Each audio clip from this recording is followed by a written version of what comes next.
All right, but we're starting a new puzzle today, or model, so that's cool. It's from ROKR. It's called Vintage Car, 115 scale. I'm not sure. Do you think it's a Model T Ford? I'm not really up. I'd have to look up online and see if that's even close. Classic car model. What do we got here? 298 pieces, level 4. Sofa style seat, openable door, streamlined fenders, hand crank starter. That definitely is sounding like a Model T.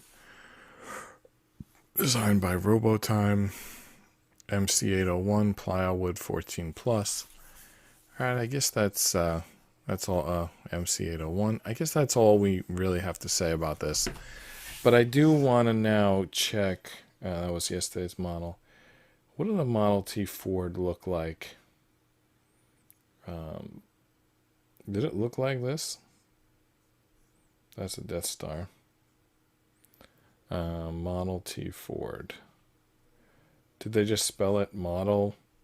Was it just called a T? Anyway, if I search up Model T Ford, we'll get something. It kind of looks like it, right? Where's a good, like... Okay. What do you think? Is that what we're looking at here? A Model T Ford?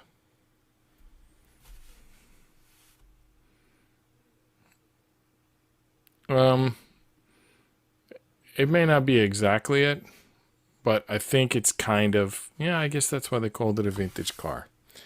It's kind of a Model T Ford. Maybe it's not exactly. I don't know.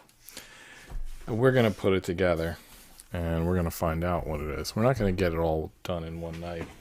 Oh, by the way, I just, in case I forget to show it, we got the Route 66 background going today. Just, we're doing a car, so threw that background up there. I don't know how far we're going to get tonight. As I said, I have limited time. Limited and early time, but, we're here. We're getting something done. So let's open this up, see what's going on. Usually when I open a new puzzle, the first thing we model... What is that blur? Oh, that's the microphone. That was weird. I haven't done... we're up to episode 408. And, well, I don't want to say that's the first time I put the microphone in front of the camera, but it's the first time I can remember. At least since I started this new setup. It's possible. Yeah, no, it's definitely the first time, because before this new setup, I didn't have a microphone. I still haven't released the video showing my setup. And the 4 generations to get to this. Anyway, this is the first generation with a microphone. I played around with some microphones, but they didn't last. This is the first time. This is the first microphone that actually seemed to get the job done. All right. So, I got instructions, sandpaper. There's probably wax in there somewhere. I don't know. ROKR vintage car, MC801. We've seen all that information before. Alright, is there anything else in there? There's something printed in there at the bottom. I wonder if you can make out what that says. 2023. What? 6/20/2023. Does that mean this was printed in June? I don't know. I don't know what that means. Maybe it means that. Maybe it means something else. I don't know.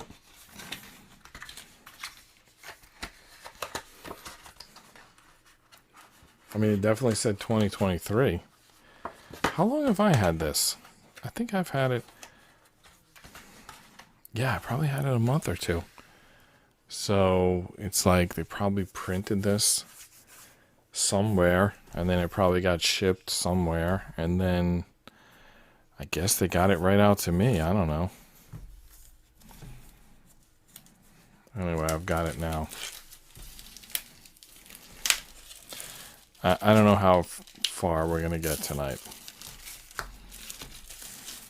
And I definitely want to scan the instructions before we really dive into this. I'll grab a wax that I have from the past. But maybe they'll end up being a wax in here.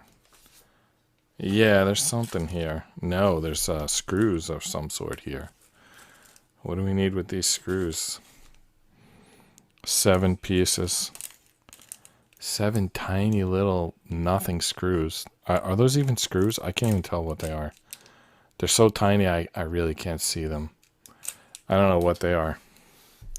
So anyway, we got some, let's call them screws, some sandpaper, and some wax, which we supplied ourselves. Instructions.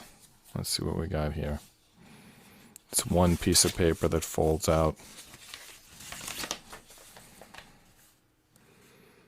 Alright, I'm going to take 2 pictures right now. And then I'm going to scan it some other time. So basically whatever's on this like front here, this is all we're going to get to today. Because I'm just going to take 2 pictures.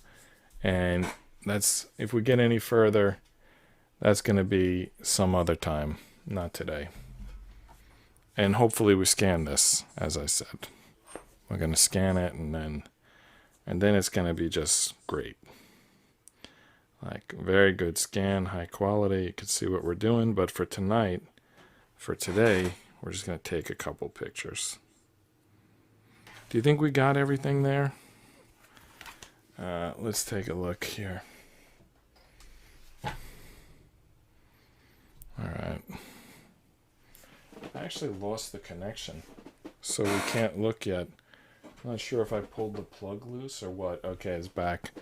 I had lost the connection to the iPad. Now it's doing some weird auto-scrolling. Let's see that. Yeah. My iPad is not scrolling, but what you're seeing is scrolling. Let me get that off the screen before you have a seizure. And let me plug and unplug this thing, and maybe that'll stop.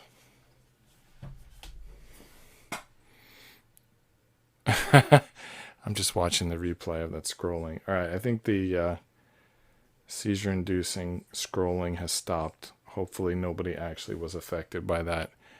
All right, so what do we got here? Oh, I lost it again. All right, segment 1 is 2.5 lines. Okay, we got that. And then segment 2 is 2.5 lines. And we got that. So we got, you know, a page worth of instructions. So we're ready to go. I don't know if I'm going to look at these instructions or the computer, but we got them. We're ready. They're not scanned yet. I'll scan them some other time. We probably don't need the blade anymore today. I guess it's there if we need it, though. All right, what do we got? A half board. This is the roof. I mean, this is the roof of the car, right? There's like no debate here. We know exactly which piece this is. So it's probably going to be the very last piece that we do. I mean, that's just my guess, is that that'll be the last piece of this puzzle. So that's not even a half-size board, smaller. It's a little fragment board. There's quite a few boards here. Quite a few. For some reason, F is on the top of the pile. Was the other side an A? The other side is E. I don't know what order these boards are in. F, G. Okay, so we got to come back here and pull the E to the front. I don't know why I care. Is the next one D? It is. I don't know what kind of order they put these in. They just like picked a random spot to start at.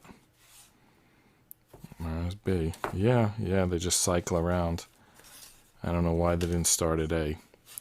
Now they do. So what's the furthest one we saw? Was it G? Yeah, G is at the back there. So what is A through G? Is that like 8 boards? I'm not sure. 1, 2, 3, 4. This is one board. 5, 6, 7. Yeah, I think H would have been the 8th board. Is this H? This is H. That might be what messed up the order of the boards. This little tiny board. Anyway, we've counted the boards, we've inspected the tools, we've taken a picture. I guess it's time to start building. So, segment 1. That's what we're doing. Excuse me, I apologize. Alright, what do we gotta do first here? A4, A5, A4, A5. We gotta stick A4 into A5. We stick it into the printed side. Alright, so that's 2 pieces, A4 and A5. Alright, where's my A board?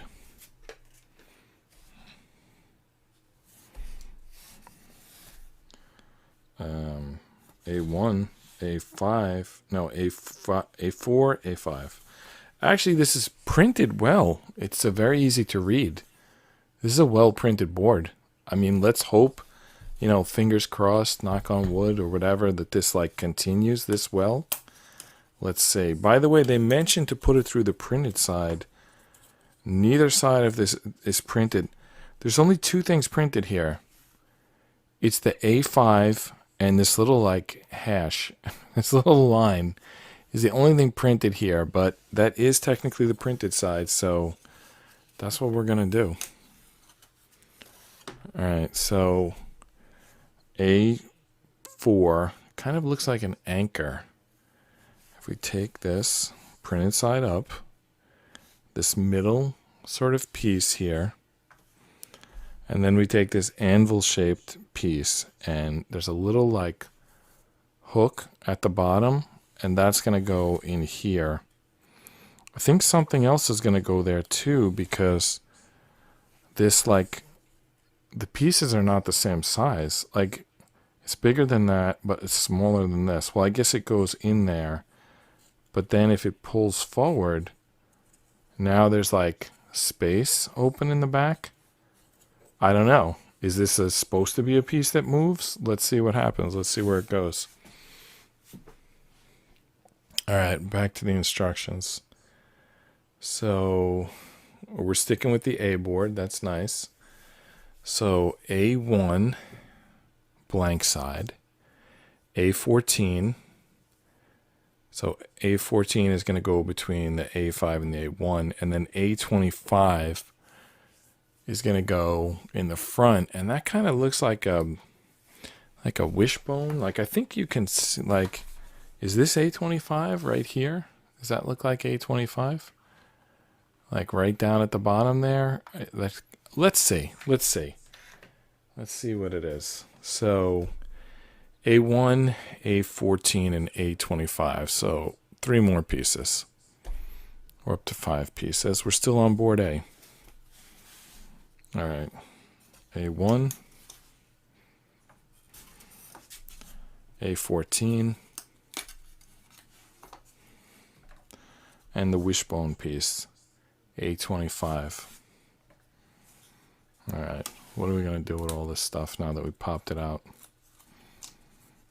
Well, I see a lot of connectors on this A25 piece, and it came out with some splinters.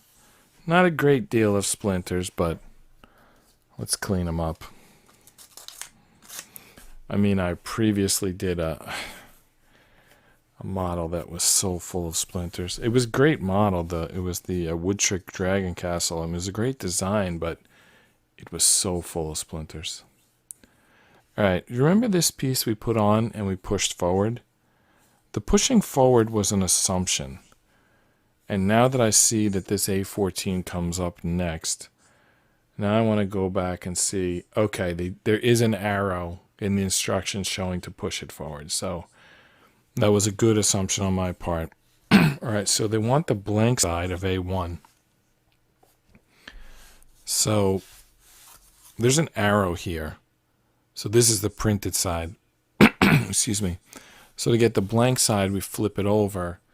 And as you can see, it matches the instructions. The little hooks are going this direction. All right, so this line, or possibly this spot above the line, is going to... No, this line is going to line up with this line. And this is going to go in here is going to, so the A5 piece goes on the A14. There's a little slot in the middle, which is going to line up with the little bump coming from that, whatever that A4 or A5, whatever that A4 piece. All right, so it's going to line up with that. And when that lines up, these other things should line up. The long slit that like almost goes the length of it. Excuse me. Sorry, I should drink some water. Before this gets out of hand, hold on a second.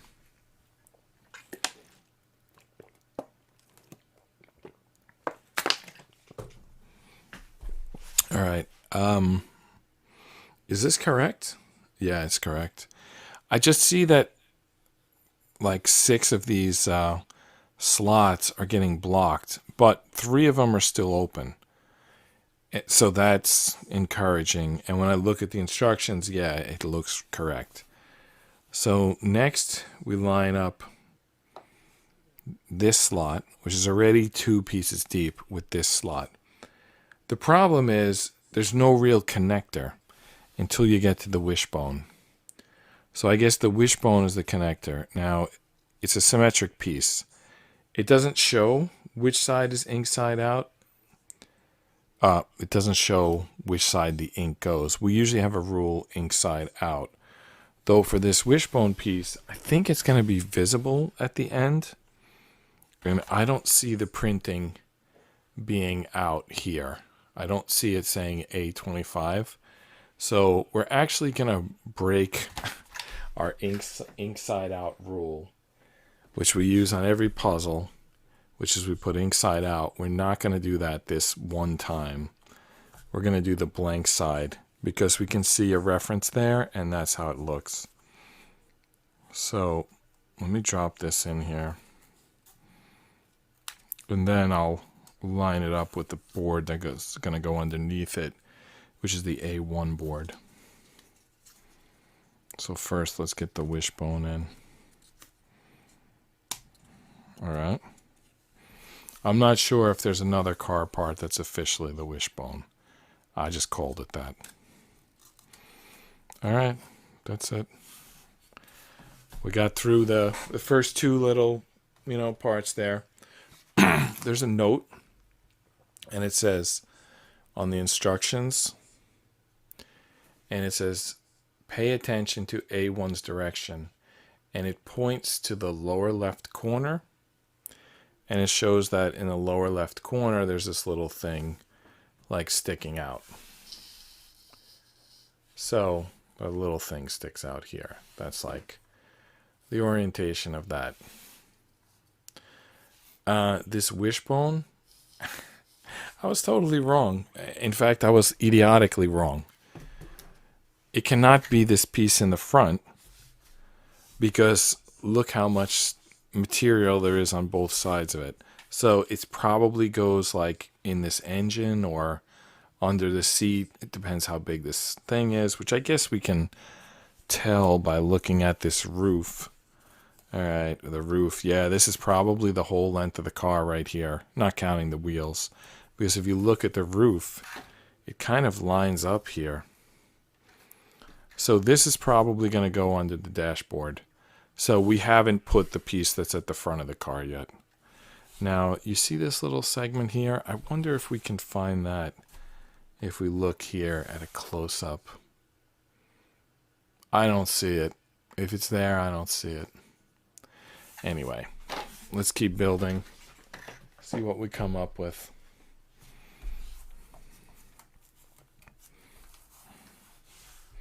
The next instruction.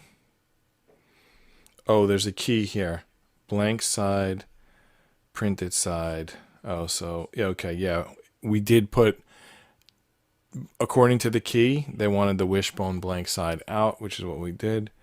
Step 1, step 2, complete. Perspective conversion. So when you need to do a mirror image type of thing. Or maybe it just means flip the piece over. I'm not sure. Anyway, the next instruction is we're going to add 2 pieces.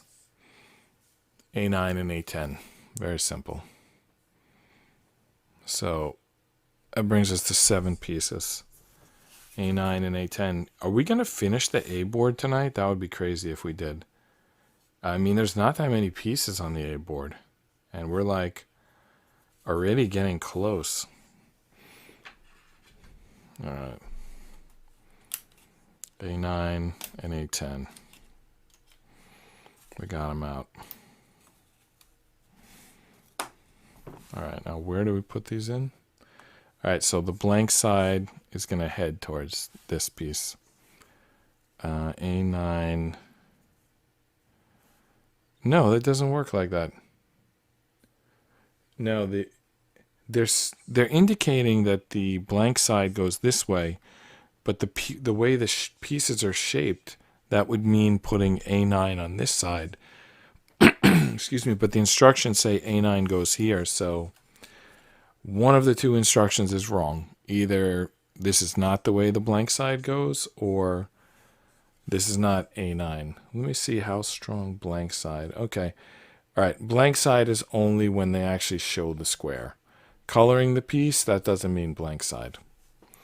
So we're going to put A9. Bottom line, we're putting A9 here. We think this is where it goes. We're going to stick it in there. Is it going to go all the way through? And then hook it to the outside. It doesn't really hook that strongly. And same thing for A10 on the other side. All right, they're in. Those pieces are in there. I'm not sure if I was on camera when I did that. Apologies if it wasn't. You know, it's always a choice between going to the close-up or staying far. You'll definitely see it if it's far, but you'll see it better if it's close, but sometimes it's not on camera. Whatever. I must have overused my voice this weekend. Group C, good. Okay, thank you. I'll just put that on screen, you know. Hearts and roses. It's like a Valentine almost. So good. I say thank you to that. And then hearts and roses, and of course I say thank you to that. Oh wait, that's not on screen yet. All right, hearts. No, 3 roses and some number of hearts. Anyway, thank you. Group C. Thank you, Group C. All right, let's get back to work. All right.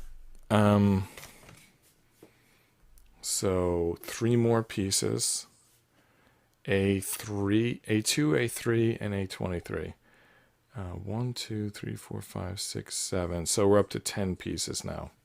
All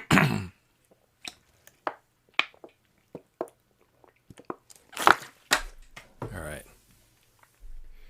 10 pieces. 2, 3, and 23. 2 and 3 are up here. They kind of look like tweezers when they're both in. And then 23, that's 22. That's 24. Oh, there's 23. Kind of looks like a jack. Like an old school jack, one of those single hydraulic cranks. All right. Now, where do these pieces go? All right. So we've still got this same orientation with this little tab in front. This big piece here, that's where the A23 goes. I don't know how. Do I like sink it in as deep as it'll go? I think so, right? Like all the way in there?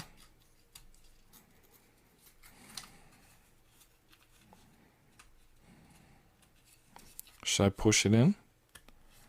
Well, I just did, so I hope that's correct. All right, there's A23. And A2 and A3, they go... There's little pieces there, and they're going to leapfrog this thing in the middle here. So, there's the little leapfrog. That's like the easiest thing to identify. And then the other pieces should line up, but they don't. Oh, it probably lines up with this one. Okay. The outer one. Okay. That's it. Leapfrog and 2 tabs. So it sort of locks in that piece that we did on the last section. What was it, like A9 or A10 or A10, I think it was. All right, I'm having trouble doing this piece. All right, I need to pull this out a little bit. That's it. Remember how it was supposed to get pulled out? It's sort of like had shifted back, but it's going to get locked in now by way of this piece going in.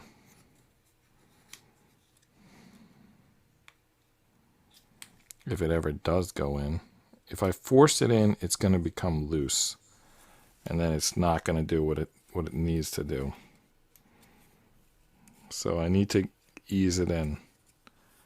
I've had that experience before where you force pieces in and then they just fall right out because you've like widened the gap or whatever.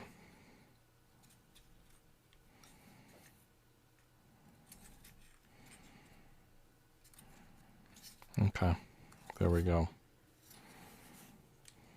Now the other side, which is the A2 piece.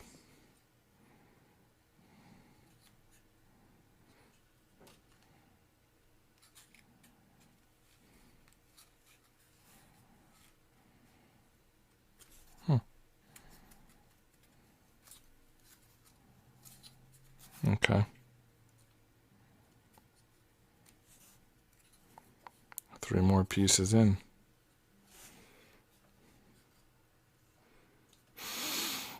Okay. Sorry for those sounds. All right. A lot of pieces here. 20, 21, 11, 12, and 13. So we're just going to build that thing as a 5-piece segment. So segment, I've already used that word. 5-piece little section. All right, so here are the pieces. A2, wait a minute. Those are 20 and 21. Yeah, 20 and 21, that's what they're supposed to be. And then, let me see here. A11, A12, and A13. They're going to hook onto the top of this 20 and 21. That's what we're going to do. All right, 20 and 21. Wait a minute. How did the ink end up on this side? Well, I guess that's how it goes. It's just, it looks a little, yeah. It's tricky. The sort of shape on it is tricky. Be careful here. It's like the way it curves down here is a little confusing. This definitely now does look like a wishbone. But we already used that word for another piece, even though this is like exactly looks like a wishbone. So this is going to go 11 and then 12 and then 13. It's the order they go in. The lower number is going to go on first. And then the 12 next, and then the 13 last. All right, let's do this. All right, and it like kind of goes up. The curvy part goes on top, is what I'm trying to say. I don't know if it's better to stack all 3 on one side or to do what I'm doing, which is put one on and then put the second on. I mean, I'm only trying it one way, so I can't tell you which is the best way. But this way seems to have worked. Again, don't force the pieces. They're not going to get good connections if you force them. You got to like shimmy them. I've learned my lesson. It took me too long to learn that lesson. I mean, I'm up to like episode 407 and I'm learning like basic stuff. But, you know, what can you do? You learn when you learn. That's not an expression. It's just the best I could come up with. All right, so we build this little 5-segment piece, and now we're going to stick it onto what we've already built. So we've got this thin tapered side back here. We're going to face this triple disc side in that direction. And it's going to go, I think, right here. Does that look right? Yeah, let's try that. So there is a little tab on the bottom. It's only a one-piece tab. And I think it's going to go right here.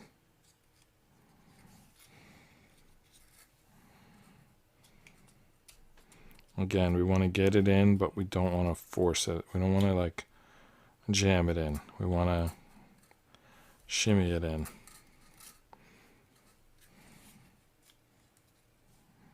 Or at least I know jamming them in the past didn't work.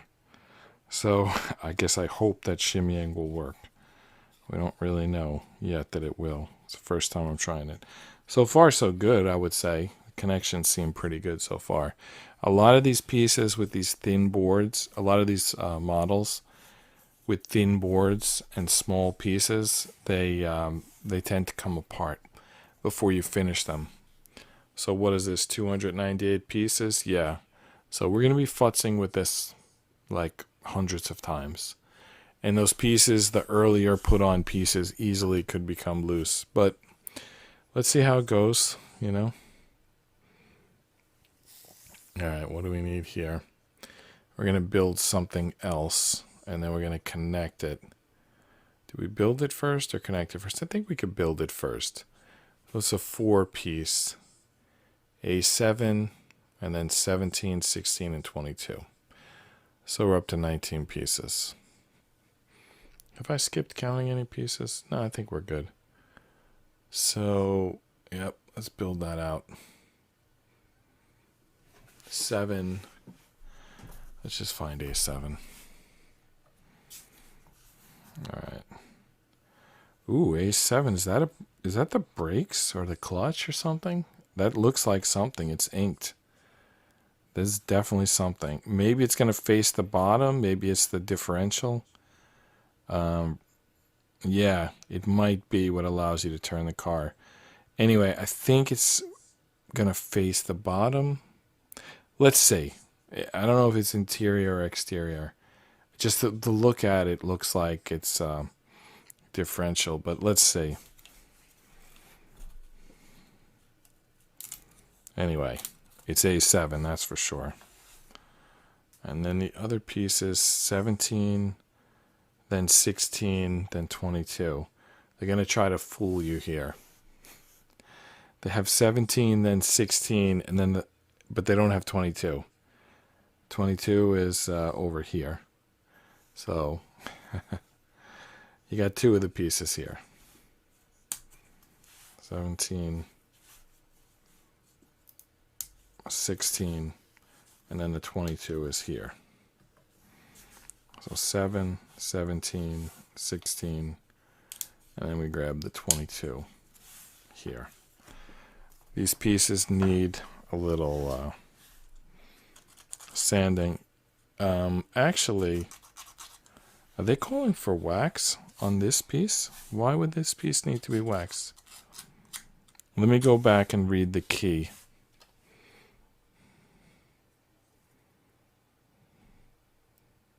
Printed side. They haven't shown us the symbol for wax yet. All right, I think that's just the symbol for printed side. So printed side up. Okay, so it's not facing the bottom. So printed side up. This is obviously the printed side. Something like clearly there. Maybe it is a foot pedal. I'm not sure. I'm not really up to date on what a Model T looks like. By the way, they also call for the blank side to face away from this. So this is inked. That means these 2 inked sections are going to go together there. Kind of looks like, I don't know, something. One looks like a pedal. One is like some rivets. I don't know. Again, we have to get more up to date on a Model T. Can we get a better image on this close-up? There we go. Okay. Yeah, it looks cool. All right, and then the 16 goes on. I don't think the side matters on the 16. Now, what matters on the 22 is that the holes go to the bottom. Holes go to bottom.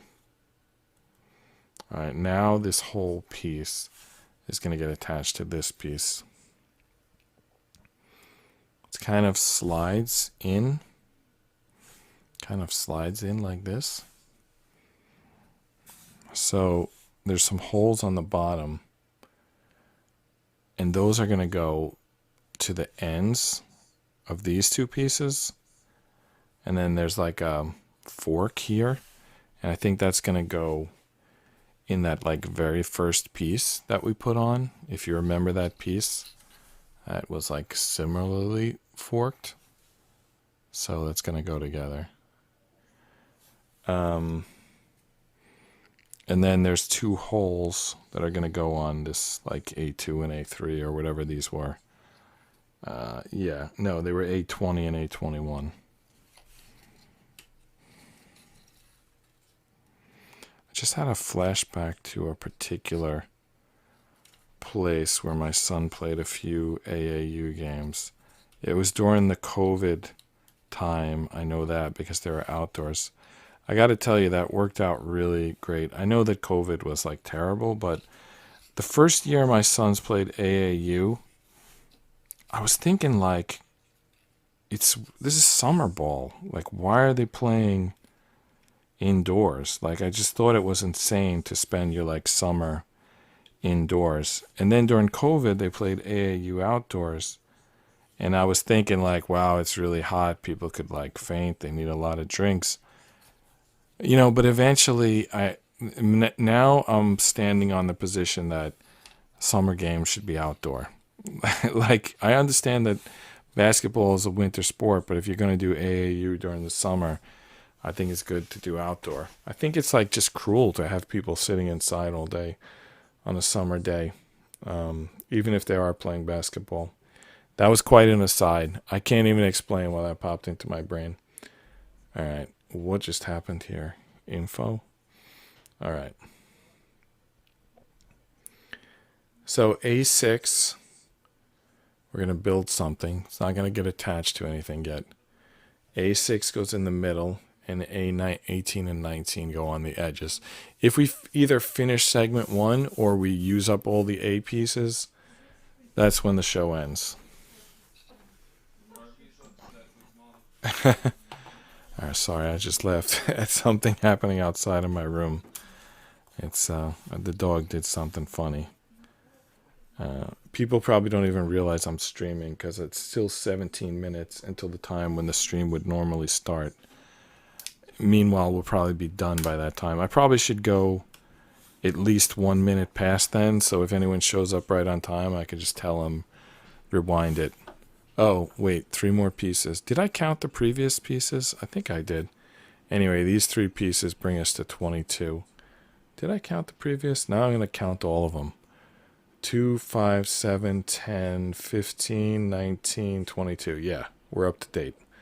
22 pieces. All right, now how do these go? All right, the hooks are going to go that way backwards.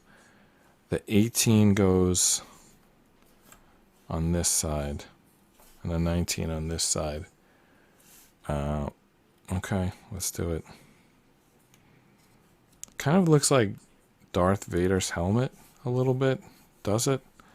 Or does it look like a Darth minion maybe, like with that one eyeball in the middle? I don't know. There's no such thing as a Darth minion. That's just what I associated that piece with. It's like a Darth Vader helmet with like little feet sticking out and a single eyeball. So to me, that's a Darth minion. I don't know if such a thing exists, but that's what it looks like to me. All right, so we built that nothing. We built that little nothing piece. It looks like also like a little like fence or whatever. Like, it's kind of like...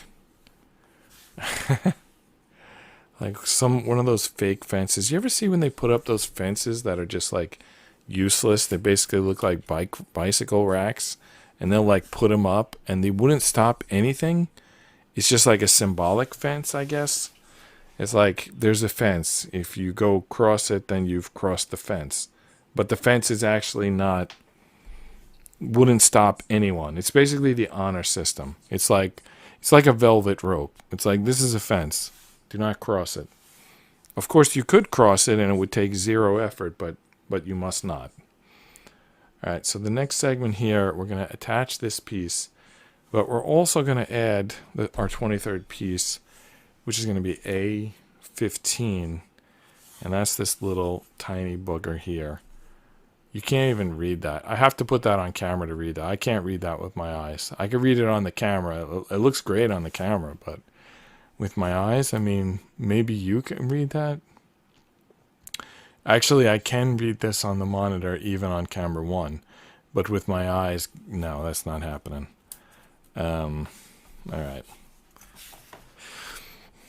So this A15 is apparently going to lock this piece on. It's like nothing, but apparently it's going to lock it on. This guy, the feet of the little Darth minions are going to hook. Where are they going to hook? Into these holes here, I think. If you can see those on the side. There's these two like wide things. The Darth minion's feet are going to go in there, and then this circle, this little slit is going to go on here. So let's do that, shall we? How do we do that? Not easily. If we can even do it at all.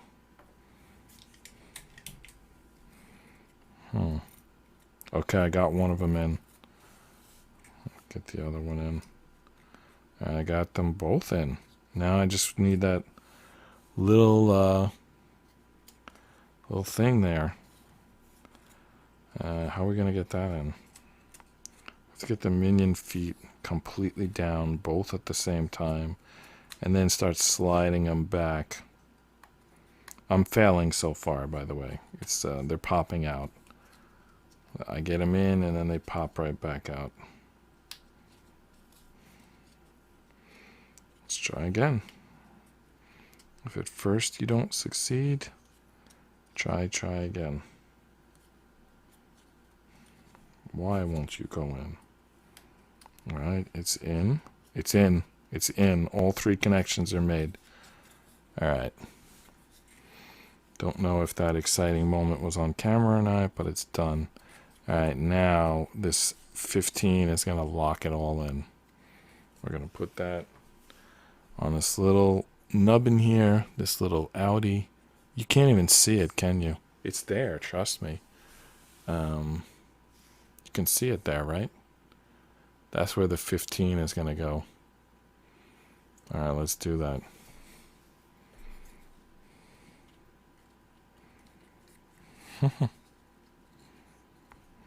Wow.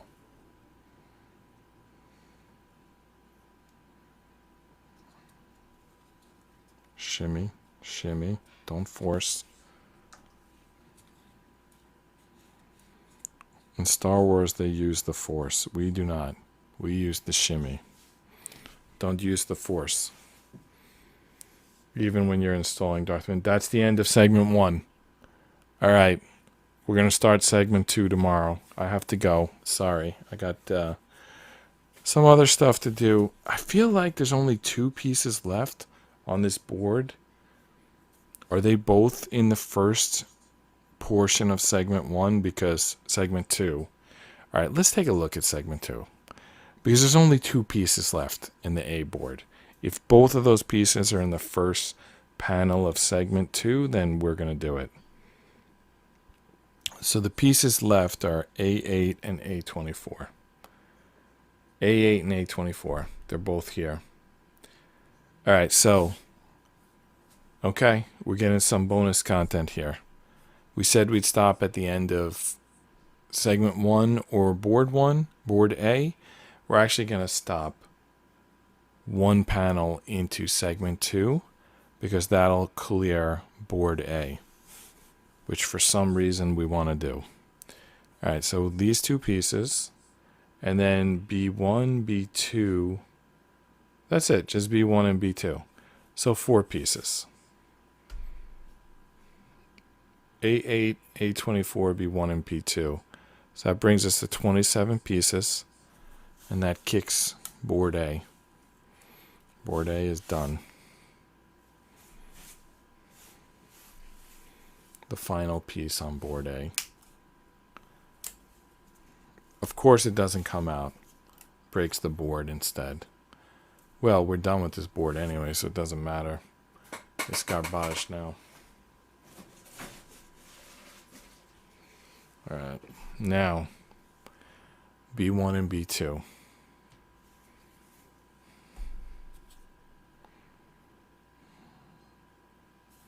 Right here. B1, B2. Let's grab them. Now, everything's got splinters, so let's first clean off the splinters. Then we're going to flip the board over and work on the other side. So let's do it this way.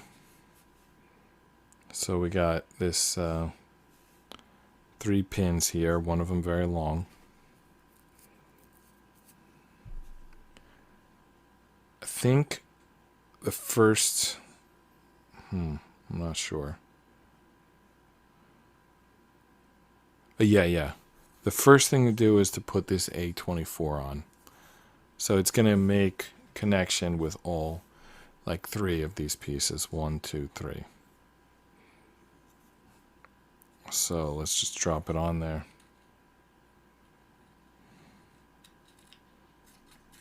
Okay. And then some other pieces are going to line up as a result. Yeah, this is looking good.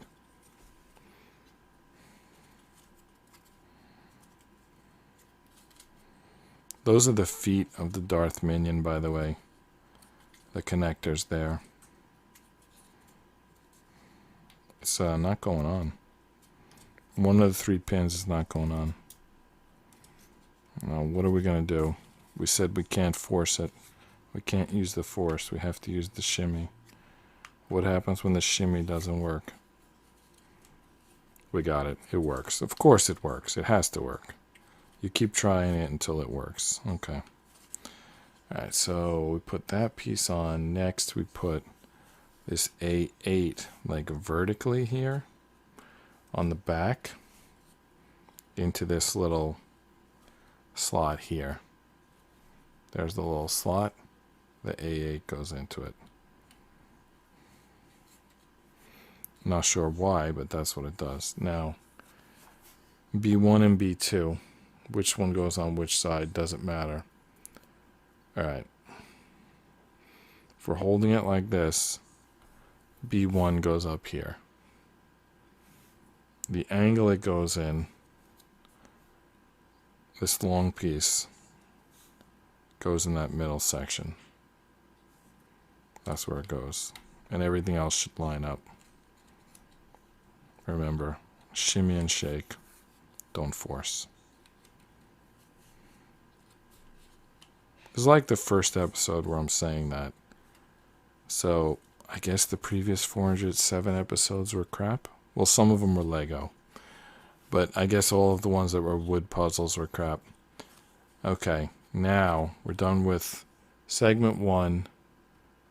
We're done with board. I think we're going to do segment 2 or board B, sort of whatever finishes first. Well, we lost that. Okay. Yeah, we're going to do segment A or board B, or maybe we're going to do more. I don't know. It worked out good yesterday. I thought maybe it'll work out good today, but who knows. We've also got the instructions. I didn't scan the instructions yet, so if segment 2 goes further than what I've already photographed, then I'm going to do more photography. I'm not motivated to scan these single sheets. Like, if they do a book, well, first of all, if they do a book, they should put a PDF online. But if they do a book and don't put a PDF online, I'm kind of motivated to scan it. But if they do, like, just this folded piece of paper, which is what they did in this case, for some reason I don't feel very motivated to scan it. It like doesn't fit on the scanner. I'm not sure how to do it. I guess like it has boxes here.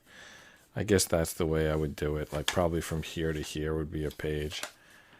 Alright, so segment 2 starts here. Like where does it even go next? Where's segment 3? Segment 3 is here. So to finish segment 2, we are going to need one more piece of photography. So let's just get that out of the way right now. Let's photograph this segment 2.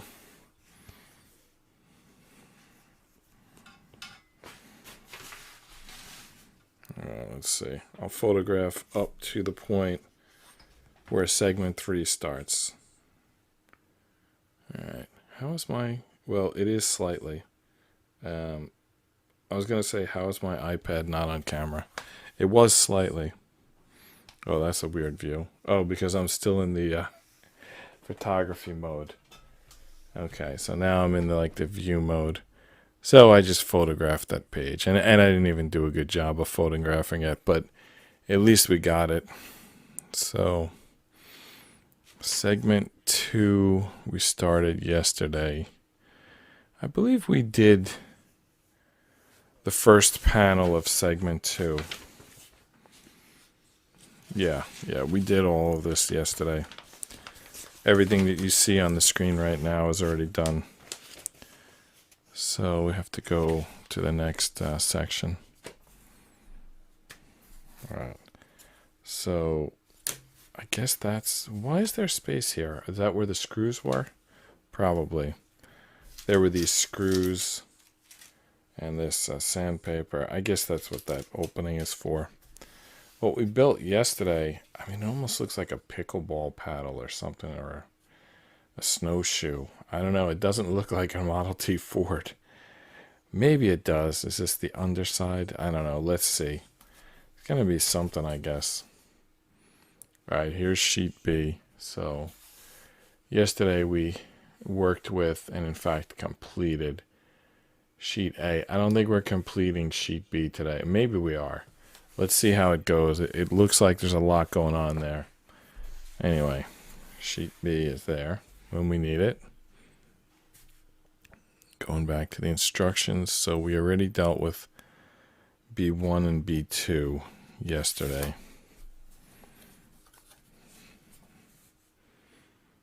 They came from here and here. So the next segment, B3, B4, we're building something. It's actually 1B3, 2B4s. No, sorry. 1B4, 2B3s, and then a B5 and a B7. No B6 for some reason. And what does that symbol mean? Does that symbol mean wax? Or does it mean... the symbols were on the previous page, I think. Oh, yeah. Here's the symbols right up here. Printed side. That symbol means printed side. So printed side out. Anyway, there's 5 pieces there. 2 B3s, B4, B5, and B7. That's 5 pieces. So we're going to go up to 32 on the counter. And we're going to start. I guess we need B4 and 2 B3s.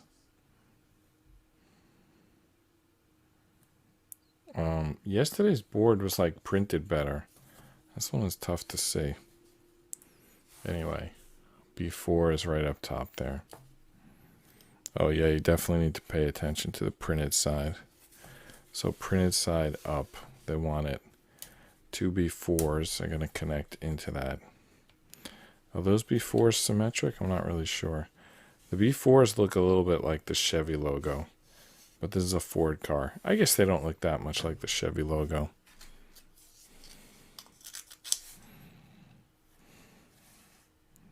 Wow, there's like split. Tough to tell the splinters from the pieces. There's like pieces coming out of at 90 and 270, and then there's splinters coming out at 0 and 180. All right, how does this go? All right, printed side up. I don't know if you can even tell which side is printed, but there is a printed side, and the other side is blank. So printed side up. Now this piece, is this symmetric? I'll tell you how we do this symmetry test. We stack them on top of each other, right?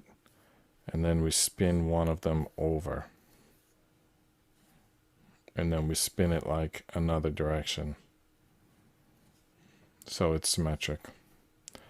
There's also still a splinter on there somehow. Sand that off. Alright, so with the printed side up, we're going to put the fat end into the B3 into the B4.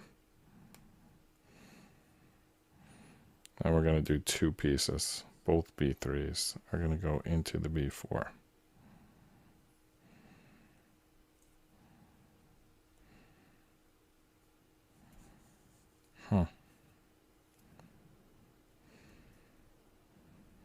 Okay. It's not really sticking on, unfortunately. Did I not get it in fully? Yeah, it's like not sticking. I guess when we pin it into the B7 and put B5 across the top, then it's going to stay in there. But for now, it just kind of sits in there. I mean, it'll stay in there if there's absolutely no pressure put on it, but it's not very strong, is what I'm saying. All right. So we got them in there. Terrible. Look at that. It's apart.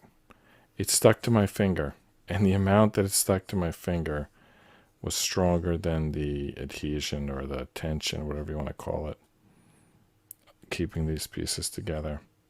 Yeah, I'm not even going to try until I get the other 2 pieces, because it seems like it's like not going to work. So the other 2 pieces are B5 and B7. The B6 here looks good, but that's not the piece. It's B7 that we need, which is this piece. B5 is kind of a strange piece. All right, B7.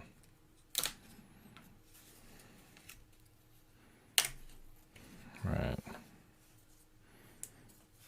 Printed side up. Yeah, I guess this is the printed side. Printed side up. So with the printed side up and the ink going this way, I think we're going to put this B5 piece on first. Hopefully that stays in there.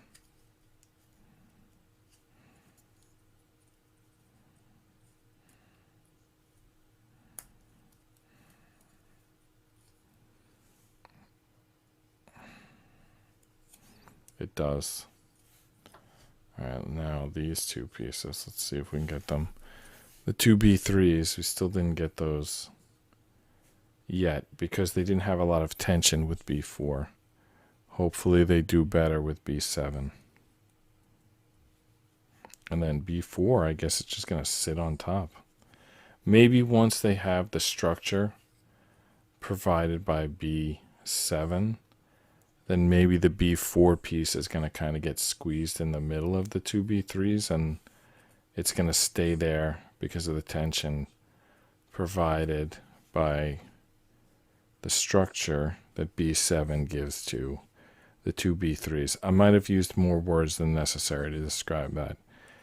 This is why I sometimes like writing better than speaking. Speaking is good if you've written your speech out in advance, which is obviously what most YouTubers do. I don't know if I'll ever do that. I don't consider myself a YouTuber. I don't consider myself a live streamer either. I'm just a guy putting puzzles together while there's cameras there. You know what I consider myself? I don't know what's the word for this. Someone available for questions. I really wish people would post questions in chat. I like answering questions, so post them in chat. They can be about anything, as long as you don't sue me based on the answer that I give. As long as you understand any answers that I give are for entertainment purposes only, then you can ask me anything. It's weird because a lot of people, they'll like ask people things, but I don't know. My chat is usually pretty empty. I'm here every night. I'm up to episode 409. I mean, tell your friends. You know, I'm here. Post anything you want in chat.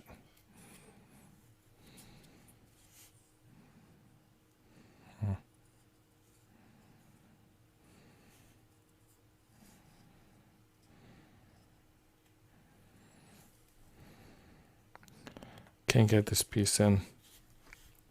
Let me use the close-up camera. See if that helps to line this up. Might need to use the needle nose pliers. It's like kind of just tough to grip this piece. I don't know how, frankly, I don't know how I got the other piece in.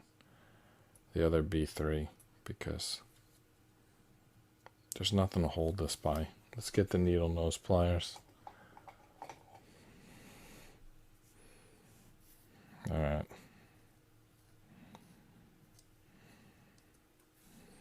Now I can pinch this piece with the needle nose pliers. Let's see if I can get it in there.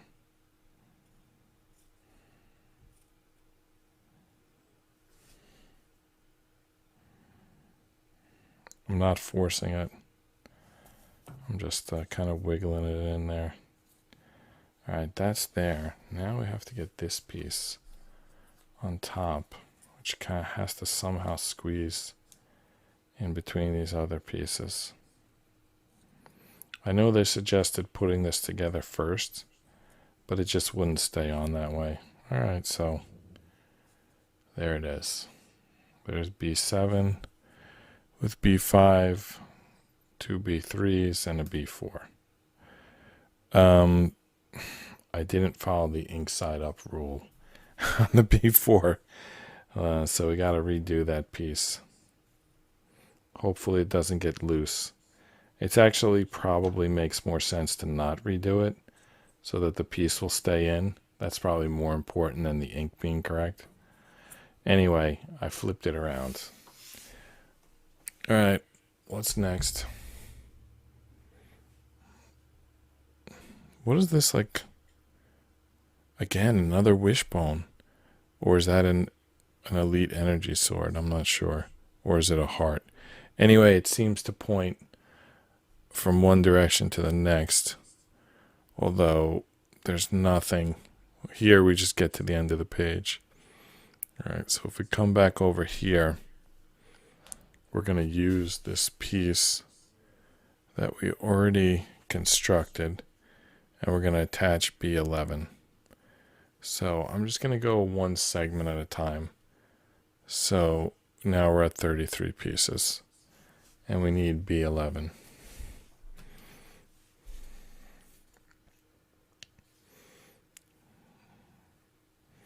So a lot of like rectangular looking pieces on the B board. Some of them have kind of rounded edges. Some of them have 1 tab, 4 tabs, 3 tabs.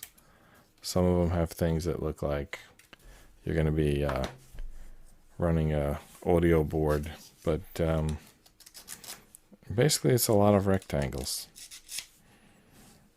Alright, so B11, we face the tab down, the ink towards us, and we slide this thing that was previously constructed into the bottom slot.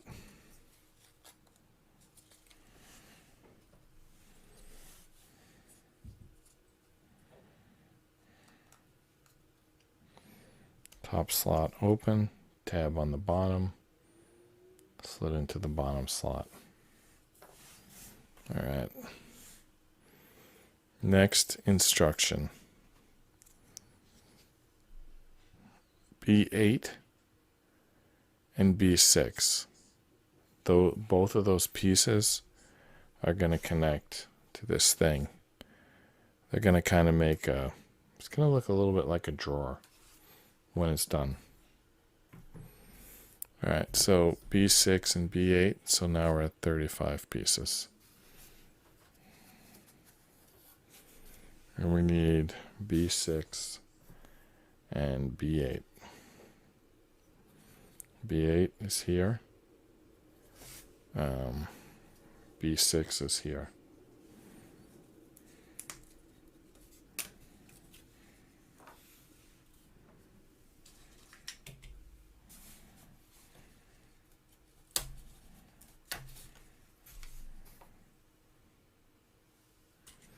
Alright, so how do we do this? The B8 ink side up. No, the B6 ink side up goes like underneath this existing structure. How do you put something like underneath? I don't follow that. And then the B6, that's what goes underneath. I think it goes not underneath, but like into it. Does that look right? Like, you see how it fits onto it? But what's going to keep it there? Okay, let's do the B8. Let's connect the B8, but I feel like it's not going to be totally connected here. Let's take a look at what it looks like after it's connected. Okay. Yeah, I don't get it. Oh, okay, I get it. I do get it. All right, I get it. So this piece is supposed to go back here, which just kind of seems crazy, but that's what it's supposed to do. So there's like a tab here and a slot here, and we have to make that happen with the ink staying facing up and without stretching out the tab. I think I did it. Yeah, that's done. I don't know how we did that, but we did it. All right, and then the 8 is a pretty simple piece. It just goes like, just goes on here with the 3 tabs. It goes on here, 3 tabs on the bottom, 1 tab on top. And that's it. Just get it in there.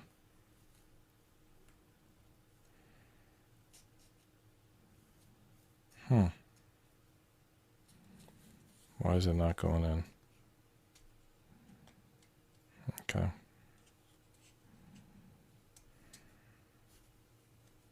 All right, that's done. We made a little box. Kind of looks like a pencil sharpener, like with the see-through plastic piece removed. Did we count B6 and B8? I think we did. All right, so the next 2 pieces are B21 and B19, and we're just starting a new construction there. So that's 37 pieces. And we're just going to snap B19 into B21.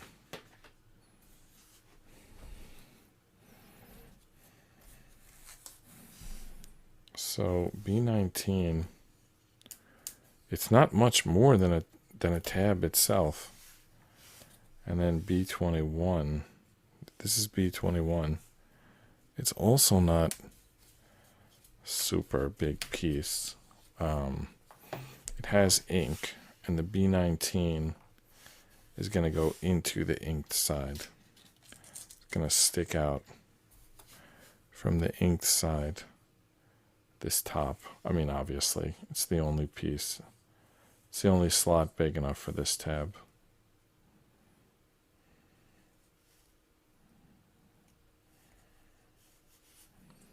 Okay. That's it. Not sure what that ink even is. Well, we'll find out. So that's that. We built two little things there. What these two little things are, we don't know yet. We're going to find out. All right. But first, we're going to connect them to that pickle board that we built over here. Pickleball paddle. All right, so with this stuff on the bottom,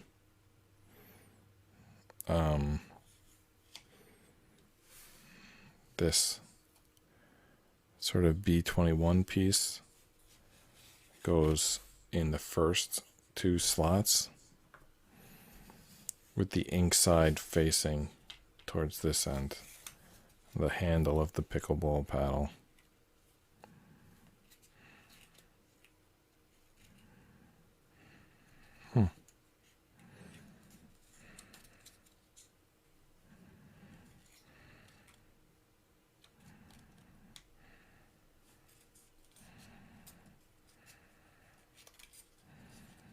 Do not want to damage these receivers,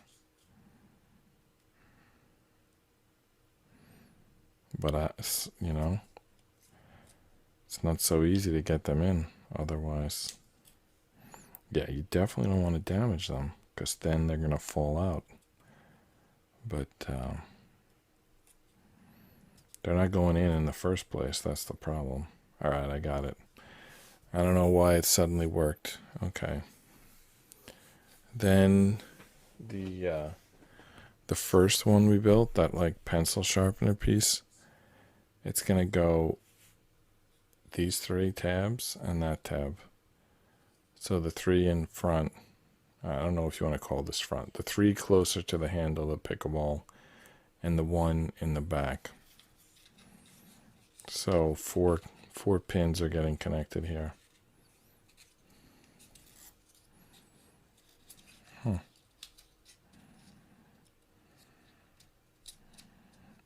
Well, theoretically they are. Tough to support the back of this board, so I'm like pinching the sides of it. There's a bunch of pieces on the back, so you can't really press against the back. I'll squeeze the sides.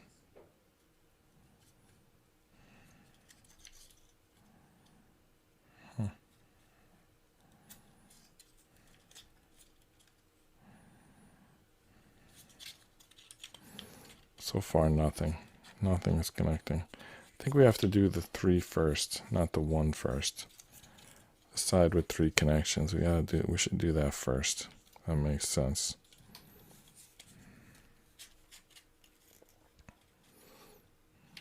All right.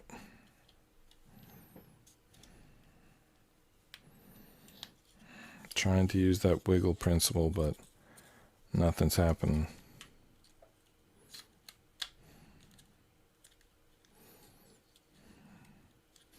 Maybe the back piece is like preventing it. Wow. It just doesn't want to go in here. Sometimes I can blame it on the room being humid. Let's see the humidity in this room. Well, it's at 49% right now. I don't think that's very humid. All right, now the piece went in. Once it was notified that it has cannot use the humidity excuse, because the wood could potentially not only swell in humidity, but the connections be like stickier in humidity. But this room is not humid, so that shouldn't happen. One end is not in. We can't move on until we get it in. I'm going to slant the board a little bit to try to find that end. We got the 3 connection end is in. The 1 connection end. I'm taking it off camera for a second to get a close look at it. Yeah, it seems to be lined up. Alright. I don't know why it's not going in. Anyway. I guess that's pretty good. I'm not gonna... Well, maybe you got a better connection than I got. I don't know. I got some kind of connection. Alright, next up.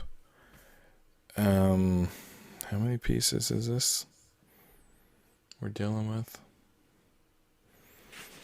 Be 10, 16, 15, and 20. What is that? That 20? Yeah, just 4 pieces. 10, 16, 15, and 20. Alright, so 41 pieces.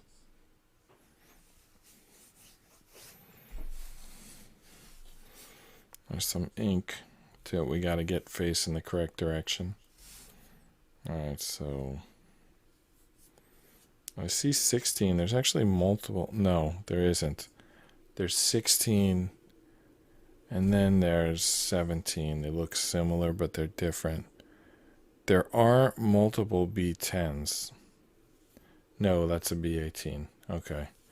Alright, let me just grab the B16 and move on. I'm like saying everything inaccurately. Alright, there's the B10 right there. Well, there's definitely something that looks like it that we're going to use as well. And then B20 is just a little pin. And then B15 is a decent sized piece. There's B15.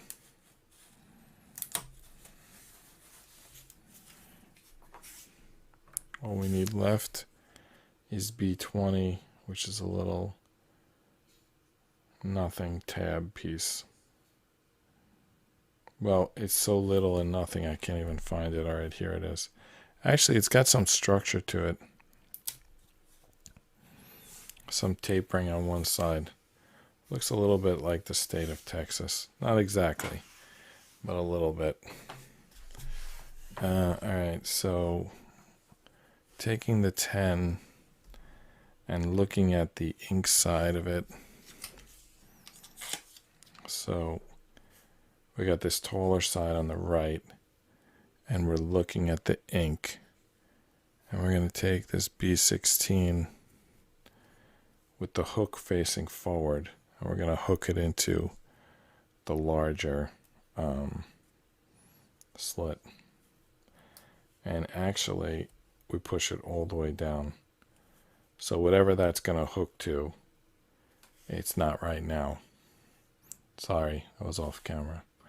All right, so we put B10. No, yeah, B10 is here. We put B16 into it. We pushed it all the way down, so just the hook is out the back. Now, if we pick up B15, that's going to go, well, we're just going to hold it like this. And the hook is going to go in here. And it's going to slide forward so that this tapered Texas B20 piece can then go into that hole.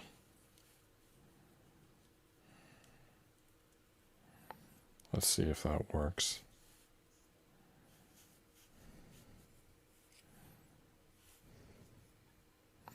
The taper goes in. Yeah, that worked. That piece is good to go. That's what it looks like a speeder from Star Wars A New Hope. All right. And there's what it looks like in the instructions, which is basically the same thing. All right, now we're going to build something that's very similar to this. It's kind of the mirror image of it. We need B9, B17, B20. That's the same as before, but that's just a little Texas piece. And then B14. So 4 more pieces. Now we're up to 45 pieces. All right. So it's not even the B sheet. That's not even the B board. All right, so we need B14.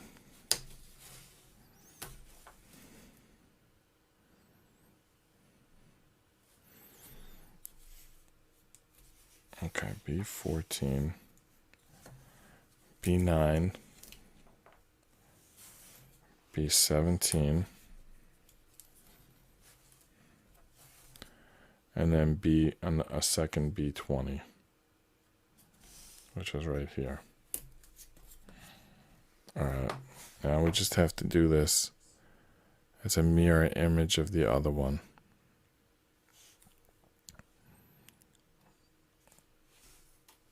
So the hook is going to go, okay, the hook is still going to face, it's still going to go into the big slot of B9 and face the little one. And it's still going to go into the inked side.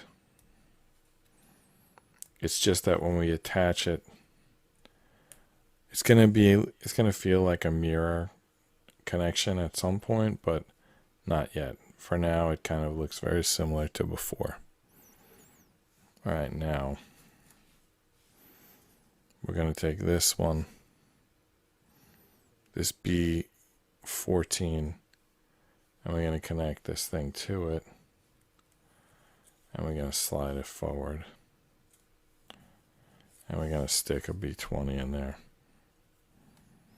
And we're going to hope that we made like mirror image copies rather than 2 identical copies. Yeah, those look like kind of mirror image copies. So I guess we did that correctly. I don't know. Hopefully. Yeah, B. So we have A and B. A is the first one, which is actually this one. That's A, and that's B. They actually point in. I'm just doing that so that when it's referred to later, I know which one's which. So now we're going to refer to it right away, except they go on the opposite sides. B goes on the left, A goes on the right, and we're going to connect 13 to the top, and then we're going to connect the whole structure to the base of the Model T vintage car. So just one piece, B13, which brings us to 46 pieces. All right, so B13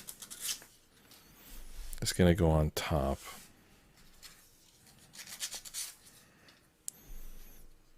I'm not sure if I should put it first on the Model T or first on these two.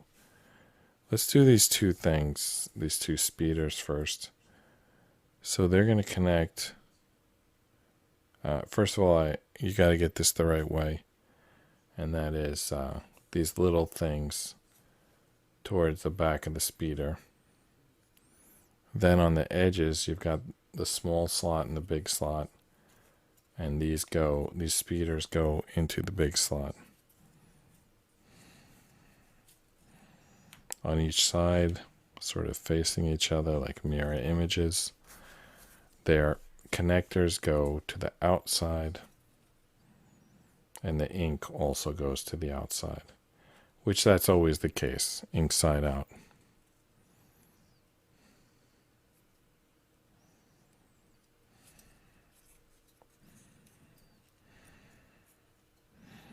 And we have to connect this, and then we have to connect this entire thing to the base of the Model T. Vintage car in the parlance of ROKR / Robotime model building. All right, there we go. You know what it looks like when there's two of them? Maybe not exactly, but the security guards at the Twin Cities in Return of the Jedi. No, not Return of the Jedi. Empire Strikes Back. Well, I guess both, really. But Empire Strikes Back first appeared. Alright, so the only thing I really know is that this slot is going to go onto this piece. How the rest is going to go, we're going to find out. Let's see here. By the way, this camera's a little like off today. Yeah, there we go. That's better. Otherwise, I keep being like off camera. Oh, wait, way back here. Something doesn't add up. I can't reach that piece. Do I need to shimmy this on here?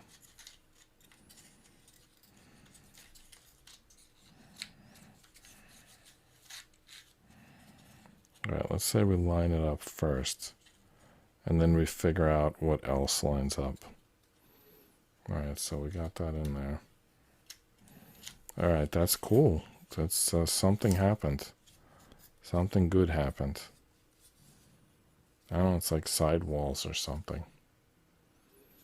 I'm not really sure what happened, but it looks right. It doesn't look very secure, though. Okay, there's more connectors at the bottom. I got to make these connectors at the bottom. Without forcing them, just kind of getting them in there.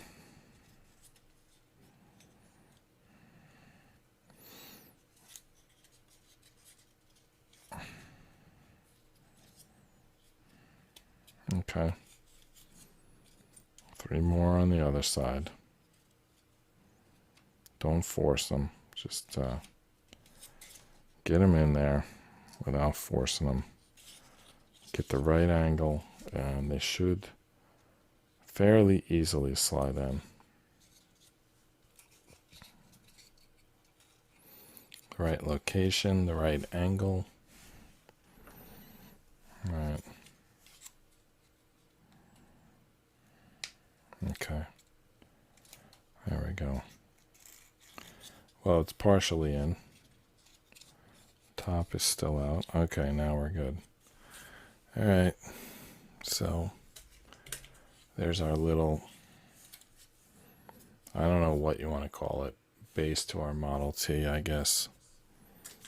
Whatever it is, it's coming right along.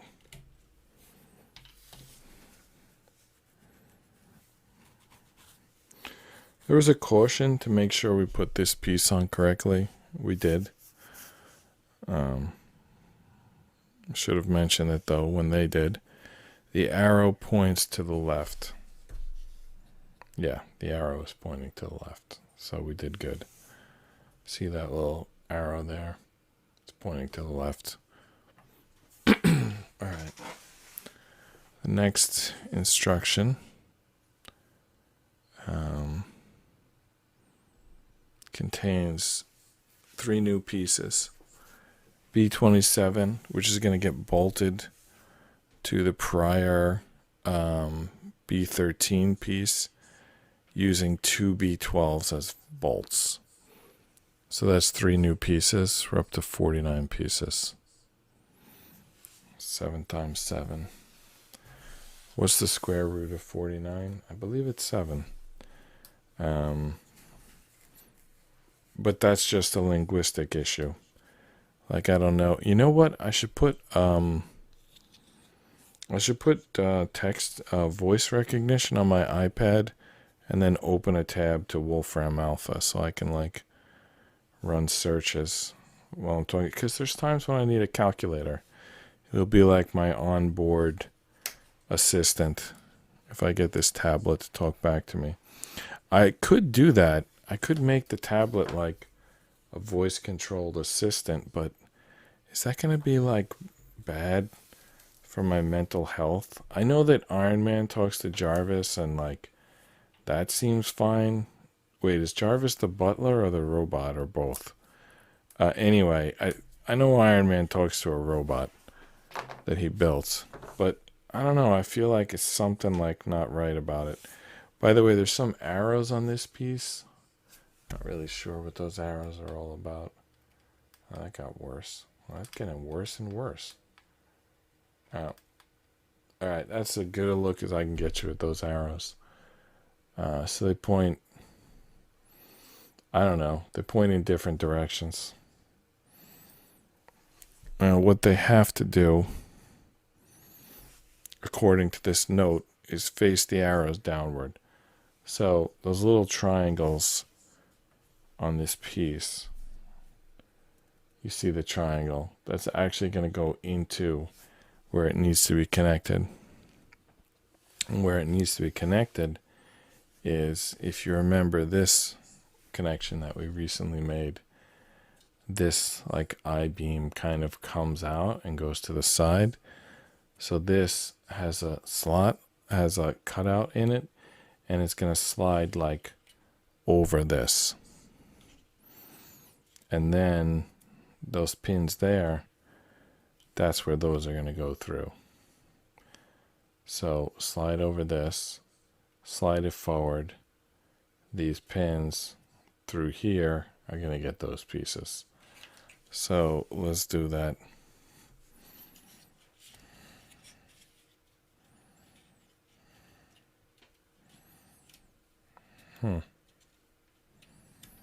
Okay. Yeah, that looks good. So arrows down, triangles down, ink out. We should be able to do that. It's not quite done yet.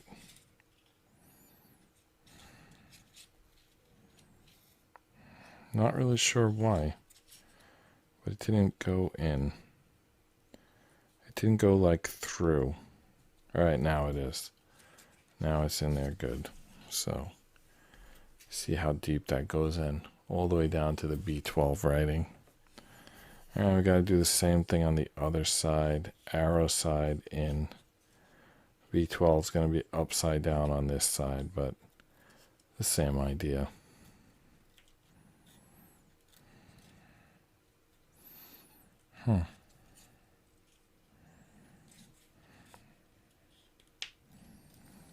Just have to find that lower level, and then it's kind of easy. Yep, there we go. That's in. Pretty good, right? What's next? All right, the last part of this, not segment, but like page, is spare part B22 is available on board G. Well, why would they just decide that B22 is a spare part? Are there like multiple? Is it in case I break B22, or do I have to go straight to the spare part board to get B22? No, there's a B22 right here. I guess if it has an accordion section, which means it bends. I guess if these ones actually literally look like accordions, but I guess if we break that piece, then we go grab the spare from board G. I thought the spare board with the spares would be board S. Okay. At least I got it out without breaking it. All right. And we also need 2 other pieces. No, those other pieces are already there. All right, so piece 50. So this B22 is piece 50. And all we have to do is hook it like these 2 holes go on these 2 posts. And then these 2 tabs go into those 2 slots. I'm not sure which one to do first to prevent breaking. I'm going to put this front parts in first, and then kind of fold it backwards onto the other connectors and hope that I don't break them. That's why they give you spares, because they think, well, you're probably going to break it on the first attempt. I don't know. Let's see what happens. It's not broken yet, but it's also not on yet. So, yeah, that's probably going to break when I push it on. How can I get it on without, like, forcing it on? There we go. I just kind of shimmy. Keep that shimmy going. Oh, no, come on. Oh, we did it. We got it in without breaking it. Nice. All right. Next sheet. All right, what's going on here? All right, so we got like, whoop, come on. All right, so 1, 2, 3, 4, 5, 6, 7. And we actually have 8 more panels just to finish segment 2. That's crazy. And the paper keeps closing on me. All right, so first we got to start a new construction. One of the pieces isn't labeled. They're showing 4 pieces.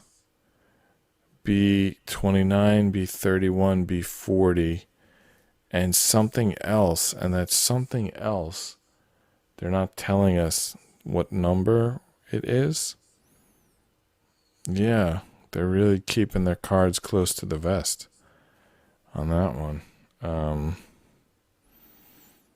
Let's look at the previous page, see if there's a clue. Nope, clueless. All right. Oh, okay, there it is. C and D? What? No, that's after it's built. They're called C and D. What is this? Is this a real piece? What are they showing us here? Oh, okay. I know what they're showing us. That's a close-up view of B29. So really we just need B31, 29, and B40. And then that close-up view, that circle with the dashed line that looks like a bubble from a comic book, that's a close-up view of B29. So B29, 31, and B40. That's 53 pieces. And I think I'm going to pop out the second set. So, like, I'll just do both sets. So they're both sets of 3 pieces. So 39 and 40. So another 3 pieces.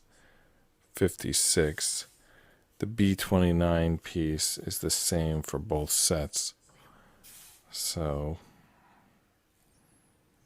what does B29 look like? There's B26.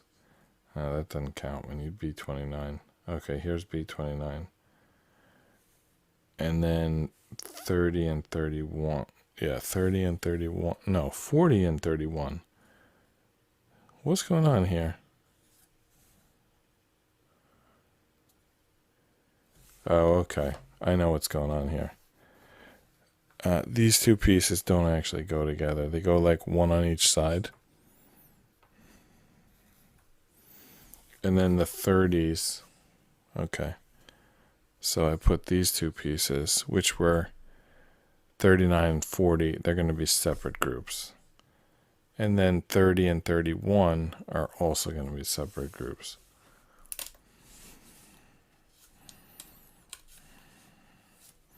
I'm not sure yet if I've got them grouped correctly, but I'll just move them around if need be. And then B29 is the middle piece, so we need 2 of those.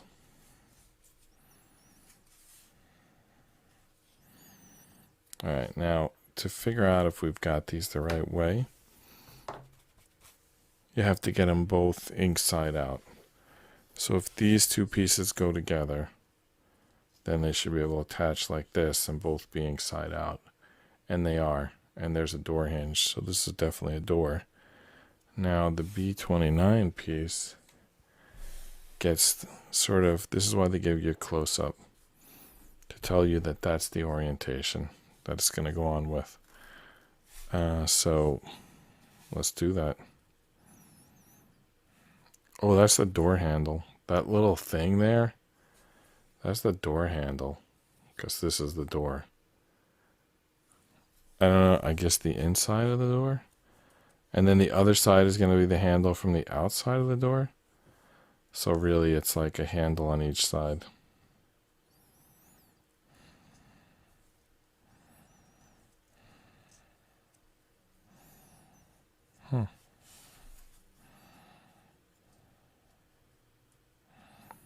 Tough to keep that little B29 piece straight. But we will. Yeah, it's fallen out. I'll just push it back from the other direction.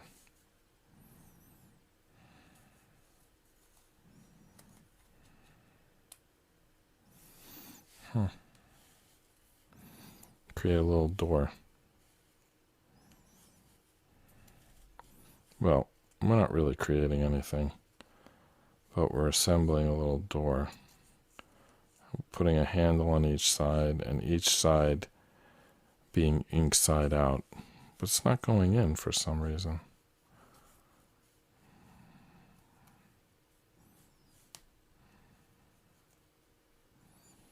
Alright, I think it's supposed to sink like all the way in there. First time I did it, it came out the other end. Yeah, now it's like not far enough. Like first, like when you try to get it to go far enough, you end up, see we have the handle on one side but not on the other. It's like kind of peeking on the other side. If I push this in, I feel like I'm going to push too hard, and then it's going to not, and then it's going to go through like the other end. All right, let's try it now. All right, so now you can kind of see the handle on both sides. I think that's all we were supposed to do. Create an inside and outside of a door with a handle going through. Oh, is this a 1922 model Ford? I see it says 1922 there. I should add that to the description. All right, so this one too. So which end goes to the inside? The bigger end? Kind of weird, but okay. All right, so it goes in this way. They give you on the instructions, they tell you which way to do it.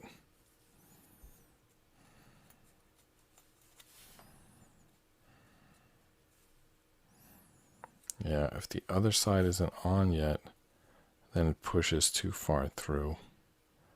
You have to push this in when both pieces are like together. Otherwise, the handle will just go straight through and fall out the other end. Let's get it in there and do a visual inspection. Oh, the handle's not through yet. So just keep pushing that through. You don't want to force it, but it needs to get through somehow.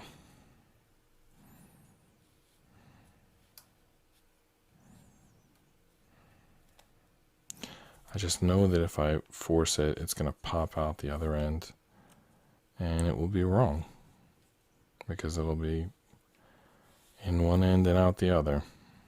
We need to get to the middle and stay there. This handle is a little bit slanted, but I'm worried about an overcorrection. All right, I think we got it. All right, there we go. It's as good as the other side. All you're seeing are my fingernails. Sorry. Anyway, door handle on each side. Which is the outside? This is the outside.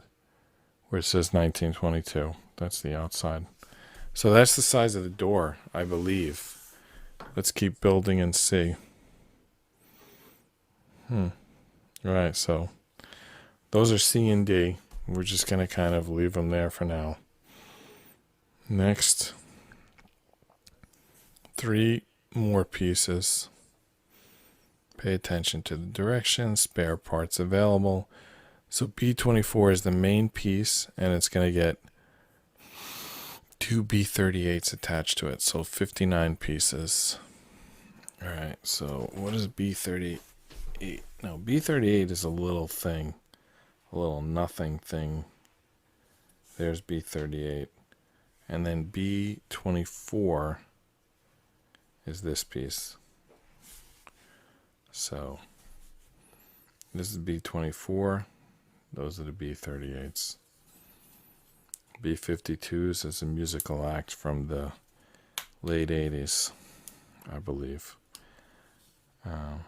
It's also the name of a stealth bomber from World War II. Famous one being the Memphis Belle from the movie, starring Matthew Modine, Sean Astin, and a bunch of other cast of zany characters. The Memphis Belle, it was a B-52 bomber. It had to fly 25 missions before it could retire. They basically show the last mission in all its glory, if you want to use that word, in the movie. For some reason, I think maybe even Gene Hackman's in there as a reporter, but I'm not sure. That might not be accurate. All right, so the B-38s, there's kind of these like teeth. Okay, first of all, they want the blank side, so I'm going to spin this around. These kind of look like, I don't know if they look like teeth. I don't know what they look like. They honestly, I know exactly what it looks like. This logo is on my page right now. All right, look above my thumb. Above my thumbnail. That's the Annadale Comics logo. It's currently the logo of my avatar on YouTube. But anyway, I don't know why that's there. So, Inkside Out, Annadale Comics logo is where you're going to put the B-38s, which has a small hole and a big hole. The big hole goes into the logo. I'm not sure if it goes up or down once it's in there. Seems like there's can be connected to either end. I think it goes down. Let's see what it looks like assembled. Oh, maybe it goes up. I don't know, it's confusing. I think it goes down onto the big piece at the bottom.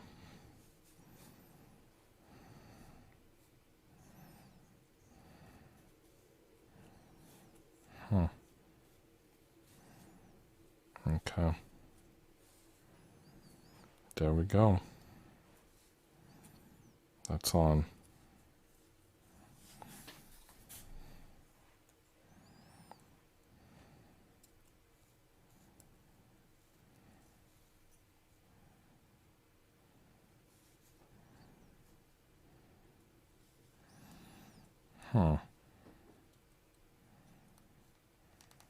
Come on. Come on. All right, don't force the piece on. Just shimmy it. Got it. Why do I just have to remind myself of the word shimmy and suddenly the pieces go on?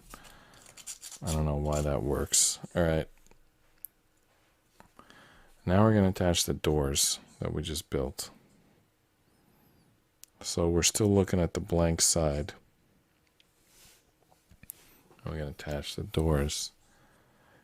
We want to look at the inside now. It's going to connect to the bottom of that 38, but then it's going to kind of fall out until it gets connected to a second 38, which is going to go down here. So let me increment that to 61 and grab a second 38. So the second 38, right? It's going to go on there. So there's already a B38 at the top holding on to those two pieces.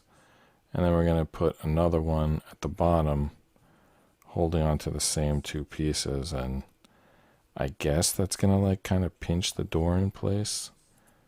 I mean, not that this whole thing is connected to anything yet, but at least the door is on. In what sense it's on, I can't really say, but there it is. There's the door.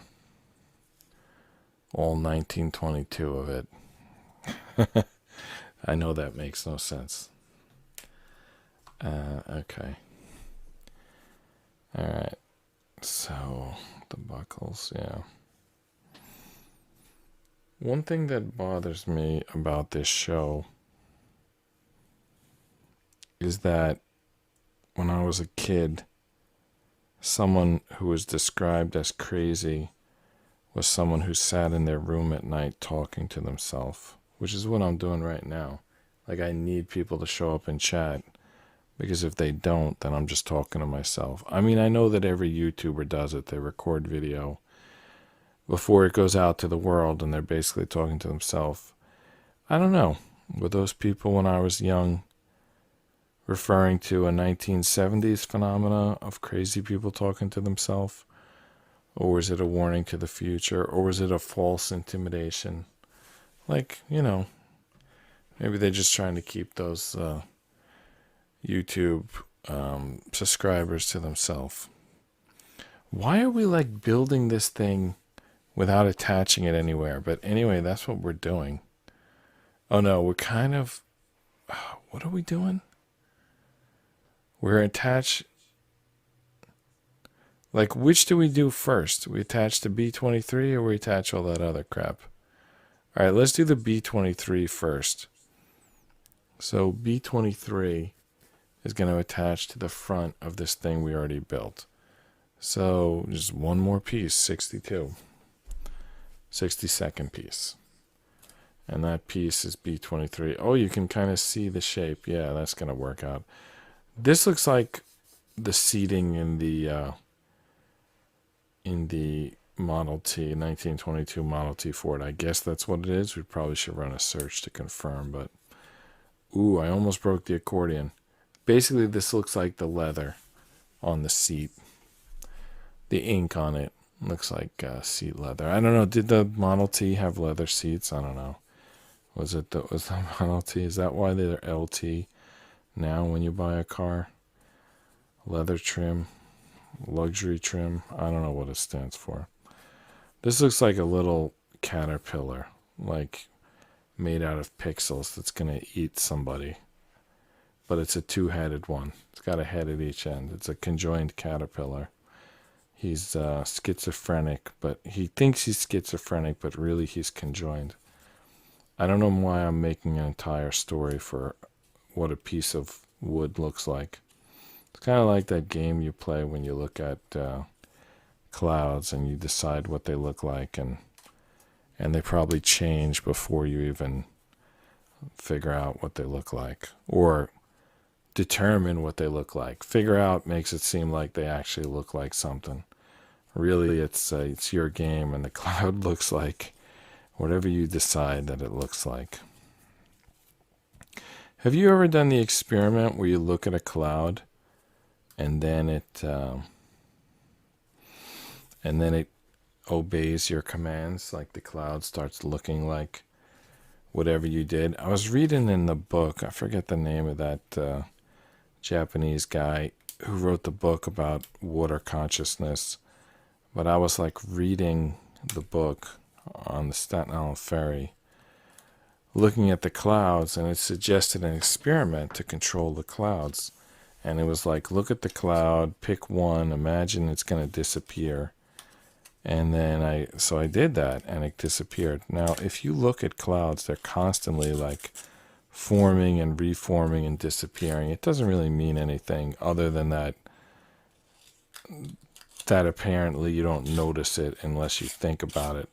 But the weird thing was that when I thought about it, when I looked at the rain cloud and it disappeared, then I started to like do a couple more. And then there was an incident, like that Agent Smith in The Matrix? But it wasn't Agent Smith. It was like an army of helicopters. Like, this is the most helicopters I've ever seen, like, show up. I think it was like in the teens. Like, there aren't that many, like, heliports on that side of Manhattan, but suddenly, like, a bunch of helicopters came in at once, almost like, stop touching the clouds. Like, these helicopters were going to protect the clouds from my brain. And then when I was thinking about that is I remember a lot of times when I was a kid driving in the car, sitting in the back seat, daydreaming out the window, and then all of a sudden a flock of motorcycles would come by. And it kind of reminded me of the idea that this helicopters came in a pack. And what was funny about that to me was that helicopters and motorcycles are both referred to as choppers. And then I started to think, like, now understand that this is totally imaginary. I'm thinking of, like, okay, by the way, we're going to add B18 and B41.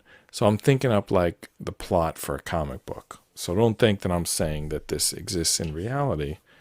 But I started to think, so helicopters and motorcycles can both show up in packs out of nowhere, and they're both referred to as choppers. So when you start to use your brain to interact with the universe, the choppers show up, like to prevent you from doing it. And I was like, oh man, that's like, I mean, even though I'm just inventing this, sort of riffing off the Matrix movie and just making up some nonsense in my head, like, I'm not claiming it's real. I know that it's nonsense that I was making up, but it still disappointed me. I was like, oh man, that's like, why are they doing that? But really they would have to, because like, the universe wouldn't work. Like what they teach in the Matrix, or some people teach it as like a law of attraction type. That's just one random phrase I pulled out. That's not really the answer, but people who teach it as like metaphysics, let's call it. I'm looking for B41 right now because this is already B18. So some people who try to teach it like it's real, they try to teach to people like using their brain to interact with the universe. They have to be careful, because I don't have all the arguments lined up right now, but I know I've thought them through in the past. And I think one of the ones I thought of, this is just an example,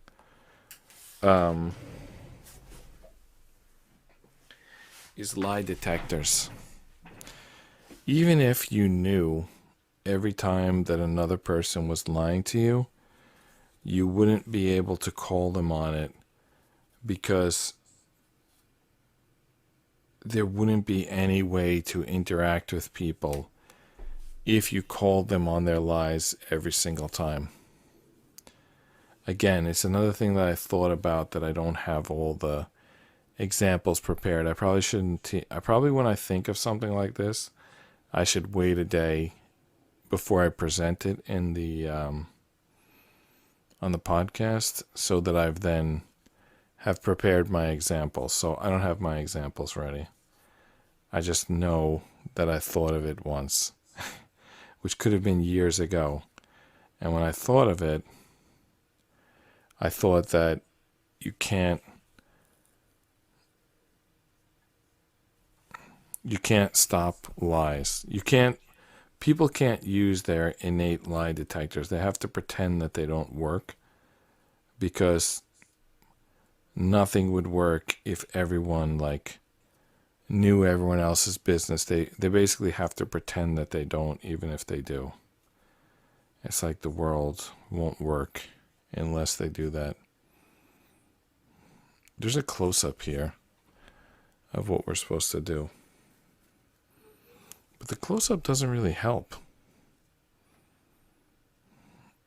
I still can't see what goes where.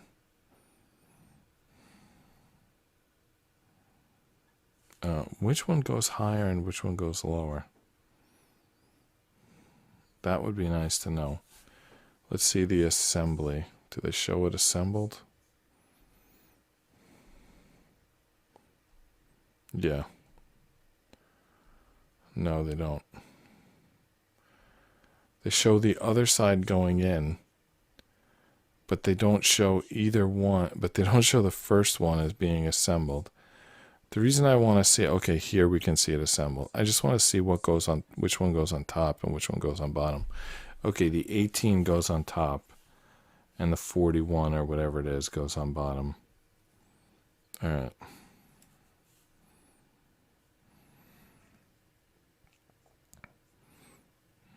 The bulky side goes towards the door, is that right?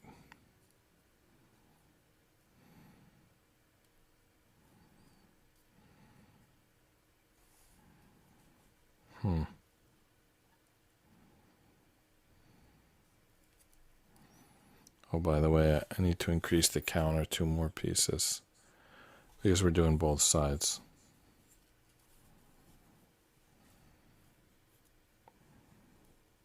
Don't want to force it in because I know that that will cause problems later on.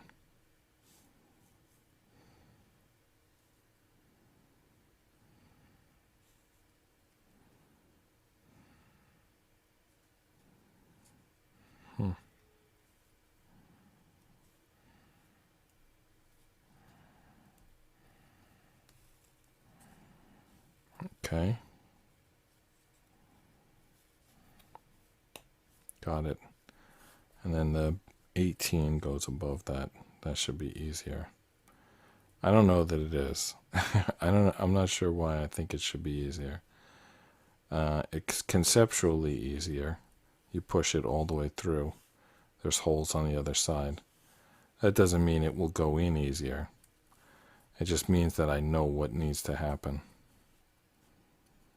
We might need to like bend this board to make it go through, because it's an accordion piece. And that actually could be difficult to do, to get it to bend and then go through.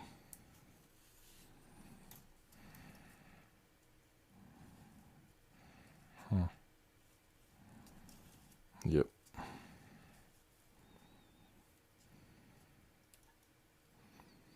So choppers, they chop up your, I don't know what, electromagnetic interface. Wouldn't that be something if that was a real thing? I don't know if it is. It's a kind of a crazy idea. They gotta have something better than choppers, but maybe they don't. Because there's always like air conditioners, fans. Do you ever do this? You ever go on Zoom, like your company has a meeting, like a Zoom meeting, and there's always someone in every meeting who has like a ceiling fan on behind them, and the ceiling fan is, for whatever reason, their Zoom camera is like pointed at it. It's like you can't seem to have a Zoom meeting without someone running a ceiling fan and having that ceiling fan show up in their Zoom feed. Like, why is that? I don't know. I mean, it's another form of chopper. And since COVID, now everybody has those HEPA filters in their office, like grinding all day long. I don't know. I'm just thinking of different forms of choppers. The other one is just like any car engine that like starts up. Or the lawnmower. You're trying to work peacefully at your desk, and then someone starts like mowing lawns, either a either a weed trimmer or just a regular lawnmower. The point is, there's always something. Probably since the Industrial Revolution, there's like always something breaking your attention. Using this chopping motion to break your attention. I don't know. I don't know what I'm even talking about. It's like stream of consciousness at this point. Which can be dangerous. I mean, I don't want people to think that I'm saying something actual. I'm just freestyling here.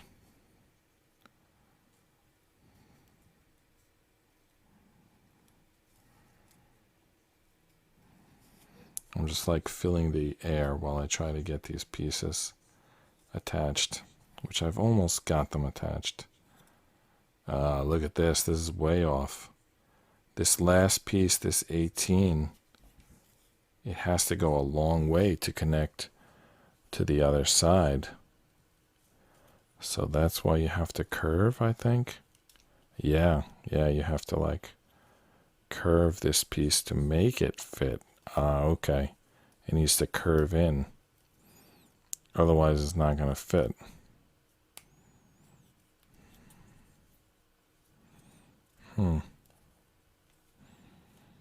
Yeah, there we go. And now let's try to get that 18 in.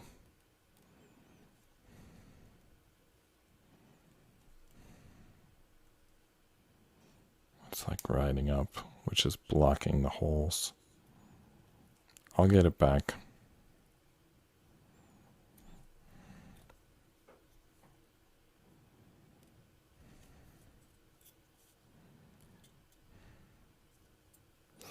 What was it they used to do to put people in a hypnotic state? They would like use a watch or something like that, and it would like move back and forth, and the person would look at it and they would say like your eyes are getting sleepier and sleepier or something like that. And then the person would like fall asleep, but they weren't like really asleep, and you could like tell them to cluck like a chicken.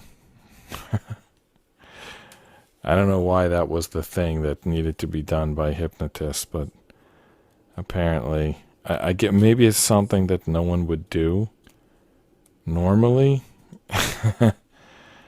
Like, so you ask the person to cluck like a chicken, and that's like proof that they're hypnotized. Did you ever hear the thing where they say when you're hypnotized, you won't do anything that you wouldn't do if you weren't hypnotized? But the problem is, like, they can make you think something is what it's not. So, like, for example, there's this story about this guy who was hypnotized and he jumped out of a 40th floor, like, window, but they had told him that he was on the second floor and there was a fire in front of the doorway, and like, how do you escape? And he's thinking he's on the second floor, he'll just jump out, but he was really on the 40th floor. So even though they'll say like you can't do something against your will, oh, by the way, so now it says carefully lift up and align with holes. So that's the next thing we're going to do. So they'll say like you can't do anything against your will, but your will can be subverted with, I'm going to say it, misinformation. Is that why they're totally focused? Is that why misinformation was like the word of 2022? Is it because of, or whatever, the early 20s? Is it because of that whole idea of misinformation allowing people's will to be subverted? Because that's something you don't want, right? Well, you shouldn't even want the hypnotism in the first place. I mean, even if you just say it's wasting someone's time, not subverting their will, that's already like a problem in my opinion. Oh, look at that. We got a nice little chair built. We got a bench. We got a back, rest. We got some doors here. This is already pretty cool. All right, we done with segment 2? Let's see. Yeah. On the instructions, we went through segment 1 and 2. And you can kind of see here. I think this is the back seat. Like, I think the front has 2 bucket seats. I don't know if there were bucket seats in the Model T Ford days, but I guess, yeah, the engine's going to go here, and the 2 front seats are going to go here, or maybe here. And this is the back seat. I think so, anyway. We'll keep building. Got some screws there. Wax, sandpaper, and a tool.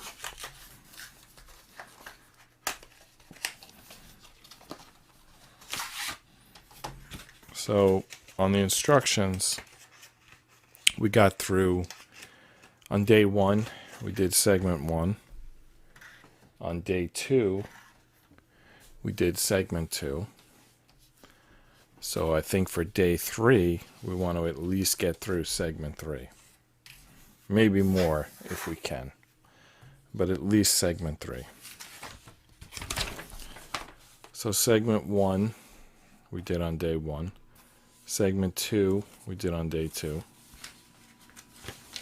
Now, where's segment 3? There it is. So actually, there was some more on segment 2. And then segment 3 starts here. And it only goes like... Segment 3 starts here. 1, 2, and it has only 2 lines. So, and then segment 4 is just this one, like this is segment 4. Like, it starts here, it ends here. So, I'm not sure I can get this all in one photograph, just because the 3 is up there. These 3 lines I think I can get in one photograph. And the previous part we've already have. This is where segment 3 begins. So I already have that photographed. So I think I'll photograph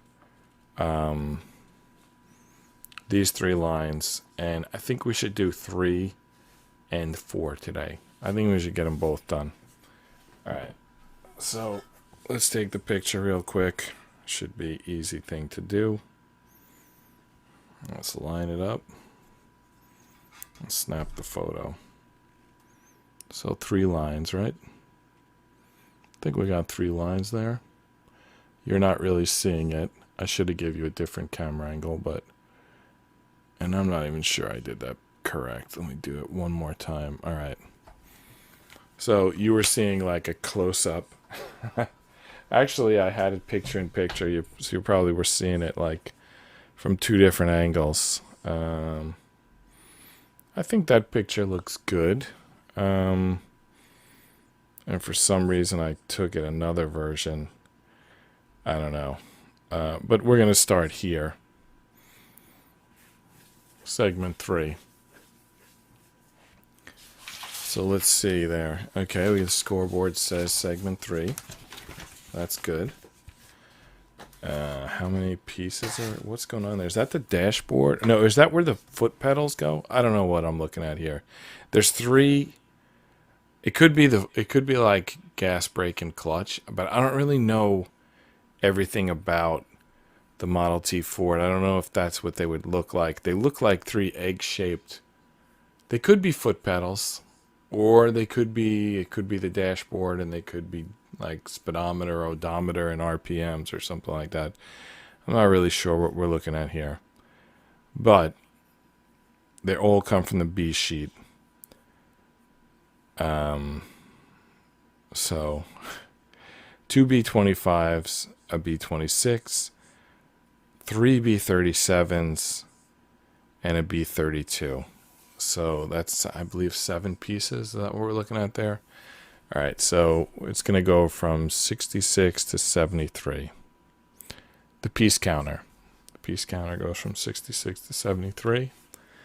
And it's time to start knocking out those pieces. So the B sheet, we have a prediction that this will be the last piece put on because it's the roof and it's on the H board. So it's probably going to be the last piece, but we'll see. All right, so there's B25, B26, it's right there. Those do look like they're going to be foot pedals.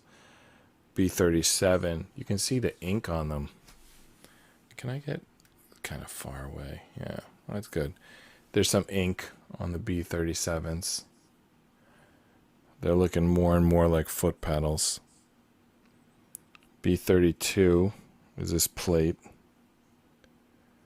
B32 has more holes in it than the instructions show. But I think the instructions are just showing the holes that are going to get boards, going to get pieces put in. They're not showing the other ones. All right, so let's start grabbing these pieces. This looks like something from the seats. All right, there's 32. It might be tricky to keep clear which pieces are which once I start popping them out.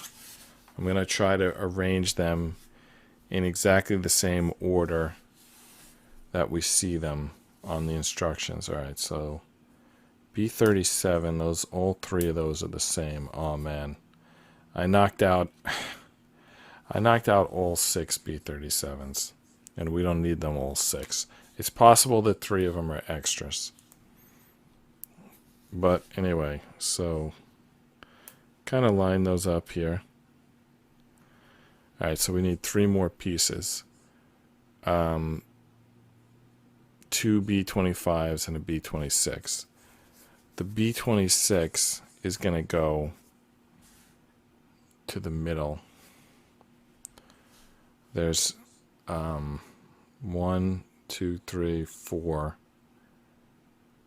holes here, but it's like 1 and then the bottom one for 2 and then 3.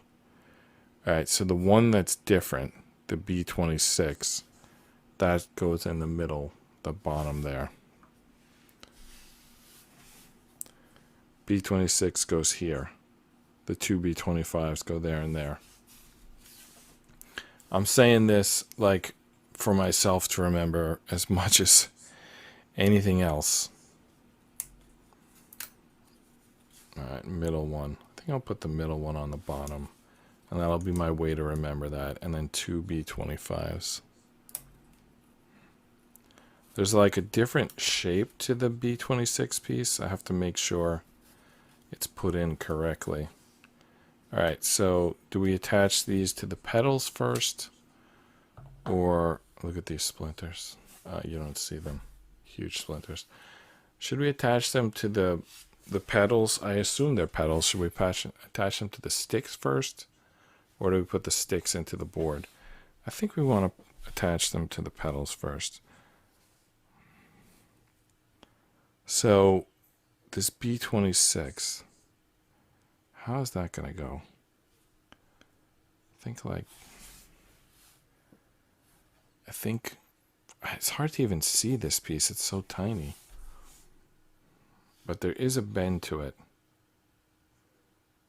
And I think that the bent end goes on the top and holds the pedal. And the pedal is another issue. I mean, these pieces, they're like, I can't even focus on them. They're so tiny. That didn't work. Try the other way. No, they're like not coming in at all. Wow. I got problems with my close-up camera tonight. Or these pieces are just so tiny that it's useless. All right. There is kind of an egg shape to this piece. And I think the small end goes on top. The curved end goes into this stick. I believe it's a pedal. Inside out. That's the only part that's easy. I can't hold these tiny pieces. I need to get the needle nose pliers. I can't hold them, they're too small. I kind of wish I had 2 pliers right now. I can't hold either of these pieces. But they're together. So now this bottom hole is going to get this middle one. And then the other 2 are kind of like easy. They're the same piece twice. This is the type of piece that I would expect to fall out. I almost feel like they should make it go long on this side so that you can and have a slit in the middle so that you can split it and fold it and then it won't come out. Because this definitely looks like the type of piece that if you fiddle with it, it's going to start falling out. So let's try to do the other 2 with minimal fiddling. All right, the small end of the egg goes at the top, but that's irrelevant because the stick and the egg are both symmetric. The stick is symmetric from every way. The egg is bilateral symmetry. But either way, the upside of the egg is not defined until we put it into B32. So that's the point when it matters. And we want to get that in. We want to do it on the first shot. Because if you start taking it in and out, it's going to become loose and it's going to start falling out when you don't want it to. This middle one, I did the ink side the wrong direction. We're not going to correct it. Because if we correct it, it's going to weaken it. I can barely even see this piece. That will be my excuse for why I did the ink the wrong side. I can't see it anyway. Honestly, I feel like I could just grab a pen and re-ink that petal, because if I pull it out and put it back in, what I can do is maybe use the pieces that I put over here and hope that they're extra. That's the only way I would redo it. But even then, you would be taking in and out of B32 twice, which would weaken it. So we don't want to do that if we don't have to.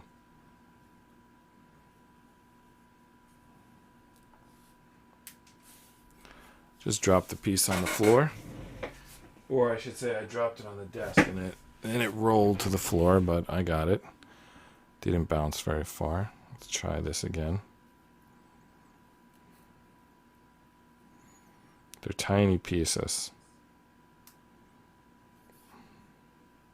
I feel like I need a mini like a light and a magnifying glass and some tools to work with this. I think they call it jewelry work when the pieces are this small, because that's how jewelers work with these tiny pieces, and they do have tools like that to do this work.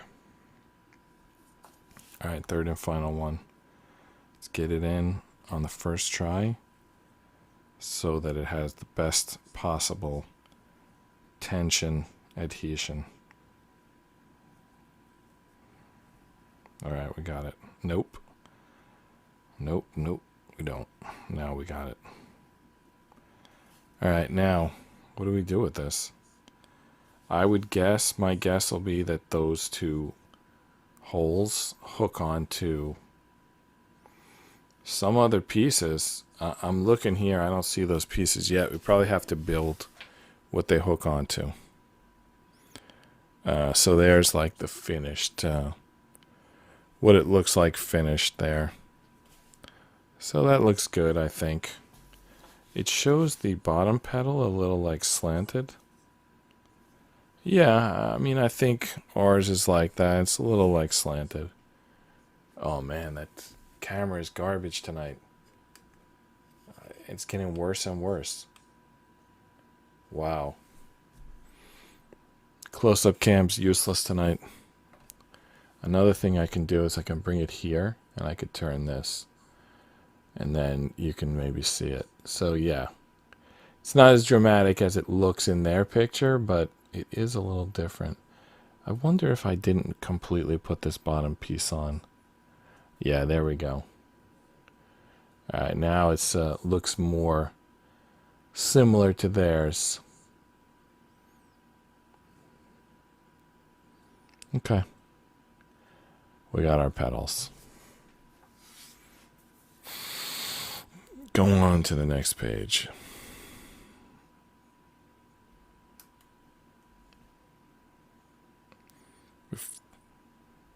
There it is. We photographed this next page twice, but I think the first time I messed up. All right. What do we got to do here? 2 B34s and a B33. So we haven't done anything with this piece we just built yet. It's just kind of hanging out for a second. I'm going to see when it gets added. When does it get added? I'm just wondering if I was supposed to attach it and I didn't. We're doing the seats in segment 4. So it has to be somewhere in segment 3 when we add those pedals. Where? When? I don't see them being added. What am I missing here? Okay, here we go. Here's where they added. The picture's blurry. But I think we'll be able to figure it out. Let's see if the previous picture is not as blurry, maybe. Yeah, that picture looks better. So we photographed this twice, and I don't know. Different times we might use different pictures. So for the first one, 2 B34s and a B33. So that brings us to 75 pieces. 75 pieces. No, 76 pieces. 76 pieces. So 2 B34s. Another piece fell out there. And a B33.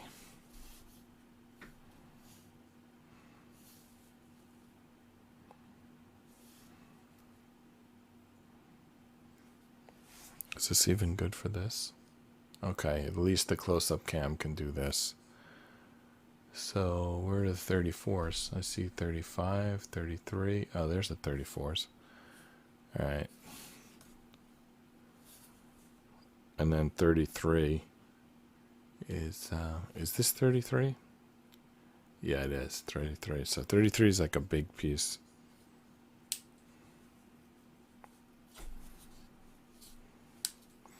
I wonder if in segment 4 we're going to go to board C. I bet you we are because we're running out of pieces in board B. And these 34s look like maybe what we're going to attach that previous thing that we built to. They've got 2 tabs on top, which is exactly what we're looking for. Well, these pieces need to be sanded. All right. And then where do they go and how do they go? All right. They go kind of with the skinny end facing this chair. And I think they go in the first slot.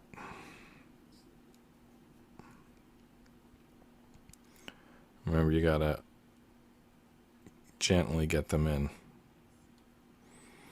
to not bruise the openings, to not over widen them and make them lose adhesion, tension. All right, we got one in. And the other one in. And now for B33, you have to make sure you have the ink side facing up. I'm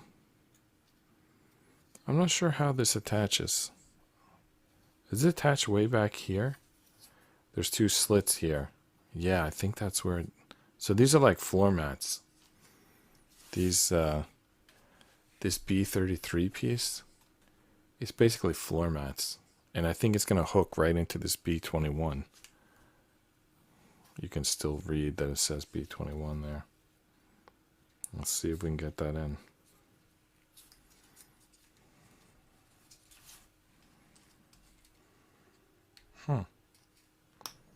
Okay. Got it. Now, oh, that's it. That's it for this little instruction. We'll move on to the next instruction, which I think the previous page had a better picture. All right, so we're going to take this thing we built a minute ago. We're going to put it on these pieces that we just added, and we're going to drive in a single new piece, and that piece is B36. Whoops. Oh, 1 second. All right, B36. That's the piece we're adding. Wow, that looks horrible. Let's try here. All right, B36. There it is, B36. All right, so they're using this like kind of reverse angle. So I feel like we should do the same. Just make it easier to be sure that we have everything lined up right. Though I feel like I want to turn it around just so I can see the tabs going into the slots.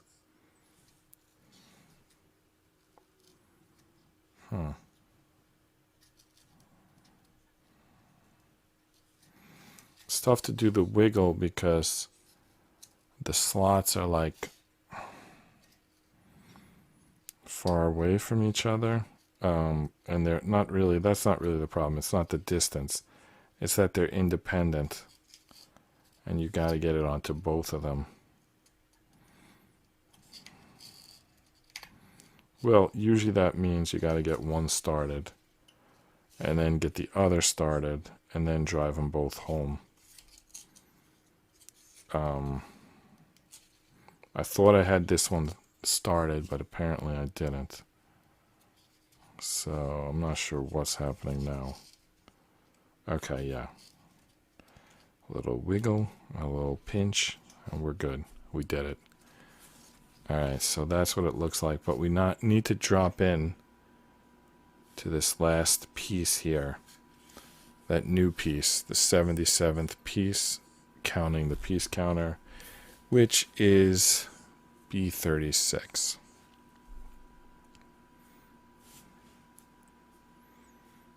B36. Why won't this camera focus tonight?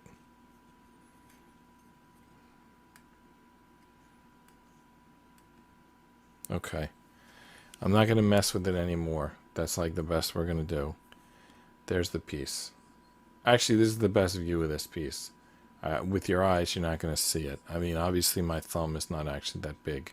This is just a close-up camera, making everything look huge. Alright, so now this piece, B36, it has ink on it. They want the ink facing inward towards the pedals. Is this like the clutch or something? And then it has to go through here, and then it has to catch at the bottom. Which actually, it's not difficult to do at all. Modern times, the clutch would be in the middle, right? On the right-hand side. So back then it was on the left-hand side. I mean, I don't think this is the hill brake. Or maybe it is, actually. It is kind of down on the floor like a foot pedal. Actually, I was saying clutch. The clutch would be the pedal. It's the gear shift. I'm not up to date on the terminology, sorry. Anyway, the piece is in there, and this camera is again out of focus. What a disaster. Okay.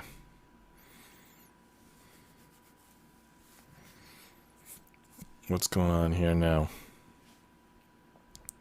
C3, C10, and B35. Okay. Is there like an order to do these? Yeah. It says to do the C3 last. B35. C10 it says to do first. I can't even really see what's going on here. So they want us to get to the C board. Are we done with the B board? We didn't use B28. Why not? I don't know. but we didn't. Alright, we didn't use B35, but we're about to. So 3 pieces, B35, C10, and C3. So we're up to 80 pieces. This B35 is similar to that clutch piece. They don't want us to put that in until second. They want us to do C10 first.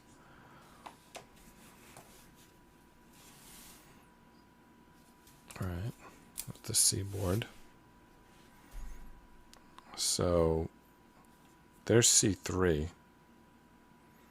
We also need C10, which is like a little bent stick type of piece.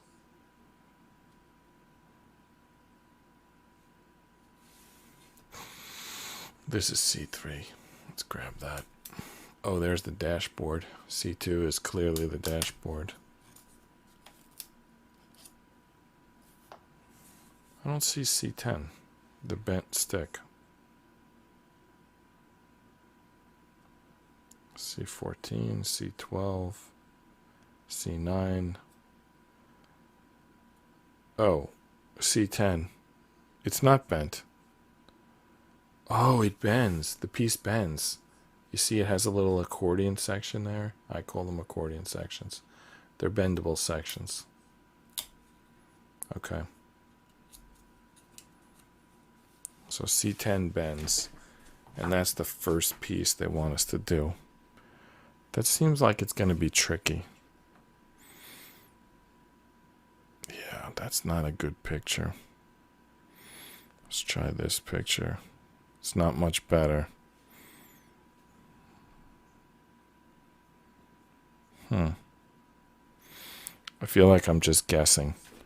Let's go to the instructions and see if we can figure it out.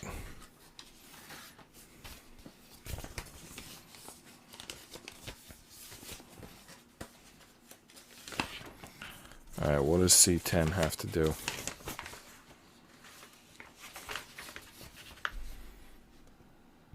Okay, C10.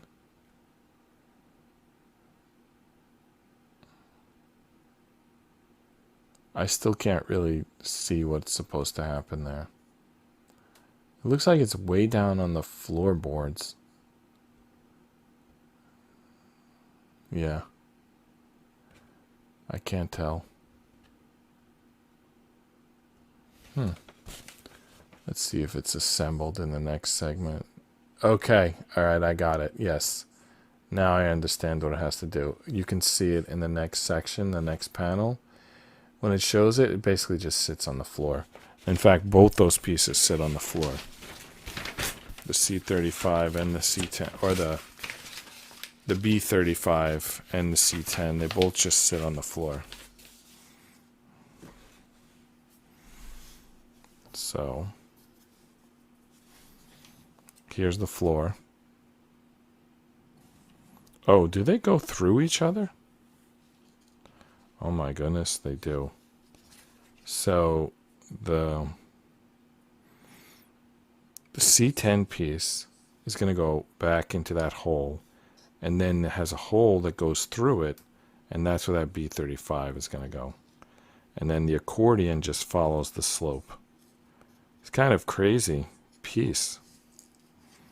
Don't see many pieces like that, but here's one. Alright, oh, I broke it. I broke the accordion. Should we replace it? Let's assume that they gave us an extra. Alright, I think what we have to do the second time with the second B30, the second C10, is we have to put the B35 through it first before we attempt to install it.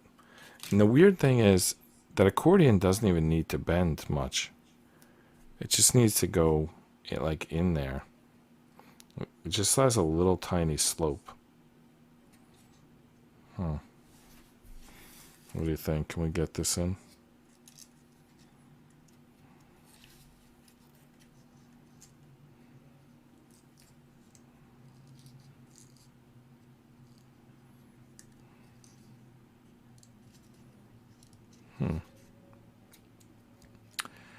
I got the back end in, but that front end, yeah, the front is in too. It's done. This is in. It's done. It's complete. There we go. That's what it looks like. So that C10, just you don't have to bend it. It just acquires its bend from sitting on that floor, and then the B35 kind of pins it in there. All right, that's that. Now we need to put on this C3 piece. It said the ink faces out. There isn't really much ink. There's like a little, I don't even know what that is. I can't make out what that is. I can't make out what any of that crap is. Yeah, what is that? Like bolts and rivets and stuff? Anyway, that's the inked side. There may not be much ink, but that's it. And I think this piece, I don't know if this is going to be tricky, but it's going to go onto those hooks. So that means it needs to move. I think the hooks are going to go, this board is going to go through this big slit. And then those hooks are going to go on those littler slits. What I don't know is like if you've got enough space to get it onto those hooks.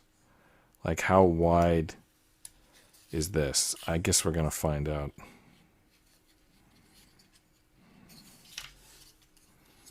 Oh, that looks like it's going to work fine. And then slide it this way, right? Beautiful. Oh, you kind of didn't have a good angle of that. Anyway, you can see it's in there now. It would be cool to stick another piece in there just to like lock them in. There are pieces here. I don't know if there were tabs underneath. I don't remember. I'm going to take it off just to see.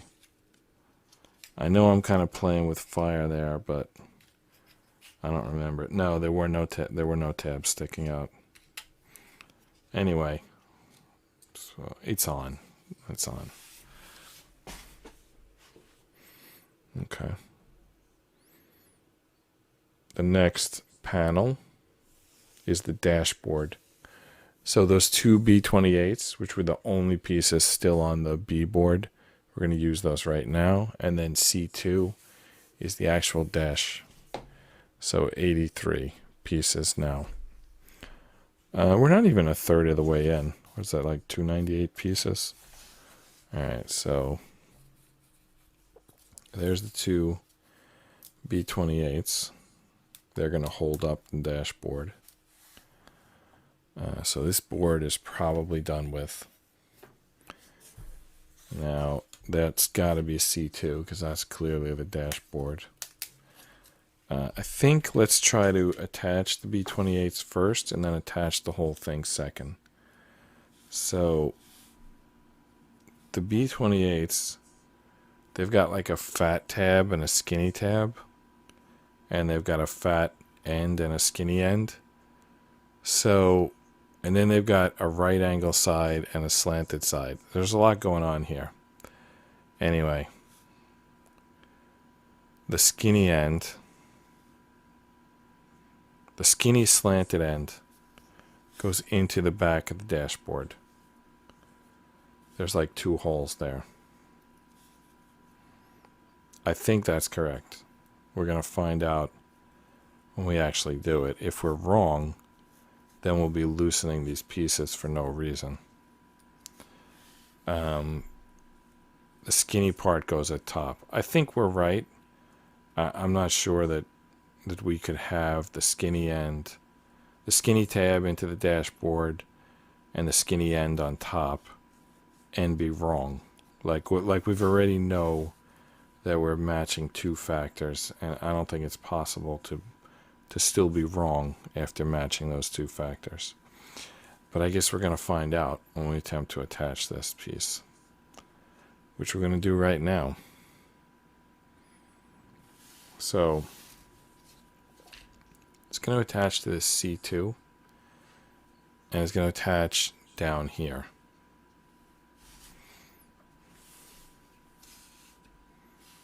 There's 2 pieces there. Why is this like I set it, I make it sharp, and then the next time I go to it, it's blurry again.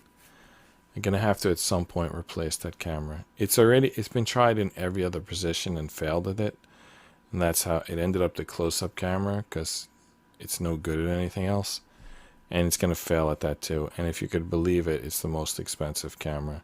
They basically use that technique where they sell crap by making it expensive and make you think that it's good. I should have I mean, it's my fault I bought it, but I bought something that was crappy.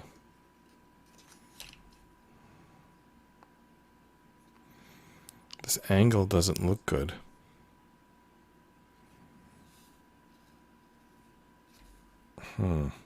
Okay, no, it looks fine. The angle looks fine.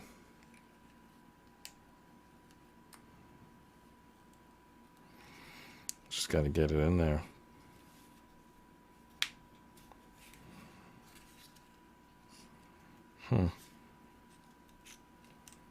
Okay. Get one side in, get the other side in, and then push it in. It's obviously still pretty far away, but it is started. So if we can start it, we can finish it.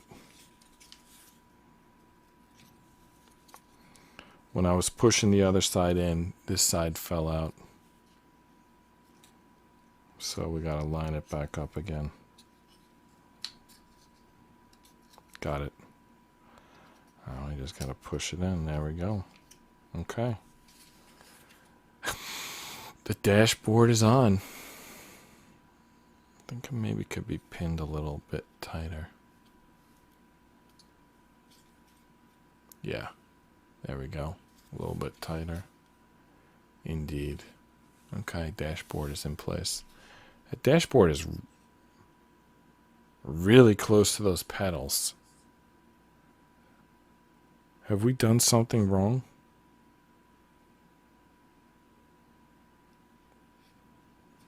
Like, I can't imagine how you would get your foot in there. Like, I feel like this dashboard is supposed to be higher. What did we do wrong?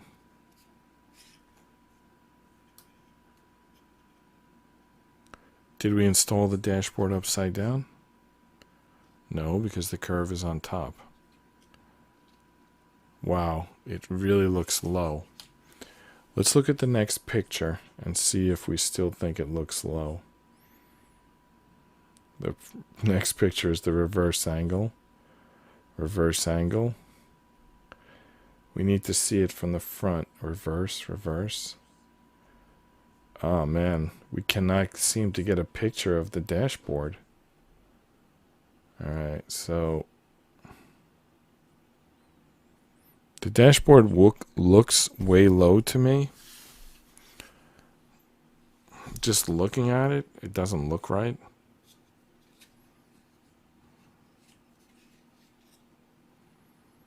But I don't know what we can do about it.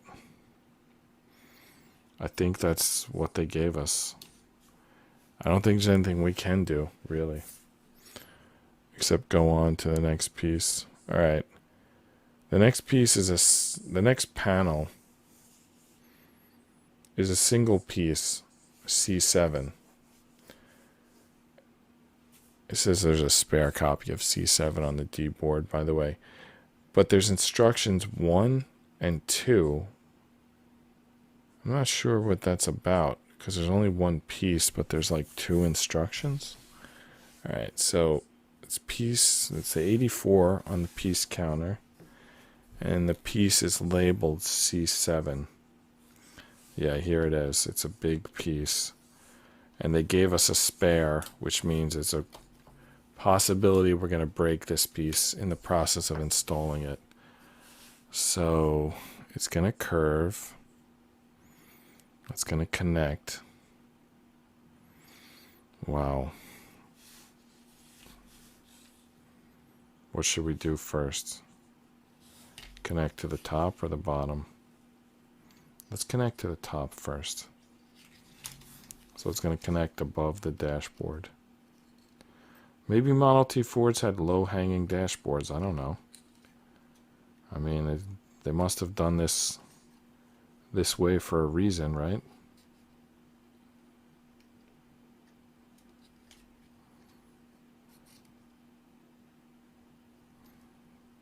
Huh. Wow. Didn't go in. Let's try the other side.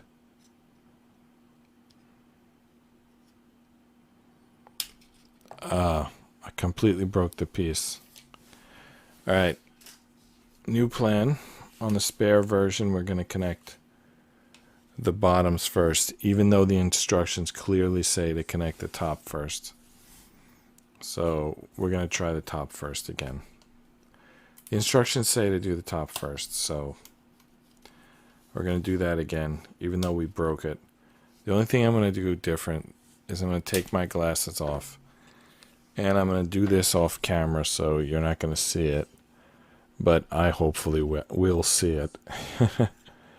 Alright, and now I can see what I'm doing.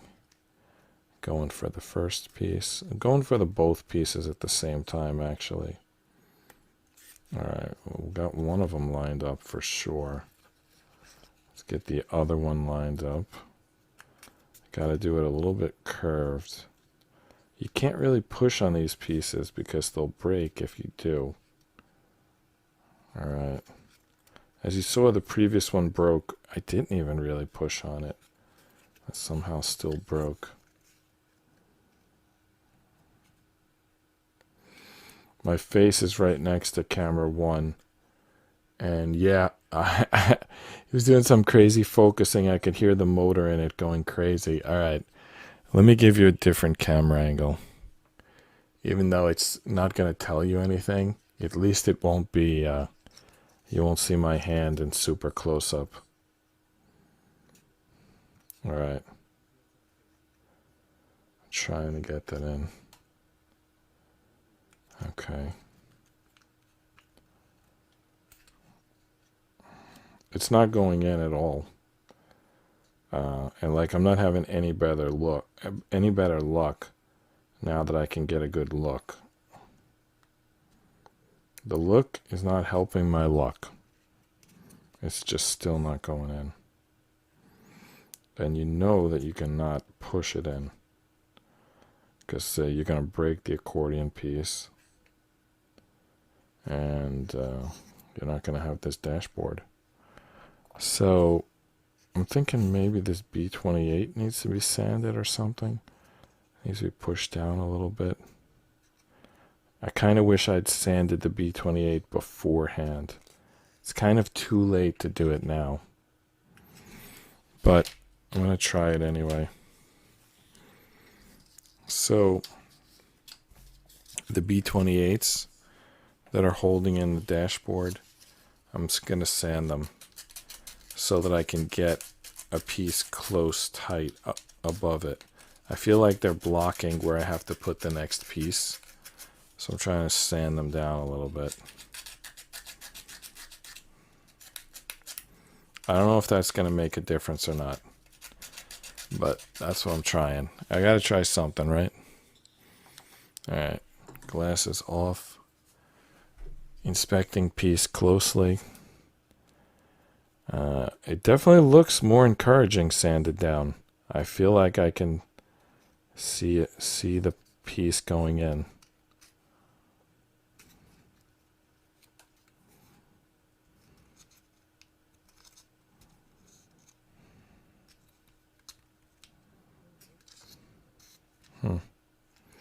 I got one of the two. They're in. I got them both in. All right, there they are. They're in. Now we got to get the side pins, but we got the top one in. So sand your B38s. That's my advice to you. Sand the B38s. This might pop out again when I try to do the side, but whatever happens, happens, you know. We'll get it done. We'll roll with the punches. We'll figure it out, and we'll get through somehow.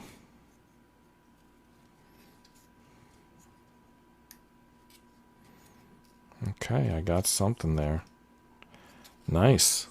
I got one side connected. I feel like I'm building one of those like Boy Scout soapbox derby cars. I never was in the Boy Scouts.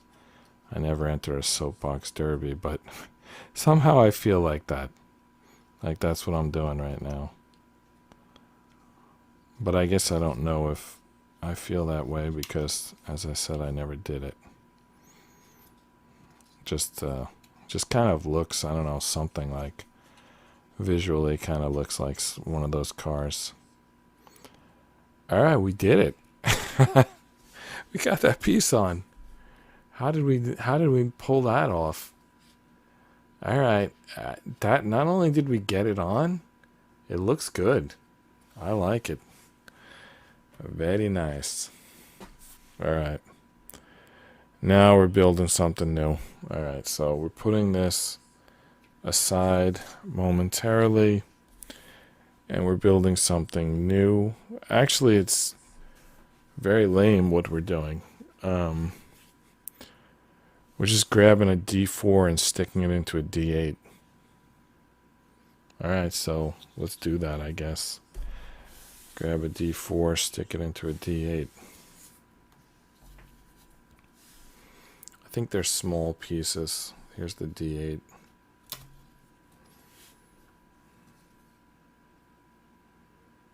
Where's the D4? It should be an even smaller piece. There it is. There's two D4s. Does this come with a ×2? Let's see. Nope. Just a single. Kind of looks like a light switch or something.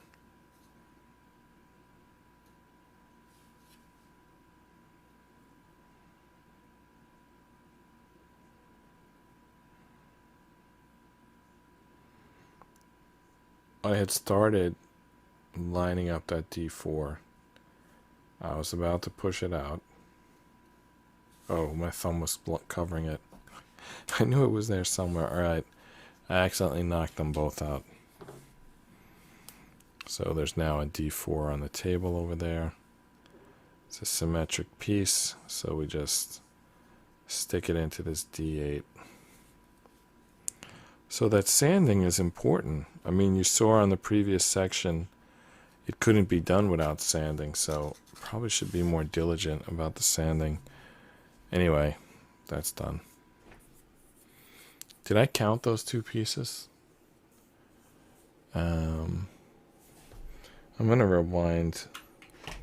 You won't see this. I'm basically just rewinding the live show to see when I added and when I didn't. Yeah, I didn't. So those pieces we just put together were 85 and 86. I had not previously added them. All right. Next section. D1, D2, and D3. Just stick three pieces together. All right, so that brings us up to 89. D1, D2, and D3. There's 13. Okay. D1, D2, and D3. They're right here. 1, 2, 3. Is that 3? That whole piece is 3?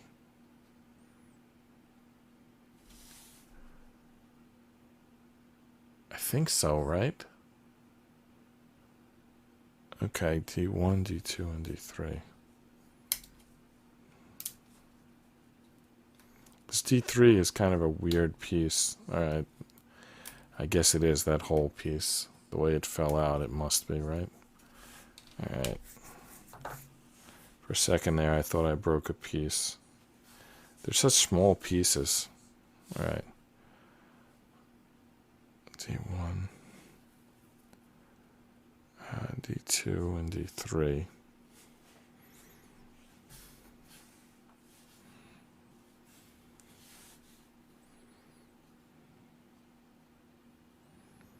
Inside out. Put D1 through D2, and then continue putting it through D3. D1, D2, D3.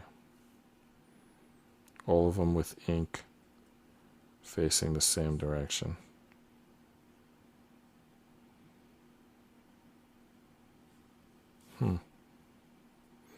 Feel like I need the needle nose pliers, but I'm putting it through another piece first.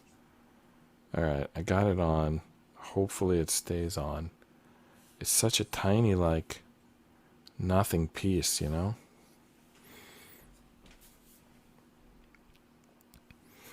Alright, that looks right, I guess. Alright, now we have to add both of these pieces onto our existing structure. And I can't really see what they're doing here. Let's go back to the instructions here. That photography wasn't very good, I did. I feel like I need to do scanning. But at the same time, I may not. I may not get to the scanning. I usually only do scanning on the weekend. And we might get this done before the weekend. I don't know. Alright. Now, how do we connect these pieces?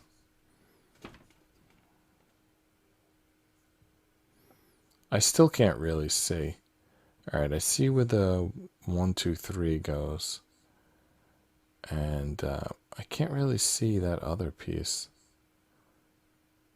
Does it go on the same side or the other side? It's certainly not obvious. Alright, I'm going to guess other side, but I'm not sure.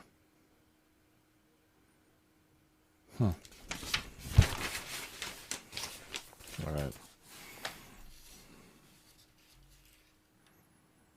Why would it go on the other side?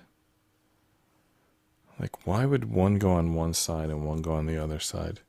It does, though, because the close-up shows the double dot, and the double dot is only on this side. Alright, so this D1, D2, D3 goes here. There's one open hole there. That's where it goes.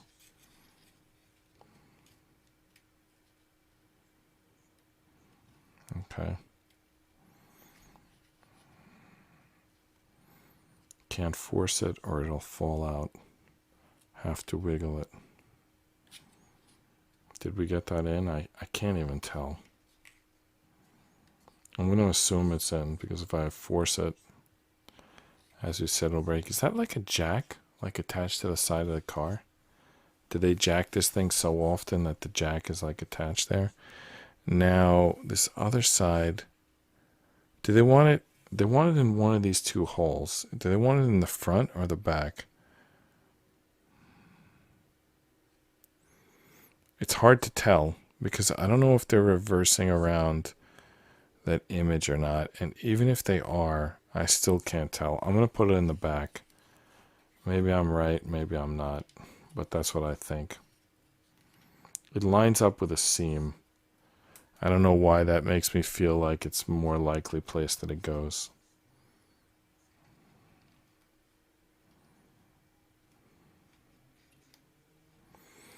We'll find out. If it's wrong, I'm sure we'll find out at some point in the build and we'll fix it.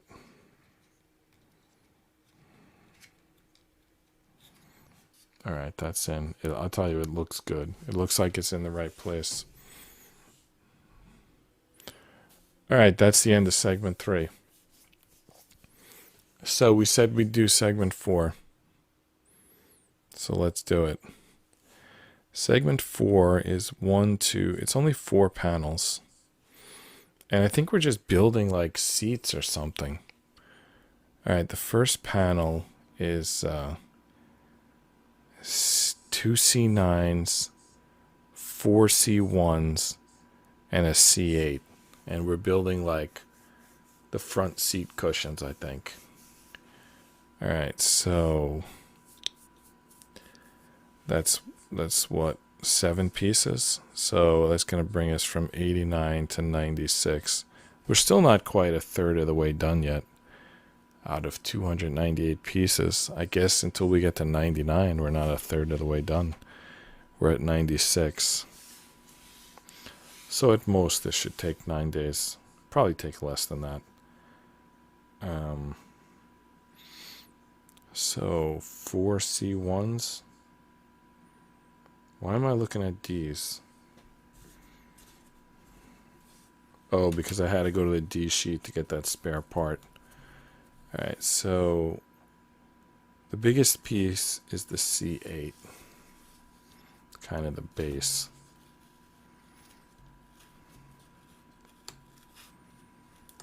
Alright, come on, get out of there. Alright, C8. And then the C9s, we're going to take 2 of them. They're kind of slightly accordion pieces. They bend a little bit. I don't know if those are extras. Maybe they are. And then 4 C1s, which are just the attachment pieces. That's them. No extras. 4 C1s. Alright. Are these symmetric? Let's test them. Test them out. Little bow tie pieces. Alright, spin that around. I think they're symmetric, I'm not sure. Alright. Let's get them in.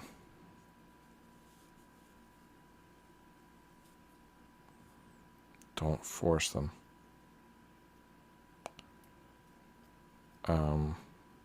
Let's try the other side.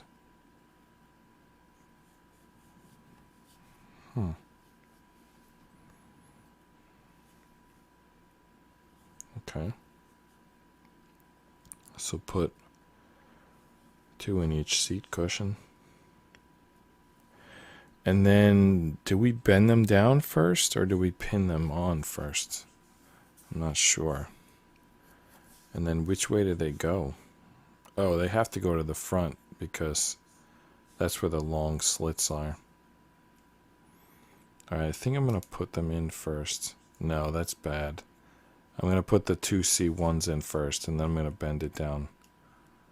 If you try to do it the other way, I'm fairly certain you're going to break the accordion piece. I mean, you'll probably break it anyway, but I don't know. It doesn't say, it doesn't give a 1 or 2, so no advice on which one to do first. Last time they told us, and that was comforting. This time we're on our own.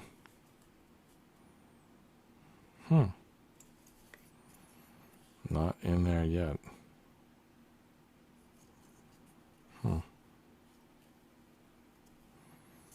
There we go. So I turned 50 over the weekend. And I went and picked up my son from college, and he was with us to celebrate. But the best part was that he seemed comfortable at college. Like, we weren't, the first couple of times, like first when we dropped him off, he didn't seem super comfortable. And then his birthday was 4 days after we dropped him off. So we came back for his birthday, and he looked better, but not totally. Then when we went to see him this weekend, he looked really comfortable. So he's been there 3 weeks, and I guess that's how long it takes to get comfortable. You know, the first week, I don't know, it was just something with body language, like voice. I don't know, I just had the feeling that he wasn't totally comfortable. But after 3 weeks, he seems like very comfortable, which made me very happy. Have you ever sent a kid to college? It's something. I mean, there's worse things, you know. I mean, our oldest son went to the Navy.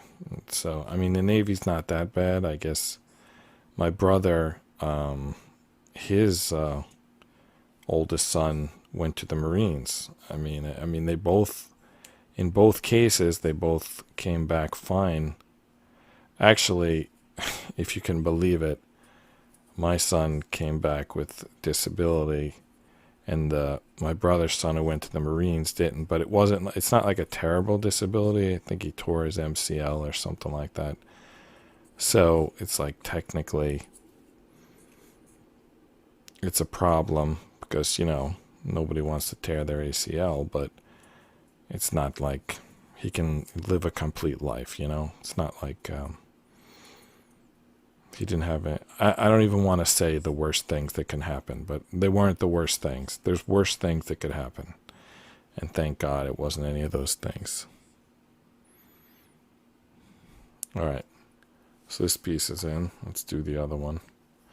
I think we should do the other one the same way. I'm tempted to put the tab in first, but we did it second on the other side and it worked. So like, why should we change that? I don't know.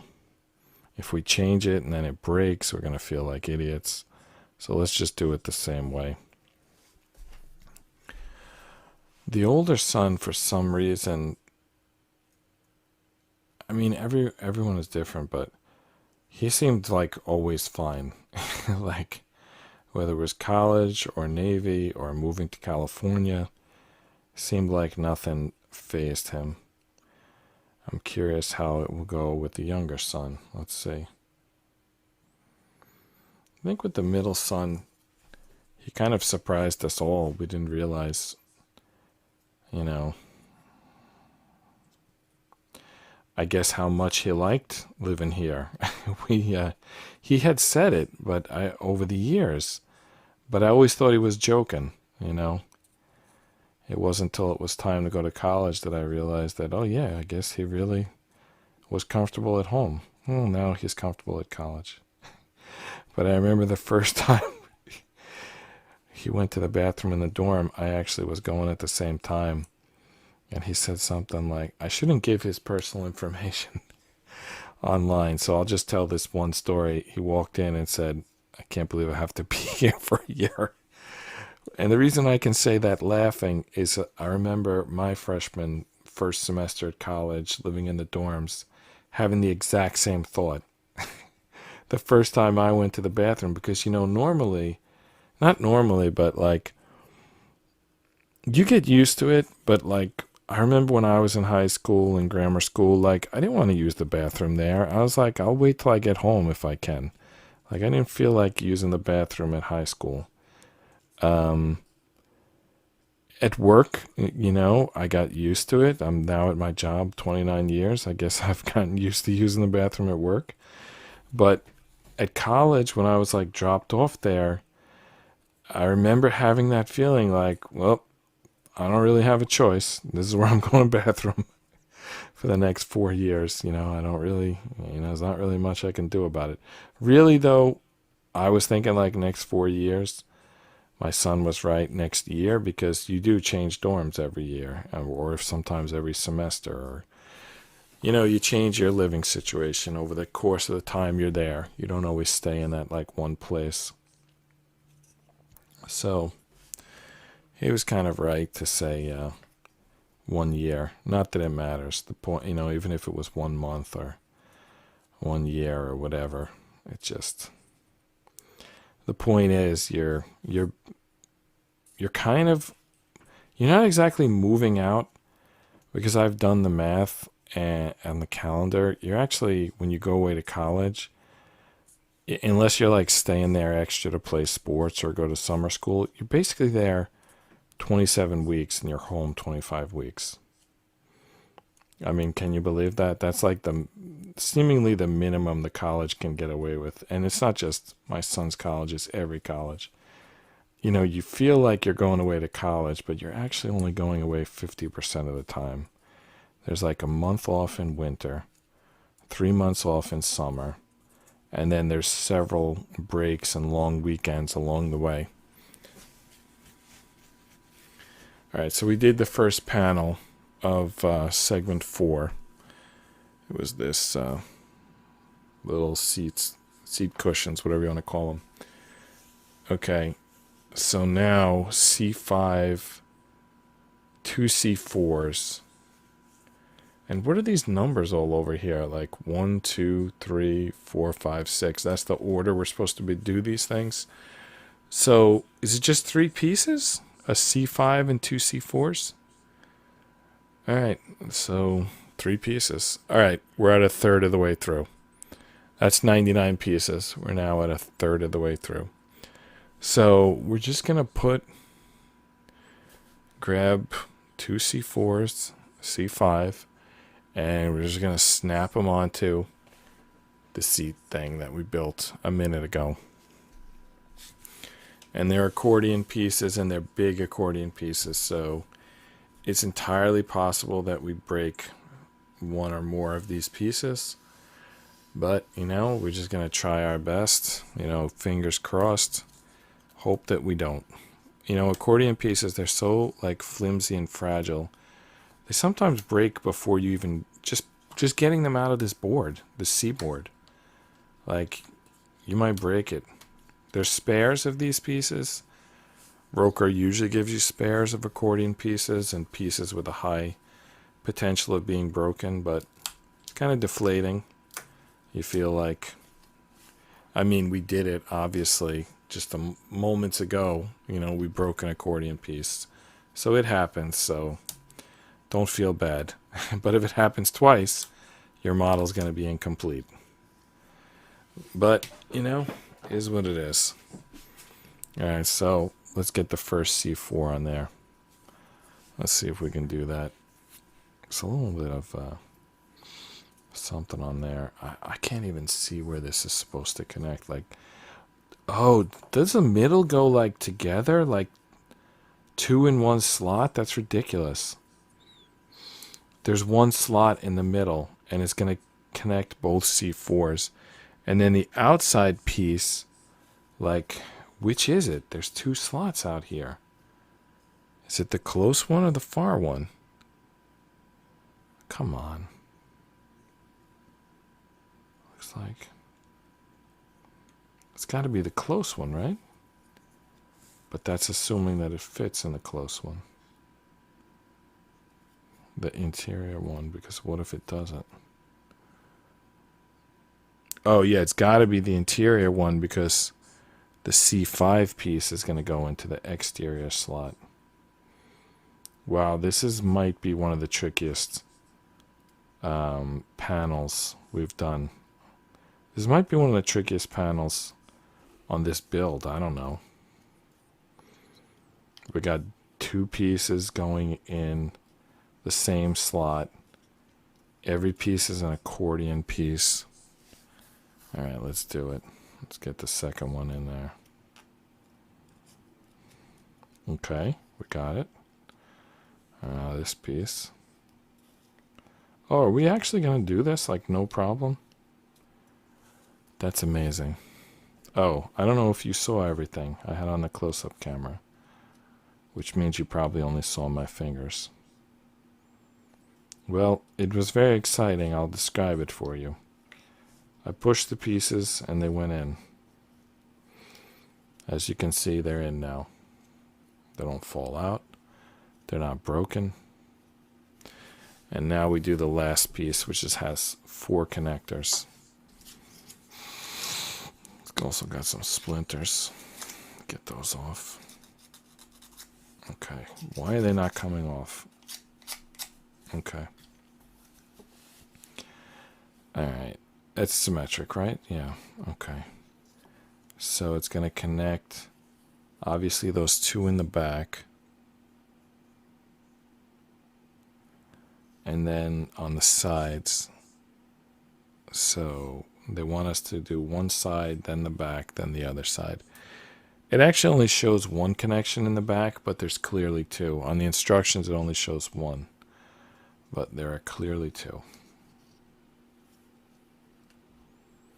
Oh, this is looking good. No, it's not.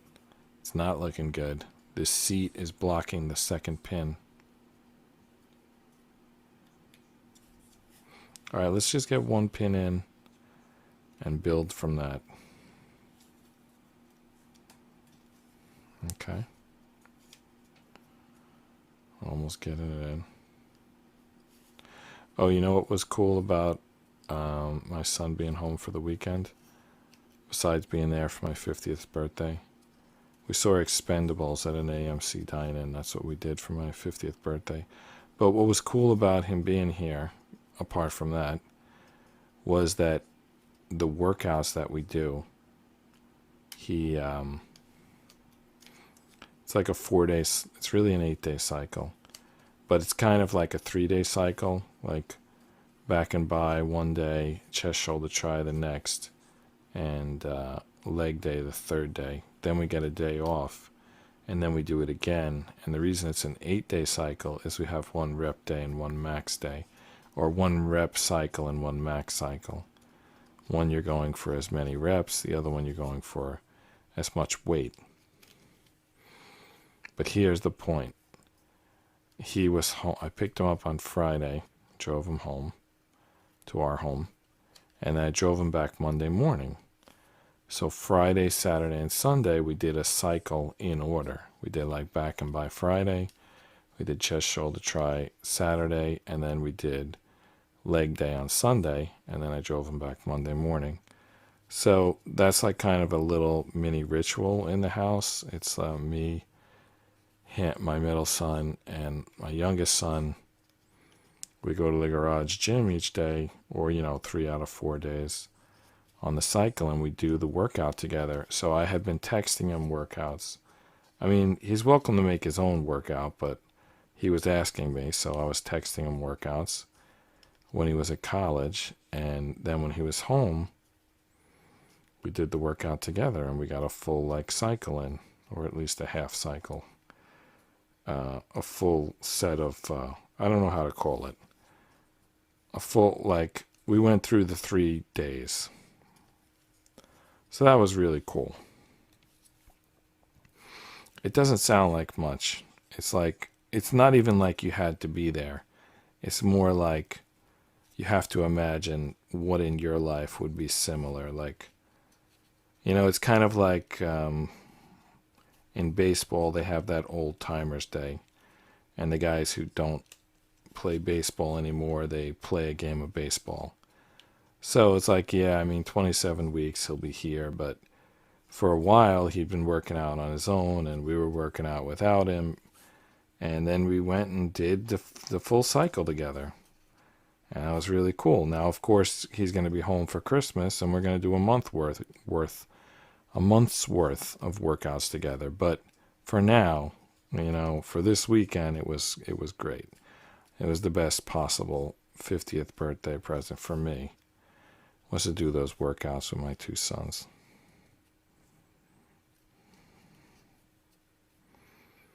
What do you work out? Is there anyone in chat right now? Okay. Feel free to put if you work out, because I've always worked out. I started maybe when I was 14 years old. I'm now 50. I still work out. My kids love it. But some people don't. I notice there's some coworkers that don't appear to do any exercise, and I'm not sure. To me, I feel I know that people say drink lots of water, eat proper nutrition, eat whole foods, get 8 hours sleep, stay active, and you'll be healthy. I'm not claiming that I do everything all the time, but I've worked out for decades now. I don't see myself ever stopping, and it seems like the right thing to do to me. Like I say, some of my coworkers, they look like they don't work out at all. And I don't know. I'm not going to tell them that they need to work out, but I feel like they would enjoy their lives more if they did. First of all, working out is just fun on its own. But then second of all, it's everything you do is easier and feels better. You carry in the groceries, it's easier. You carry some furniture around the house, it's easier. You do some hiking. It's everything you want to do is just easier because you stay in shape. All right, so we built this little thing. What happens next?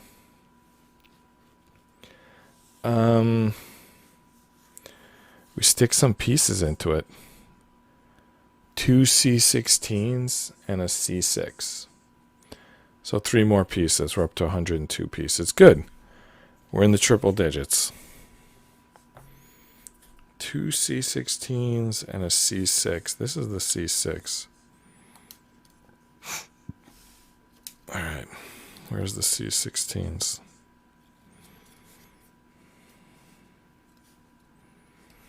These are C16. All right. I was worried I was going to pop all 4 of them out. All right, so just stick this on the back here. Is this like a handrail for the people sitting in the back seat to like hold on to if it's like a bumpy ride? I think so, right? Did they not? They probably didn't have seat belts back then. What was this? 1922? This is a model? Yeah, I think this is like just there for the people in the back seat to hold on to. And probably this handle's probably for the person in the front seat. Like, hold on tight. We're going to be hitting this curve. It's a bumpy ride. Hold on tight. Yeah, I think these are just handles to keep the riders of the vehicle safe. That's what they look like to me, right? I mean, do they look like something different to you? They look like handles. The people in the back seat are going to hold this handle on the front seat, and the people in the front seat are going to hold this handle on the side. I don't know. Let's see. Maybe I'm wrong. That's what I think. At this point, I think they're handles. Well, I did the first one by fingers, but I feel like trying the second one with the needle nose pliers. See if that goes a little easier. I think it is going a little easier. Nope. That didn't go any easier. Let's try the fingers.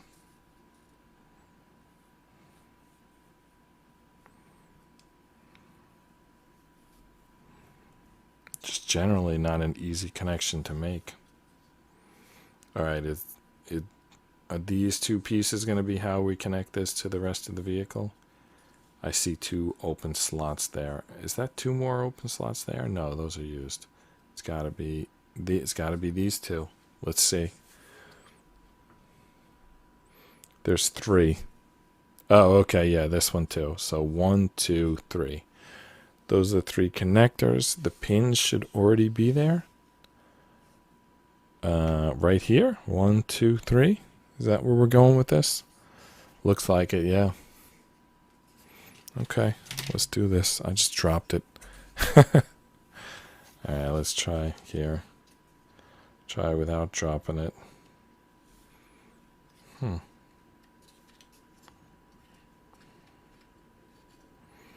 Gotta be careful. I don't want to press on those accordion pieces and break them.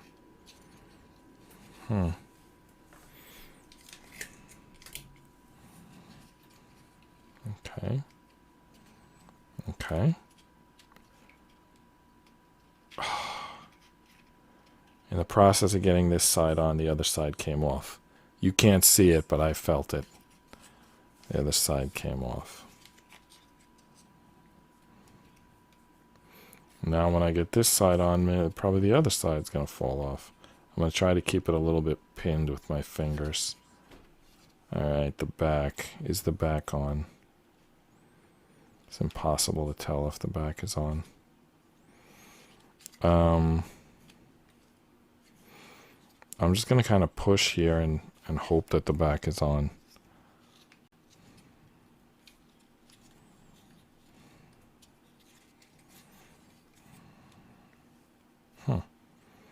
Side's not even on at this point.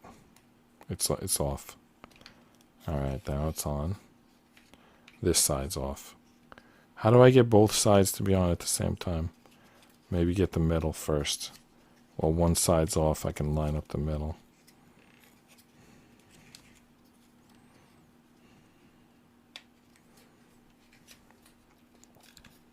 I put one side on, the other side pops off. Which means I gotta get the middle on first. This is not going well.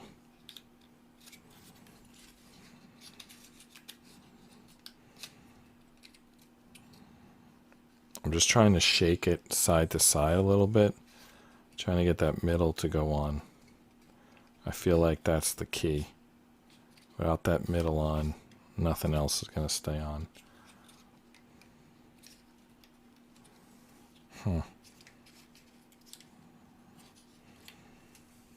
Alright, we got both sides on. It's good. We're good. Both sides are on. Is that the end of segment 4? Day 4 of the ROKR vintage car. They call it vintage car. It's stamped 1922 and it looks like a Model T Ford. Here's what we built so far. It's got the seats. I don't know. It's got... I mean, it kind of looks like we're getting there, right? I mean, we got a ways to go.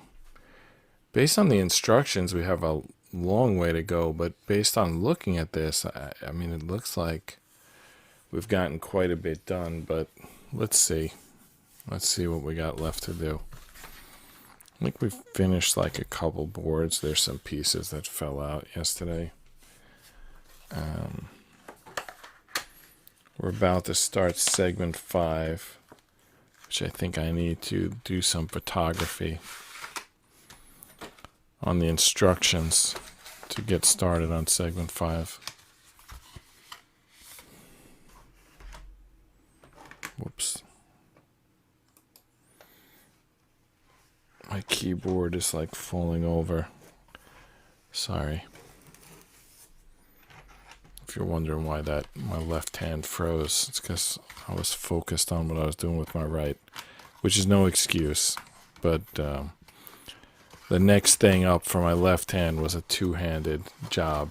You know, if it had been a one-handed job, my left probably would have kept going. Anyway, let's see what instruction 5, segment 5 looks like.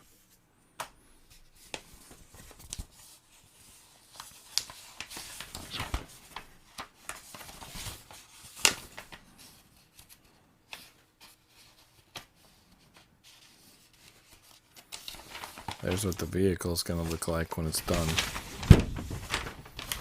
Alright. Alright, so 5 starts down here. Actually, that's it. We already have 5 photographed. We'll need to photograph 6. 5 is a single panel. 5 is a single panel. And it's already photographed. And then you can see 6 is there. Yeah, you just build it in the first panel of 5, and then the second panel of 5, you kind of stick it on there. So I'll photograph 6, but for now, we're just going to start, you know, taking a look at 5 here. So segment 5 is well, it's 2 panels, but a single panel that has pieces, and boy, does it have a lot of pieces. I mean, look at this thing. What's that? C11 times 2, C20 times 2, C19 times 2, C17 times 2. Then there's a big piece called C12. And then there's a sub. Well, let's just go then 2 C21, C4, 2 C14s. Then there's something else that's a times 2. In fact, we probably should start with this. It's like a sub panel. 2 C13s, C15 and C18. Well, yeah, we're gonna start building those first. So they're like little, are they lights? Is this what the lights on the car look like? And they're probably lights. They kind of look like the lantern that would be on your house in the olden day, in the modern time. But in the olden days, it was like on a car. Is that right? Does that look like? Are there lights on the front of the car?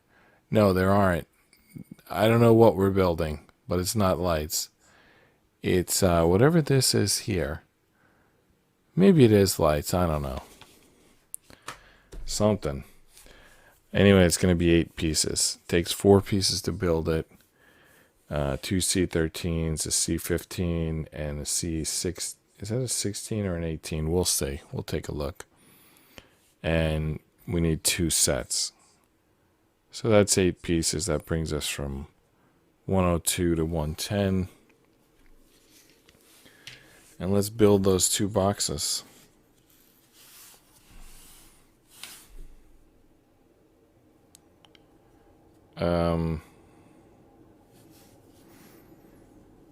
C18 looks kind of like the era.The Comics logo again, but not exactly. Right, we're going to need 2 C13s, which means we really need 4 C13s. And they're right here. We again knocked out more than we needed. We're ending up with a lot of leftover pieces. All right, there we go. There's 4. Well, let's put them in pairs. 2 pairs of 2 C13s. And then we need 2 C15s, which is that piece right there. 2 C15s.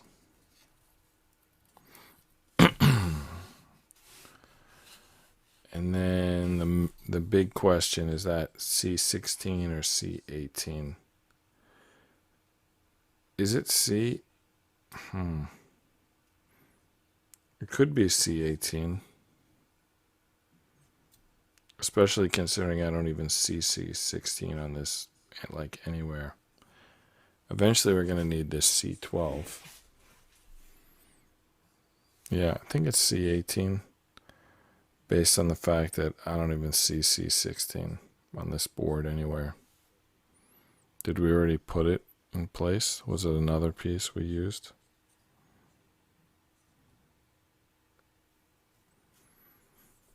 $13, $14, $15. Oh, here's 16. Yeah, it's definitely not C16. So it's got to be C18. So we need 2 C18s.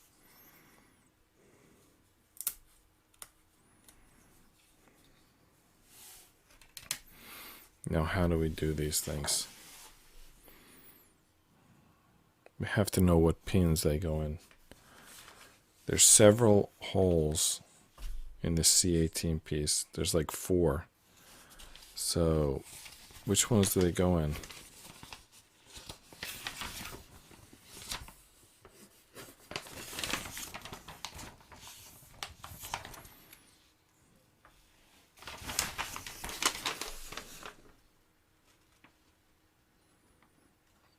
I still can't tell. I don't know how close we can even get to this. Pay close attention to C12. Yeah. Alright, I'll tell you what I think it is. Though I'm not sure it's accurate.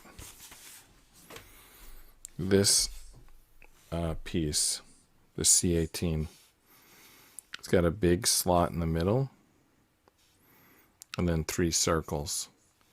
One of the circles is on top of the like long slit, and I think that's where one of these goes. The C15, the single one, it goes on top of that dash, and then the other 2 go on the other sides, and everything is kind of, I think, should go in to make this like a box. Like it's kind of like a cube when we're done. Wait a minute, should there be another C18 on the top? They don't, the directions don't say to add one, but it seems like you should. But it doesn't say to, so we're not going to.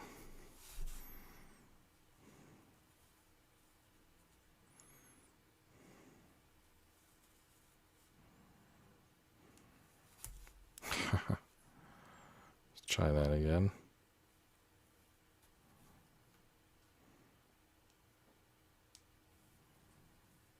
Okay.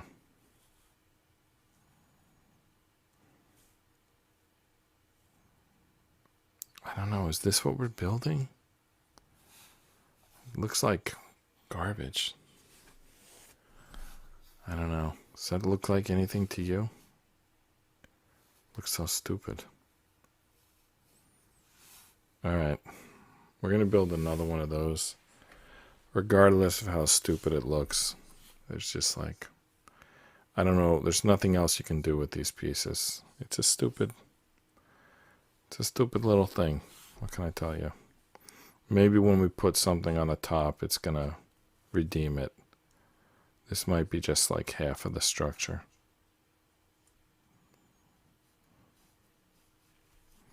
When it's done, it'll probably look much better.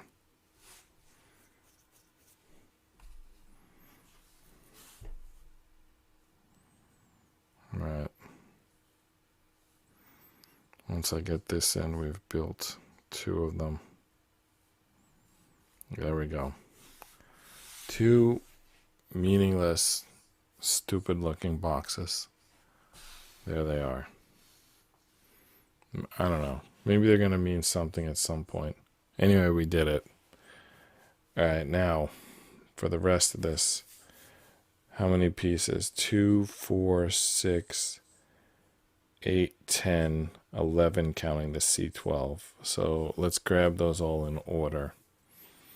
And this is going to go from 110 to 121 because we're adding 11 pieces. The piece counter.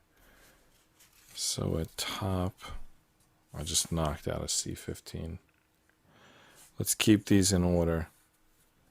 So 2 C20s are like the thing that goes in top. Again, I knocked out 4 when I only need 2. That's happening a lot lately. Then 2 C19s.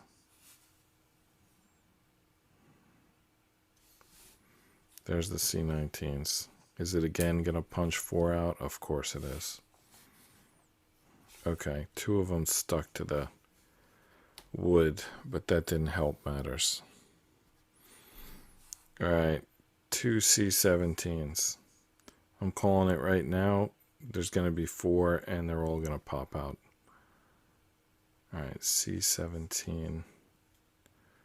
Either that or I already knocked out the C17s yesterday and they're sitting on my table right now. Let's see.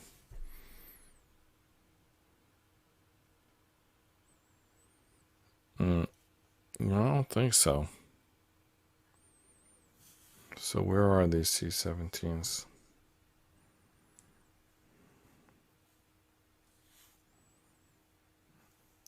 Ten, 9, 10, 11, 13, 14, 15, 16. There's the 17s.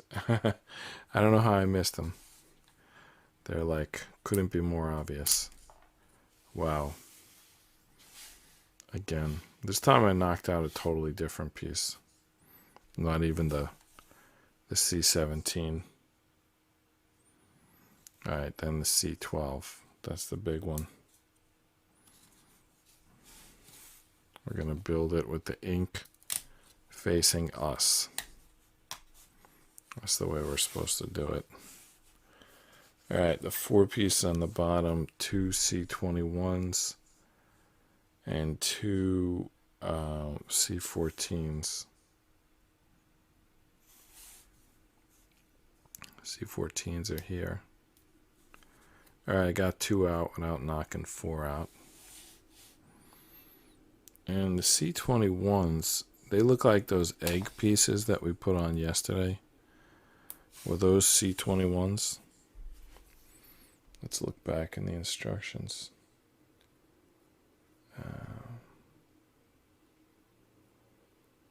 I don't remember when we put them on. Oh, there they were, the brake pads.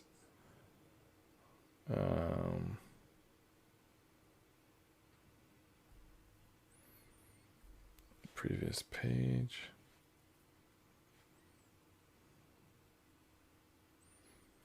When did we put on those brakes? Like, when was that? Well, it can't be those pieces because those were back in the days of the bees. So we just have to look at this board and find C17. Oh, wait, not C17. C21. All right, C21's right there. I don't know why I was creating all that drama. It's just pieces right there. I'm like was making up stories there for a minute. All right, so that's a lot of pieces. What did we count it as? 11, 5, 10, 11. Yeah. But I think they're going to go on fairly easy. It's one question, the C17, I'm not sure where the dots go. It's kind of like blacked out. Oh, okay. I know how to know where it goes. Basically, it goes like this because then that square that we already built is going to go on the bottom of that, and that ink is going to be visible through that hole.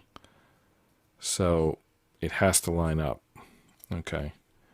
So now this piece isn't as lame as it was, because now it's on there.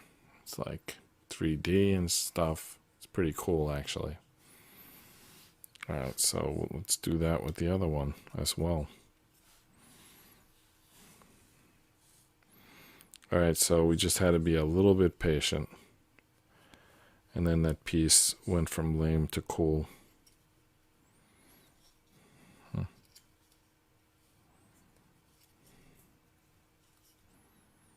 All right, there we go. Now to lock it on the C21, I feel like the bottom needs more locking, but really both sides need locking on. All right, this is cool. Not the C21. The C21 is whatever. But what's cool is the C14, because I believe it goes on like this. Like it's sort of these two Pac-Men. Well, that's not even the right word. Like two Pac-Men chomp each other? That makes no sense. I'm not sure what this looks like. I also can't pick it up. I'm going to use the needle nose. I can't get it. I can't see what I'm doing using my fingers. It's you can't see the piece. It just disappears. All right, so they both look like C's, and we're gonna twist one 90 degrees and stick them together. That's the plan anyway. Let's see how it works out.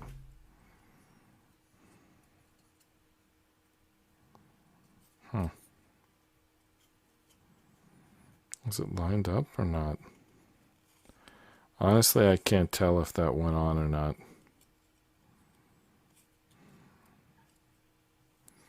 Well, I can't pull it off,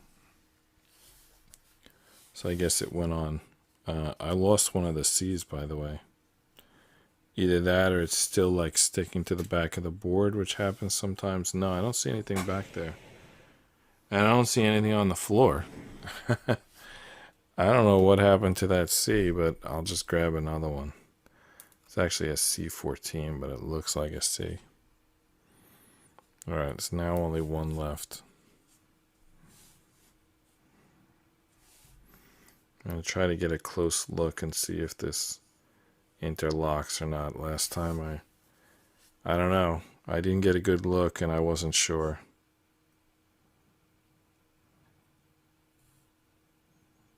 Well, this one's not going on.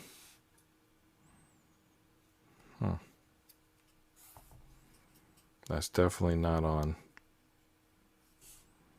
Wow, that's way off.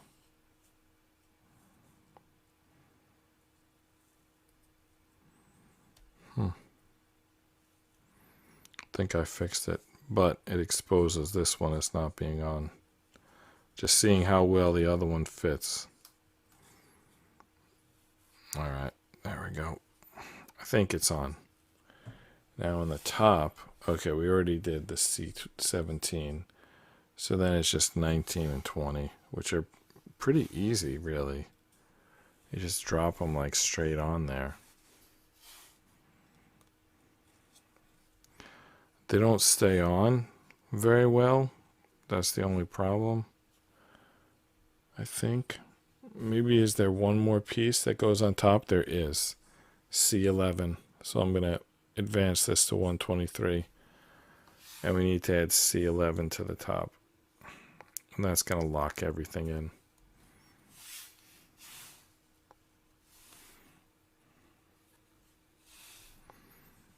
Alright, where's C11? It's got to be just a little pin. There it is. C11. Knocked all 4 of them out, as usual. These pieces are so small, it's like difficult to not knock them all out. Alright, so we got a different lock on the top. On the top, it's basically a nut. And on the bottom, it's like 2 wrenches kissing or something. Right?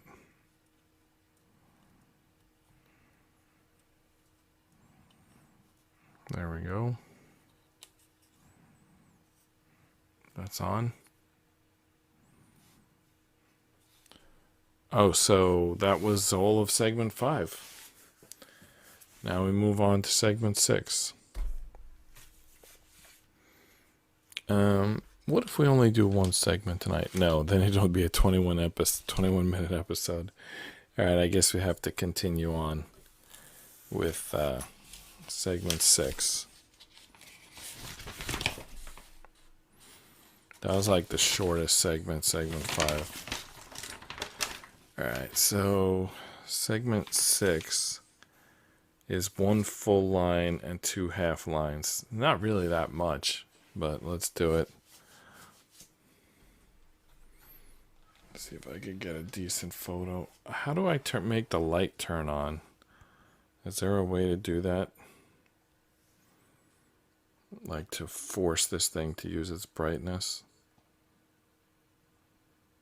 No, that's not it. Auto. Alright, I'm going to say on. I just hopefully just turned on the flash. Let's see. Alright. So the top 3 lines, right? Yeah, I think that came out better. I think the flash worked. Yeah, that's good. That was good. You'll see in a second. Actually, you might already see. I can just press the button and now you can see. Isn't this studio good? Why have I not done the studio tour yet? It's like I built this studio and everything works. What's funny about building this studio is that I didn't know anything about cameras before, and I still don't. And I never studied anything. I just decided one day to build a studio, and somehow it worked. Alright, so what do we need to do here? Just slide this thing on. That sounds pretty easy. The ink side should face out. Okay. Alright, I think we can do that. We're still kind of wrapping up 5. Alright, so the ink side, you can see the flame inside of there. I don't know that you really can see the flame inside of there, but it's there. What you really can see is the C12 on that piece. Did that get better or worse? That's definitely worse. I'm not sure that's better. That's worse. It's like at the eye doctor sometimes. Alright, that's as good as it's going to get. So, let's slide that on there. So, these 2 bumps and that long, like, diving board, it's going to connect to those 3 pieces.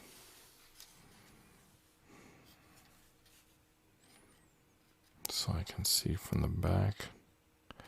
You know, these 2 bumpy pieces up front, they're hooks. I don't know if they're going to be able to hook this piece, though. They might have already done their their hooking job. There's also 2 more connectors like up top here. Those are probably going to line up with something.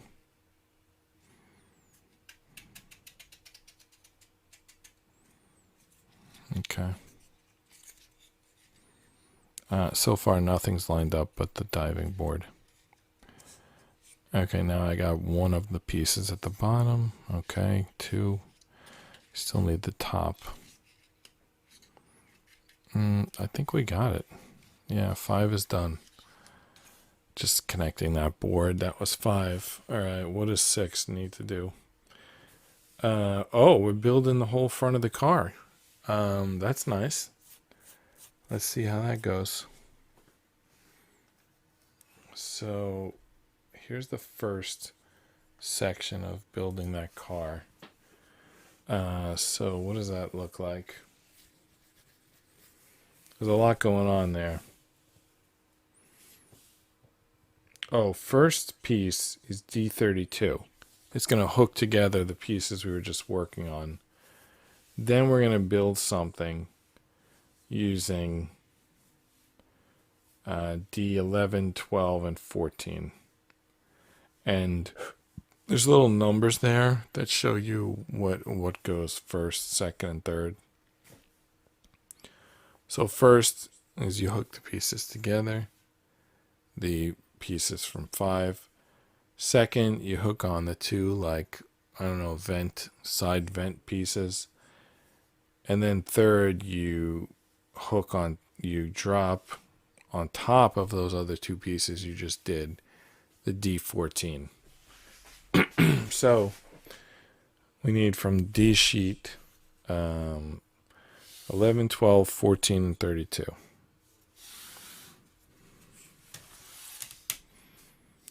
Here's the D sheet. No, well, that's not the D sheet. It's definitely got some. Well, it might be the D sheet, but it clearly also has some spare parts as well. All right, so there's D11 and D12. I don't know why they're written smaller than the font on every other piece. I guess just to fit them there. That's not the first piece though. The first piece is the D32. We should get that before we do these. And let me just add. We're adding 4 pieces, so we're going up to 127. All right, so D14 is kind of like a T shape. There it is. And then D32 is kind of like just a hook style staple. There it is, D32. All right, so D32 is what we're going to do first.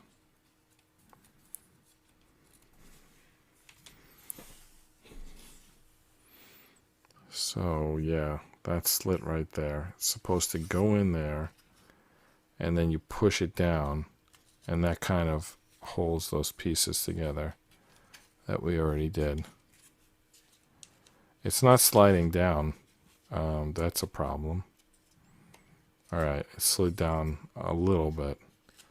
Not really enough to get to the tab above it, but enough to lock the 2 pieces together. If we have to get to the tab above it, I'll sand this piece down. All right, now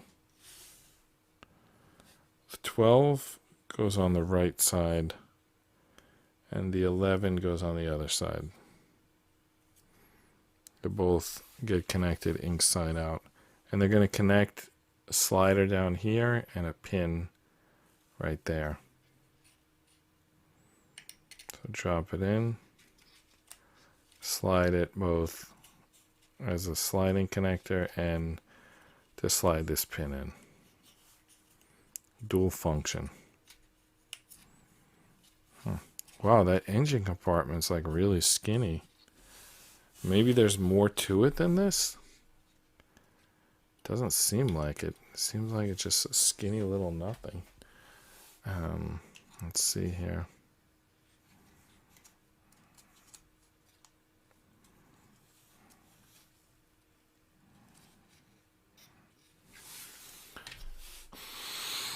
Well, when I made Electromagnet, 290 page, full color sci-fi comic book, I had never studied comics before, or I never even read them, let alone studied making them, so that was kind of out of nowhere. When I started this stream, I hadn't done any models, I hadn't done any photography, I hadn't done any live streaming. I don't know. I can't decide. It's unpredictable what I'm going to do next, even to me, because I don't seem to pick up hobbies that I have any experience with. I just one day do something and then the next day do it again, and then it becomes like a habit.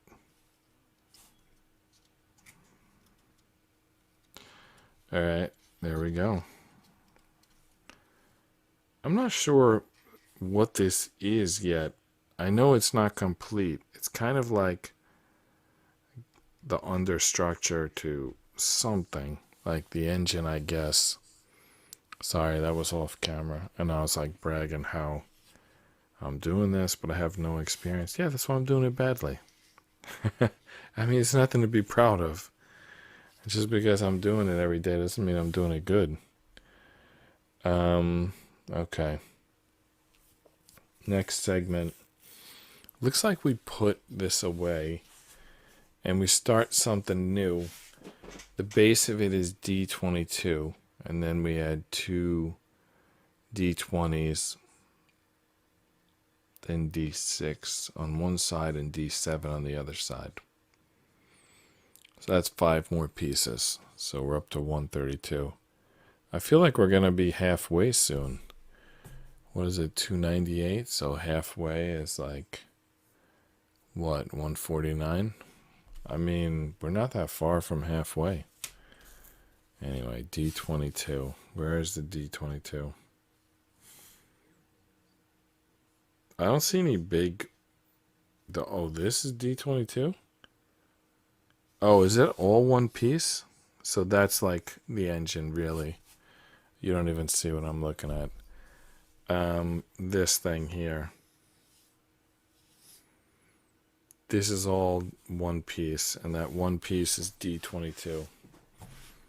So let's carefully get this out without breaking it, because I don't think they gave us an extra. I think it's like, you break it, you bought it. I mean, it's a big piece. It's an accordion piece. It has multiple accordion-like segments. This is easily the type of piece you could break. I feel like they should have pre-punched this piece for us. You can't even tell here, like, is that part, like, that's part of the piece, but this one I think is part of the board. It's like very tricky. All right, we got it out, but it was tricky, I'm telling you. So now 2 D20s. These are the D20s right here. And then 6 and 7. Wow. Oh, the D20s came with their own little, like, mini board here. Wasn't expecting that. Alright. Okay. And the thing fell apart as soon as I took the pieces out. Alright, D6 and D7. Excuse me. Have to remember to speak from the diaphragm, not from the throat. That's not healthy to do that.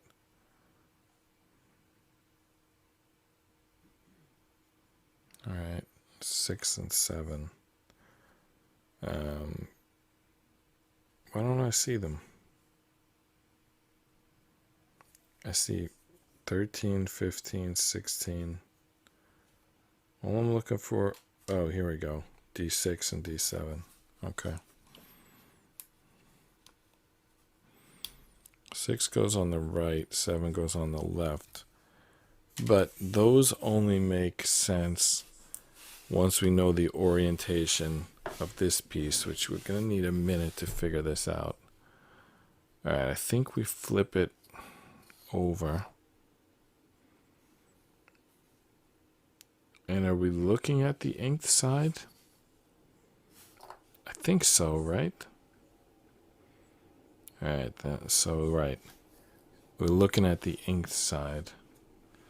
So now we put 7 on the left and 6 on the right.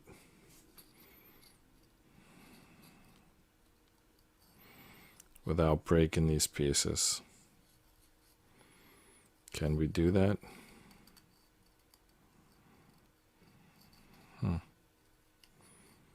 Not sure. And then behind that goes a D20. Not the dice from Dungeons and Dragons, but the 20 piece on the D board of this Model T Ford. I again was throat talking. Speak from the diaphragm. I gotta do that. I think I'm just tired or something. I shouldn't say that. I never like to admit to being tired. It's just been a long day. Can I phrase it like that? It's been a long day. It's not that I'm tired, but, you know, it's been a long day and everything that comes with the day being long.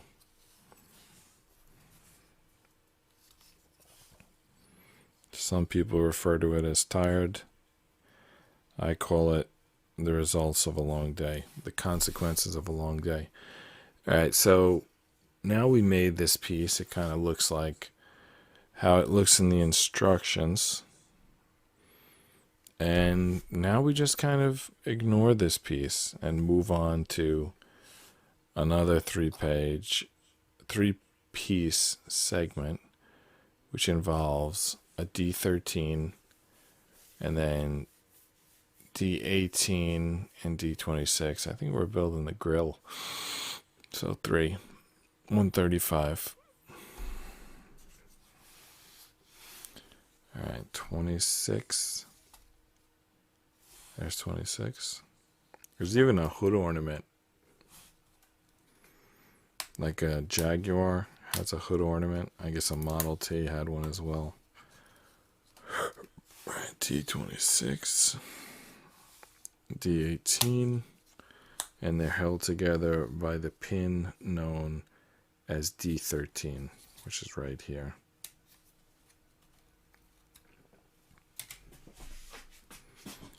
I believe that's a symmetric piece.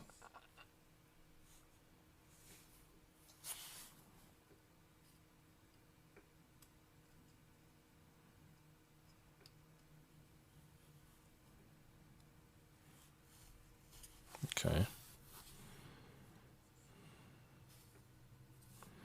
Inside out.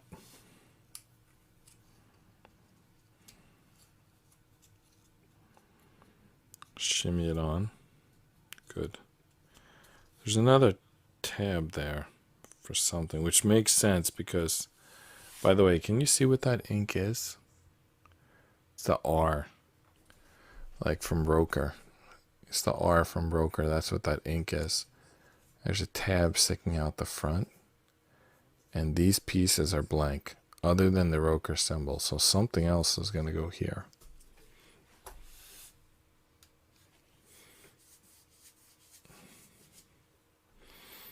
All right, moving on. Ooh, what's going on here? So now we have to combine these two pieces. So the pieces we just made, bend downward lightly to assemble as shown. So we're going to attach the grill to the hood. That's what we're about to do.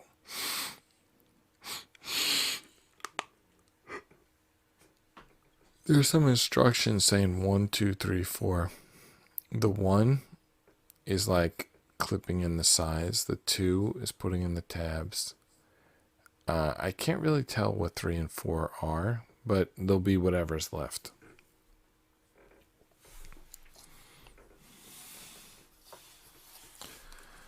So this is 1 and 2.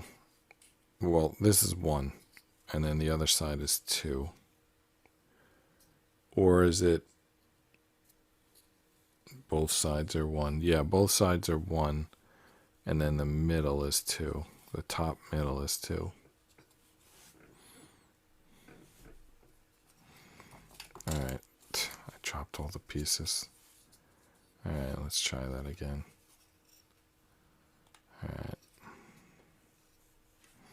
It's not going in. Alright, there we go. Oh no. They said these would be... Oh no. I need to do that. I need to redo that or we're going to break the accordion piece. Okay, the top is second.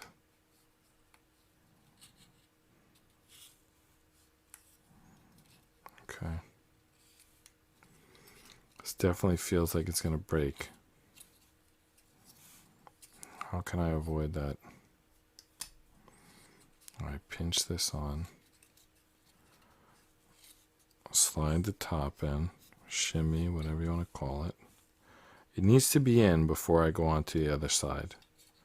Or we're definitely going to have broken, pieces. In fact, this piece will break. Not any broken pieces. This piece is going to break if we don't get it in to the top before we go on to the side.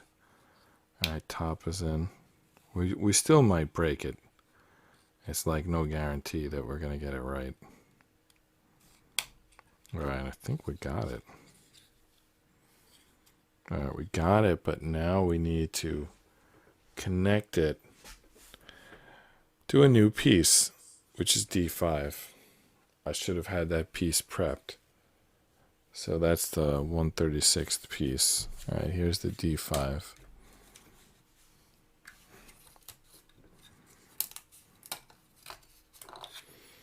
Alright, ink side up. And then there's 4 hooks. So we just got to get the 4 hooks on. And that should solve everything, I think.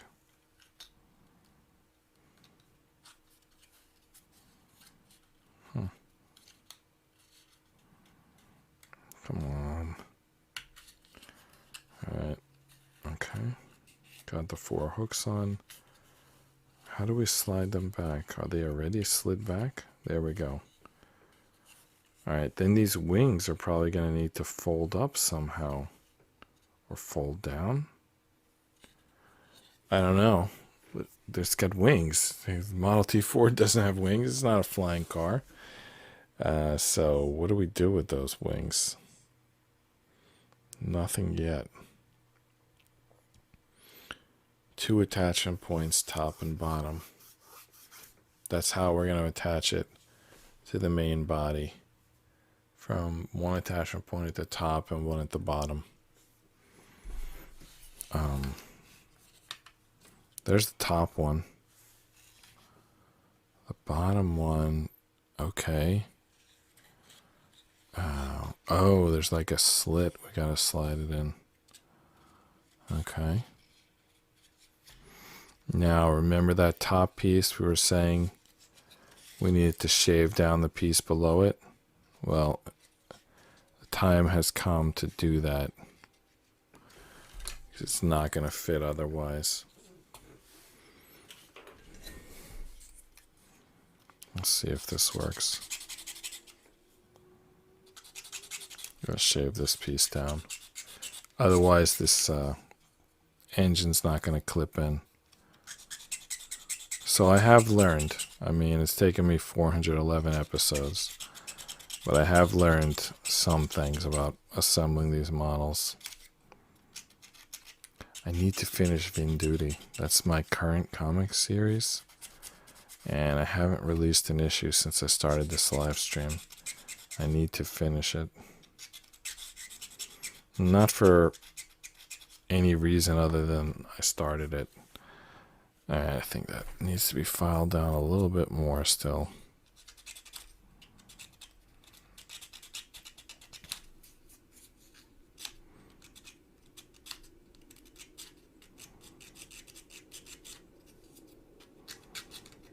More. Still more. I think it's a mile away. Am I like wrong to even attempt this?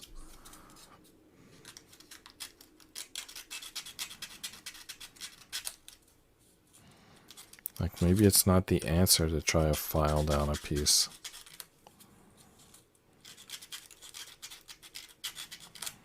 Alright, let's try again.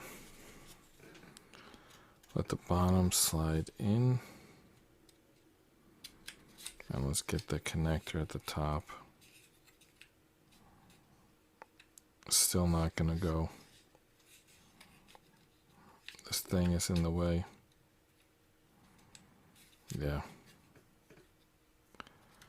Needs to go lower still.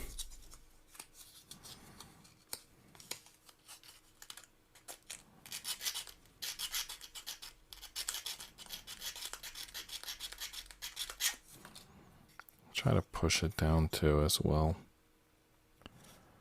Nope. It's not going down any further.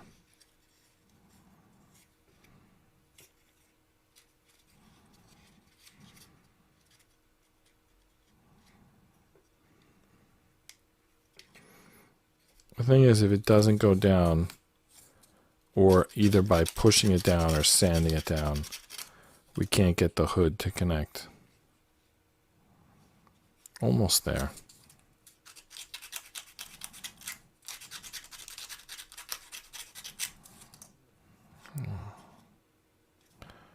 Wow. I feel like I should have been more practiced on how long I have to sand this. I could have like went into some speech or something. But anyway, let's try again. We got the room this time. Can we get it to fit in? Seems like no.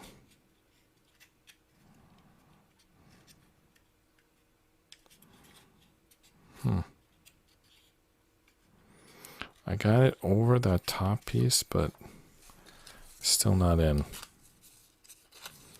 Back to sanding.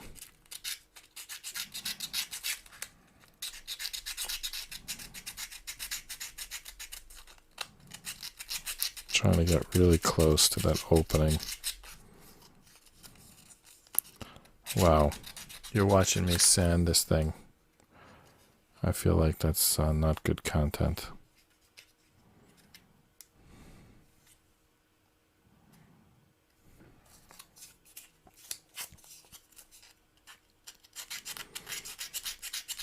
More sanding. This is the type of time when you know the universe exists. None of those matrix theories could apply here. There's no way that I would matrix myself into spending 10 minutes sanding this thing on a live stream. I would never do that. I would never choose that. Unless I just needed to convince myself of it. Wow. Let's try again.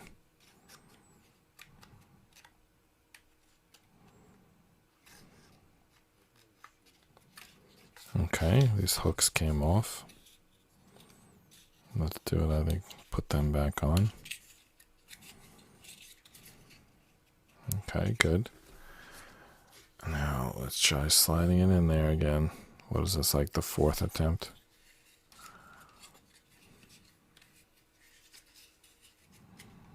Come on. It's like so close.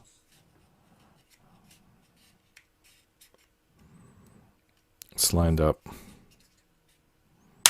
It's in. It's in. We did it. Alright, now, what about these wings? Still never told us what to do with those wings.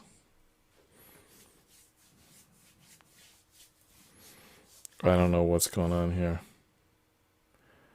I think it's a close-up of what we already did. They're leaving them wings down there, huh? Oh, okay, the wishbone is going to keep the wings in. Do you remember that piece we were calling the wishbone on the first night? Bend upwards lightly to align with holes. Alright, so that's D29. We're going to put it on right now, and it's going to cause those wings to bend up. So piece 137 is D29. Alright, D29, here it is. D29. Okay, so I want us to connect one side and then the other. I don't know if it matters which side you do first. They're showing this side first. So let's say we put it on. Now, if we put this into place, there's nothing here. There's like, I thought there would be something here to connect it to, but there isn't. Maybe something's going to show up at some point.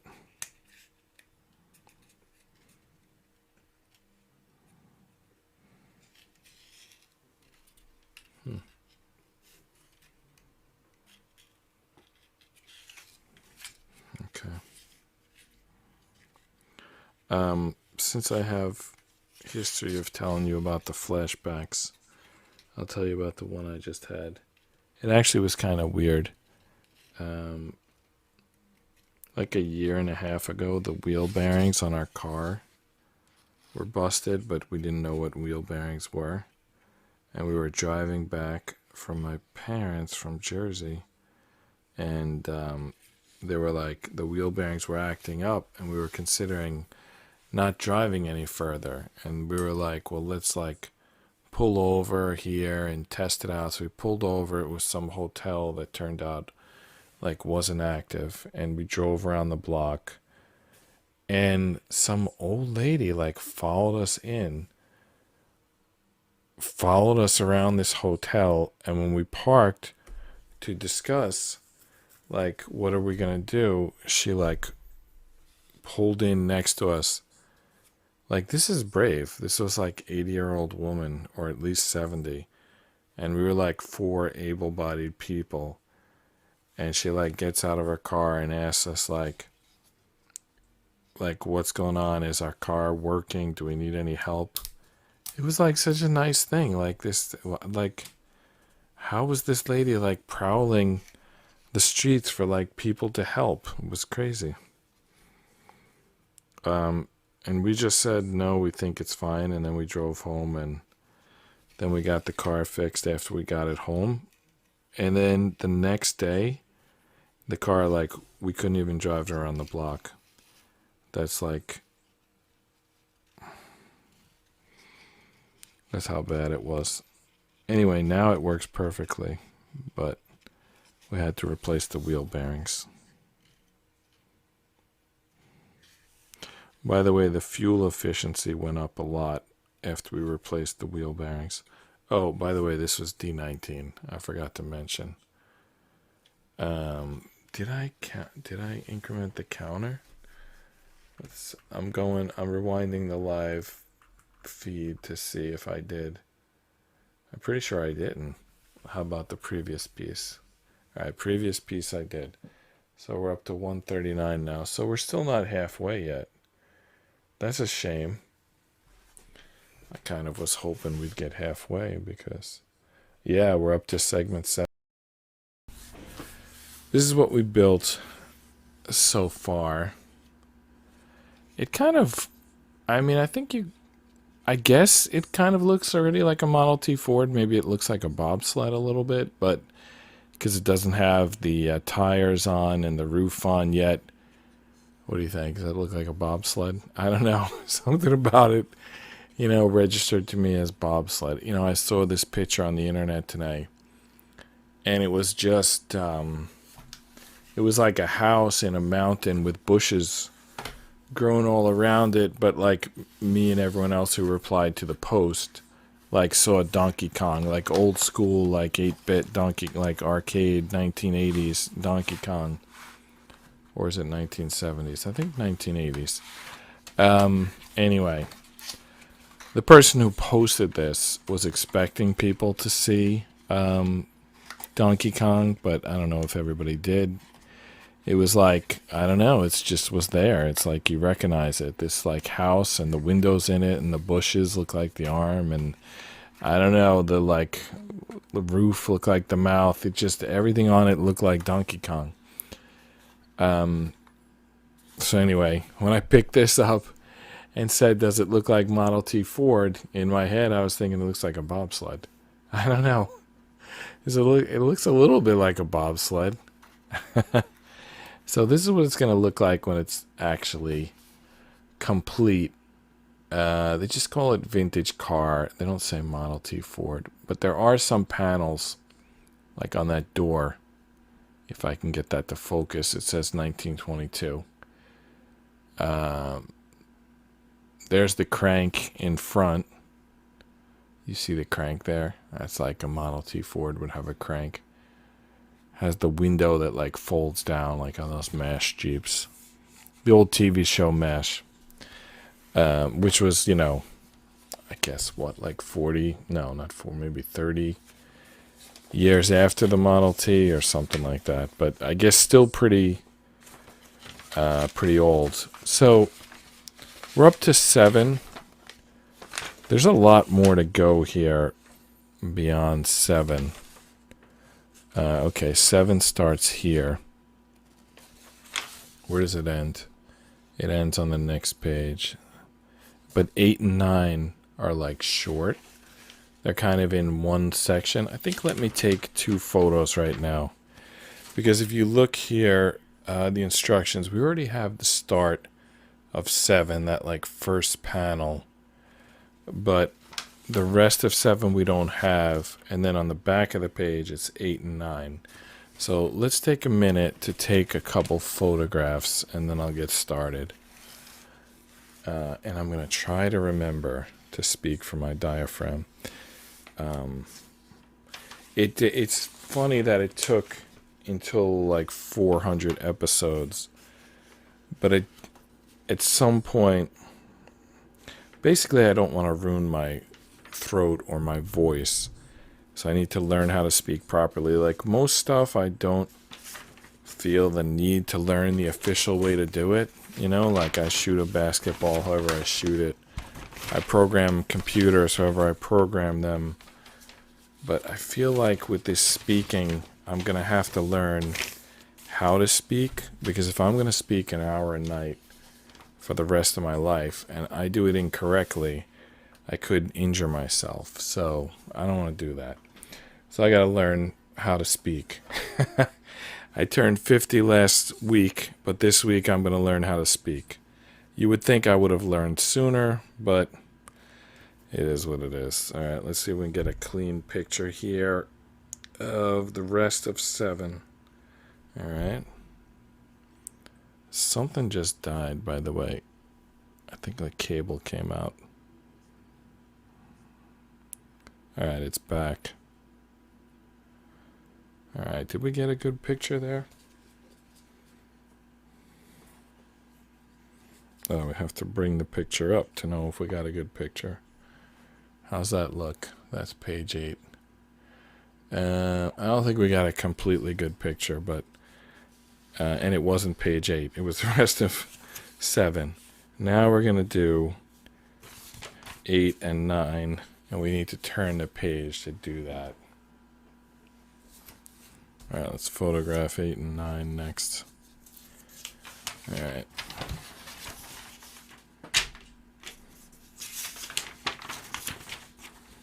Okay, there's 8 and 9. Oh, wait, you don't see it.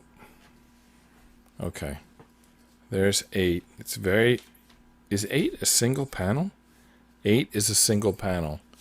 And then 9 is, what, 5 panels? Something like that. 8 is a single panel. That's crazy. All right, anyway, let's photograph 8. If the screen goes black, it just means I stretched this too far and the cable came out. Otherwise, you're just following along with me on this photography. All right, how's that look? Did we get it? I don't think we did. Yeah, I guess that's good enough. Okay. All right, now we can finally get started.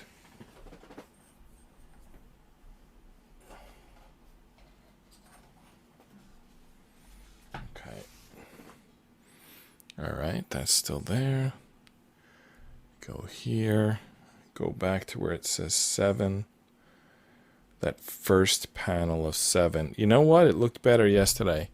I think yesterday we had the flash on, and I thought it would remember to use the flash, but yeah, it didn't. We took the pictures today without the flash on, so they don't look as good, but they look usable. All right, tomorrow when I do more pictures, I'll remember to turn the flash on, but I think these pictures are going to work for tonight. So let's stop wasting time and start building this thing. We're going to need 3 pieces on this first panel of segment 7, 2 D30s, and a D21. So that brings us up to 142 pieces. We're only up to sheet D, though. I feel like we have probably a long way to go. We're not as far along as we hoped for this point. All right, let's take a look here. Get that kind of out of the way because that's probably not going to be used tonight. All right, this is the D sheet. So we're looking for D30. That's not it. Why does it look like it? Oh, because we're looking for D21, and that's D21. And then we're looking for 2 D30s, and they're right here. All right, so ink side out, which in this case means facing the bottom, because this is going to go on the undercarriage here. And the ink is going to face the top. You can even see the ink drawn on there, but also that little symbol that's pointing to that side, that's ink side out, but we always do ink side out anyway. It's very rare that the ink should point in, though that did happen on the Dragon Castle. I just knocked out 2 D23s. All right, later when we're looking for D23s, they're over here. The previous model puzzle that I did was a Dragon Castle, and it did have a case of ink that faced in. It was only one piece, but it happened. All right, are these pieces symmetric? The D30s. They are. All right, so let's get them in there. And then we get them on the vehicle. Get them in, get them on. So we might do 3 segments today, 7, 8, and 9. Let's see. Let's see how it goes. Someone posted a comment that the camera is too far away. And I have a close-up camera, but it's kind of like, I don't know if the lighting is, I don't know. To me, it doesn't look that great, the close-up camera. That's why I don't go to it as often. It's also tough to stay on the mark on the close-up camera just because, I don't know. It's like when you watch a basketball game on TV, the camera is sometimes far away, and then on the replays, they'll like show the close-ups. It's kind of tough to do it live. Maybe I should start rolling tape on all the cameras, and then I'll, at the end, edit it together. But I don't think I can do that for full builds. It would have to be like I just take them and put them together for, I don't know, let's say a 10-minute video or something like that. All right, so I do need the close-up camera right now. And that's because there's something very interesting going on here. Not very interesting. Interesting. All right, so look at the piece we just built. It has 2 levels to it, right? It has the fat part, and then it has the tab. And it's going to go in here. And if you look in there, it's a very wide slot. And then a layer deep is a smaller slot. So we have to put this in such that it catches that like layer deep, meaning the whole width of it is going to go in here, and then this part needs to go in. So making sure we have the direction right. If we hold this with this like Y shape facing down, then we hold this piece we just built with the tapered end facing towards the Y, or I should say closer to the Y. And then we have to put this in and kind of wiggle it so that we catch those inner slots. You won't be able to see that. It's impossible. I won't be able to see that, but I'll be able to feel it, and you'll just kind of take my word for it, I guess. I guess what you'll see is how deep the whole piece goes in. Okay, the right side is in. And then from that, you can assume that it's made the catch at the bottom. It only caught on one side so far, which is not what I was expecting. I thought it would catch both sides at once. This is going to be a problem if that doesn't get... Yeah, all right, we got them. I got them both. Or did I? Maybe I got one and pulled out the other. I think that's what happened. So getting them both at the same time without being able to see them, I'm just wiggling the piece and hoping for the best. I'm hoping for when it feels like it's in. You know what I could do? I could take it apart and put in the little pieces first and then put the big piece on top. I think that's the way to do it. They should have added those little 1s, 2s, like telling us that, because there have been times where it says 1 and then 2. And I think if it said that here, that would have been helpful. It actually was tough to get out, indicating that we did have it caught on both sides. But I wasn't confident, so I pulled it out.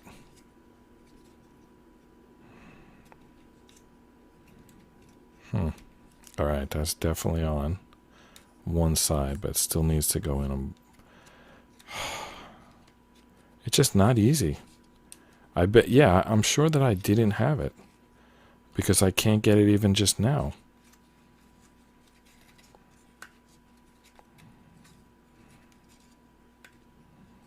Yeah, this is a tricky connection. Wow, we're starting off the night with a tough one. All right, that's disappointing. All right, well, I struggle with this. We have to pick one of those cards. It's been a while, but sitting watching me struggle will be lame, so let's take a look at one of these cards. All right, from Word Teasers first. Who was the first Latina to win a Grammy Award? I mean, it better have been like 100 years ago. But I don't remember 100 years ago. Because Latina, that just means anybody who's any sort of Spanish. Like, it could be Spain, Portugal, every country in South America, like Mexico, or even just an American person of some sort of Spanish heritage. I think that, I mean, I don't know the definition of Latina. We could Google it, but I believe that's it.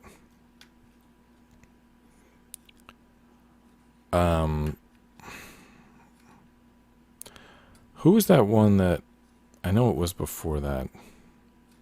I was just thinking of the movie with Jennifer Lopez. I think it was Selena, but obviously she wasn't the first. I mean, I'm sure it was like 50 years before that. I'm trying to think of another one. It was very famous. It was like Miami Sound Machine, I think it was called.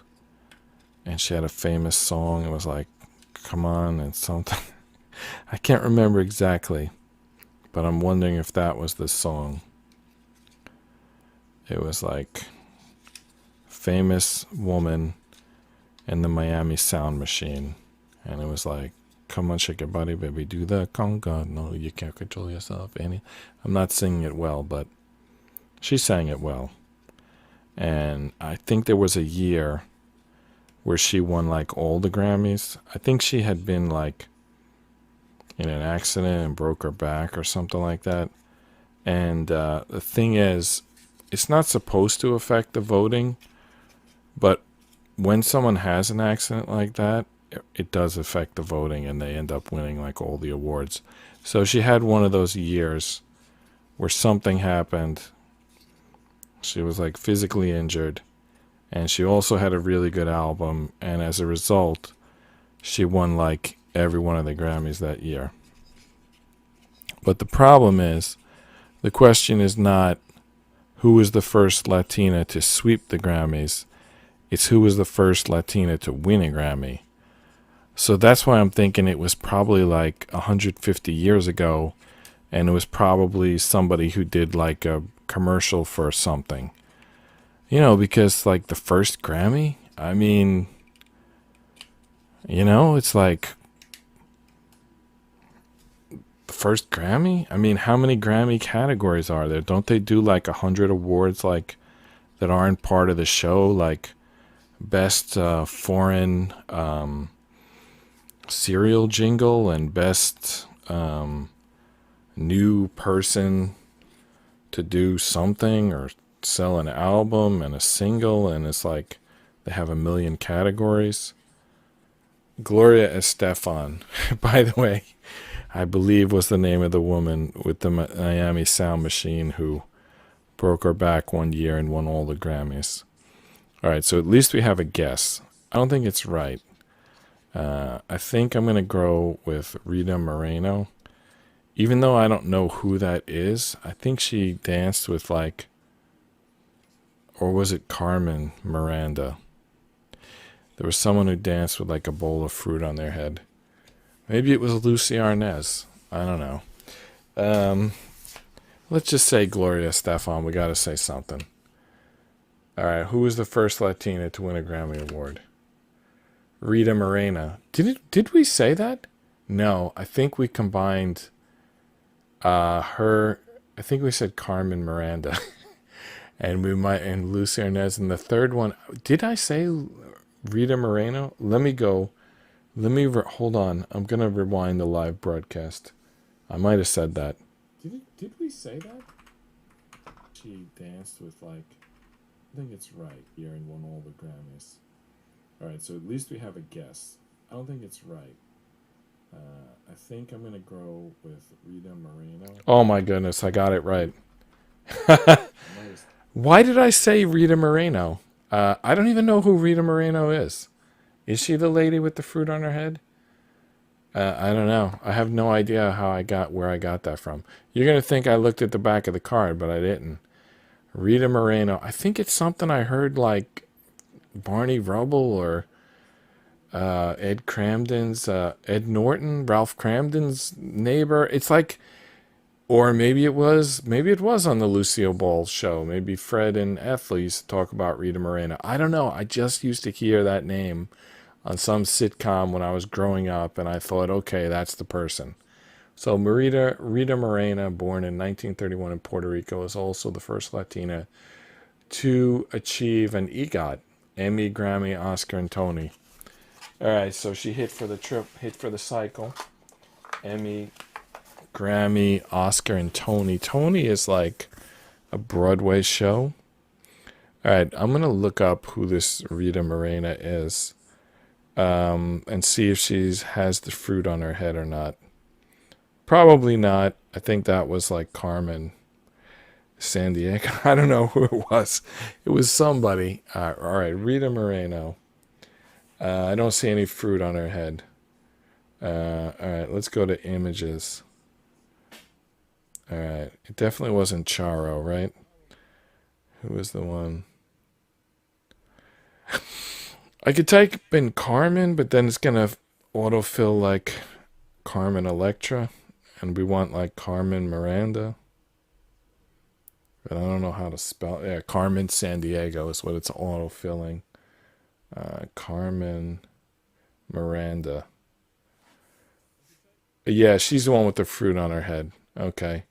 I have no idea what her act was like. I just know it involved fruit on her head.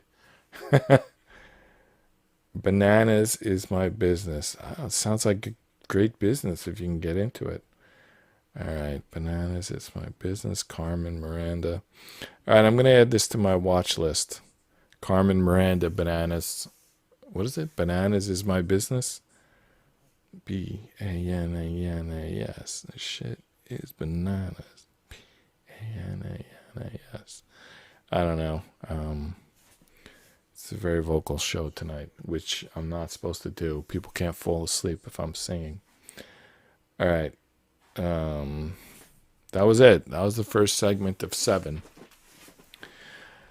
We got that piece on. Wow, are we going to get through 7, 8, and 9? Not at this pace. We need to pick up the pace. All right, we're done with that page. The next page. That look like 7 down there? I don't know. I don't want to skip anything by accident. All right, D24 and D23. These are the 2 pieces that we accidentally knocked off. They just look like them. Yeah, D23 and D24. All right. So we accidentally knocked these pieces off. And if we put them back in, you can see 23 and 24. That's what they are. So they were the next 2 pieces, as luck would have it. But I just want to make sure that that is where we're supposed to be in the instructions, because the pictures aren't very good. All right, so there's 8 and 9. Okay, so 7. Yeah, that's correct. All right, so that's what we're doing. All right, what do we need to do?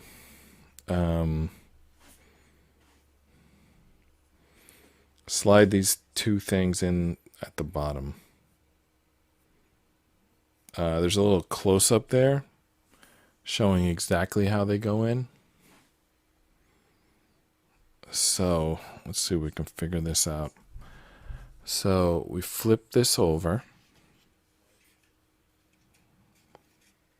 I don't see anything that looks like that close-up.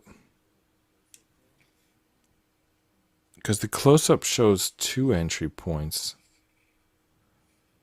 And this actually has 0 entry points. It has a slit here. And that's it.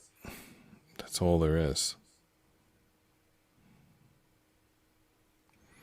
There's a second entry point, but it's way back here. Did we skip a piece? Is there like supposed to be another piece here? Let's take a look backwards in the instructions and see if we missed anything.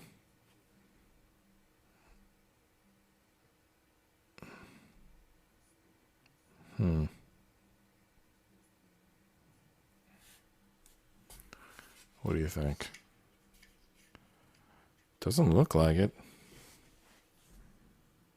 Piece looks like correct.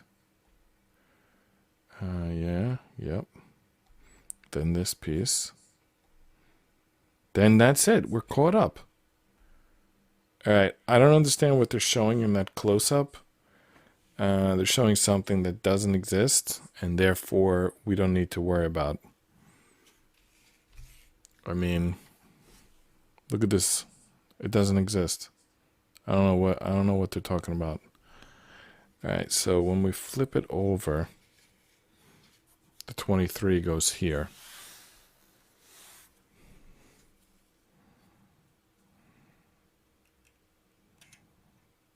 Do you think it goes like this? The other option's like that.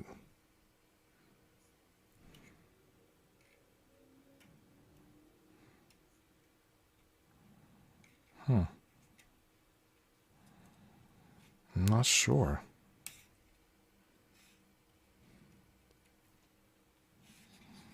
Oh, okay. I understand. The 2 pins, the 2 holes are on this board. That's where they are. You'll never be able to. That's what's shown in the close-up, yeah. All right, the close-up is showing kind of a crazy angle here. And it's showing this, and then 2 holes on that. So we have to get it in. We have to get it into those 2 holes, which is tough to do because I can't fit my fingers in there. We can kind of wiggle it and push it and hope for the best, and that might work. But I would like to be able to get in closer. Maybe the needle nose pliers can get in there. I don't know.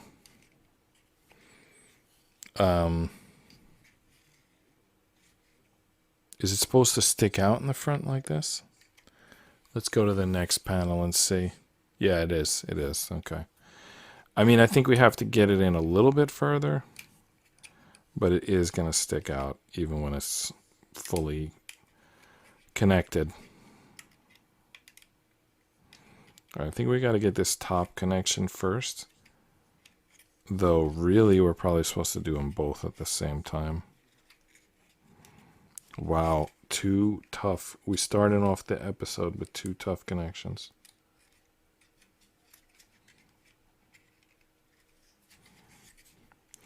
You know, there's a lot of people who post comments about, you know, like when I finish the puzzle, it'll take, let's say, 7 hours, 11 hours, 20 hours, whatever it takes. And then people will post in the comments like 20 hours, like, do you have like mental issues? I did it in like 4 hours.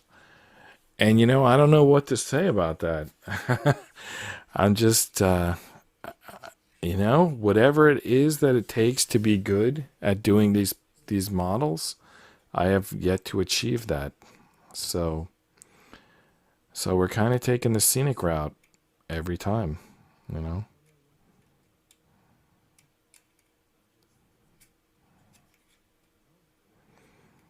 You know, it's funny because I don't know if funny is the right word, but I do computer programming and I don't have any problems. Like, it's like people are usually amazed at the speed that I can, you know, make computers do what I want them to. I think the problem with this models is that you have to physically make the connections like with your fingers. Like when you do computer programming, you just use like keyboard and mouse. You really just have to think of the solution. And then like typing it in, that doesn't take anything. But this type of model, you actually have to make these connections like with your fingers. And I don't know. I guess I'm not good at that. I probably would be a terrible piano player. I have no idea. I've never tried to play the piano. Well, I certainly can't. I'm certainly terrible at doing models. Let's just say that. And I'm not fishing for compliments. You don't have to post and say, "Oh, you did better than me. It took me 500 hours." I mean, that just means that you're even worse. If that's the case, that doesn't make my time any better, because I do believe these people, because I remember there was a time, you know, it was like 20 years ago or whatever, when I would play Halo, and other people, they would like beat Halo 2 Legendary in 2 hours, like without losing a life. And I would see that and I would think, oh man, like I'm taking like 2 hours per level and it's taken me like several tries. This guy's like doing the entire game in 2 hours. Like, wow, I guess I'm not good at Halo. I thought I was. I mean, was enjoying playing it, but I guess I'm not good. You know, so I stopped playing Halo because I thought, okay, well, I mean, why am I doing something that I'm clearly bad at? It's like a waste of my time. And for a while, I was like kind of justifying it like, well, you know, I'm not good at Halo, but I have my life together and, you know, I'm doing good. I have like happy marriage and my kids are, you know, good and we have a mortgage and the dog is happy. And I thought like, okay, I mean, I'm not good at Halo, but whatever. Like other things are going well. Kind of how I thought. But my middle son, who's currently at college, he also plays the game Halo. Now, I didn't really realize this growing up, but it's possible that he is kind of following my lead. You know, there's definitely some things he does on his own, like he used to watch SpongeBob, which I never watched that, but he played Halo, which I did, and then he's now gone to the same college that I did, and he's actually said some things like, like, why did he pick that college? He thought, well, dad went there, and if it's good enough for him. Like, I never considered going to the college my dad went to. Like, I don't know where my son got that idea. But anyway, he might have got the idea to play Halo because I played it. Although I'm sure he also liked it. I mean, it's a good game. But here's why I'm bringing up my middle son. He played all the Halo games in the MCC. He played them on, not only on Legendary, he played them on Lasso, which is like Legendary all skulls activated. There's actually some rules like which skulls to activate and which not, so it may not actually be all skulls. But basically, he would play the game on the toughest difficulty, like even beyond what I could do. And he was doing it like no problem. Like, just like flying through the levels like, oh, Legendary, yeah, that's easy. Like all skulls activated, it's doable. He would play it for fun. I forget which skull makes it so that you have to like melee people to like recover your health. Like the whole thing with the game Halo is you just kind of hide behind a rock and you get your health back. And he would turn that off and make it so he has to like melee the enemy to get his health back, because to him it wasn't a challenge if you could get your health back by hiding behind a rock. Like, it wasn't a fun game. So so I was thinking like, oh, these people who beat Halo in 2 hours, they're like nerds and that's all they do, and they just like do Halo, and they probably work, devoted their life to like playing Halo. So that's what I was thinking. But now my son beats the game with no problem, and he's not devoting his life to Halo. He like plays sports. He has like higher grades than I had. He reads books. He like makes jokes. He watches videos. It's like he seems to be living a very full life. I don't even really know what he's doing now that he got to college. Like, I mean, I guess he's going to classes in the library and working out and stuff like that. But what else he might be working into his schedule, I don't know. But basically, he confirmed that, yes, I am bad at Halo. It's not that I just didn't know the tricks or didn't spend enough time with it. So I'm bad at Halo. I'm bad at models. Yeah, what can I tell you? I'm not perfect. All right, we put these two pieces on the front, which frankly just makes this look even more like a bobsled, if that's possible. I wonder if the first bobsleds were a bunch of old Model T Fords. Anyway, we're up to 144 pieces based on those two bobsled pieces. All right, but we're still on segment 7. Kind of a complex, this next panel. I don't know if it's, complex might be overselling it, but it's tough to look at. It's got some close-ups. It's got an order that it needs to be done in. That's the 1, 2, and 3. That's telling you the order. It also has directions of the pieces, but that's normal. But they actually might be pretty easy. They look like all the pieces are just going to, like, thread these pieces that are already here. They're just, no, not these pieces. The pieces we just put on, they're just going to go like across them, like lay across them here. Anyway, enough talk. It's the pieces are D15 and 16 and then E28. So we're starting on the E board. So 15 and 16, this has got to be one of them. Yeah, this is 15. And then 16 is like a shorter one. This might be an axle. That might be holding tires at some point. All right, this piece is probably just for locking things in. 15, 16. Now I got to get E28. That's the B board, which we're probably done with. And now the E board we're starting with. By the way, there's going to be tires on the E board. There are tires on the E board. All right, so E28 is this piece. All right. Kind of looks like something. I can't think of what it looks like, but it looks like familiar, right? What is that? It looks like something. Anyway, the E piece is the one that goes on first. The E28. I'm not even sure really where that goes. Okay. If you look inside here, there's like 2 squares, and I think that's where the E28 goes. Yeah, that's it. So how do we get it to do that, though? Wow. Nothing easy today. Every piece has been a doozy thus far. All right. I'm not sure how deep we can push that in.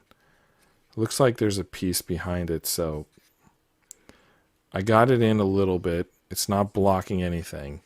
I'm going to assume that that's as far as it goes in. All right. The second one they want us to do is the D16. So there's slots on this. Like 1, 2. Is that it? So, okay, yeah. So there's 2 slots down here, 2 slots up here, and that's going to hook on to this piece. There's even a slot for the E28 piece to fit through. So that's going to kind of get pinned in. All right, this could be hopefully an easy piece, which we need. Haven't had a lot of easy pieces tonight. And this one just turns out not to be easy either. I thought it would be. It's not, because it's tough to get the backing on it. It's tough to support it from the other side, because you got to support way on the other side. You can't just hold that piece. All right, we got it though. So it was still relatively easy compared to the other pieces we've been doing tonight. And the last piece, come on. Let's hope for an easy piece. All right, so these pieces, all right. I don't know how to describe this, but there's like 3 bumps on top, 2 bumps on bottom. So, but on bottom is relative. It's in bottom this angle, which is we're working on the bottom of the car. So it's actually, they're pointing up. When the car is in the right direction, they'll be pointing up. And it looks like they got to slide into, look at this piece here. I think we got to slide like into that. I believe so. Yeah, that's it. So it kind of straddles the wood and then it slides back onto it. I know how that sounds, but that's just an accurate description of how this piece connects. I don't know, some things just sound weird. But there we go. Is that the axle? It seems kind of weak to be a car axle, but I don't know. All right, there's a close-up here. Oh, that was just showing how to put the E28 piece in. All right, there's another close-up here. Oh, we're doing another piece? By the way, we didn't even record the last pieces yet, so we're up to 147. All right, so the next segment is just a single piece, E2. Okay, so we're at 148. And we need E2, which looks an awful lot like D15. All right, here's E2. So it's kind of like D15, but it's a little like smaller. Now, how do we get this one on? Does it piggyback right onto the other one? Does it go in front or in back? I think it goes in front. I think it's inside out, though. Let's remember, yeah. Remember inside out. No, actually, it's showing that the ink is going this way, which would mean that this piece goes in between. I'm not sure where this goes. There's a close-up. Yeah, it goes here, which would be a waste of this ink. What do you think? Should we break the rules and spin this piece around? I'm going to do it because I follow the ink side out rule. So this little gray square is telling us that the ink should be facing towards the Y, but I disagree. I think that's an error. I'm going to face the ink the other way, and I have a strong argument for that because look at this piece. It's going to complete this piece, and that means that this is the outside, and that means that that's where the ink should be. So we're just doing it that way, you know. Plus, it doesn't matter. I mean, structurally, it doesn't matter if I'm wrong. If it was structural, I would be, you know, more careful. All right, next. Ooh, I mean, tell me this is not a bobsled that we're building. We're literally putting on two, like, blades. E14 and E15. By the way, they want them waxed. This symbol means wax them. Exactly what you would do with the blades on a bobsled. I don't know. I don't know what's going on here. Oh, is that how it's going to work? Like the wheels are just for show, and it's functionally going to actually slide on the blades? That could be.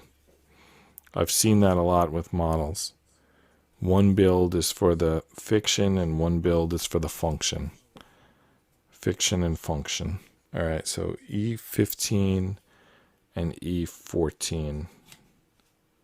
There's E14. So this has to be E15, but I don't see it being labeled E15.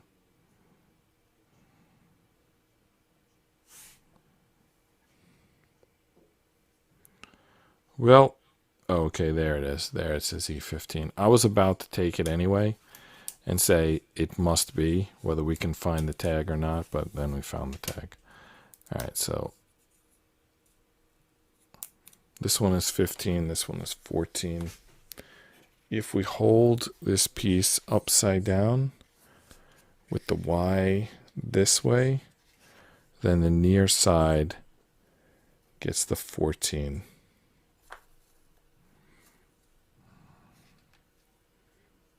It attaches underneath these pieces that are already there. There's 3 attachment points. Just line them up.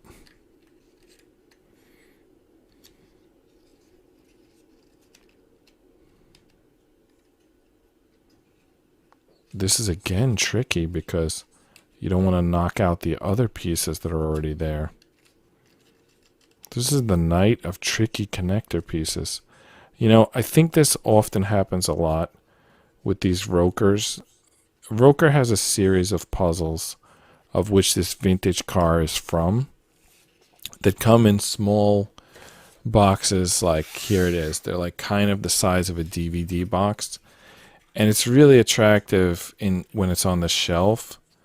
Like, oh, it's just like a little DVD box. You could have it like at the airport and sell them to people waiting 4 hours for their flight. I guess those people who comment on my videos of how they did the model in 4 hours.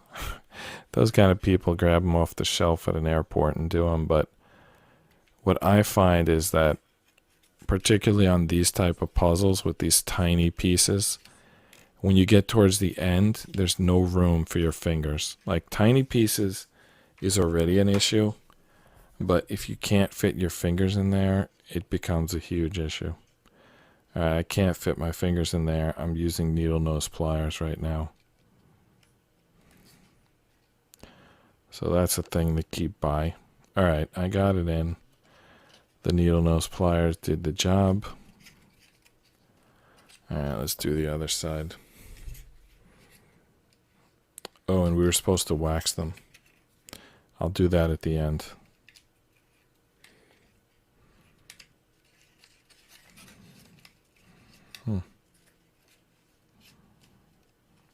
Also, when you try to grab it, you start like knocking off stuff that you've already assembled. Like you try to grab the other side to support it, and you end up knocking off stuff that has already been built. Maybe you don't. I often do.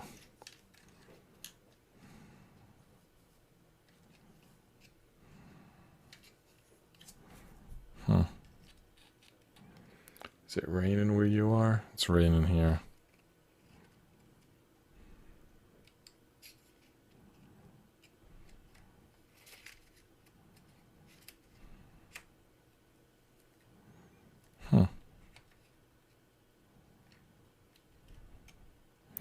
Oh, I had a video go over 1,000 watch hours. It's the ROKR AK-47 video. It's an 11-hour video, and it has 8,000 views.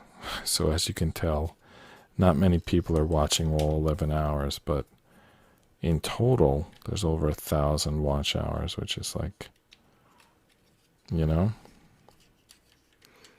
I have 2 videos from since I started doing models that surpassed my previous best. By the way, I just broke this piece. I guess I was feeling overconfident, talking about how good my videos are, and then I broke this piece. I don't think there's an extra of this piece. It's not an accordion piece. They weren't expecting us to break it. It's not a little piece where they throw in extras. Well, you definitely then got to use the needle nose pliers on these like sled blades, because if you try to use your fingers, you'll break the pieces.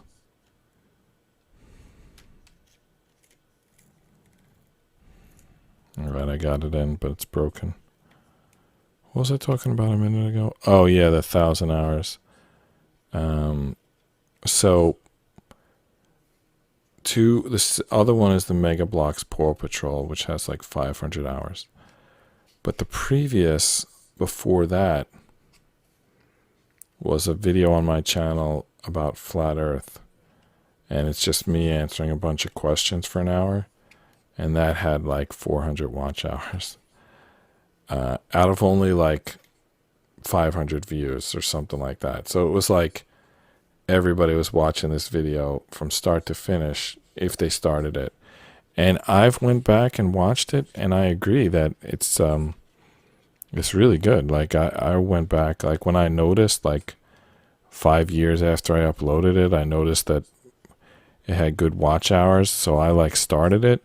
And I agree that like it sounds really good. And the guy, there was like a radio host interviewing me, and I remember that day thinking the guy was like an idiot.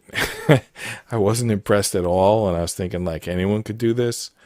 But really, it's not true, because even though I like to think that it was my content that was good on the radio, my answering the questions, really it was him asking the questions, because I mean, I answer questions every night on this show, and it doesn't create captivating podcasts, right?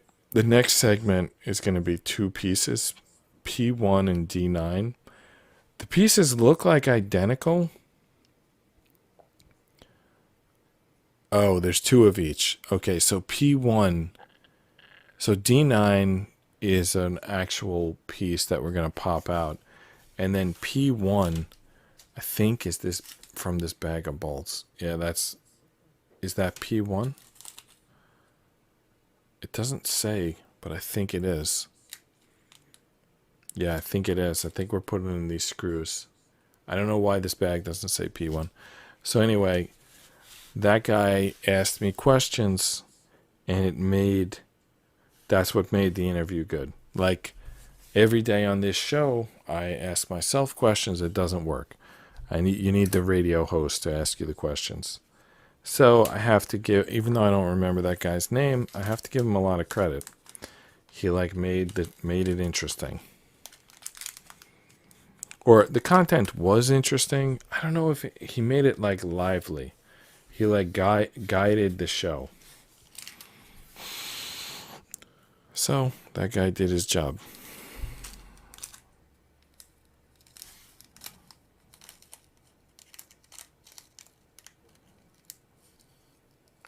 should pick a job that you like, if possible, because you're going to get good at your job. Like, whatever you choose to do, like, forever, for a career, you're going to get good at it by the sheer volume of how often you're doing it.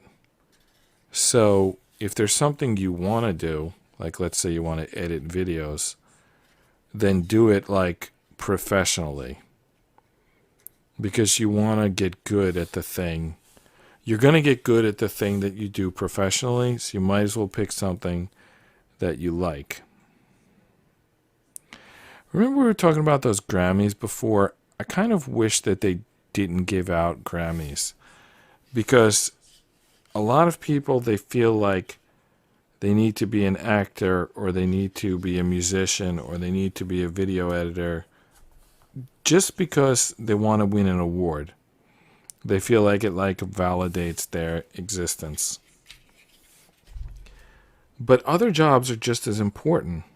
I feel like either they should get awards too, or they should just, or like the actor awards should just, like, you shouldn't know about them if you're not an actor. Like, they shouldn't be on TV. They shouldn't make people feel like they're worthless if they haven't been an actor. Because there's a lot of other jobs that are very important. These aren't the only important jobs. I think I cut this piece did it get shorter? Like I broke it? It definitely looks that way. Either that or there's two different size pieces in here. I don't know. I can't tell. All I can tell is they're not in yet. I'm trying to use the needle nose pliers, but it's too small even for that. And I just dropped the piece.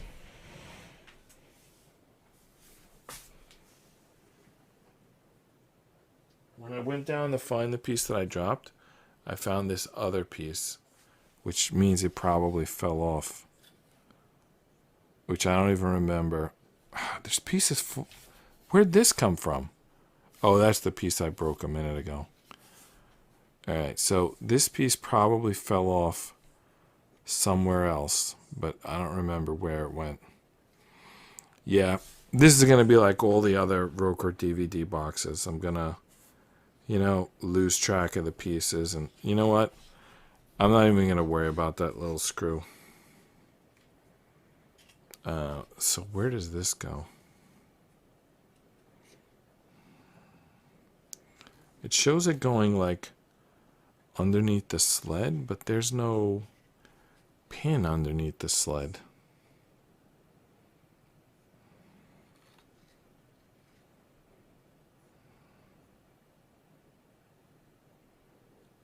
Okay. It somehow goes here. I don't know what it means, but that's where it goes. That's the only place where it'll fit, so that must be where it goes. So there's like 3 pins at the bottom, but 2 of them are doubled. And the only one this will fit on is the one that isn't doubled, so that's where it goes. And these screws down here. Alright, let me try the screw again. Maybe I'll just drop it like the last one, but let's give it a shot. Well, yeah, definitely this needle nose plier is not doing a good job of holding it. It just like throws it.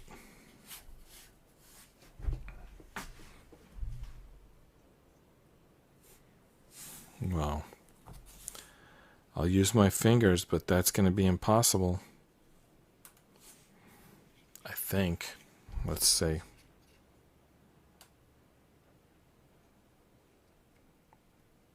Yeah.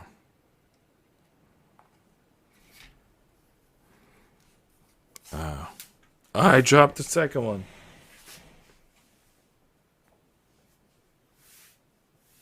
Well, those screws were so tiny, the screws were so tiny I couldn't even see them when they were on the table, and I feel like I have no chance of finding them on the floor. I don't even think they'll injure me if I step on them. They were so tiny. I'm not going to worry about those screws. I could take more out of the bag, and maybe I will at the end, but not right now. For now, we're going to move ahead. We don't even know where this piece came from. All right. All right. Next. All right, we're putting on the license plate next. All right. 2 more screws, but this time we can do the screws before we attach the piece. So we're going to screw the license plate onto, the license plate is D10, P1 are the screws. We're going to screw the license plate onto D31, and then we're going to attach it to the car. So that's 4 pieces. That brings us to 152. We're past halfway, right? This is 298, so we're past halfway. All right, let's grab those pieces. So D10 is the license plate. Just says ROKR. D31 is going to hold the license plate. Now we must get the screws in. Otherwise, it's not going to hold the license plate. So I don't even know if these are screws or nails. They're so tiny, I don't know what they are.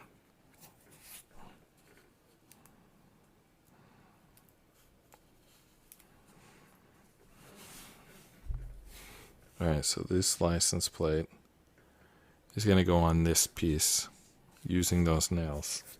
Screws, whatever they are. So 2 more screws. I grabbed 3.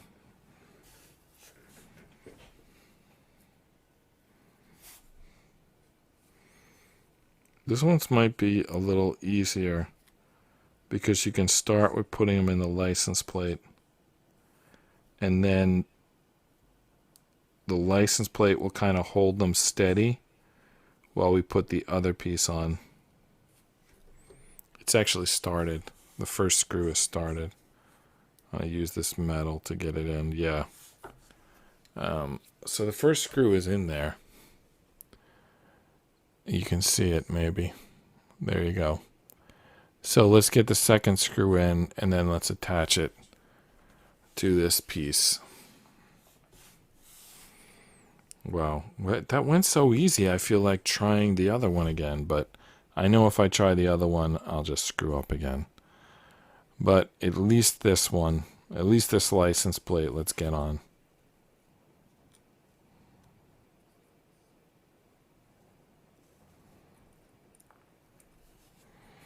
Dropped it. Probably drop it a couple more times, and then somehow luckily get it done.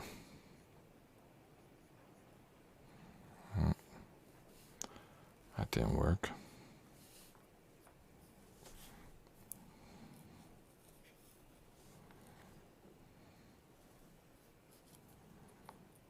How did I get that first one in? That must have been pure luck. Oh my goodness. Let's try the needle nose again. The needle nose does not hold this thing. But if we could just get it started.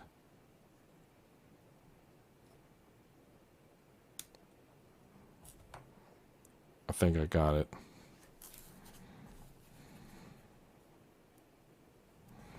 Alright, let's take a look. Yep. Yeah, we got the 2 pins there. Alright, let's get it facing the right direction. And then attach it to this board. Piece. To this piece.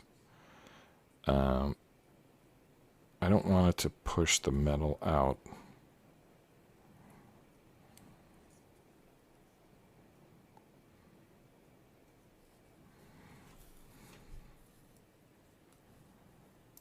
Gotta back the metal up.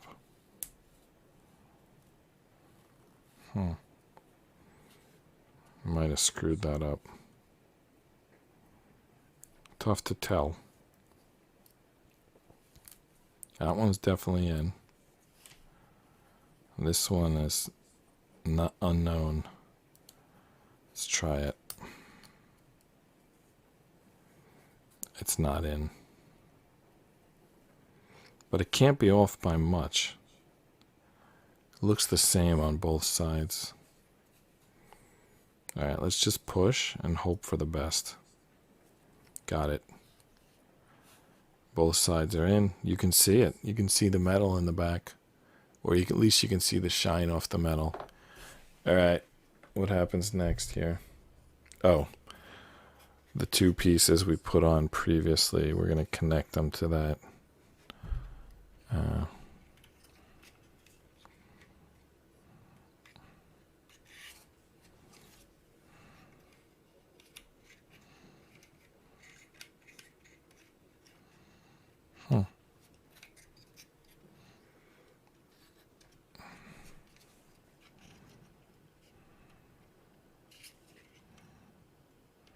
Okay. Come on. It's like I put one side on and the other side comes off. Come on.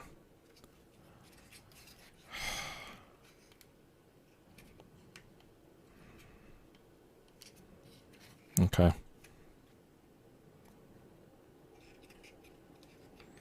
License plate is on. What's next? Did we finish segment 7? We did. Moving on to segment 8. What do you think? Do we have time tonight for segment 8? Let's take a look.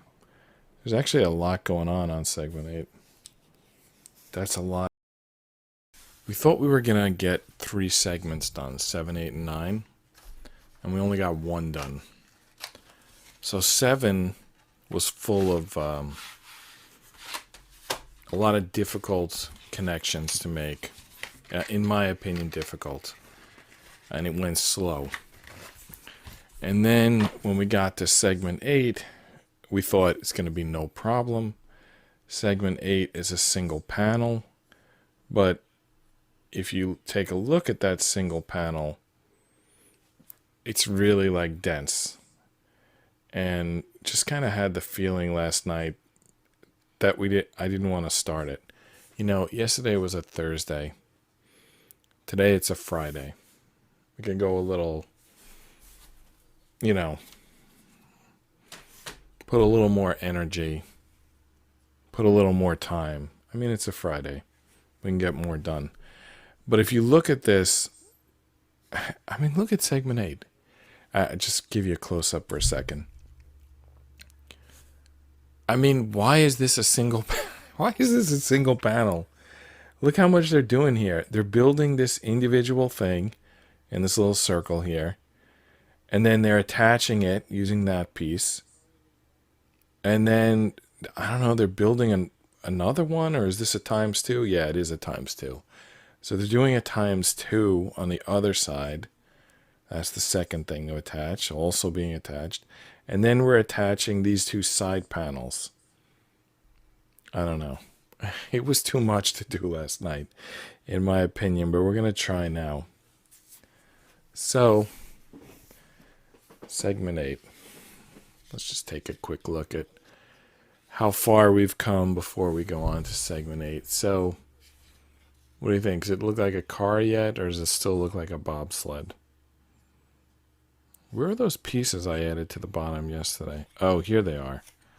They almost look like upside down sled blades. One of them broke. I don't know what these are. Are these lights? I don't know. I think they're lights. Did they, like, they almost look like candle lights, but that's insane. Or were they gas burning lights? Was the car invented before the filament, like, light bulb? That can't be true. I gotta look that up. Anyway, similar to how we built these, whatever these boxes are, we're building something today.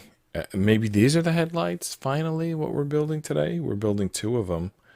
They're kind of going at the front of the car. I feel like they're probably the headlights, which leaves me even more confused as to what's going on in here. I feel like I need to watch a Model T Ford video after this. Anyway, let's start by building those 2 circle pieces. So it's a ×2. And it's 5 pieces. D 27, 28, 17, 25, and then E 13. And we got to keep those in the right order. And then there's also an E4 to attach it. So really it's 6 pieces. And then it's 12 because it's a times 2. Well, at that point, there's only 2 pieces left, E7 and E8. So let's just count all 14. Hopefully we get more than segment 8 done today, but we're at least going to get segment 8 done. So that's going to go from, the piece counter is going to go from 152 to 166. That's plus 14, right? Probably is. I'm not going to break out a calculator, but all right. So what we are going to break out is the D board, because that's where we need most of the pieces from.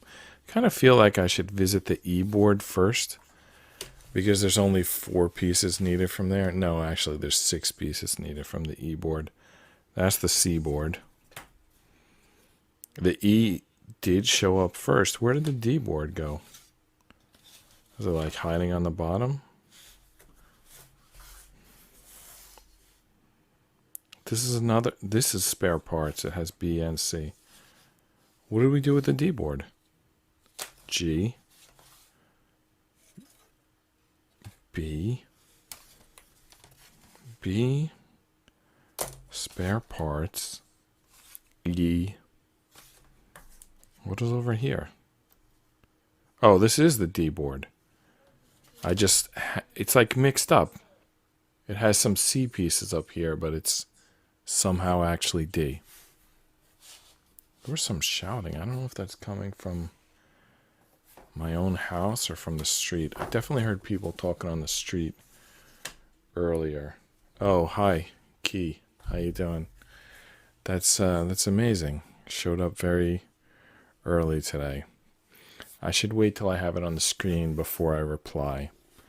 So post in chat and you'll get on the broadcast.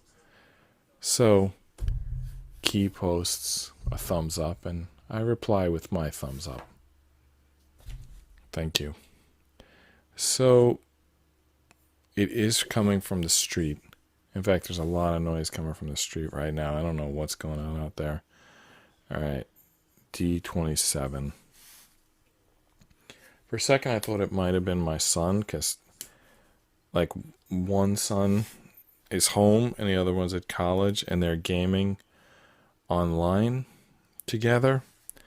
And they get kind of loud when they do that, even though only one of them's here. I just, figured, I'm hearing him, but it's street sounds. It seems to always happen on Friday and Saturday nights. The teens on it's both.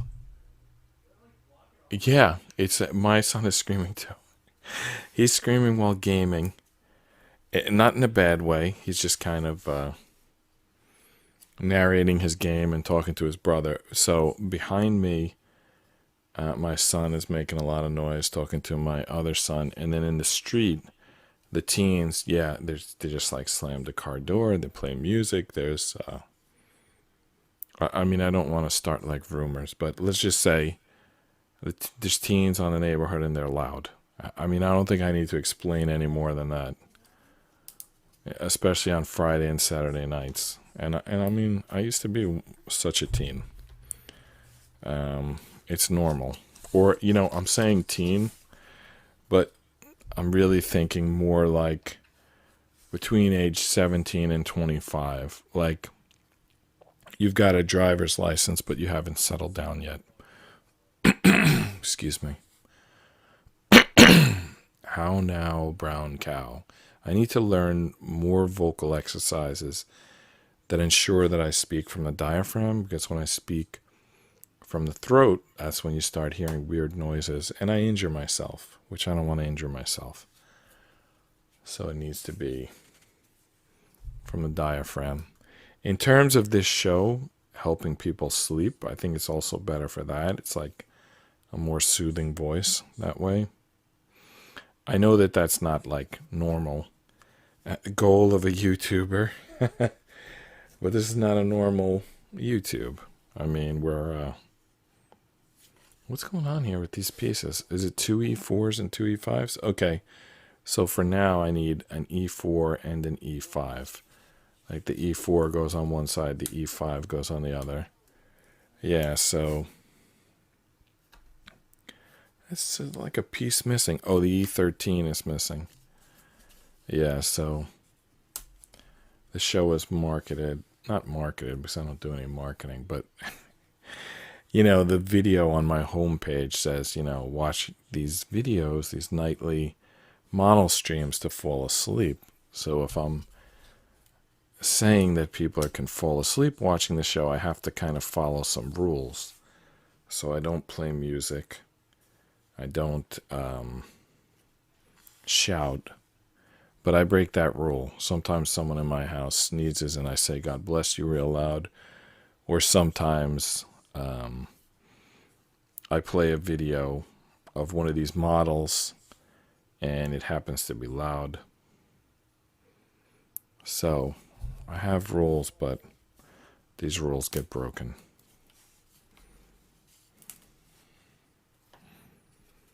All right. I think I have all the pieces. Is that no, I still need E4 and no, I got E4 and E5. I still need the two. I got the two E13s. I think I have all the pieces. Let's see here. 1, 2, 3, 4, 5, 6, 7, 14. Yeah, we have all the pieces. But we're not quite ready to work yet. I think you can see from that distance that a lot of these pieces have splinters.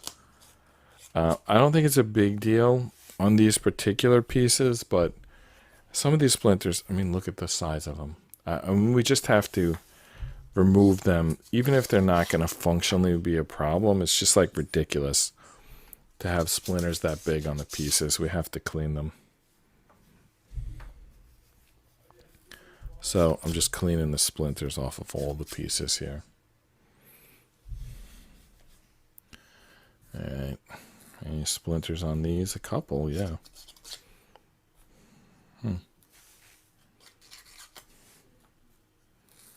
Get the trustworthy sandpaper. Get rid of those splinters. All right, let's start putting one of these together. So I think this E13 piece, that's kind of the first one to grab. And then put the D17 onto that. It should go like all the way down. Because it's like, you see that? It's like fatter.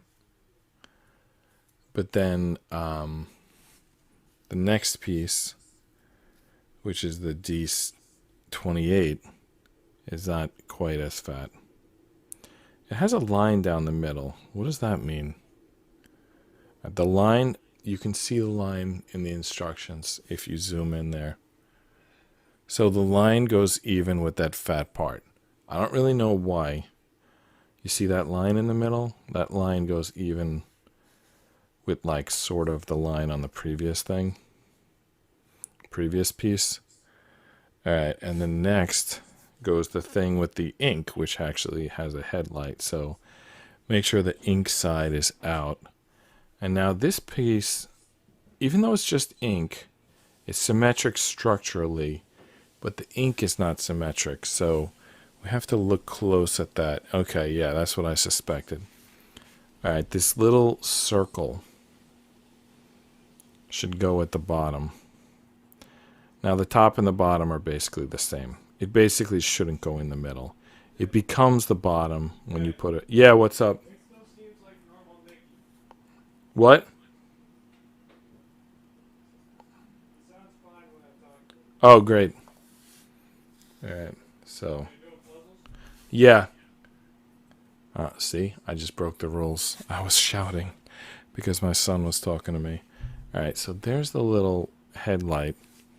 It's not quite done yet. We need to somehow attach this piece. And I'll tell you, it doesn't even look like... Does that look like the same piece? I'm not sure how that goes. All right, I think this little tab part goes towards the inside.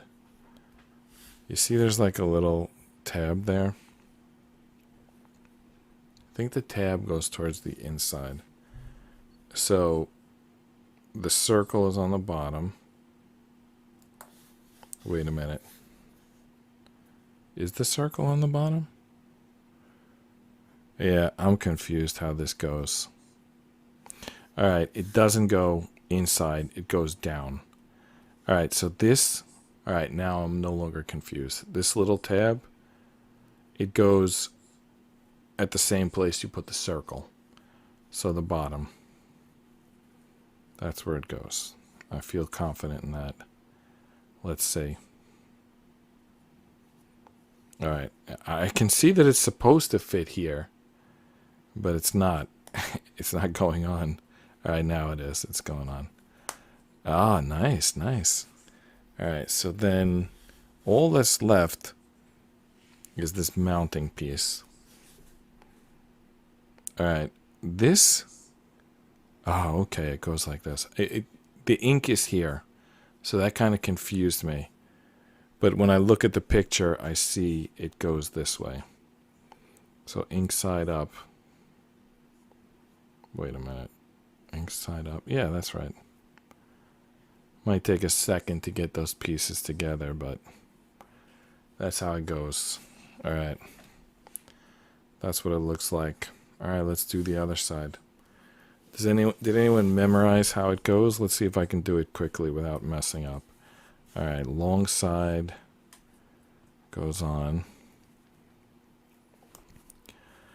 Then the inked line goes the same direction as the long side.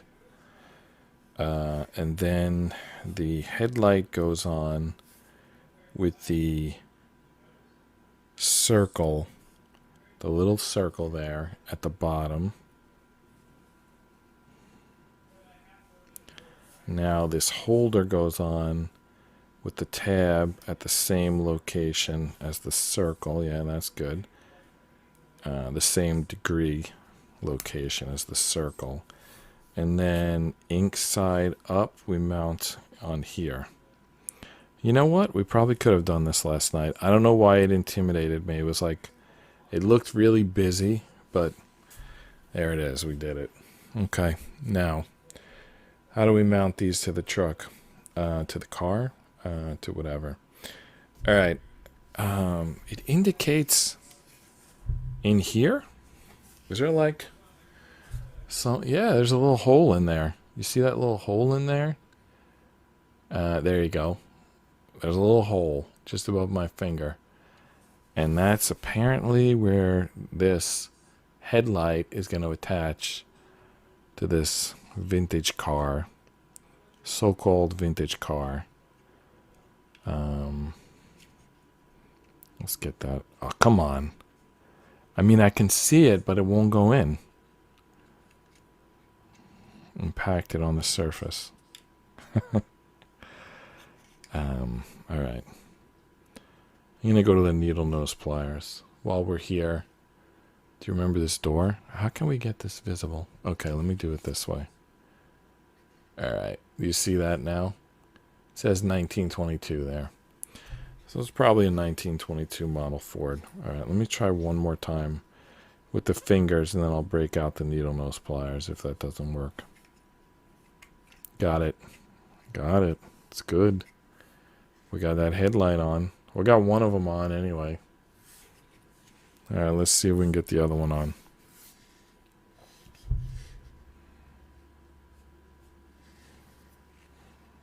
All right.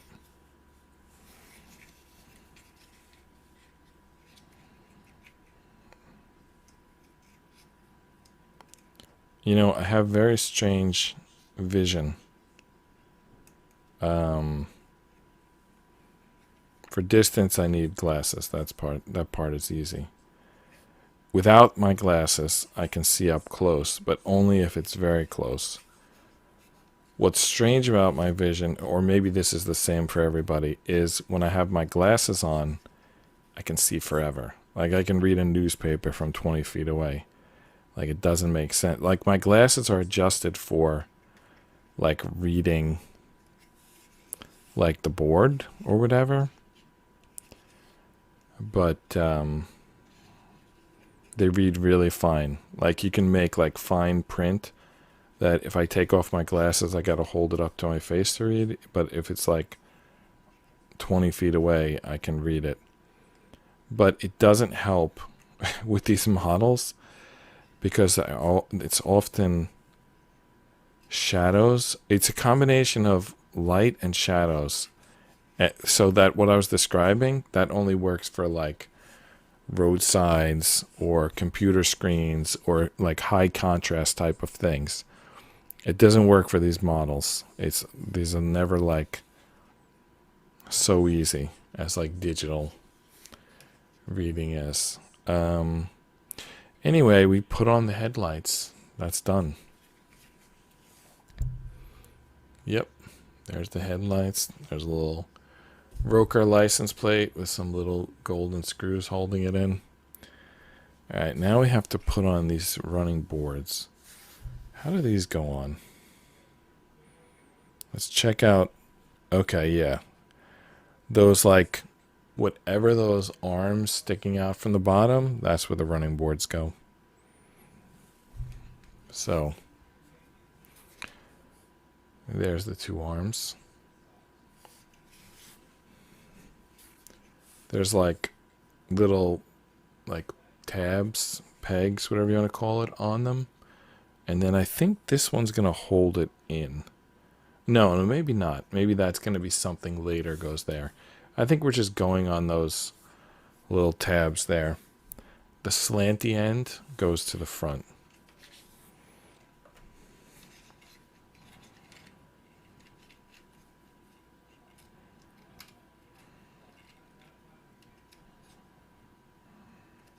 You know, I was describing that vision, but, you know, maybe everyone's vision is like that. Like, I don't know. I remember at a year ago when my son was taking the road test, not the road test, the vision test, I was able to pass it without my glasses. And I remember that, like, even when I started working or when I was like 25 years old after my prescription stopped changing, I remember one day going down to the DMV to take my vision test, and I was able to pass it without glasses. Wait, so does that mean when I first started working, I would go to work without my glasses? I guess I had done that a few times. I wouldn't do that these days. Well, I mean glasses or lenses. But I guess when I was like 22, I still didn't think that I needed glasses at all times. I should try that. I mean, it's a weekend tomorrow. Maybe I should ditch the glasses and see how it goes. I know my mom did that. I remember when I was a kid, she wore glasses, and then like she doesn't wear them now. So now she's like 80 and doesn't wear glasses. And it seems like she just decided like, I'm not doing glasses anymore. I don't know what her vision is like. I don't know what her prescription is. But she just one day decided she's not going to wear glasses, and 50 years later, she still doesn't wear them. But, you know, if you look at the pictures, like my baby pictures, my mom was wearing glasses. Okay. Segment 7 is done. Those running boards are on.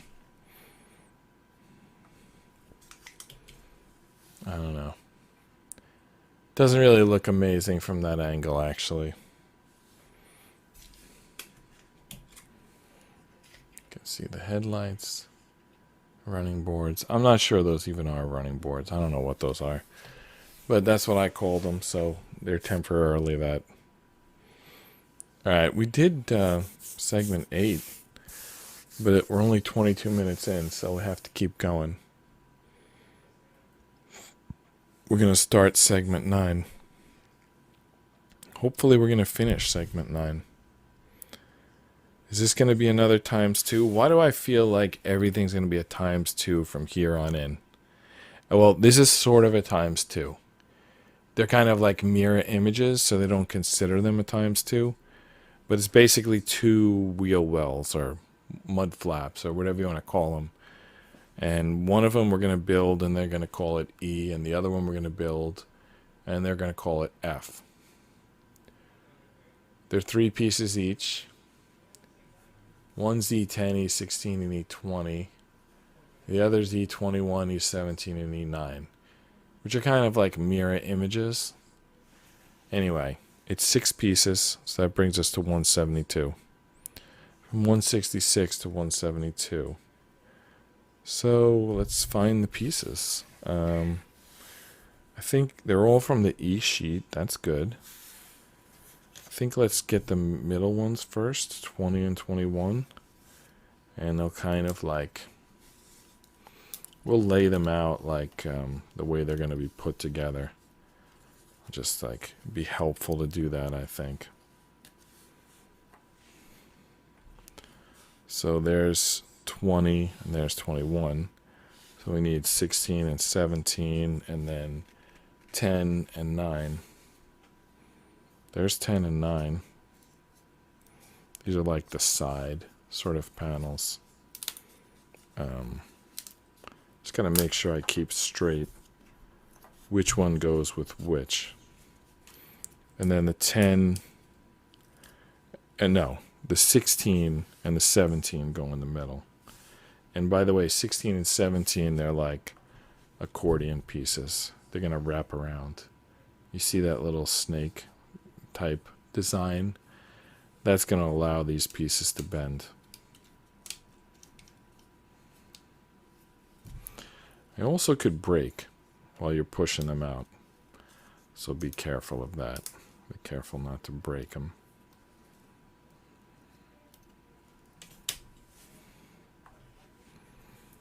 There's again some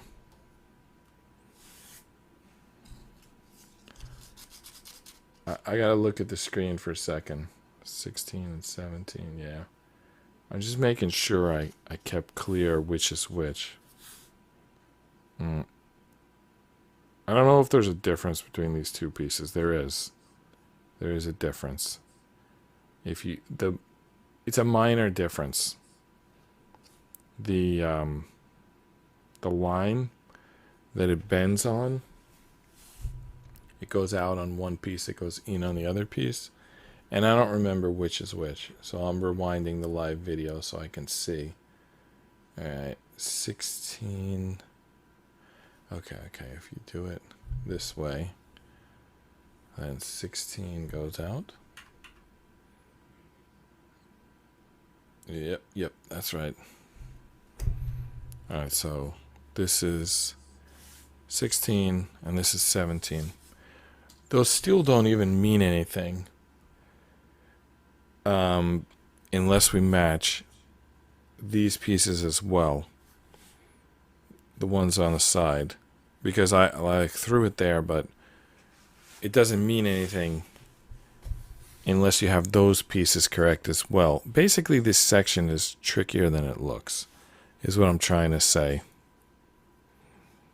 Like, I can't even tell this 21, like, which direction does it go. I see that there's a sharp turn here, and when I look at the instructions, you see the sharp turn here. I think the sharp turn goes to the back. Now, of course, I'm defining the back by the way I hold it. It's all relative, basically. But relatively speaking, this is the back. All right. Now, the third piece, I think, is going to be slightly easier because it has to line up with these other two pieces already line up. So the third piece must actually, it's super simple. It's inside out. There's only one way this can go, this third piece, and that's inside out. So another way, though, to identify it is it's like flatter on this side. But you see the ink there? Inside out.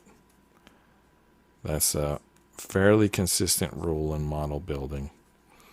They don't draw ink unless you're supposed to look at it. Sometimes they ink the boards on both sides, but that usually means the board is reversible.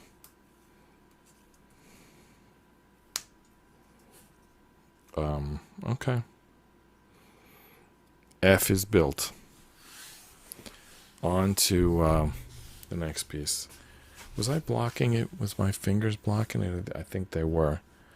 Let me do the next one from the top. It's a problem. I don't always have the correct angle, and you end up seeing. You basically end up not seeing. I know that people sometimes complain about the camera angles. I'm not sure what I can do other than like hire a camera operator. I've watched other people's videos. Some of them use only this, like my camera too. I mean, I at least try to give you like multiple angles, and maybe through looking at all of them, it'll, something will make sense. But, this is what it is, what it is. It's not perfect. It's not a hologram that you can, like, move to however you want it. I might have broken this piece. I see it splitting. Yep, I broke this piece. And it's not in. Meaning I didn't even get anything out of breaking it. I just broke it. You can see it there, broken.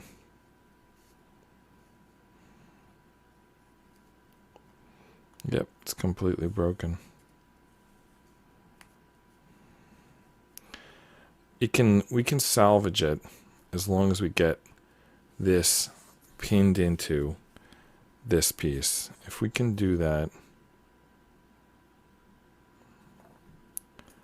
You know why this is broken? Because I did it wrong.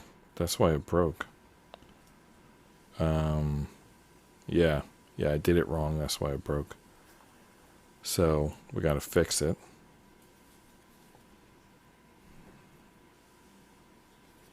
All right, let's try this again. So the flat side goes with this, like, I don't know how to describe it, just bigger. It's like a bigger end piece goes to this flat side. So this broke because I did it wrong. Probably I was trying to stretch something longer than it can go. Now it goes in easy. So if you break it, you're probably doing it wrong. But this is still salvageable as long as we pin in the piece on the other side. So let's do that. This again looks wrong. Here's the ink. Oh no, it's not wrong. I just spun the piece for some reason. Alright, this is good. We're good. I'll tell you, this section is tricky. They don't have notes in this section saying, like, be careful, don't mess up. They should. Sometimes they have, like, notes saying, be careful, pay attention to direction, make sure you're doing it right.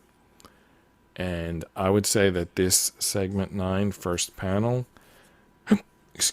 deserves one of those instructions. Because I've messed up several times already. I was tempted to say, and it's not like I'm an idiot, as I've mentioned before, but I did have a commentator on one of my recent videos saying that I was an idiot. So I guess it's like a relative term. So if you're smarter than me, then, maybe this is easy and you don't need to pay special close attention, but I am paying special close attention.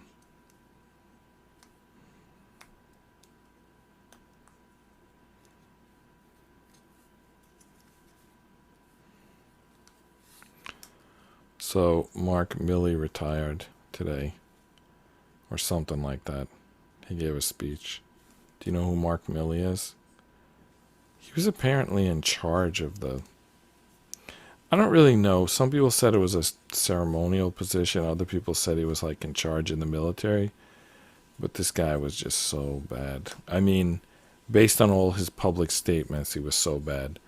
Who knows if that was, an act or something, but he seemed like really bad. It was like scary to think that this guy was running our military. Like, good thing we weren't involved in any wars. I know we did the Afghan withdrawal, and that went terribly. And maybe he had something to do with that. I really have no idea. All right, so after we build this E and F, we just kind of put them aside.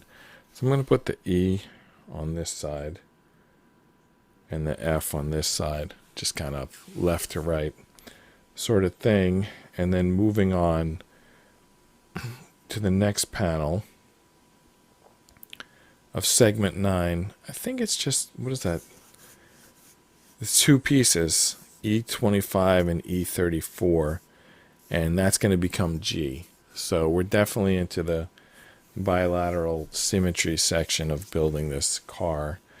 So let's count not only those two pieces to create G, but the two pieces next to it to create H, which is E26 and E33. So 4 pieces. So we're at 176 pieces now. But we still got to put them together. All we kind of did now was just like look at them and count them. Well, it's more accordion pieces.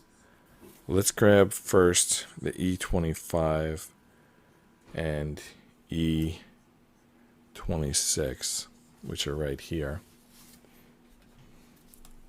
E25, E26. It looks like it's kind of has a similar curve and attachment system as the previous two pieces. I don't know if that means they're going to attach to the same part of the vehicle, or maybe one's the front wheel and one's the back wheel. Let's see. Now, we have E25 over here and E26 over here. So E34 goes with 25 and E35 goes with 26. I know that's like simple stuff, but I just wanted to mention it.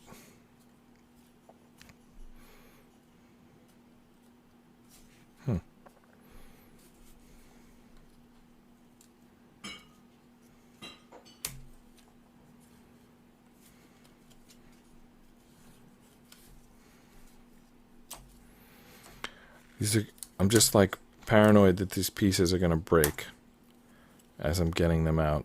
That's why I'm acting so like slow and methodical with them. All right, now time to put them together.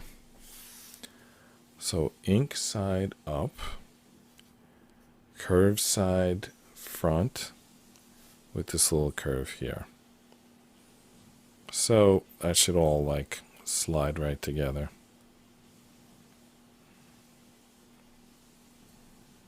Let's see if it does. It did. That went well. Actually, the back isn't in yet, but it seemed like it was going well. All right, there it is. There's the piece. This piece shall now be known as G. Over here, we're going to build H. And it's going to be the same idea. We're going to attach this piece with the curve, the two curves, like the bullet curve at the front and this little curve here. The two curves go together. Not exactly, but at the same end. They don't line up with each other, but they go to the same end. All right, I'm going to flip this over because I wasn't having good luck with that other angle. Like basically the difference is just which hand is holding which piece. And for whatever reason, it went better the other way. All right. So this is G, this is H, this is E, this is F. Now what are we going to do with all this stuff? All right, we're going to attach it to the vehicle. We're going to attach them to the vehicle because that was correct. How exactly do they attach here? It's like definitely the back one's the wheel well. I think the front one is as well. Yeah, I think the big piece is the front wheel well and the smaller piece is the back wheel well. And they're going to connect apparently to a bunch of pins that have been sticking out there the whole time already. So like here and here and here. Let's just try it. Let's just see if this works. Alright, so we put the flat part on top and the curved part going down. Does that look right, or is it the other way? No, it's definitely the... Oh no, it is this way. It is this way. Because this part goes inside. Actually, I might be wrong about that. Because it's supposed to be the E piece that goes over here. And the E piece has E10. For whatever reason, that's the way they want it. Alright, so holding the piece with E10, that's the E piece. We got the big block on the inside and the little dot in the back. Alright, let's pop that on.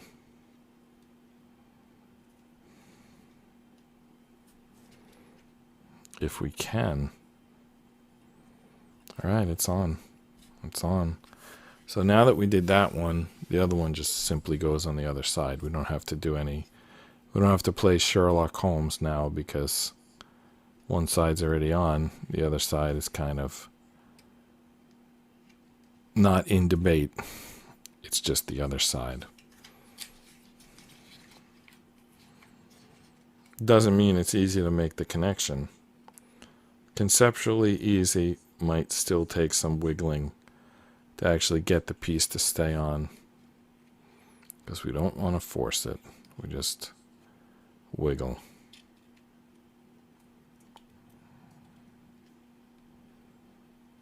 Alright, there we go. That's definitely looking like a vehicle now, like a car. No longer looks like a bobsled. Bobsleds don't have wheel wells. Alright, so the front pieces. H goes on this side. No, G goes on this side. But which one is G? Alright, G is this one. So that doesn't look right. I think this one is G. I think the piece goes on the outside. But maybe I'm wrong. Oh, you flip it over? Ah, you flip it over. So when you flip it over, this piece is now on the outside.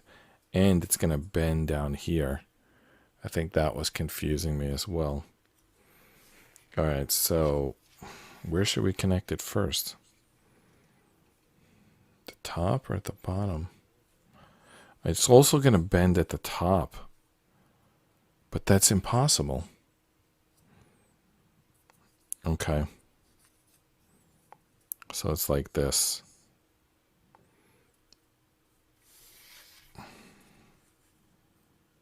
Like that. We're going to bend the piece like that. And now I'm back to this one. I'm back to believing it's this piece. I don't even know which is which. I'm just looking at the picture and knowing that it has to connect this way for this to be on the outside, which is what they want.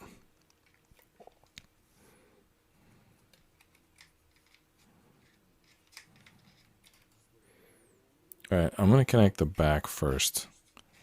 For some reason that feels like the way to go to me.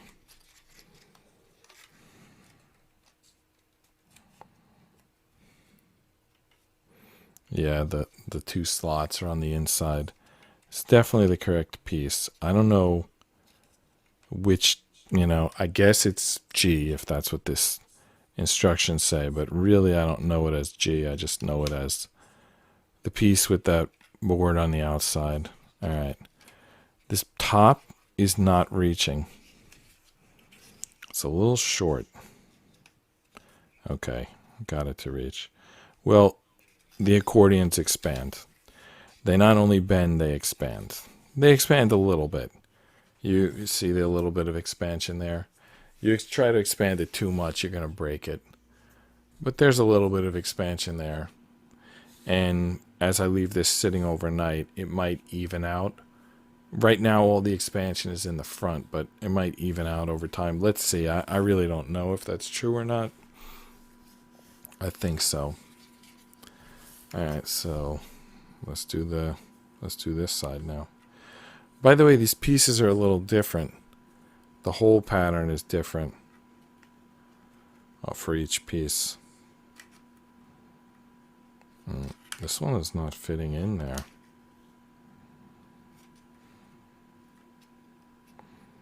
Maybe I am doing something wrong.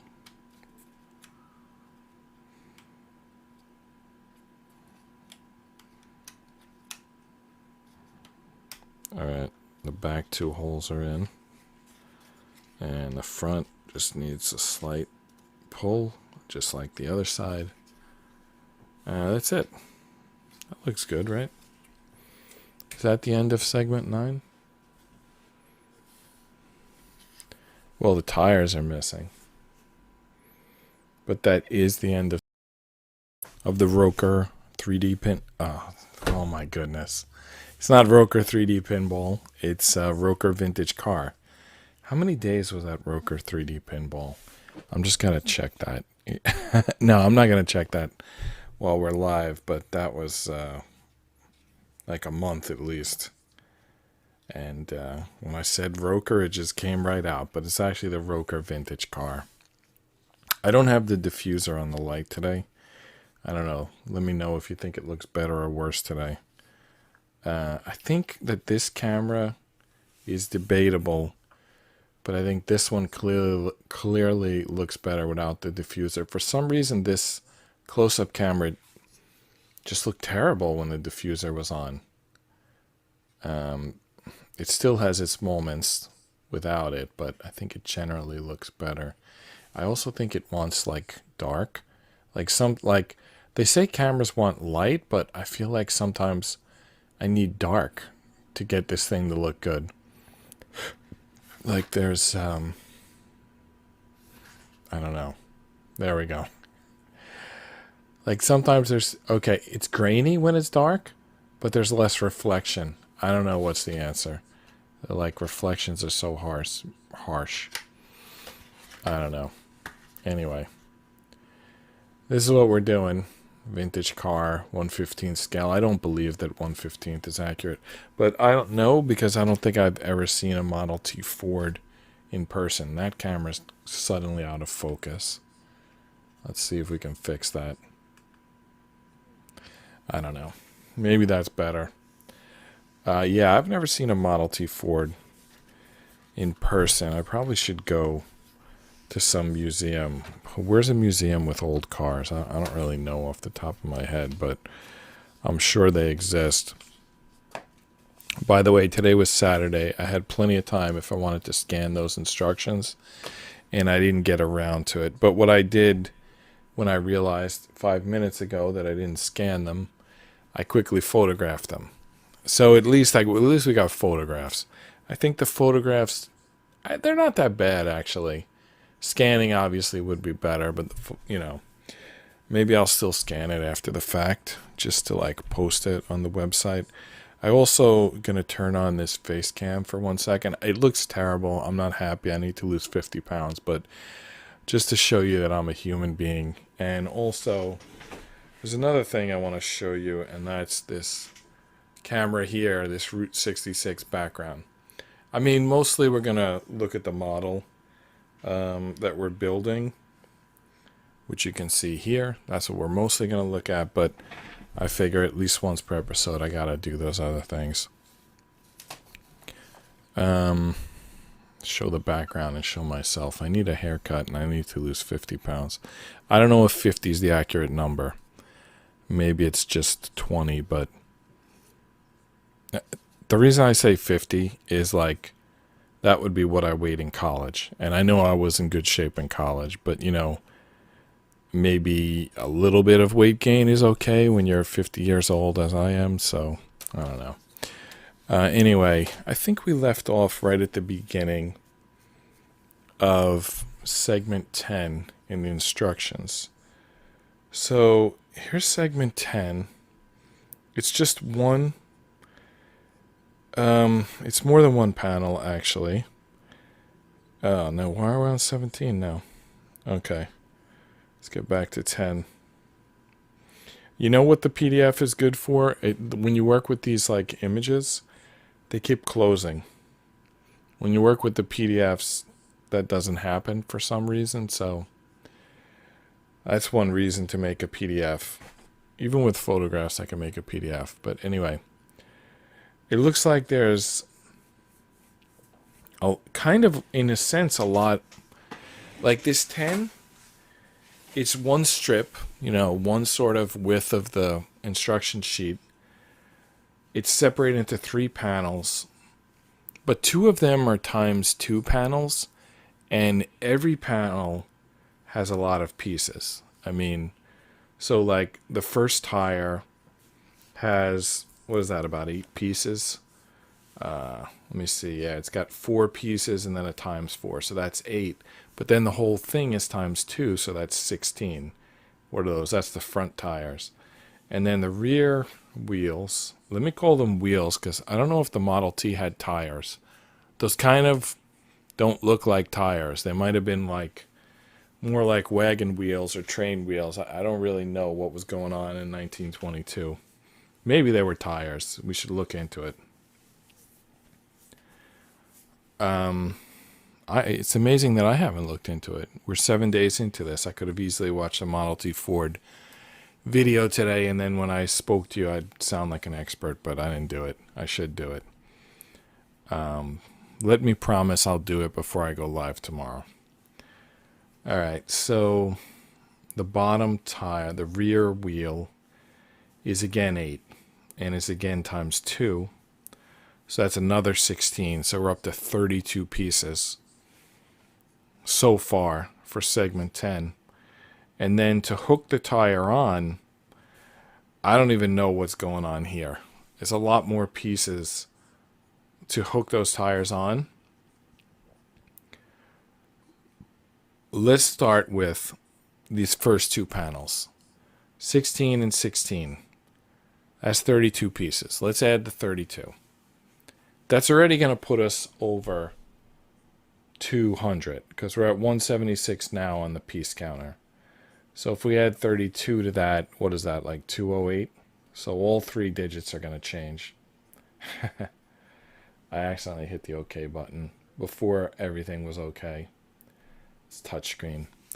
I'm thinking that the new version of YOLOBox, which they've shown, but it's not available for sale yet, it has extra like ports, so like extra USB ports. You can plug in like USB mouse and keyboard, and you also could do like Bluetooth. So basically, when I get the new one, I'm gonna probably at some point, I have to do some other things before I get the new one. But at some point, I'll get the new one, and then I'll probably start using it with devices attached, so it'll make typing quicker, pointing more accurate. And then the one that I have now, I'll probably buy a SIM card for, and I'll start doing more mobile live streams. I don't know when that's going to happen. Let's build the tire. So let's start with the front tires. So we need E30, E27, and then from the F board, F1, F4, and 4 F6s. All right, so let's start with the E board, which is right here. Move the boards a little off camera there. All right, so E30 is sort of the back.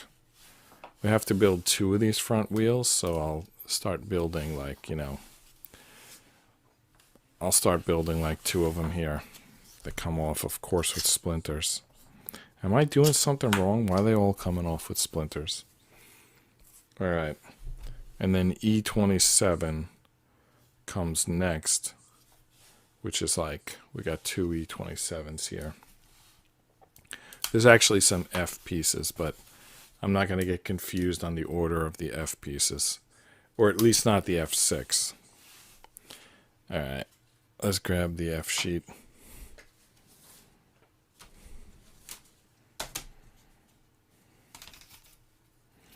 I think E and F are going to be the sheets today.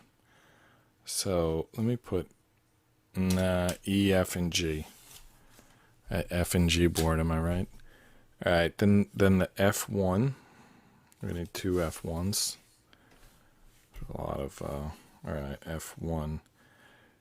And then the pins are not F3s and they're not F7s. It would be great if they were, because those are going to get punched out.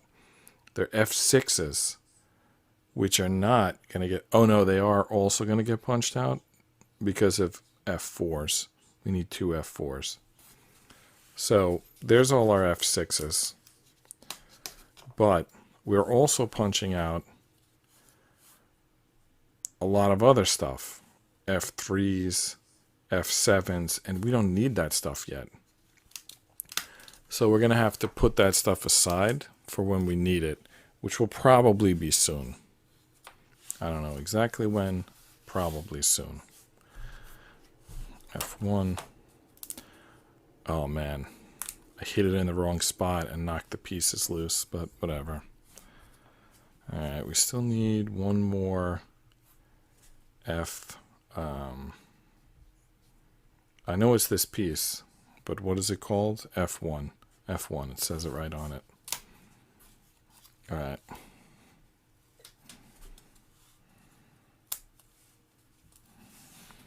All right, now we need the pins. How many pins do we need?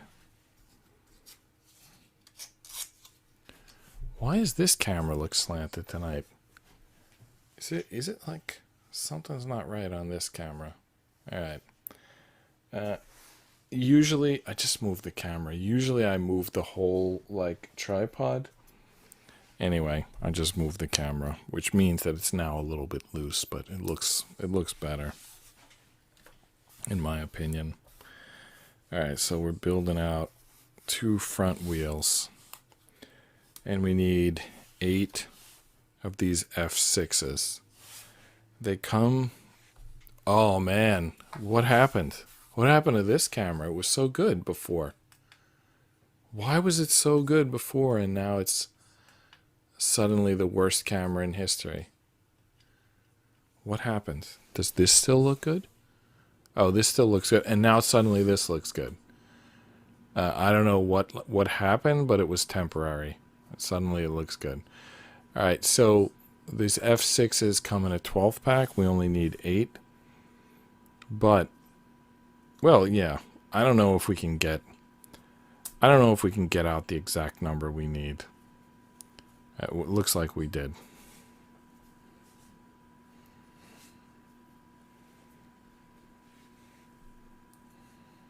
Maybe, I don't know.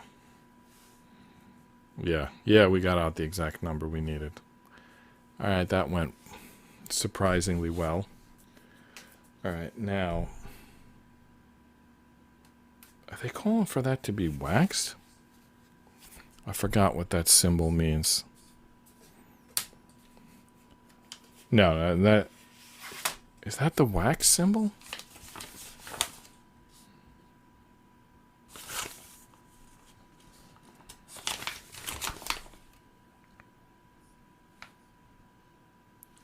Printed side. Blank side, printed side. Okay, just printed side. That's not the wax symbol. Nothing needs to be waxed. Printed side.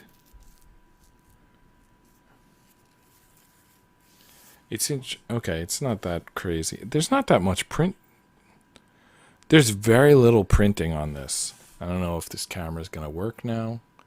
Maybe it needs to focus. Let's see. Let's give it a minute. Now it works. All right, you can see there. There's very little printing on this piece, but there is printing. On this side, it's blank. There's very little printing. This piece is mostly going to be covered up. But anyway, they want the print side on both the front and back piece facing the same direction. All right. I'm just sanding these pieces. I don't know if they really need it. Are these even going to turn? I don't know that there's no motor in this car, that's for sure. They only show the doors opening and closing. I don't know if anything else happens with this thing. You know what? I think we have to put these pieces through here first so that we know, at least for the first one, so we know what direction it goes. All right. So that's the direction. Okay. Yeah. I recommend putting it through both pieces at once so that you know that you have the pin going the right direction, because it'll go any direction into the back piece, but it will only go through the second piece correctly. You can't, if you do the second piece wrong, the pin won't go in. So it forces you to do it right.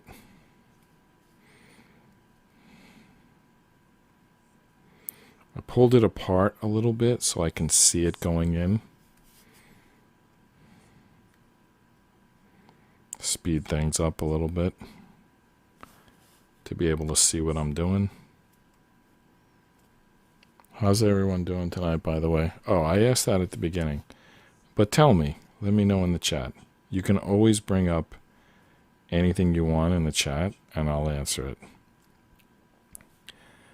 I know that I should say in the title, like, we're going to talk about this tonight. Join it if you want to talk about this. But I don't, because I really think it should be free-flowing. You know, like, I don't know what topic is important to you. Like, you ask anything, and I'll answer it.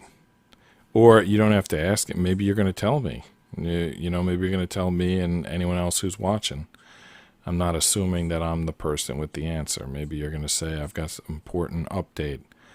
And if you do, I can send you like link, and you're not only could you type in chat, but you could put your voice on the broadcast.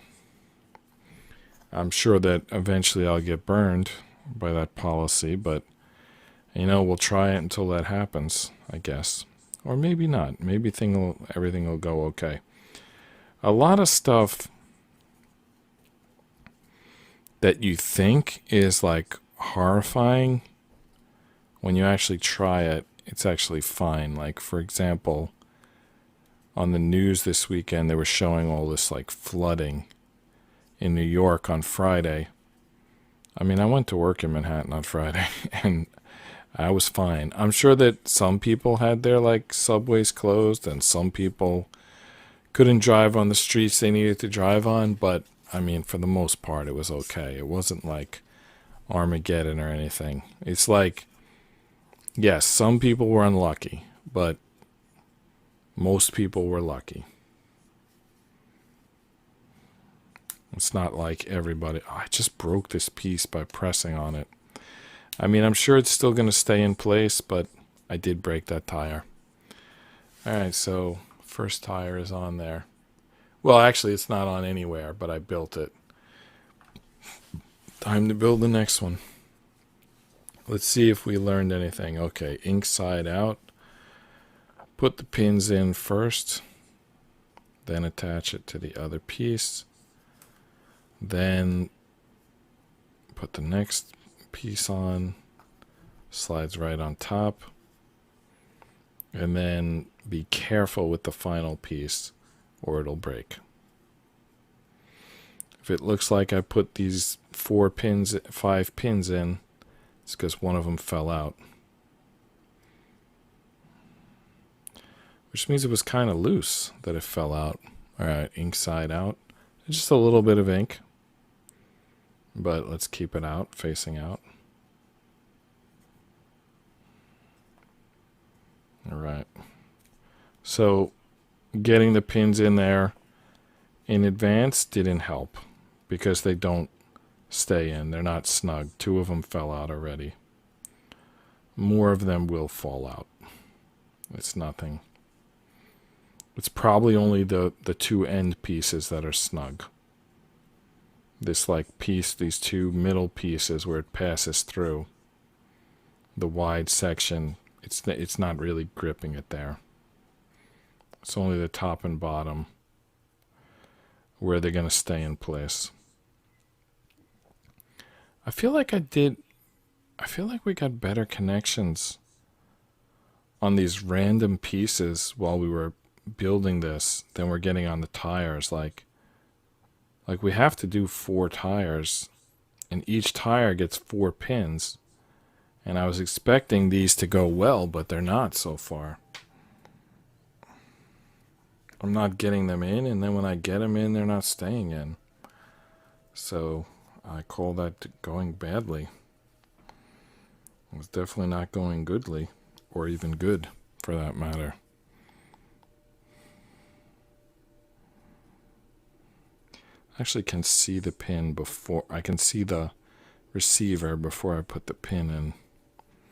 If you look down in there, you can see that it's like a dark spot in the middle. That's exactly where the pin is going, to the dark spot.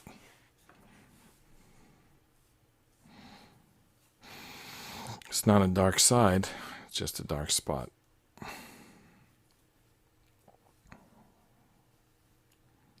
Alright, let's see if that is in. Okay. I'll push it down while holding my finger on the back so I can tell when it starts to come out the other end. And of course I don't push any further at that point, just enough to feel it. Okay. This might mess up what we've done, so we're going to have to get this on and then double check all the connections. You know, you try it, you get it on, you do it again.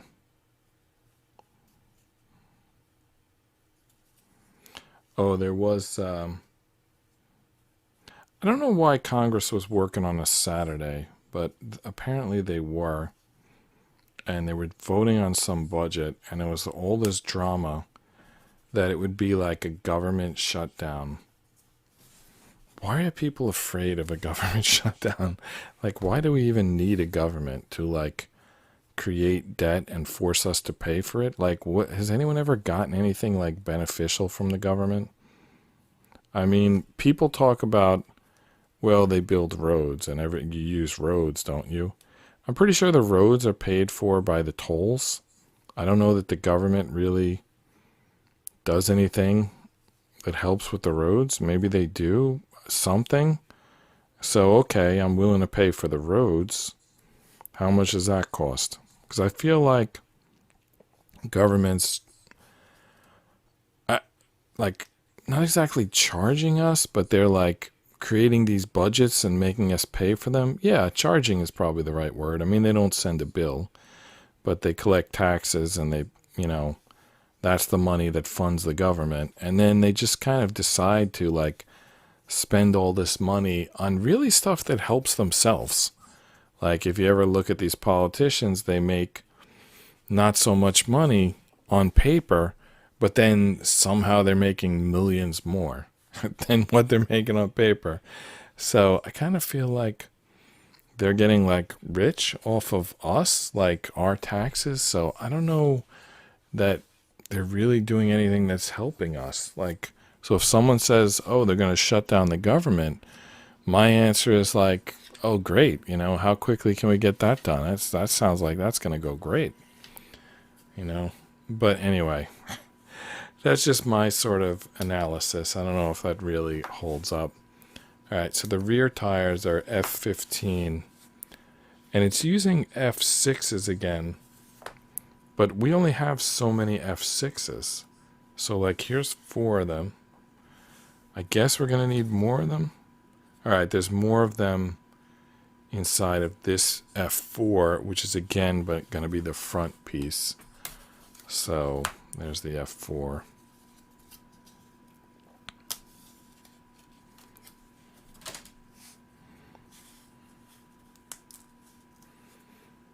Alright, F4. So, there's more pieces missing, right? There's like 2 more pieces we need. No, Yeah, two more pieces. Another F1s, which were on the previous build as well, and F13s. So there's the F13s. Does that look like anything to you?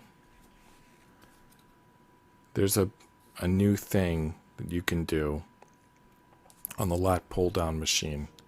They call it like a hanger, and you attach like handles to it. It kind of looks like that piece there. Anyway, the F13s go here. And there's still one piece that's we don't have yet. It's the F1. Here's the F1, and there's an F2 inside of it. Where's the F2 go? I don't know. Doesn't go here. So, for now, we're going to put the F2 over here. And it's not even clear to me, like, which is the F2. Is it the inner circle or I guess it's the inner one because it has ink on it. It's certainly not clear, though. All right, let's wax sand these pieces. Or the ones that have visible splinters anyway. Or not even visible, even like to the touch. All right, now we need the pins. All right, this piece is garbage. All right, so there's 4 pins. The other side needs 4 more pins.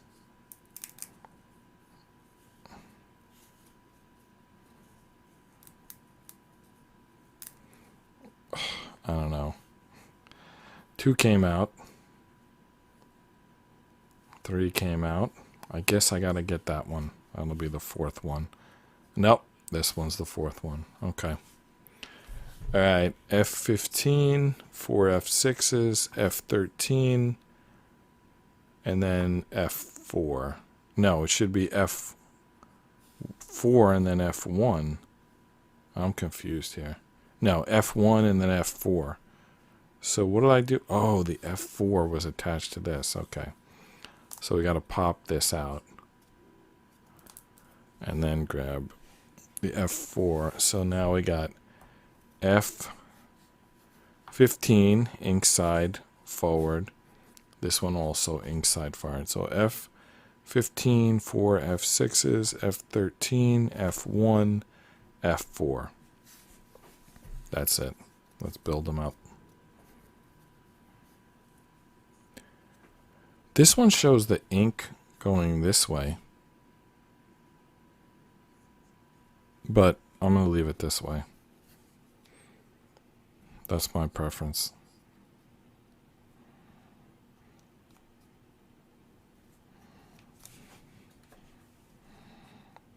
All right.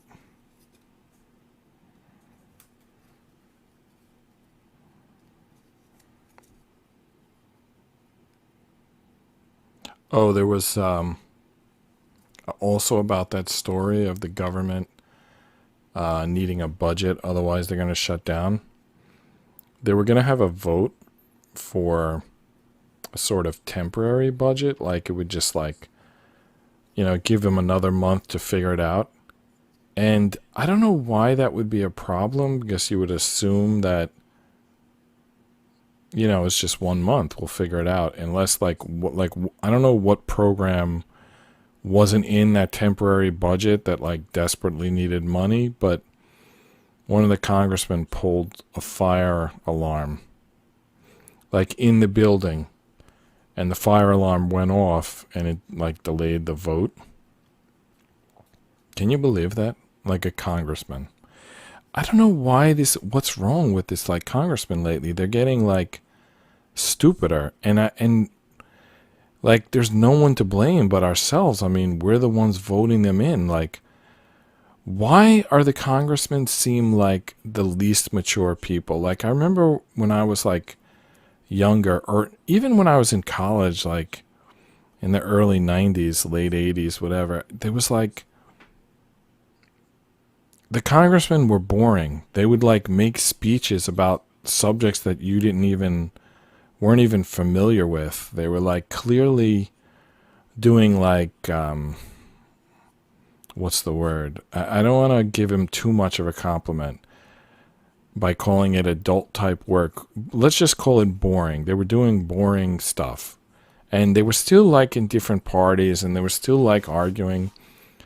But they were arguing like in debates and in like by making speeches and trying to make points and trying to get people to agree with them. Like nowadays they're like pulling fire alarms if they don't get their way. Like, what is going on? Or they're going on Instagram and like making fun of each other. It's like, what is going on? How are these like people in Congress? Like, what am I watching here? And it makes me, and some people think like, oh yeah, we got to do it. We got to beat them. We're on the good team. They're on the bad team. And I'm thinking like, I don't want to be on either of these teams. Can we just like make our own country or just like fire the entire government? Like, I don't want to be associated with any of these people. They're like, I know that there's some good people. I think Rand Paul is one of them. I don't want to single him out for too big of a compliment. You know, I'm sure that he has his own issues, but at least he acts like the congressman acted 90 years ago. I mean, his vote was his vote, not like controlled by a party. He made speeches. He asked questions. Like, he just does what the congressman I remember doing when I was growing up, and that's probably why I like him. You know, a lot of people... By the way, I think if you talk to people, they'll agree with that. Like, I'm not saying politically necessarily, but like stylistically, like, I don't think there's a lot of people who are impressed like, oh, my congressman goes on Instagram and talks in her pajamas from her couch. Like, I don't think that's really impressing anyone. Like, am I wrong? Are there people who are like impressed by that? Because I think if you're impressed by that, you probably don't really care about anything that Congress is doing anyway. This rear wheel looks a little different. Look at this front wheel. This rear wheel something's wrong with it. It doesn't look like their picture. You see those like pieces in the middle? Why are they in the middle like that? I mean, I lined this up. It shouldn't have been possible to mess it up. Let's check with this one. All right. Is it possible to line this up? Yeah, it is. So there's a right way and a wrong way to do this, apparently. And we did it the wrong way. Do you think it's worth correcting? I think it's not. And I think as long as we do the other one the same wrong way, then it'll be fine. Oh, maybe that was the thing about it has to be facing a certain... Is that why they wanted it facing this direction? Just so that it would line up? Yeah, that was it. Okay, so I don't know why they want the ink going to the direction that you would never see it. But if you do it that way, you can get them to line up. So I'm not going to do that. Because now I already did this one. So now the point is just to be consistent. And that's what I'm going to do. Be consistent. Put the next tire together. Even in my own like career, which has been going on for about 30 years. I mean, of course, I've been working for like 40 years, but like my professional career has been going on for 30 years. And even my job, I mean, some of it maybe is getting easier because I'm more like a manager type of person, but like I remember when I was younger, like rushing around, like sweating bullets, like fighting with copier machines. Like I remember things being just generally more dramatic. Like, I know that sounds the opposite because I'm saying the congressmen are too dramatic. So maybe dramatic is not the word. It was something though. There was something about it more pressing. Is that it? Is that the word that I'm looking for? You know, I feel like I want to be careful because I don't want to go back to those days. I don't want to make it sound like, oh, we were really working then. I think I should talk about the intelligence or something. I should talk in terms of something that I want to do.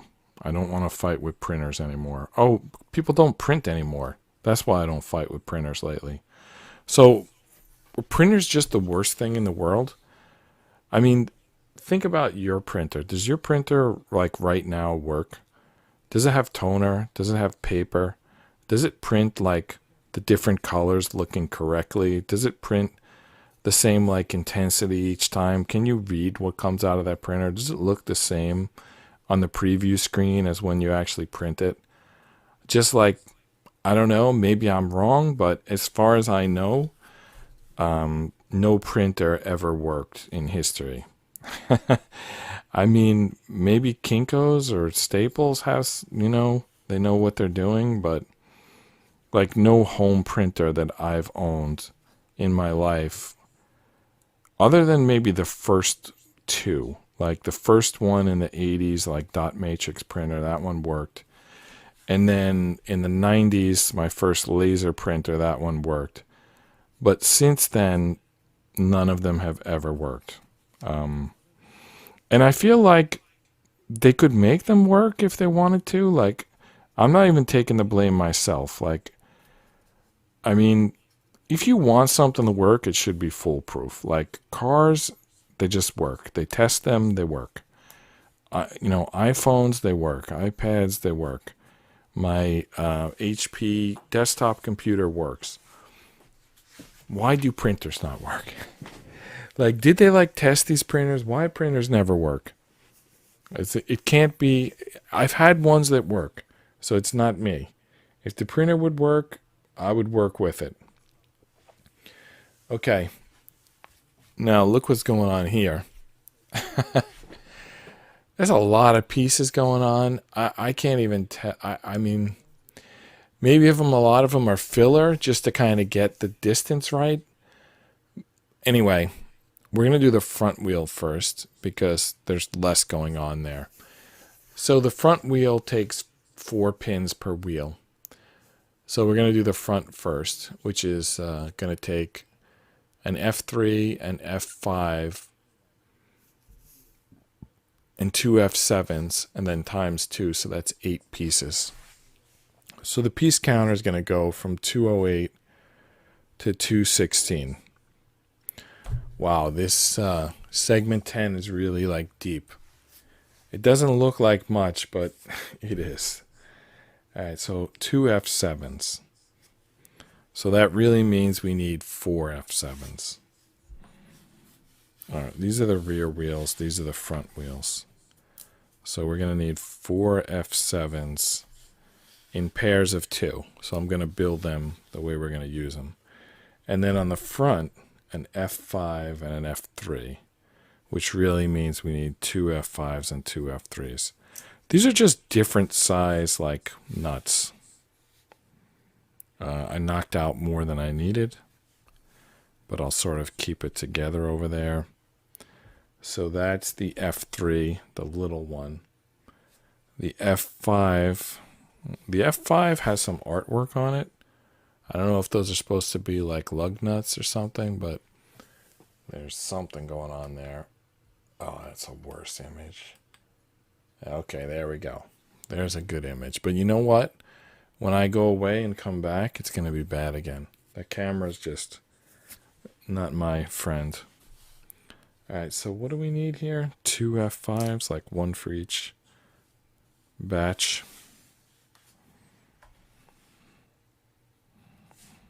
All right, there's the 2 F5s. Obviously, we're going to need more of them at some point.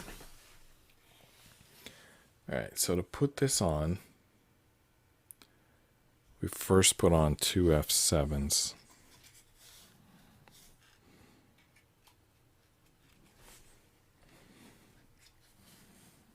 Two F7s. And then a front wheel. Is that going to go over the F7s? Yeah, it does. Goes over the F7s. And then it's going to lock on with first a fictional lug nut, which is F5. and then a real lug nut, which is F3. A fictional and a functional. Those are going to be what I call them for now on. Fictional and functional. Functional is the actual mechanics of the model. Fictional is what it's supposed to represent. You know, it's usually the positioning, the size, the cut, the ink. That's sort of the fiction. So in the fictional universe of this model, we have those little inked on circles that are holding the tire on. But what's actually holding the tire on is this F3 piece. Fiction, function. All right, let's do the other side.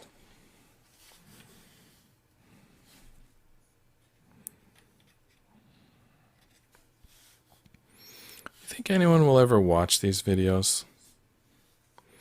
I have one that people have watched. It's the AK-47 video. I suppose if people can watch that, they can watch others, but maybe not.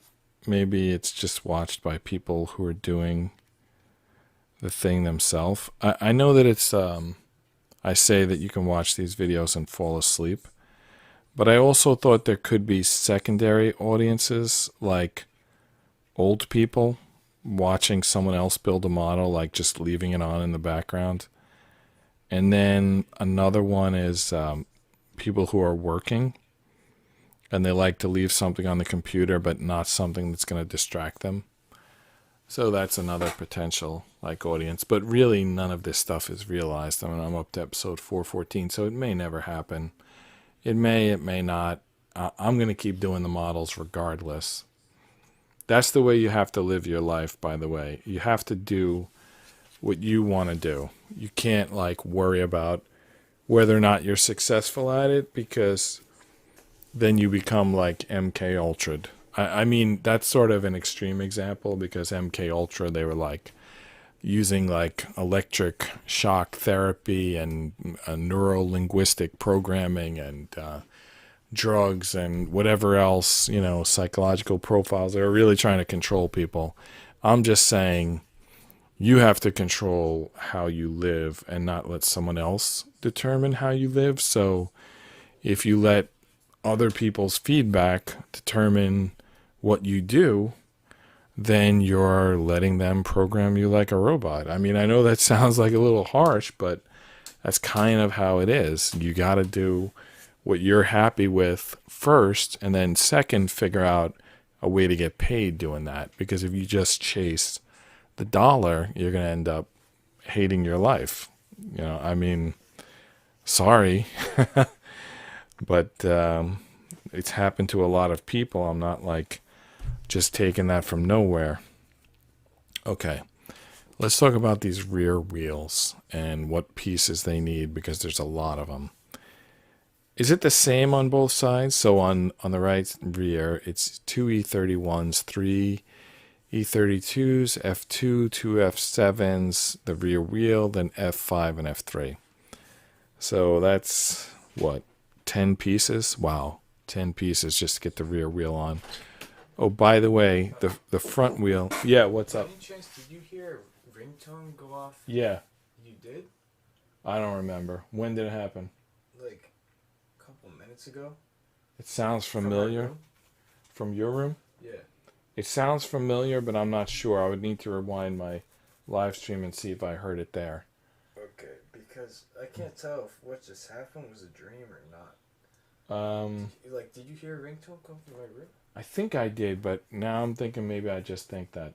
Okay, because I vaguely remember picking it up, answering, like saying hello, and then have a good night in like the span of 5 seconds. No, that sounds like a dream.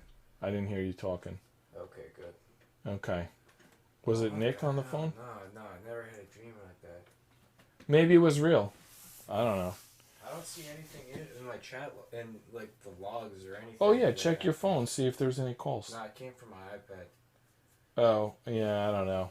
The time lined up with the real time in real life and the real time left on my timer.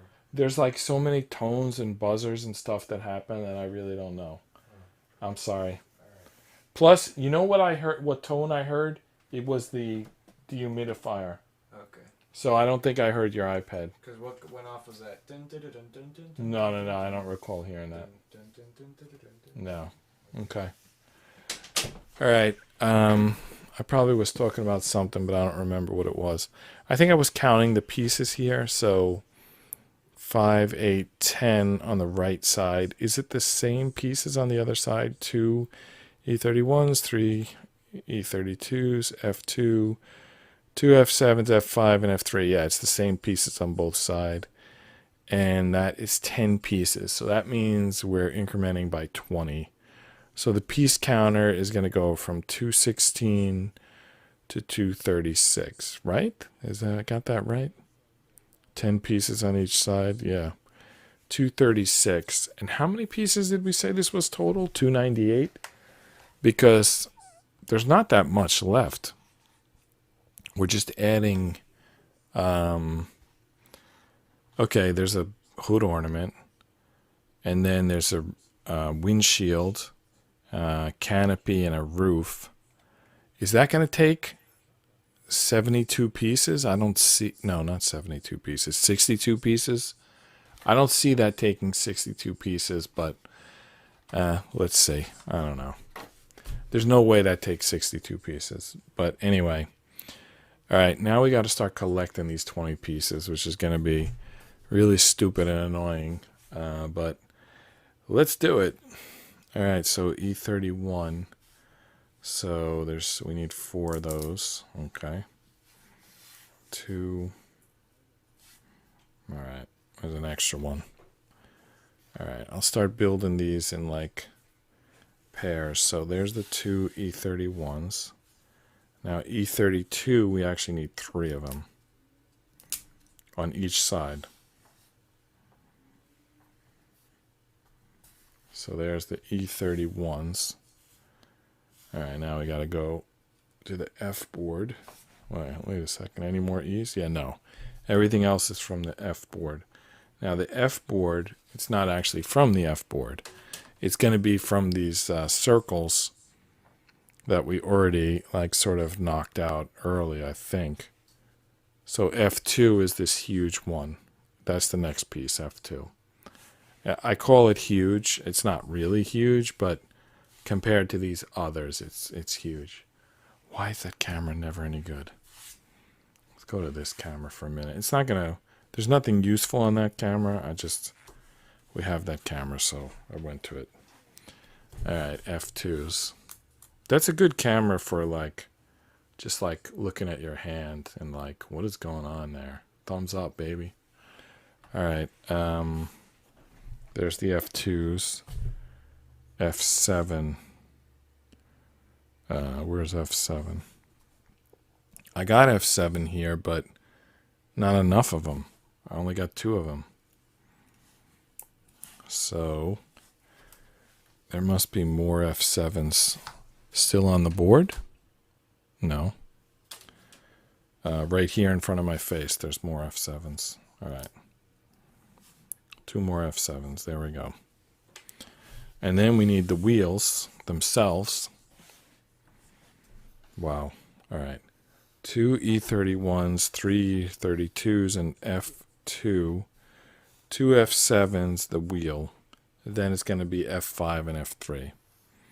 2, 3, 1, 2, wheel, and then 2 F5s and 2 F3s. Those are the same fictional and functional lug nuts that we did on the front tires. So that's basically the visible part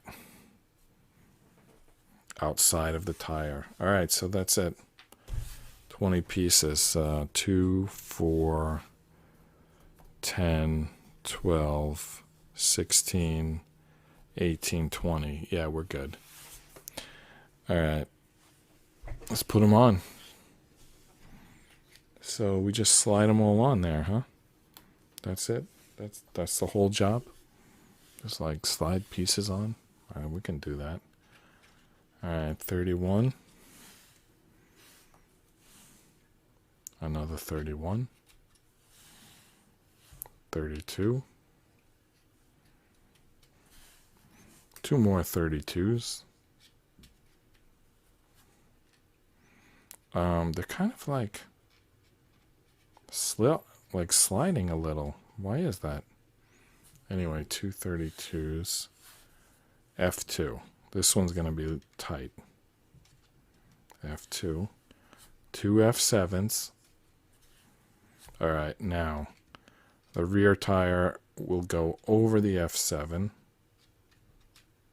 And then the F5, the fictional lug nut. And then F3, the actual functional lug nut. We did it. That's a rear tire. Easy enough, right? There's the rear tire. Let's do the same thing on the other side.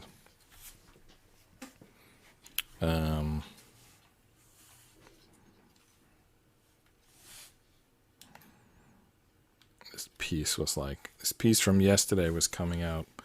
That happens sometimes. These pieces, they kind of slide out. I think like some model builders like put glue after they get them in place, like maybe at the end of the puzzle, they like tighten everything up and then they glue it. Because if not, the pieces just kind of slide apart for some reason. Like, for example, these ones are like sliding on too easily, but this piece, the F2, will lock it on, and some of the other pieces will be a little tighter, but those first few pieces were definitely very loose. They're just basically creating space for these tires. All right. Wow, that's about as easy as you can get 20 pieces onto a puzzle, onto a model. I just basically put them on there and slid them on, and that's it. Yeah. That's the easiest 20 pieces you'll ever get. Do these tires spin? They do. Tires move. Just kind of pinch them to get them on there a little bit. Make sure they're good. All right. Here's our Model T Ford. Driving down the road.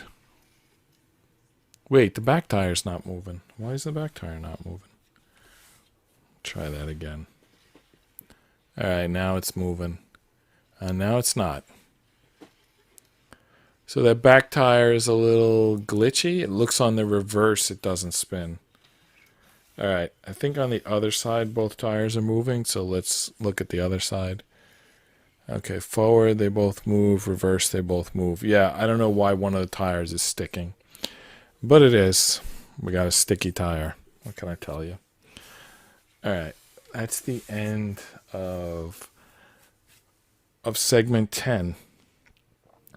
All right, segment 11 is on the same image, and we're under an hour. So let's try to get segment 11 done tonight, and then I guess we'll wrap. So it looks like we got the steering wheel in the first panel. Stick the steering wheel on the car in the second panel, and on the third panel, what is this, a gear shift or something? It's like way out on the door or whatever. I'm not sure what's going on there. I'm not sure. I guess we have to build it to find out. Maybe we could look at this picture of the completed thing. Yeah, there's definitely something there. It's like a step or something. I don't know. I don't know what we're building, but let's build it. Okay, the steering wheel, that I know. So E1, steering column, E18 wheel, and then we just got some. Actually, I don't know what that E35 is. I gotta watch a Model T Ford video to see. E3 is just a spacer, and then E35. It's probably something. Did they used to have a handle on the wheel to turn it by?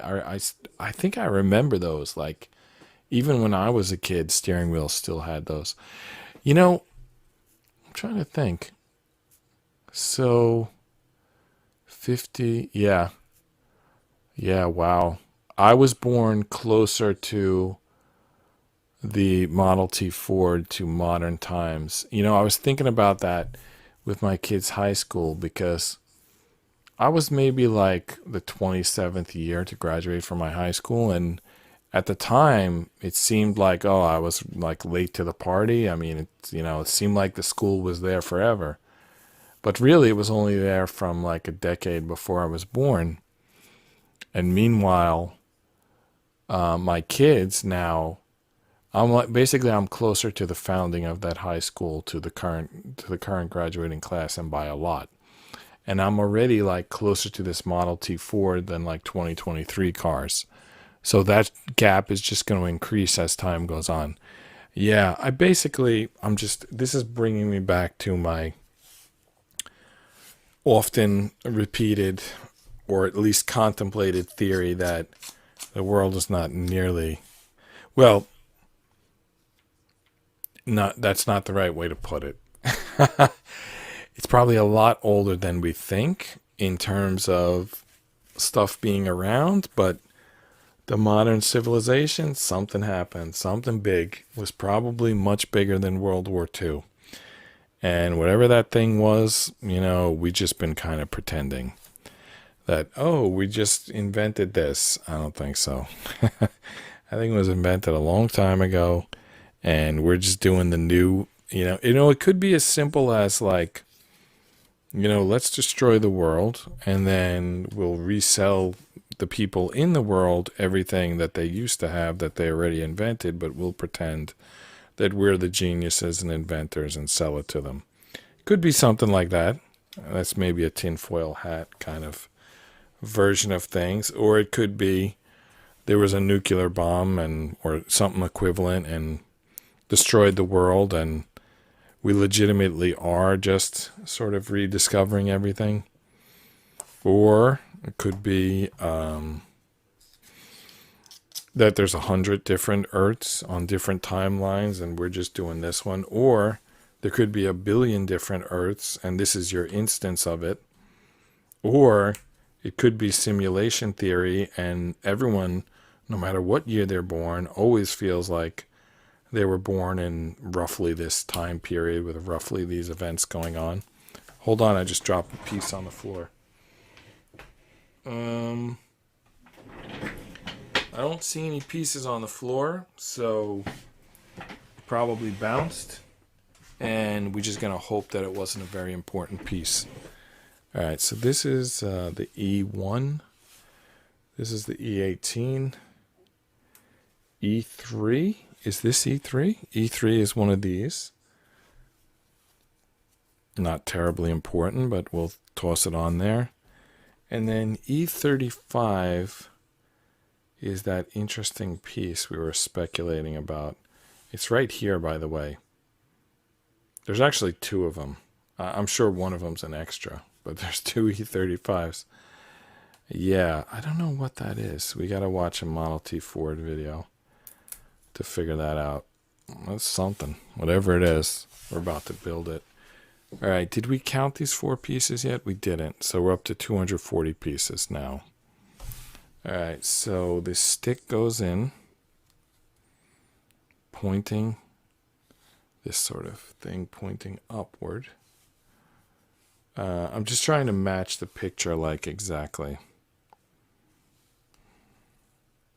That looks like the picture, right? All right. Then the E3. What else?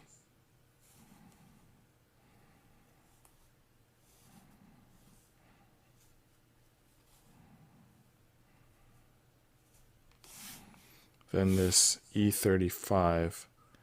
I'm not really sure the way to put this on. I'm again just going to try to match their picture.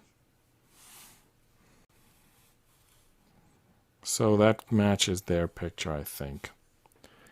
Now we attach it. What is this? What is this, a British Model T Ford? Why is the steering wheel on the right side?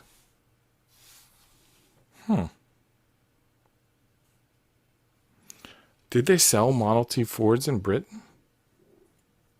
Or is this not a Model T Ford? What did they sell in Britain in 1922? All right, well, I guess we're looking at a British car. Did Model T Fords have the steering wheel on the right side? Wow, this piece is not going. The steering wheel is not going in.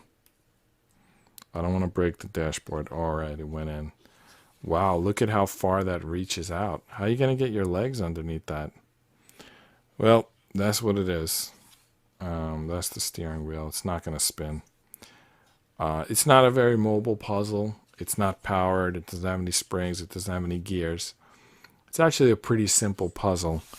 Not really worth the number of days that I'm putting into it, but that's just my style. I don't do puzzles quickly. I do them, just not quickly. All right, now we're going to build something that I don't even know what we're building here. Do you have a guess? I don't have a guess. I can tell you this. It's made up of 5 pieces. G14. That actually might be a separate thing, the G14. Then 4 pieces make up whatever the other thing is. E19, E6, E11, E12. So 5 pieces. So we're up 245 pieces on the piece counter. And we're going to get a new board, the G board. So E and G. All right, 1 piece from G, and it's just this little stick. G14. So there's a, is that G14? Yeah, that's G14. Looks like that divining rod. You know that thing they would walk around and they would like point it at the ground and say like dig here and you'll get a well? That's what this G14 piece kind of looks like. All right, there's our divining rod.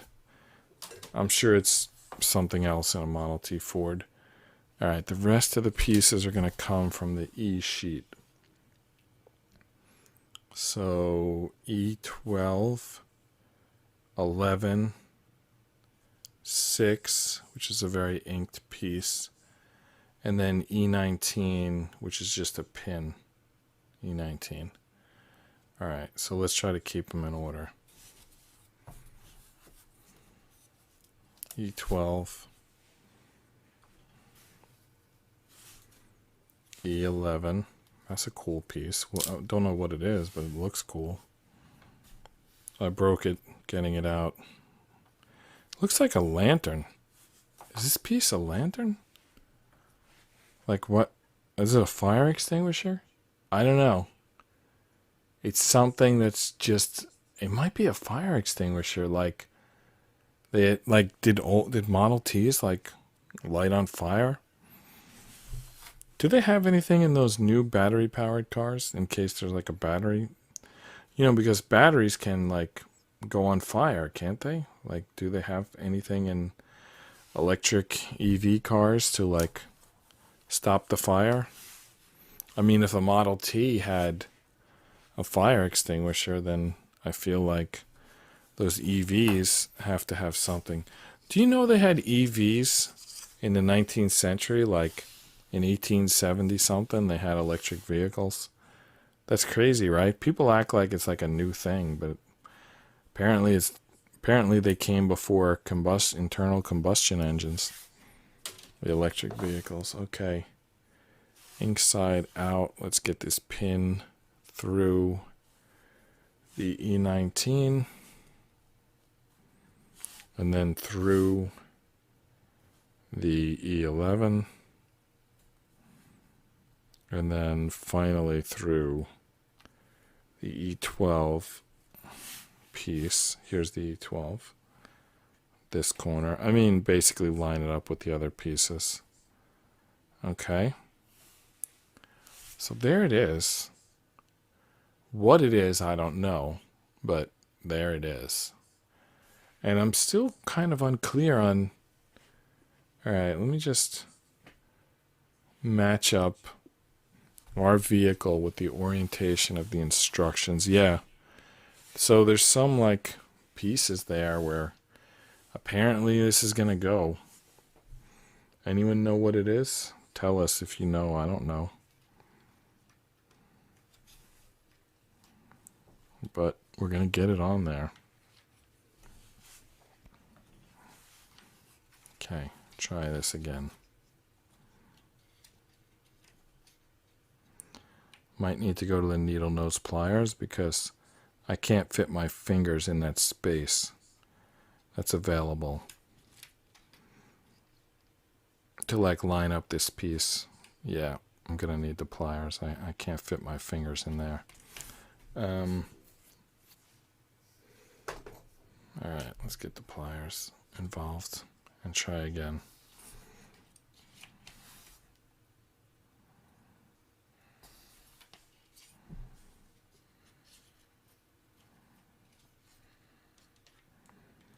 It's also kind of a tight fit for some reason.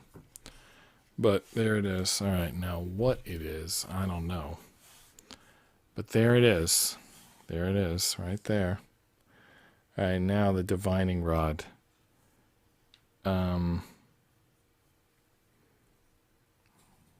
Wait a second. There's no room to put it in.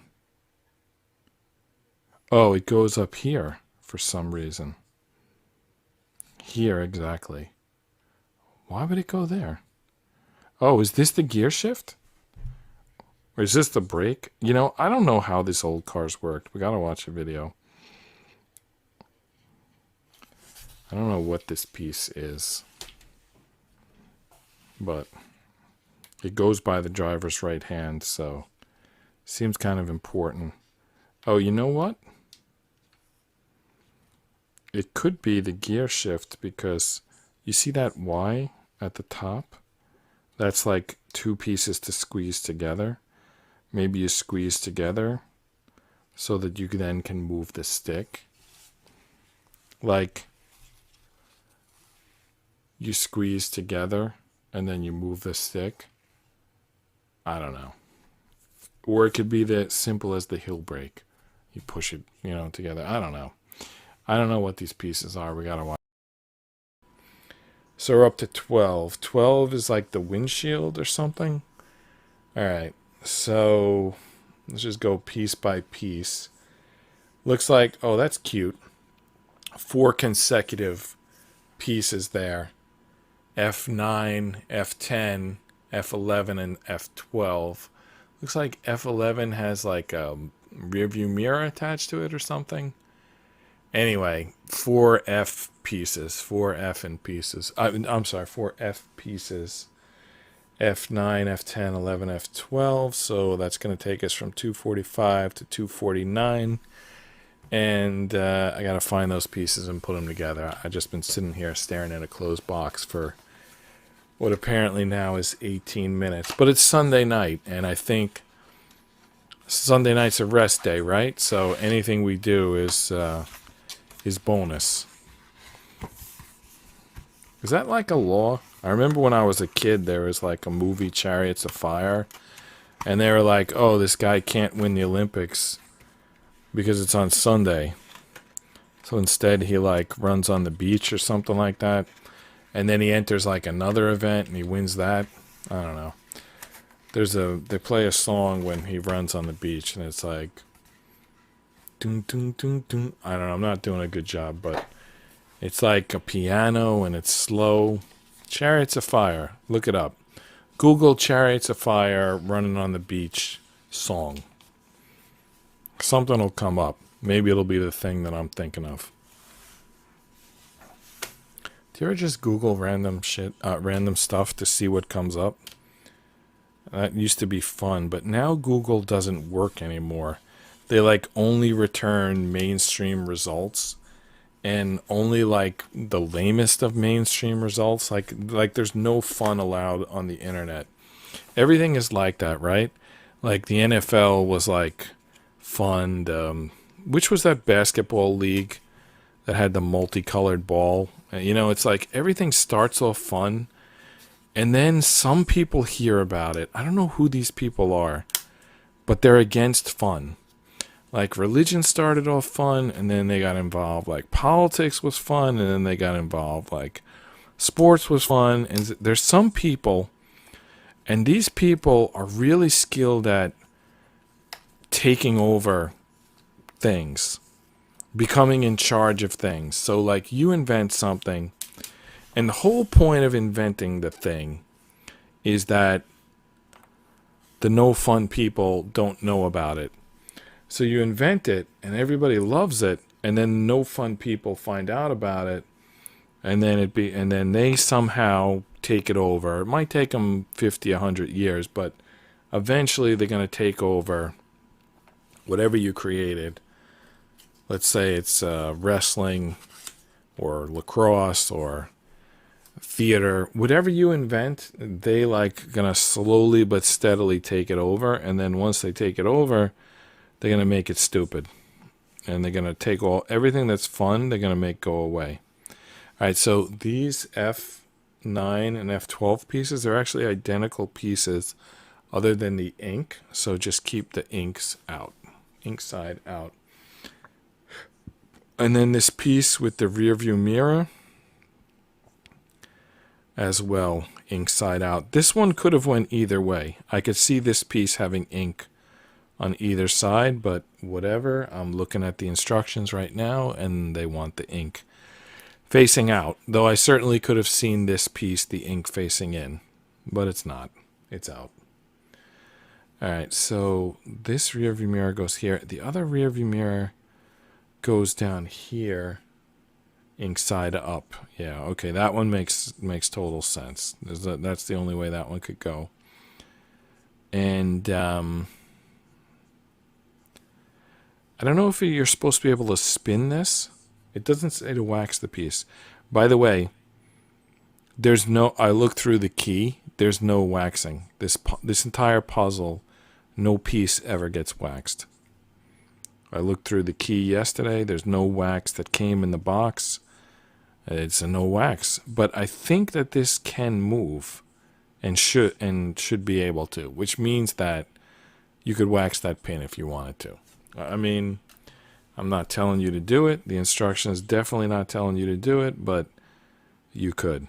And then if you did, then this piece would move, but I wouldn't wax this top one with the mirror. I would only do the bottom one, because if you do the top one, it may not stand up properly. And in fact, the same would be true of the bottom one.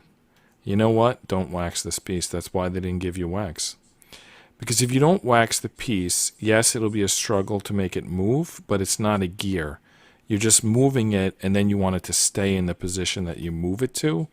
So the wax would be bad, because it would take away the friction. All right. This piece is trickier to attach than you would think. Because these... there's nothing like holding them in place. You kind of got to pinch them with your fingers and then get them in place. Did I do it? Did I manage it?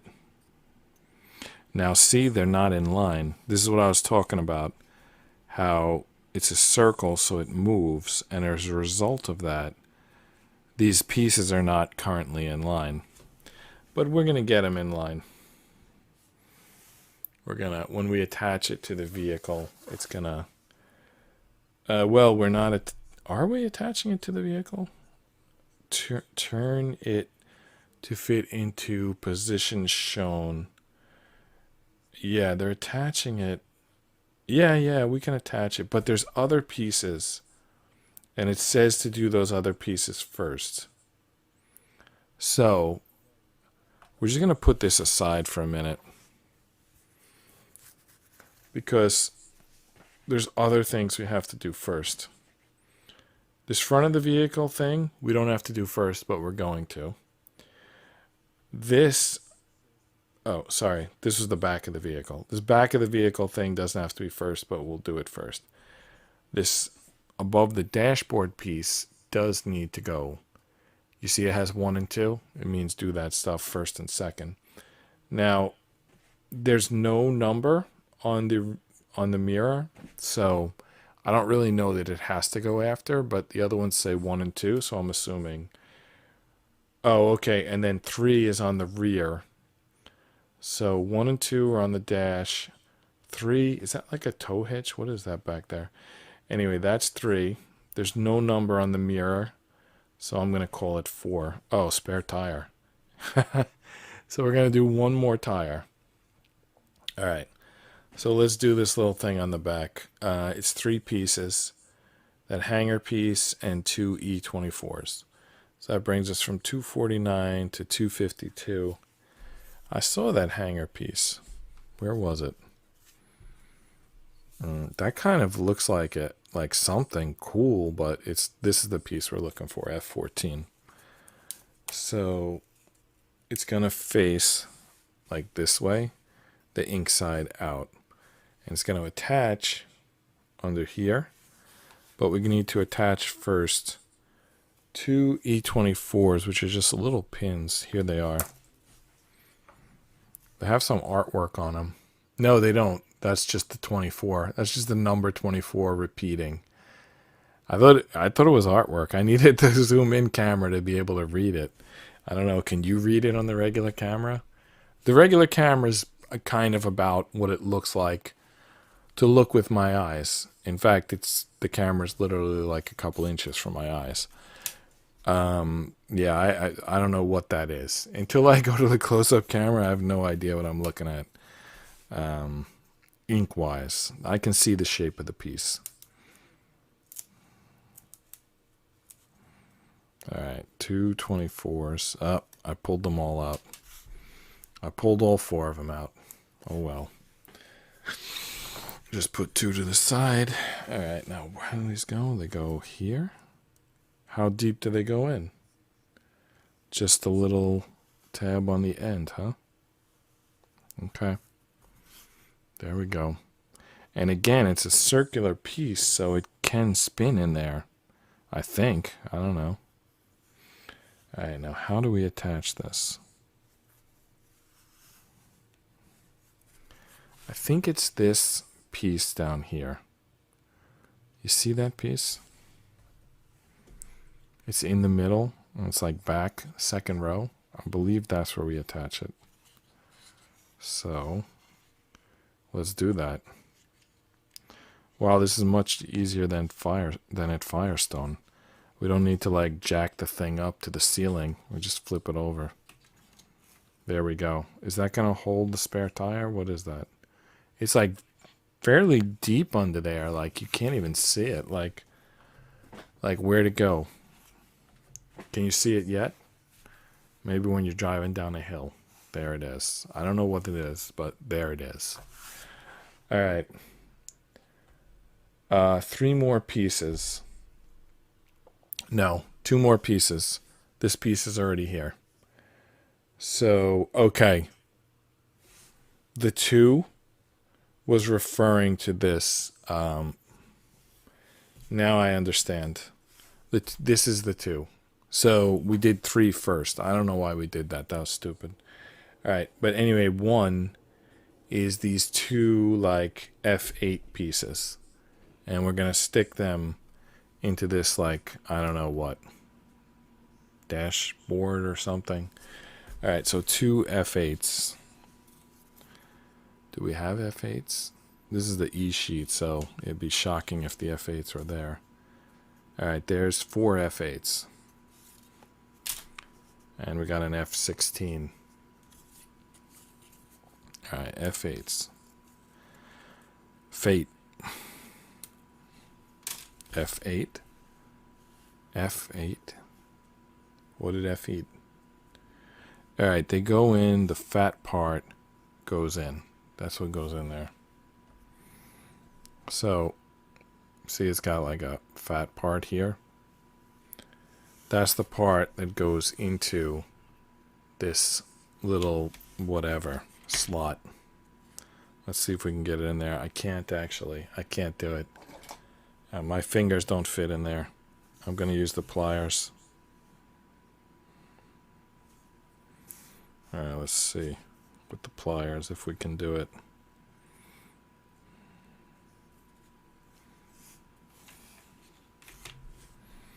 All right, here we go.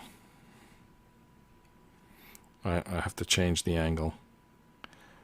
You know, the steering wheel's kind of in the way. So even with the pliers, it's like not easy to do it.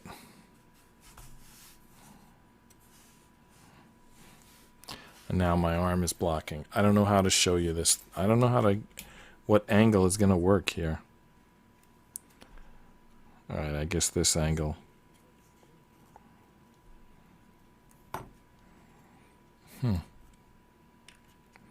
It didn't go in.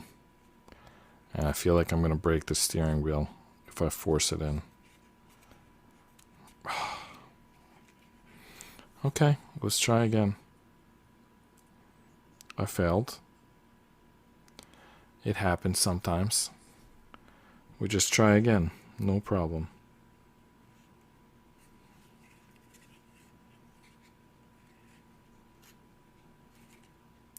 I heard that YouTubers were getting their account. Oh, I'm not allowed to talk about it. There's a subject that was causing YouTubers to lose their accounts. And I'm not afraid of losing my YouTube account because who really cares? But my day job, it's the subject that they were talking about is a client of my day job company. So I just can't talk about it for that reason. Not that I care about YouTube, deleting my account, but I can't mess with my real job. So there's a subject that is seemingly non-controversial, but I saw someone posting on Twitter saying that people were losing their YouTube accounts for like having the wrong opinion. Like during COVID, you could like lose your account if you had the wrong opinion. There's something else going on now, according to this one person on Twitter. Maybe it's true, maybe it's not. And it's like, wrong opinion, you lose your account. And it's a totally it's like, it's nothing like COVID. It's nothing like war. It's nothing like politics. I'm not allowed to tell you what it is because I think that sometimes I almost feel like, I work hard at my job, but sometimes I think like, you know what? I think they would pay me regardless because of that rule that I'm not allowed to talk about clients, because there's so many clients. All the client has to do is give a small amount of money to my company, and now like 1,500 of the most loquacious people in the world are now not allowed to talk about them, or at least not allowed to talk negatively. So I feel like I've already said too much. Okay, let's put the windshield on next. So where does this windshield connect? Kind of like here? Is that where that connects? Okay, there's only one mark on this side. So it's obvious over here. On the other side, there's multiple marks, but on this side, you can't go wrong. And then once you know the piece on this side, you just line it up with the same spot on the other side. That's not correct, though. I gave you bad information. It's actually this piece. That's what's going to connect to. And that's on both sides. I don't know why I decided it was the other piece for a second. That was totally inaccurate. It's a tricky piece to get in because it's coming from so high up. And it's on... I just broke this piece. This piece down here I just broke. I don't know if it's a big deal because it was already in that position for a couple of days. And it kind of remembers that position. I think if I'd broken it on the first day we worked with that piece, it would have been a bigger deal. But to break it now, it's not a big deal. So make sure you support it by... I can't even get the angle to show you this sort of underside here. Like exactly this board that you're putting it into, that's what you have to support. If you try to support the other side by this underneath, you're going to break it. That's what I just did. So don't repeat my mistake. Okay, let's go back to the other side. See if we can get that going. All right, so you can see there it's broken. I heard it break. It doesn't look too bad. You can see the difference. The angle is a little sharper than it was before. So it is a problem. It's not a major problem. I even think maybe I could fix it with tape, but then it's going to look not so good. So I may not do that.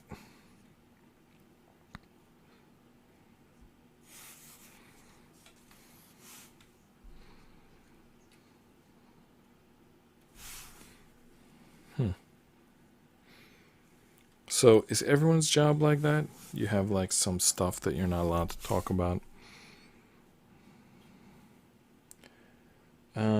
This seems high, doesn't it?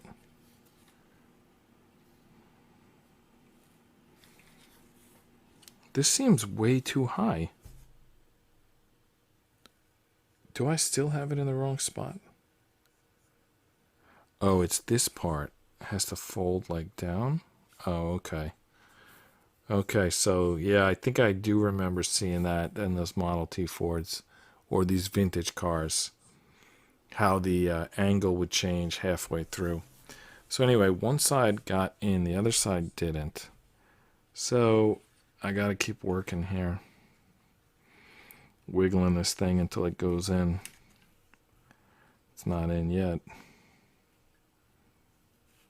I don't know if it's maybe the depth. Like I'm kind of wiggling side to side, but maybe the problem is the depth. I think it's kind of started, right? Can you see from this angle? Yeah. Yeah, it started. So we should be able to just push it down as long as I support the piece that we're pushing it down into. There we go. I mean, it's not totally done, but progress was made. These tires aren't very strong. They're not going to provide any support.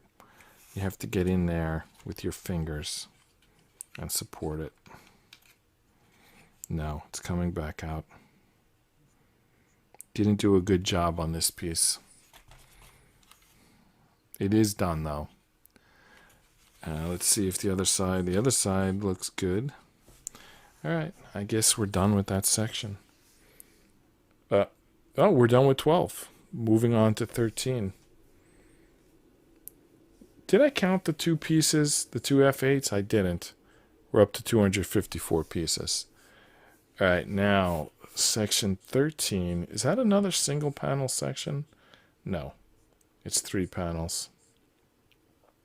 4 panels, actually. All right, why does that keep coming up? All right, so let's see here.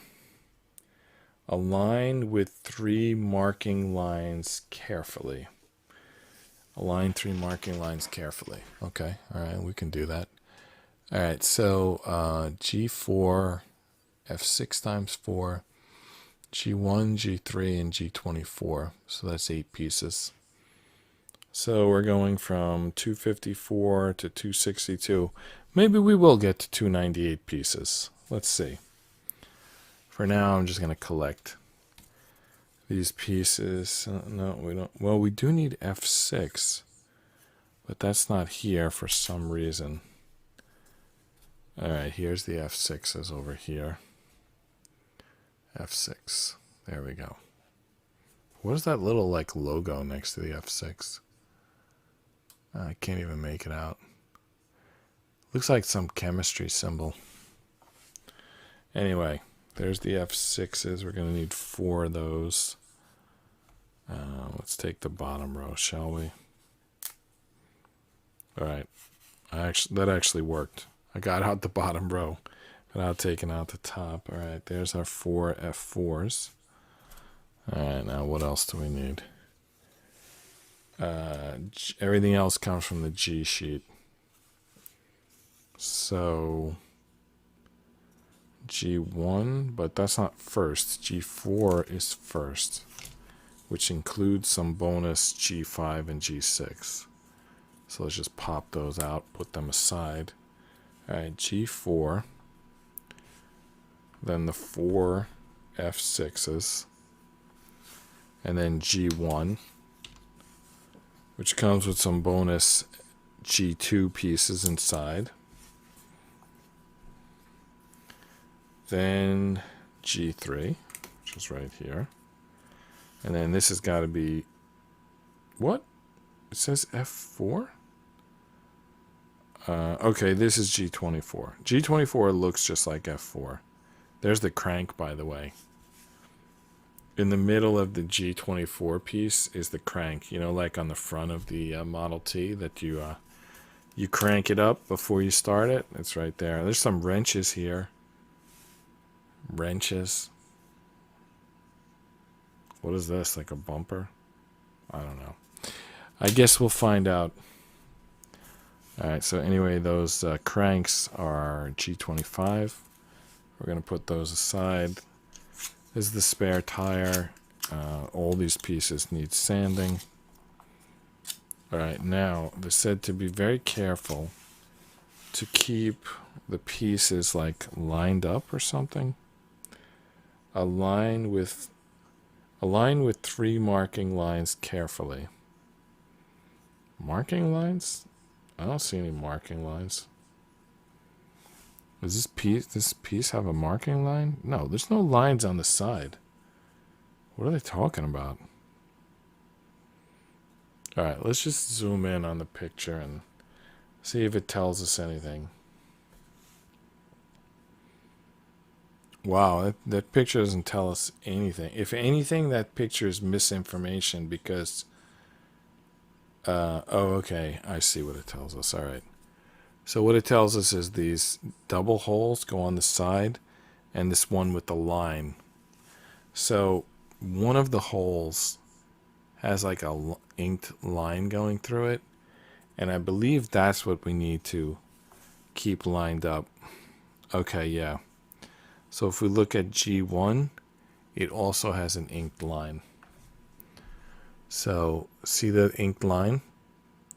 That's only in one spot on this circle. So they want us to keep the inked lines all lined up as we put this together. I don't know why this is the first time we're seeing this. Or you know what? Maybe it happened on the other tires and I just didn't pay attention. It's entirely possible. Anyway, let's get this one together.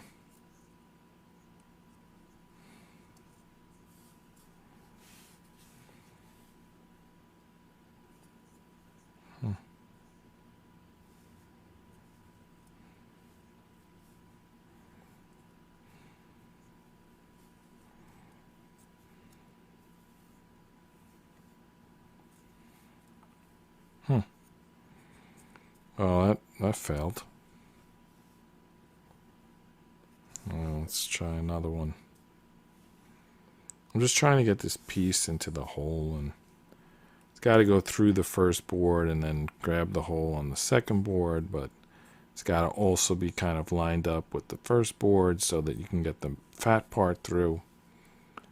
It's tricky, basically. That's what I'm trying to say. It's tricky. To rock around. That's right on time. It's tricky. It's very tricky, tricky, tricky.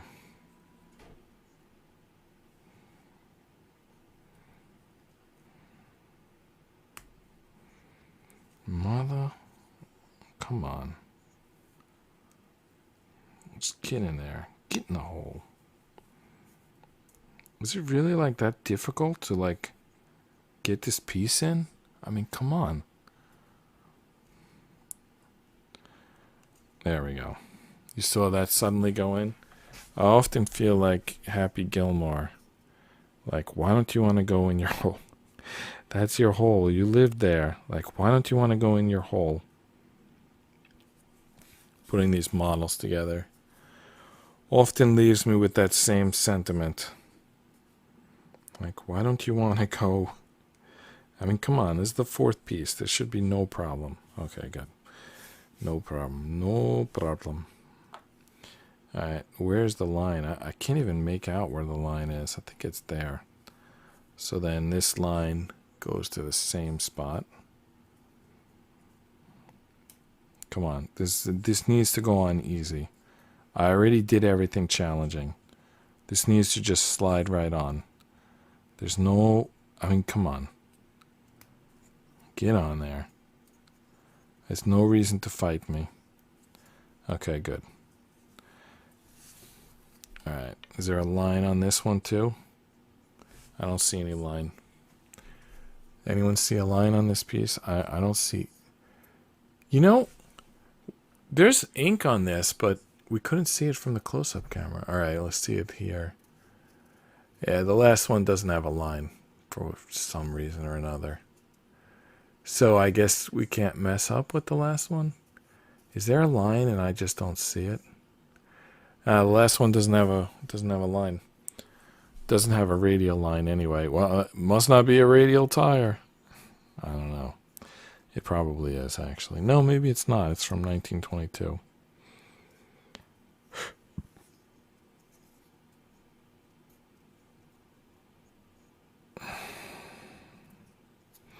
Did anyone see Chris Christie referred to Donald Trump as Donald Duck? And what's really stupid about that is Hillary already tried and failed with that joke in like 2015. She called Donald Trump Donald Duck, and it fell flat back then. So I don't know why Chris Christie would use the same line. Anyway, it failed again. Unsurprisingly. All right, so apparently the spare tire is going to go like on the side of the vehicle, like right here. Oh yeah, you see that little tab there? That's where it's going to go. But also, we're going to stick a G2 in that hole. And then, oh, okay, yeah, then these two holes is going to make that tire stick. Okay, all right, you say so. All right, all I need is a G2. What do you know? G2. Okay.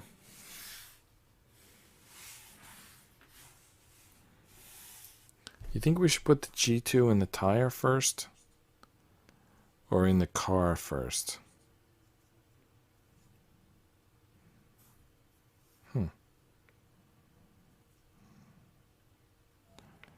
No matter which way you turn it, it's always going to be the left one's on the bottom, the right one's on the top. Yeah. But it's actually the reverse. Because, you know, we're going to put it on inside out, as we always talk about. Alright, so I put that in first. I don't know if this is even going to be... This is going to go in here, but... That's where it's supposed to go. Yeah, that looks pretty good. I think that's going to work out. Yeah, you hear that sound? That was the sound of it working.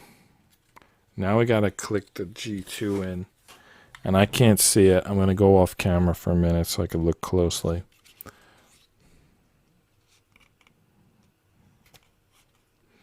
Apologies for the unnecessarily super close angle. Come on, get in there. Change the angle a little bit. Try again. Nope. There we go. All right, tires on. And the G2 was piece 263. All right, we're not done with this. There's also some stuff at the back here on this panel. So G5, G6. Is that it? Just two pieces, G5 and G6? What are they going to connect to? Oh. Do you remember that piece that we broke? Probably the broken piece is on this pile over here, yeah. So here's the broken piece. And there's the piece that's still on. So it turns out the piece that we're supposed to add right now is going to connect to the broken piece. But it's not as bad as it sounds. It's going to connect to a pin and also the broken piece, which means that the broken piece is about to get reattached by way of the pins that we're adding. So here they are, G5 and G6. As you can see, they have 2 holes and a pin. So there's a lot going on there, and I believe that's going to help us repair this vehicle. All right. So the G5 goes on the left and the G6 on the right. It's basically to get the ink correct. So they're going to go in like standing up like this, which means something else is going to connect to the bottom. I don't know what. Something. Or are there already 2 connectors there? This side looks like it has 2 connectors. This one has 1 connector. So that's a little confusing to me. But that's what it is. G6, like a G6. Alright, we're going to try to... Alright, first let's read this angle, okay. So we're going to attach this broken piece to G6, and then we're going to attach G6 to the vehicle, and then suddenly that piece won't be broken anymore. Let's see how that works out. Or at least it won't seem broken. It will still be broken.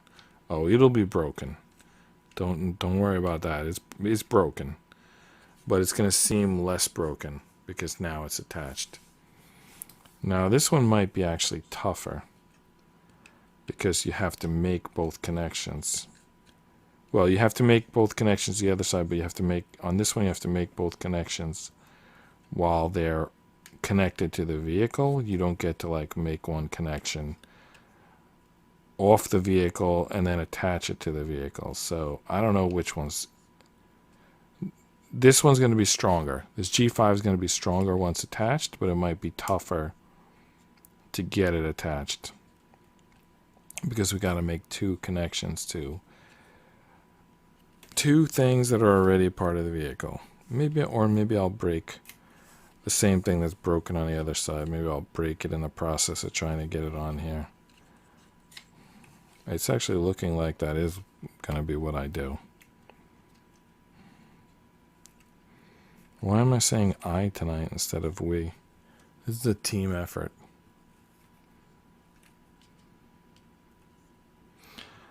Yesterday I was on a live stream for Creature Features. I wasn't on it. I was in the chat box like the other 2,000 people.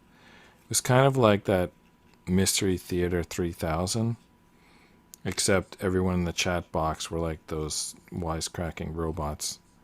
So basically they play this old monster movie or this old alien movie, and everyone in the chat cracks jokes. It was called Creature Features.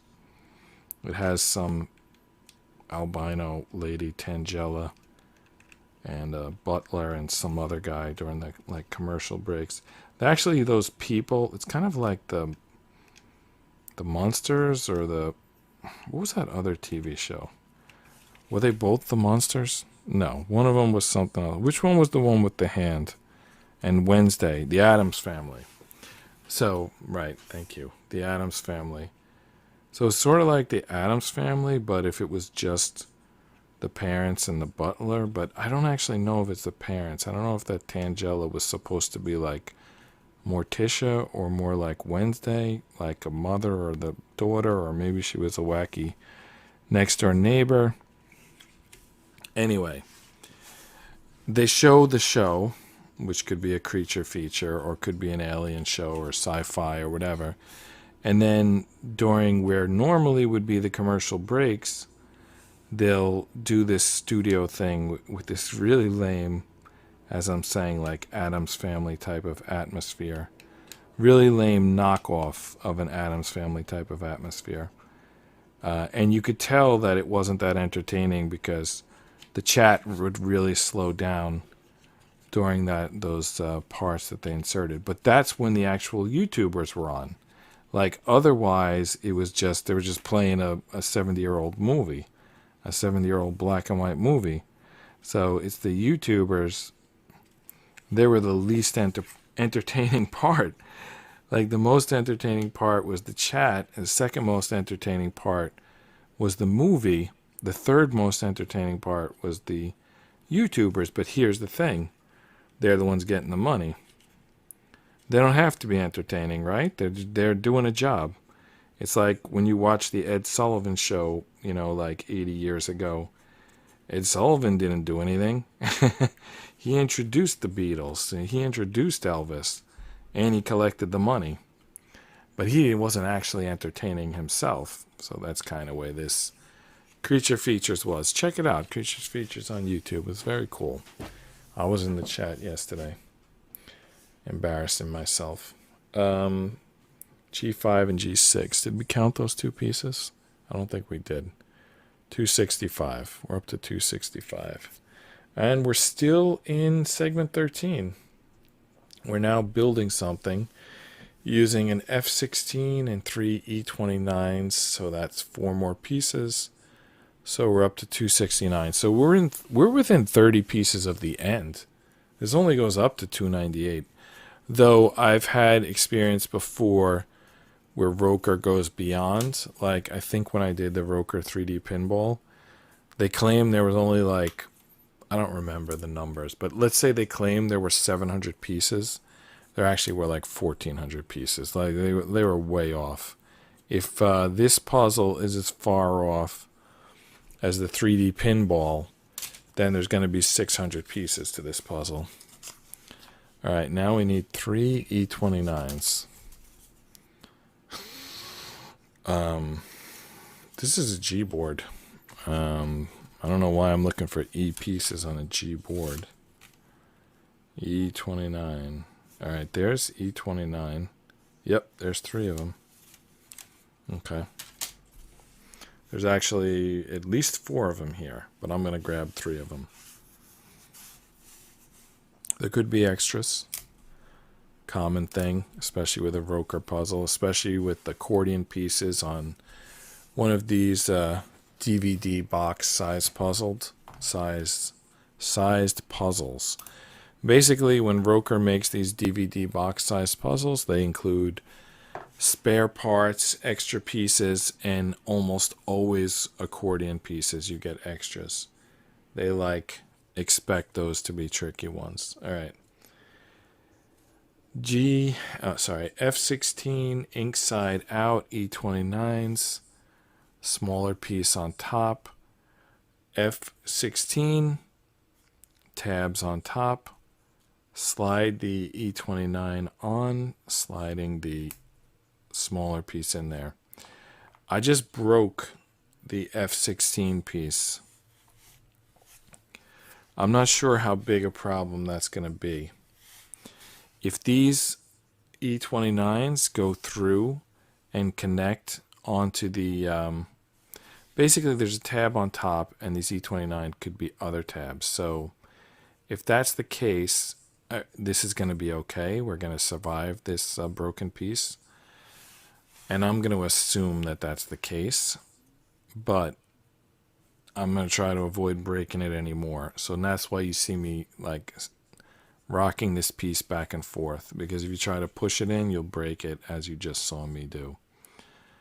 All right, so let's try to attach this. We're still going to have 2 connections. Can you believe I still can't get it in even with the piece broken? All right, so we're going to have a connection from the tab on top, and we're going to have a connection from this piece on the bottom. And this stuff is going to get connected. Oh. It gets connected both the top and bottom.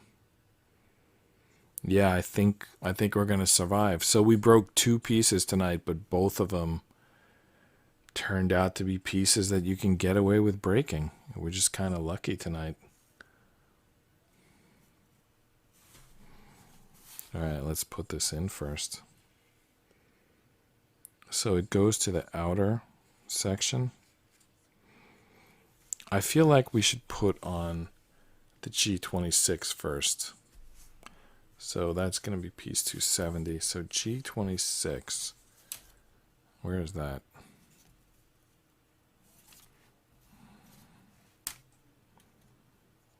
All right. G26 is a fairly simple piece. But it's going to help us to see which slots are available. So the G26 is going to go up here. I believe in the middle two pieces. And then we'll know that the outer two pieces are available. But I just want to get this in first so that we don't have to like remember which pieces are available. They'll physically, these two pieces, these two slots will physically be unavailable once we get this piece in. And we'll have no option but to put the other piece in the correct location, which is more relevant than usual because it's broken. Because it's broken, we could accidentally, misalign it.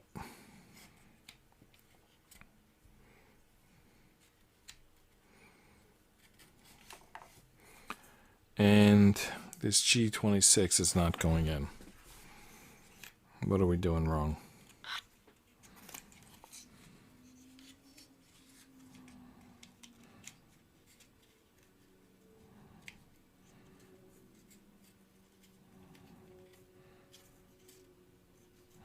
Neither side is going in. Like, am I doing something wrong? Why won't it go in? All right.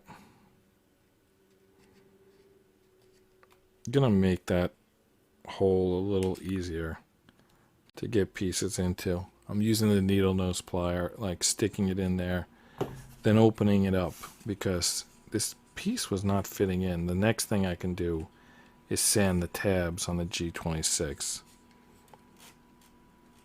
Yeah, I may have to do that next because it's still not going in. Alright, it's in. Alright, now let's get this piece on the bottom. I think that's, you see those three holes there? I think that's where those tabs are going to go. So we're probably going to be okay. Remember, we were thinking like we broke this G16. Is it going to, this F16 piece, is it going to be a problem? I think it's not going to be a problem. I think we're going to be good. Outer piece. All right, so as you can see there, this thing is going to connect to that lower piece.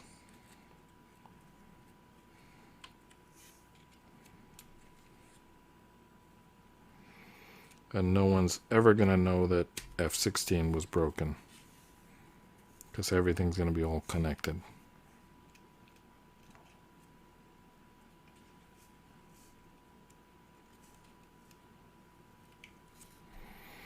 Assuming we can get this in there, because right now it's not going in. All right, let's sand it a little bit. If you sand it too much, it'll go in and fall right back out. You can only sand it the amount that it's correct to sand it. It still needs to be a tight connection. Can't be loose. I just dropped the piece. Is that it? I think that's it. Let's try again.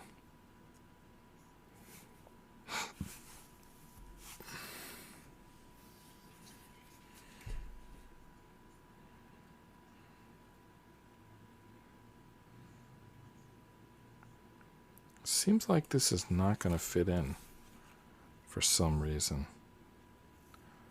Am I misunderstanding this? Oh, yeah. They don't actually show those pieces lining up. Maybe they don't.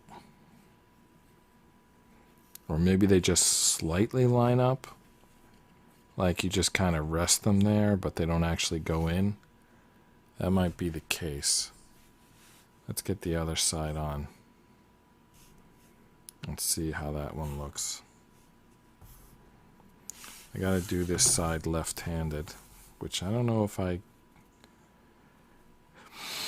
can put a piece in left-handed.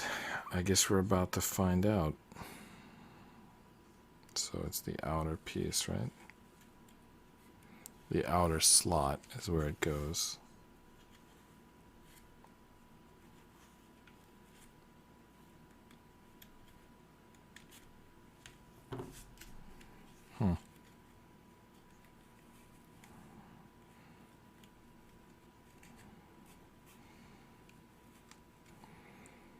Wow. Pfft. Falling apart. Alright, let's try again. Let's get a nice good grip. Line it up. Drive it out. Drive it in. No, not drive it in. Shimmy it in. Pushing it in, forcing it in. That's how you break pieces. You have to just shimmy it in.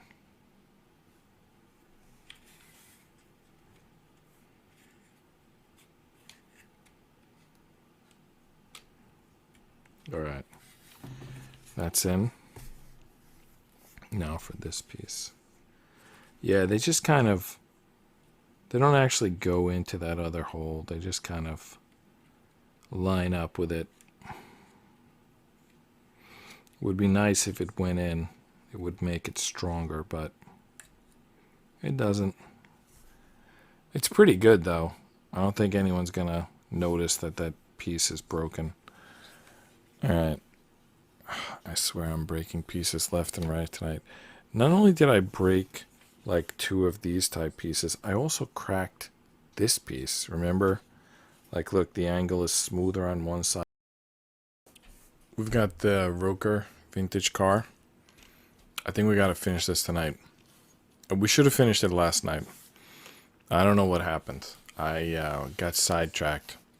I was talking about Forrest Gump movie and... How's everybody doing tonight?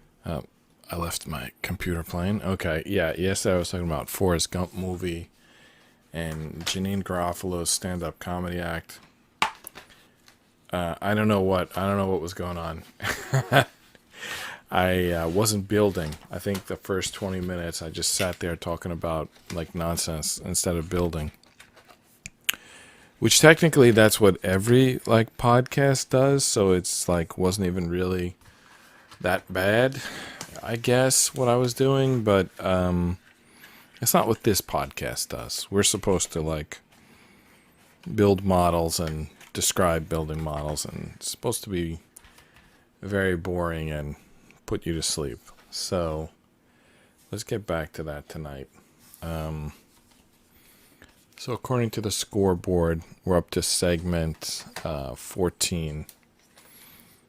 So let's take a look at segment 14. Why is the number 14 on the right? That's unusual, but there it is. Is it just a single cell 14? Hold on a second. I just feel like I need to check. Alright, 8, 9, there's 14. This, like, when they do this single piece of, like, origami folded paper, it confuses me as to where everything is. But we'll find it. I just, is 14 like a single panel? Yeah, it is. But here's the thing. Did we finish 13? Because maybe we didn't. So 13, we put this stuff on the back of the car, but oh yeah, okay, so this is 14.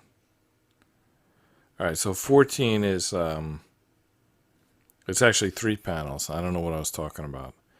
It's like 3 panels, and one of those 3 panels is like chopped up into 6 like little mini panels. So really 14 is 8 panels. 1, 2, 3, 4, 5, 6, 7, 8. They're kind of like subdivided a little bit. Anyway, let's get to work on 14. I'm still confused maybe for, actually, I think we're not on 14 yet. You see this line here? I think it means that this is 13. Okay, so really we're on 13. All right, we have 3 more pieces to go. G10, 12, and 13. All right, so let's move the scoreboard back to 13. Let's finish 13, and then we'll move on to 14. Sorry if I'm making this like more confusing than it is. Anyway, the pieces on the last section of 13 are G10, G12, and G13.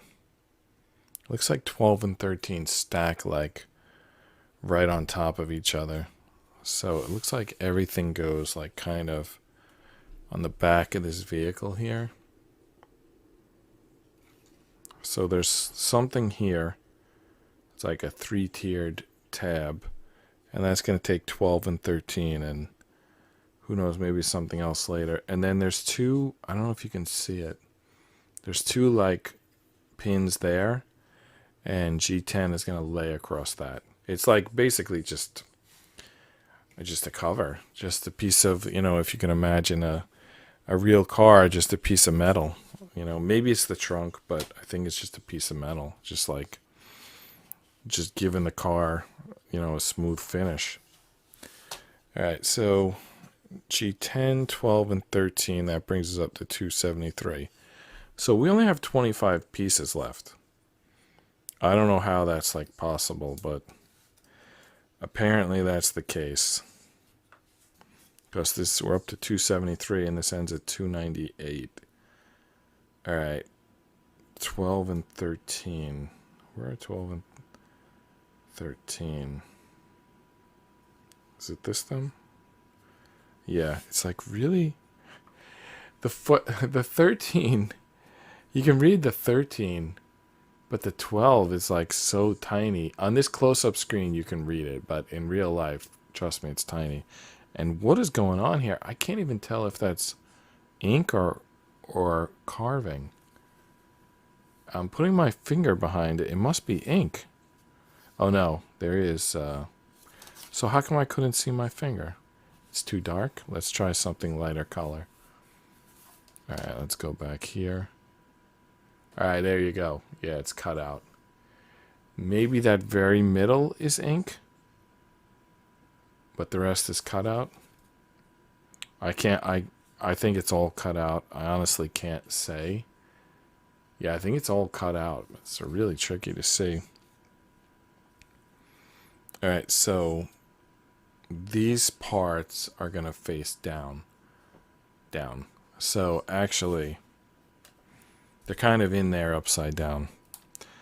The numbers are printed on them kind of upside down. Because these are the bottoms.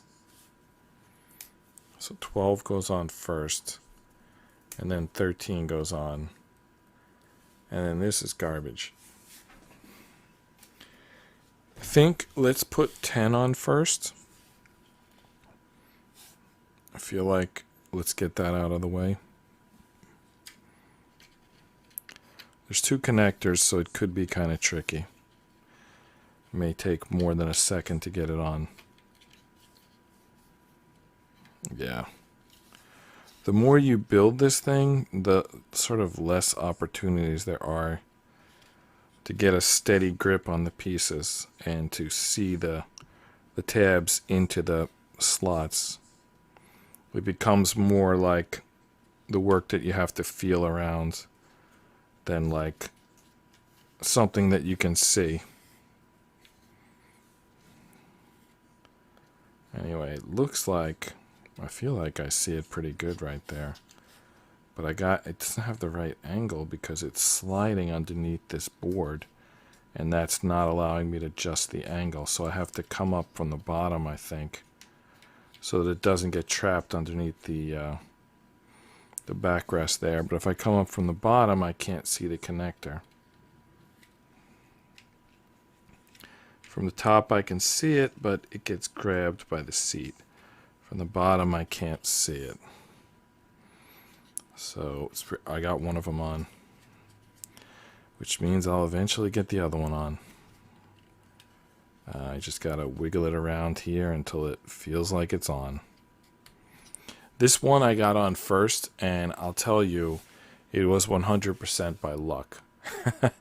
I wasn't even trying to get it on. I was just trying to like steady it and work on this side, and it just like boop, just slid right on.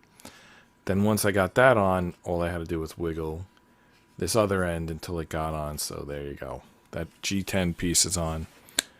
Totally by luck, but I'll take it. I mean, you get enough bad luck that once in a while when you get some good luck, you don't feel guilty about it. The effort you've put in have earned some good luck once in a while.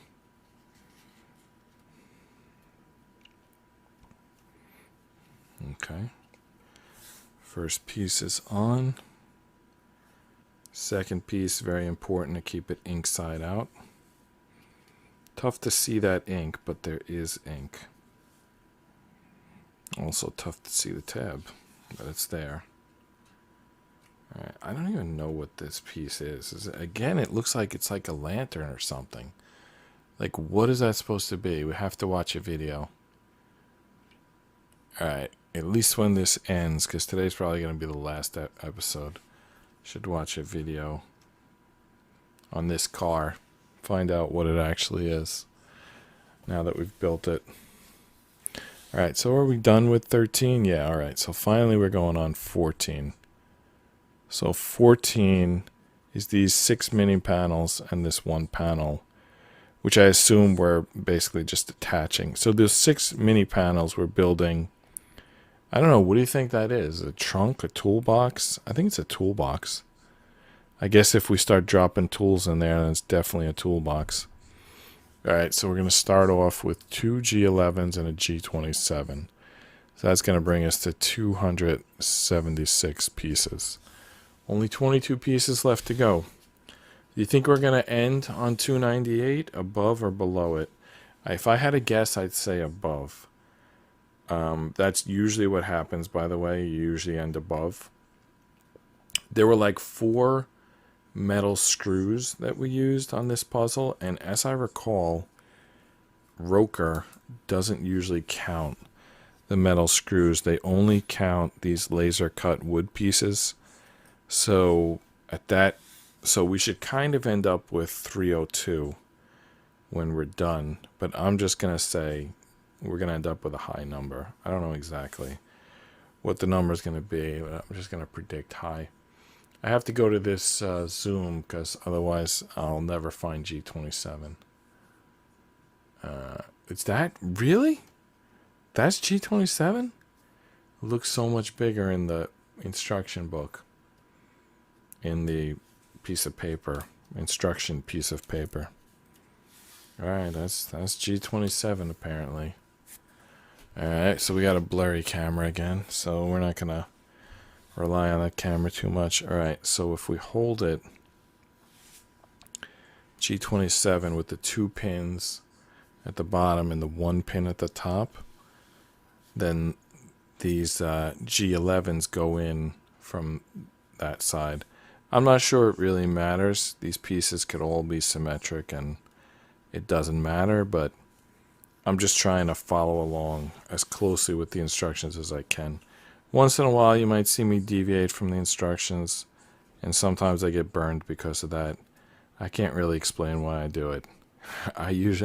I'm like really confident that I know better, but it's not always true. And it's really silly to assume that.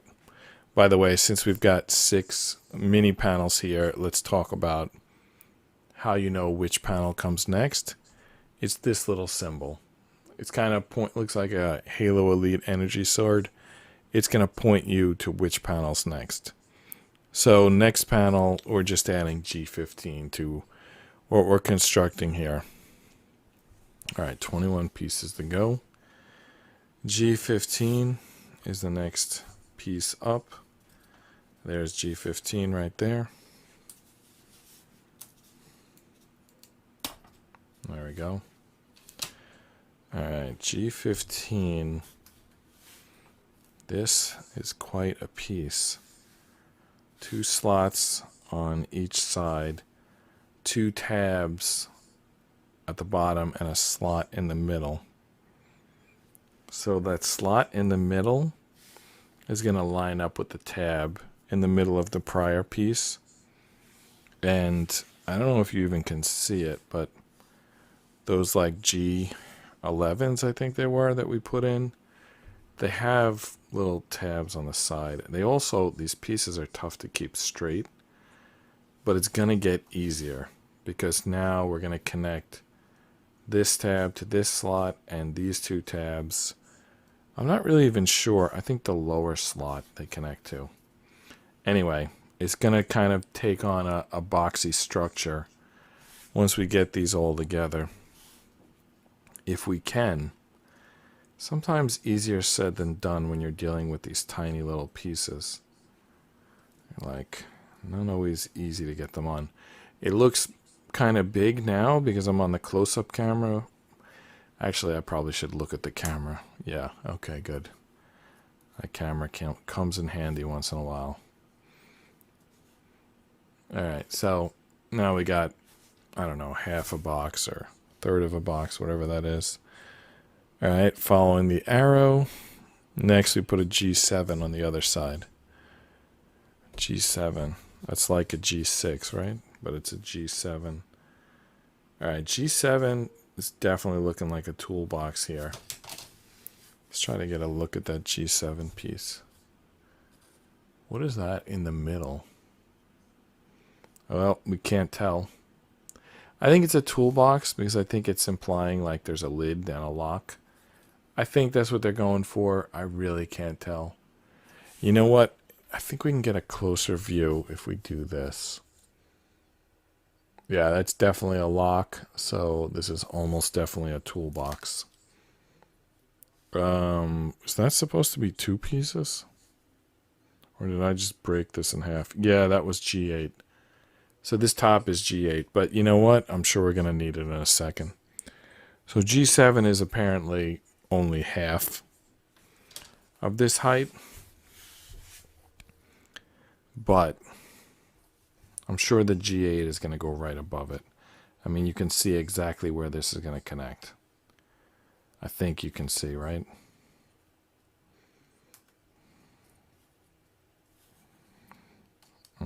Let's line it up there. If we can. Again, tiny pieces.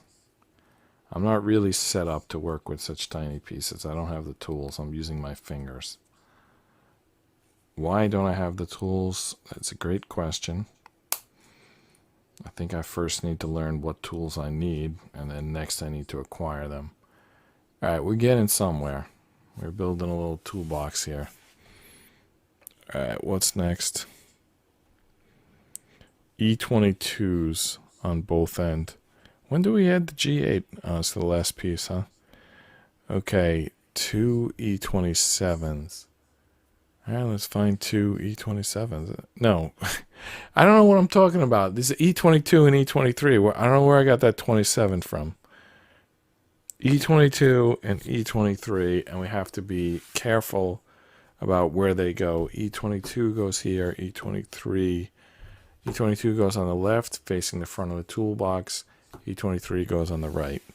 Facing the front of the toolbox, we're up to 280, which means about 18 pieces left. And these E22 and 23, they should be tiny pieces. And I don't see them because I'm looking at the G sheet. That's the F sheet. Where are they like bringing these E's from? Like we haven't worked on the E sheet in a while. And what is this piece? G29. Okay. I guess we'll need that in a bit. All right, there's E22 and E23. See those little guys? That's what we need. All right.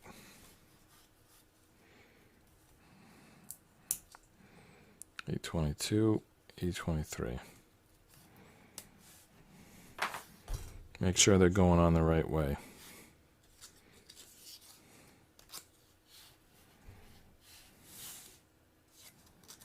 You know what? I might have mixed up which is which. Well, inside out. Inside out will tell you which one's which. Alright, so there's a little tab here on the outside.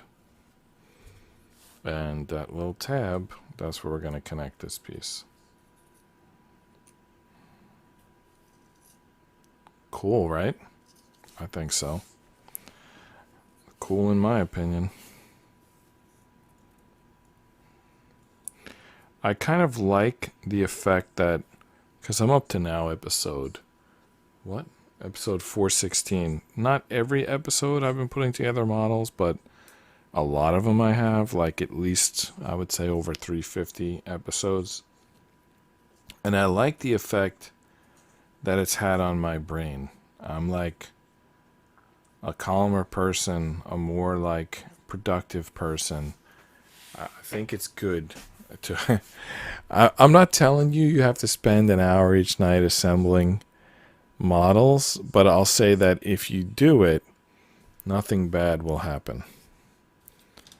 You'll be happy with the effect on your brain and your body and your hands. And well, the hands could be tough, actually.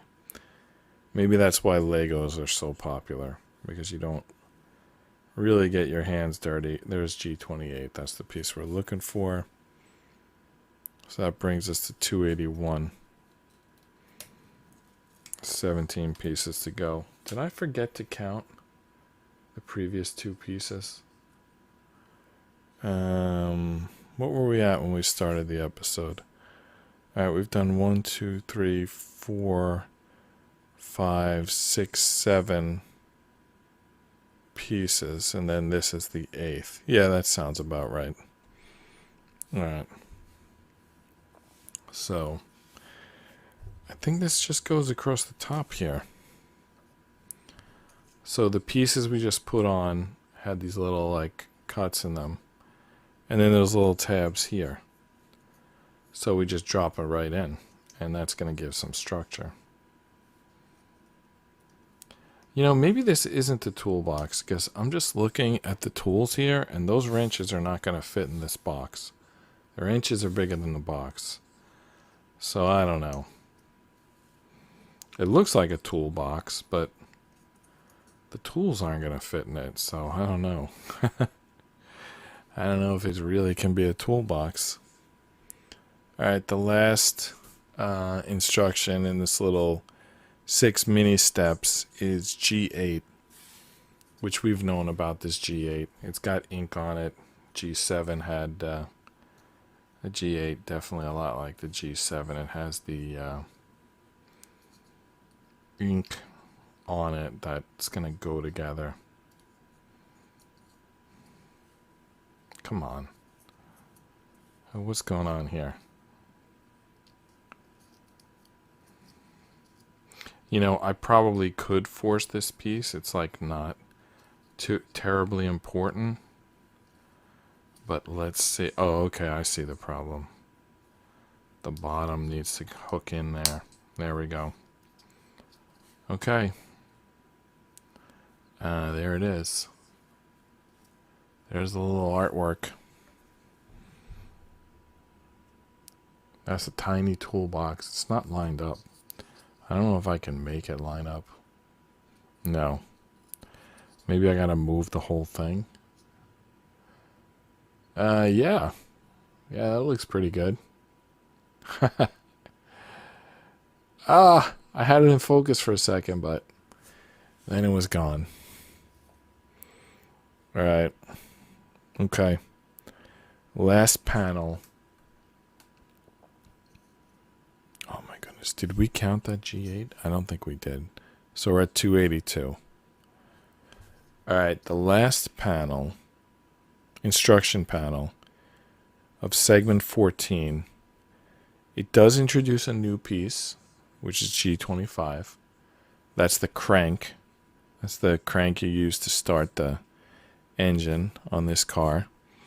And then the toolbox, we think is a toolbox, is going to attach on the side, like sort of the left side. So if we look at the car, see those two slots there? That's where the toolbox goes. If this indeed is a toolbox. Honestly, I don't know why you would keep the toolbox here. Kind of a kludgy solution, you know, they just like, after they built it and designed it, and then they were like, you know what? We really should have included somewhere to keep some tools. Just, you know, welded onto the running boards. I guess, you know. This was Henry Ford's big invention. This is what put, like, American automotive industry on the map. Maybe, because if you think about the first computers, they were kind of stupid too. Although Apple's first computer, didn't they build it in a soup case? I guess Apple always had a flair for style. Let's give them a little bit of credit. I'm not an Apple fanboy by any means, but just a little bit of credit. At least they had an eye for design. All right, I just incremented to 283 because I'm going to add G25, which is the crank. It's not here because it's here. In fact, they gave us two of them in case we break one. Okay, well, we didn't break it. We broke the circle that it was in, but we didn't break the G25 piece. All right, so there's the little circle there. I don't think that's accurate. But in terms of this model, we're just going to do exactly what they have. They actually have it pointing down. Obviously, as a crank, it needs to be able to move 360. But this is a square block and a square hole, so this is not going to move. They could have put a circle and put a nut on the other side and had us wax it, but they didn't feel like it. The only thing that moves on this is the doors. In fact, only the rear door. I don't even think they have doors in the front. All right, so not the most mobile piece. Doesn't have a lot of moving parts. Doesn't have any gears. Doesn't have any energy stores. But, you know, it's got a fake crank, which is covered by the license plate. I feel like I should put this crank like sideways so it doesn't cover the license plate. I don't know. What do you think? I think so, right? But we'd have to take it out. I'm not going to take it out at this moment. Maybe at the end I will. All right. We're up to segment 15 now. And we have 15 pieces to go. All right, let's take a look here. What's up next? Distinguish G18 from G23. Okay. And then G16 and G17. Pay attention to G17's direction. All right. Seems like they think we're going to mess up segment 15, panel 1. But we're not. We're going to do it right. All right. And we're going to be at 287 pieces when we're done. All right. So first, let's remember which piece is which. So we'll put the G18 on the left and G23 on the right. I'm not sure if that's how they're going to be assembled, but I'm just going to do that. Oh, okay, they have the numbers printed on them, so actually I wouldn't get confused. I was sort of worried I would lose track of which is which, and that's why I wanted to put them in that order. But I'm going to keep them in that order, just for now, until we start building. And in order to start building, we need G16 and G17, which are these two huge pieces right here. I don't know why. I don't know what we're building. Oh, are we building the canopy? Like the roof, basically? All right, so G16, G17, it says be careful of the direction. I think I have the direction right, but anyway, I'll try to be careful. All right, G16. Yeah, it is. That direction is tricky, but I think I have it correct. All right. And then 18 goes in front and 23 goes in back. Just FYI. So 18 goes in front. All right, let's do this. We're building this, I assume, kind of upside down. And then it's going to flip over and function as a canopy, roof, whatever you want to call it. Okay.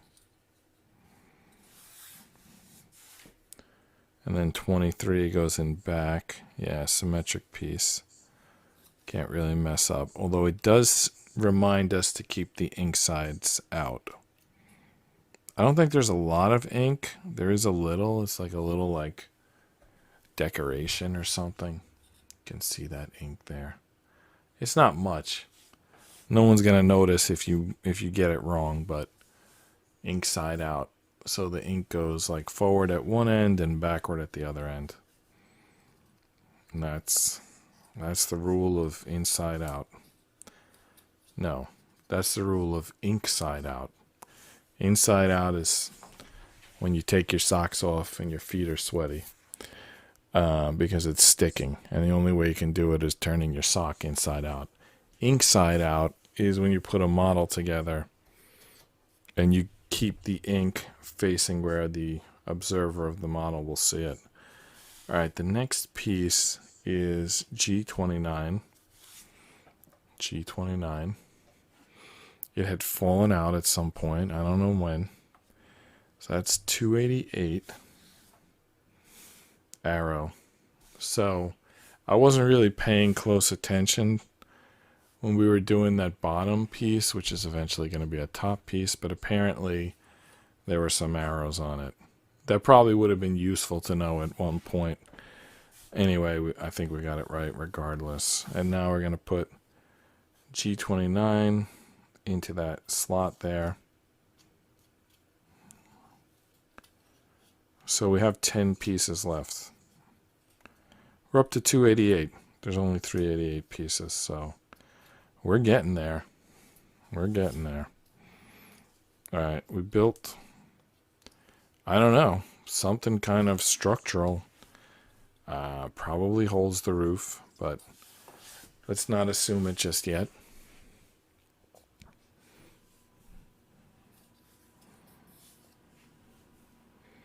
All right, on the instructions, we're going to the next page. And the next page is still 15. So we're doing 15. We're sticking with 15. Oh, these are not wrenches. These are I don't know, like tent arms or something. All right, so G19 and G20. All right, cool. All right, let's keep this how they have it. So this sort of fancy section, not fancy, but double slotted section in the back, the single slot in the front, and then these two slots right here, that's where we're going to put those wrenches, which are 19 and 20. So we're now up to 290. 8 pieces to go. All right, 19 and 20. They're right here. I sure thought they were going to be tools, but they're not. 19 and 20. Inside out. And they're not, the pieces are asymmetric. So we have to be careful. They don't have a note saying to be careful, but they have a little picture. And the picture shows that the larger end goes, I'm going to call this on top, even though when we flip it over, maybe it's going to be on bottom. Whatever it is, we're about to connect it.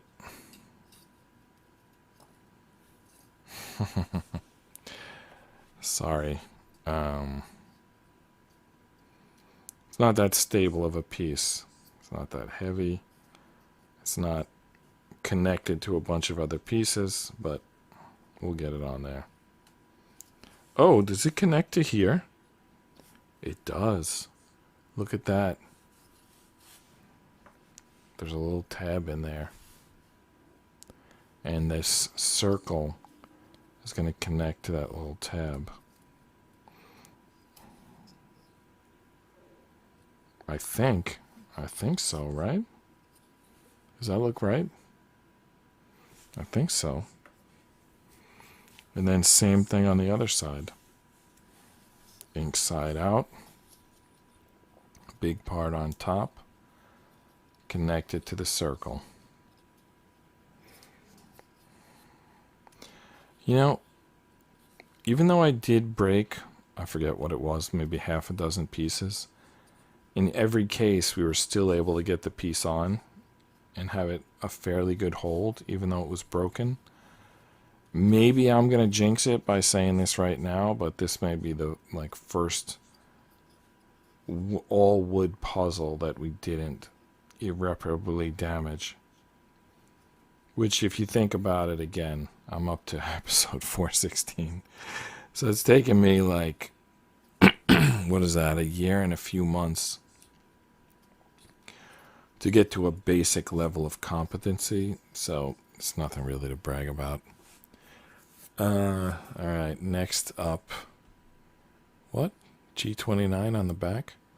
I thought this was G29. Was this... Are there two G29s? Yeah, there are. There's two G29s. For a second there, I thought that we were done for, but okay. The second G29. So let's get this one on as well.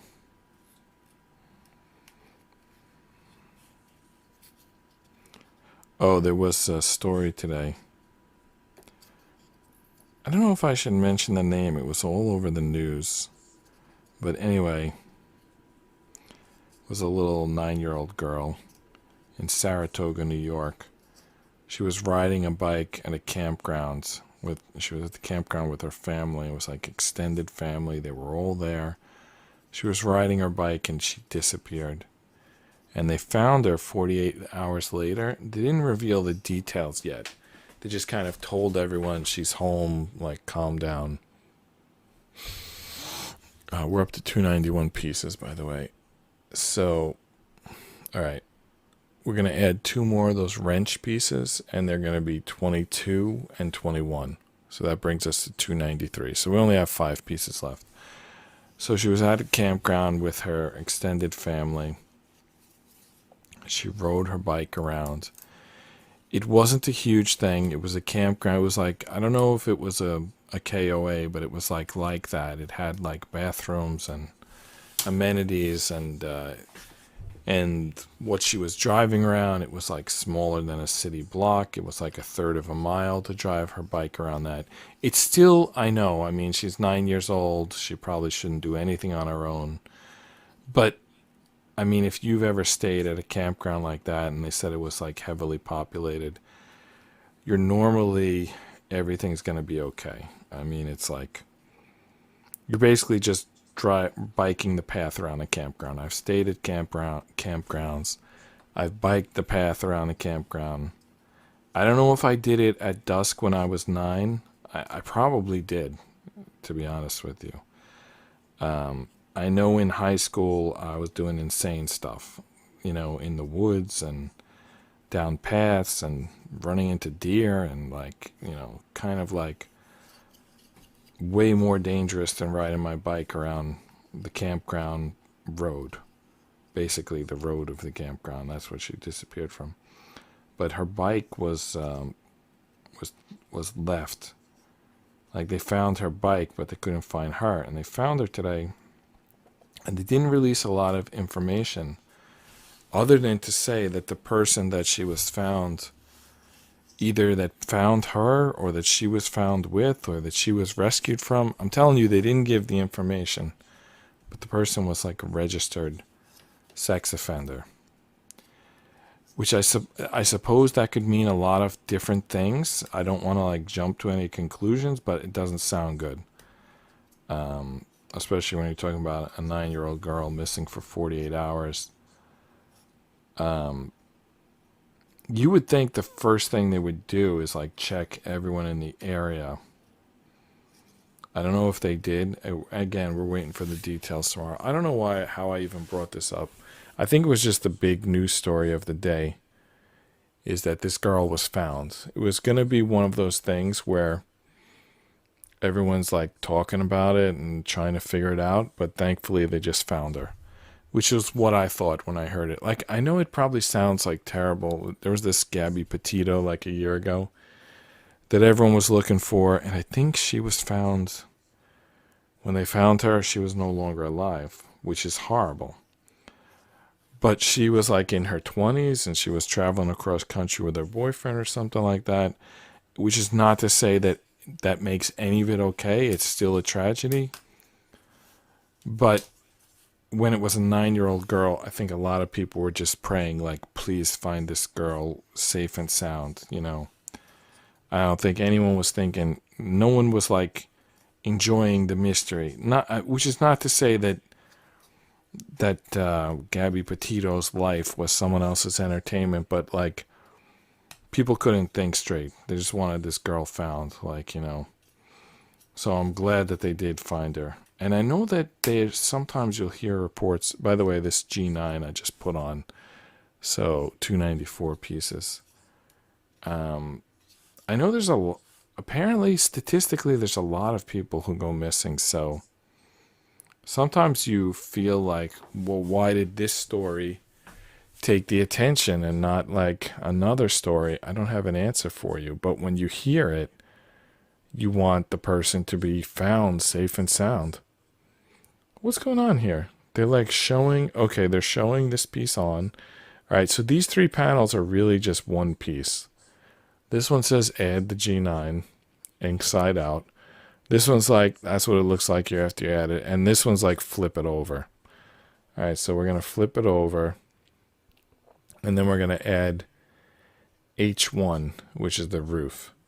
Now, if you've been following this construction, all right, so H1 is going to be piece 295. So it's not 298, but maybe I miscount along the way. If you were watching this, I predicted that this would be the last piece. This roof would be the last piece that we add. I don't know if that's what's going to happen or not, but it's time. It's time to add the roof. I see there's a lot of holes here, like for toothpicks or something. Are we going to start dealing with toothpicks on the last page here? All right, so 16. Segment 16. I think there's more than 16 segments, so maybe this isn't the last piece. Like, for example, what's this piece? It's either a copy, maybe it's a piece that we had 2 copies of, or maybe it's something that hasn't been added yet. I'm being very careful punching this H1 piece out because this is a very thin board, this H board. After I get it out, I'll show you. It's a very thin board, and H1 is somewhat of an accordion piece. So here's the H board.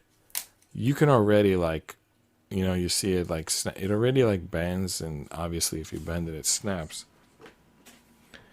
And then this came out of it. This is even more bendy. It's all accordion, and they're fine accordion pieces over here. You can see they're like closer together there. All right, so this more curved side is the front, less curved side is the rear. Is this ink? So this should go out. So ink side out. So this should be the top. Yeah, that is definitely ink. All right, now, what do we do now? We attach it. Okay. There's 4 slits here. I'm trying not to mess up. Okay, there's 4 hooks here. So the 4 slits go on the 4 hooks. Maybe that's going to be easy. Maybe we're going to break the roof. It would be a shame if we break the roof when we're up to piece 295, but it is what it is. They didn't give us 2 roofs, which would have been very kind of them. They didn't do that. So just slow and steady. The main thing is you have to get this first side not only on, but you have to push it as far as it'll go without breaking it. because that's going to give you the slack needed to attach the other side. Now, accordion pieces, they don't just bend, they also can expand. So as long as we're very slow with this and careful, we should be able to do this without breaking it. I'm not promising that. We might break it.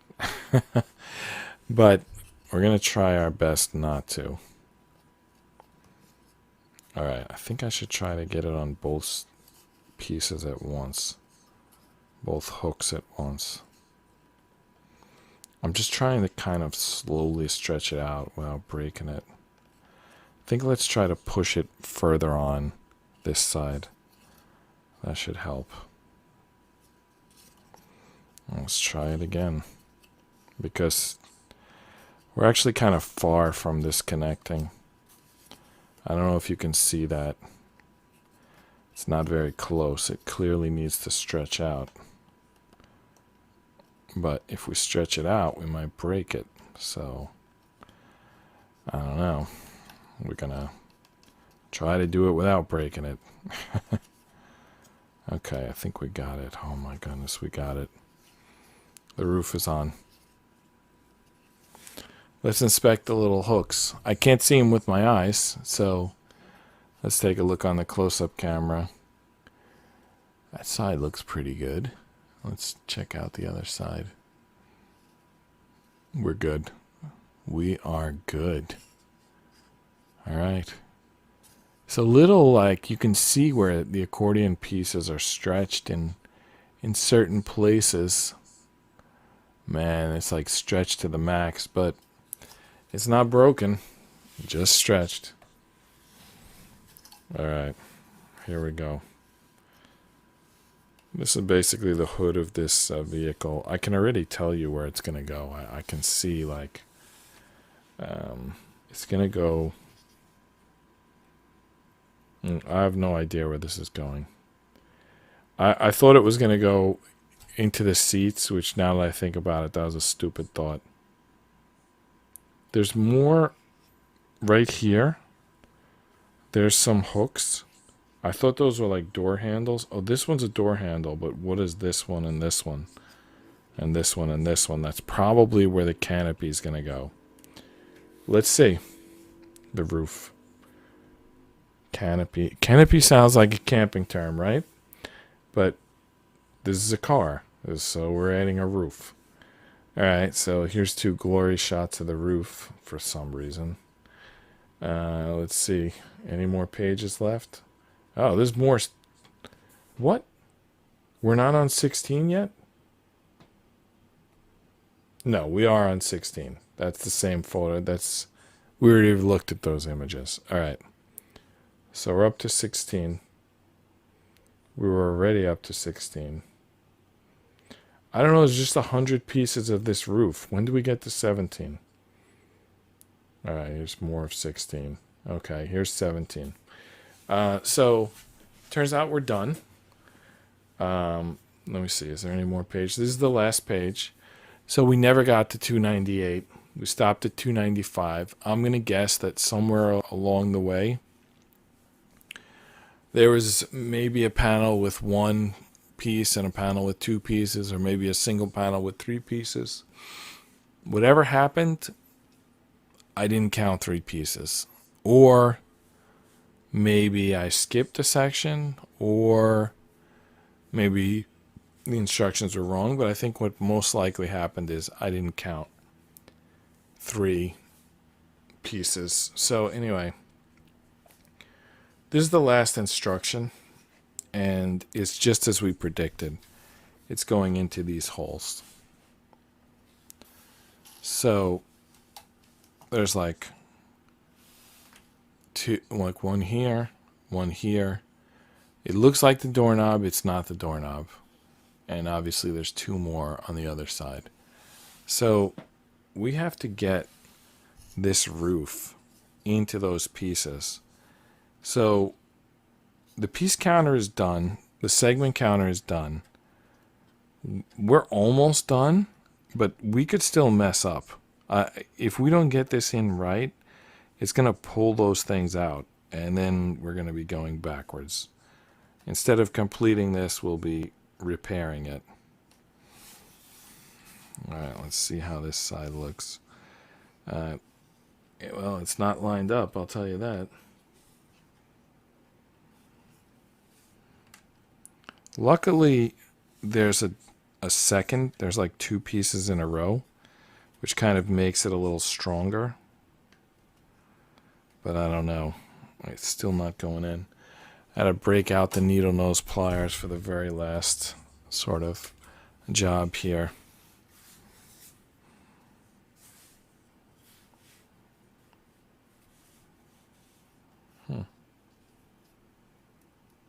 I can't get it in. Oh my goodness.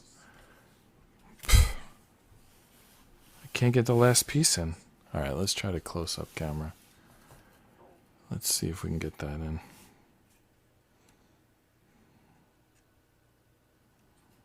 Come on. It's just not budging. Is it catching somewhere else? Is this supposed to be behind? It doesn't really show. I think it is supposed to be behind. I think I have this back window inside of the seat, and I think it's supposed to be maybe behind the seat. And maybe then it's gonna like fit on. I'm not sure.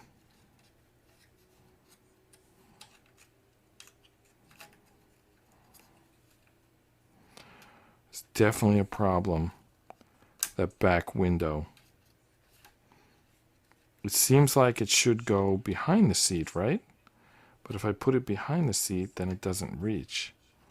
If I put it above, it doesn't reach due to height. If I put it behind, it doesn't reach for another reason. And now I'm breaking the whole thing. Because apparently, one of these pieces did make the connection. And when I started moving the others around, okay, now it's out. Unbelievable. Basically, I pulled this seat apart because I did make a connection to this side. And then when I was like, I didn't realize I had. And then when I was playing with it, the other side, this side pulled out the seat. We can end up destroying this whole puzzle if we don't get this last thing in. I mean, we could turn it into a convertible. That's it. It's broken. We did it. We destroyed the whole puzzle. Probably can fix it with some tape, but yep, that was pretty bad. I think I'm just gonna break this piece off because all it is really a handrail for the people sitting in the back seat. And I think we can do without it.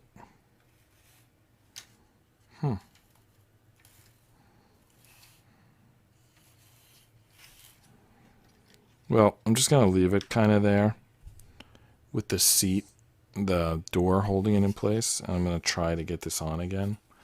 But I think I need to like, wow, that's like such a strong connection. Unbelievable. This thing is in my way. It's not, it clashes with this chair, this back seat, and it prevents these things from closing. But I'm going to try it again. We're going to go back to it going in front of the chair. Even though that makes no logical sense, that seems to be the only way it'll go. I could make this piece shorter. I could like get a X-Acto knife and cut this piece down. Or I could try to like push it in further. But that might break the roof. I know I'm making this last piece so dramatic, but it's not going in. I mean, it's not really my fault.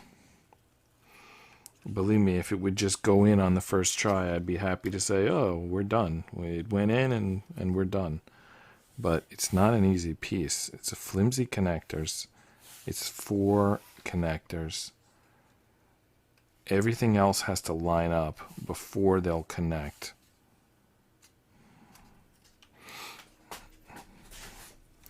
And you got to get all 4 at once, you know, without pulling out the other 3. Like when you're getting the 4th one, you can't have the other 3 like pulling out.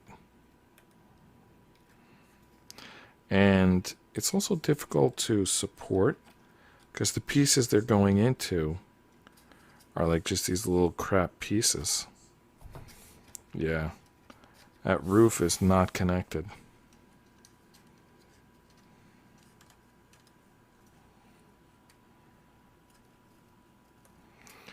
At this point, I'll settle for 2 of these 4 connecting. At least it'll like stay on there where it's supposed to stay. It's the one we got before. All right, I just broke the connector. But that might be the right way to go, because then you can reconnect it with the post already in. Oh, that might be the way to go. You might want to break those handles off, because then once you break them off, you could slip the post in and then reclose it. Okay. All right. All right, so yes, the answer is pull the handles out, slip the posts in, slide the handles back in.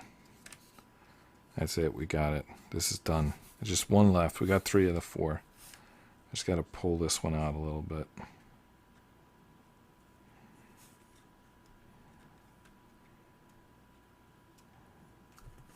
Line it up. All right, we're done. We did it.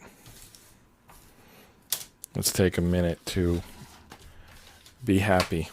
All right.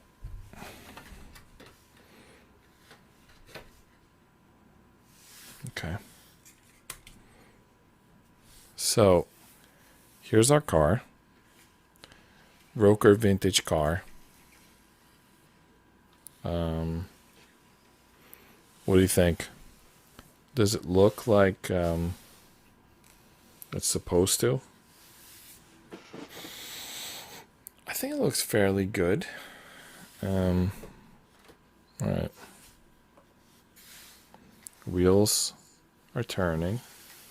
Yeah, the wheels are turning. I like it. It's got the little crank there.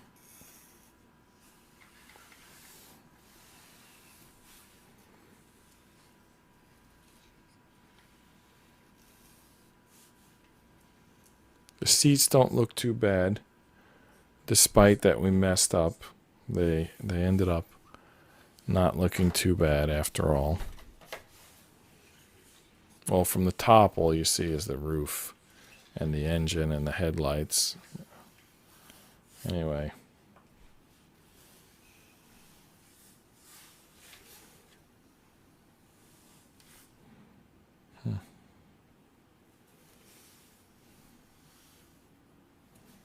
There we go.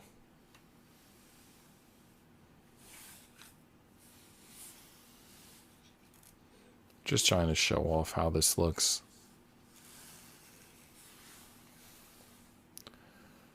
The ROKR vintage car is complete.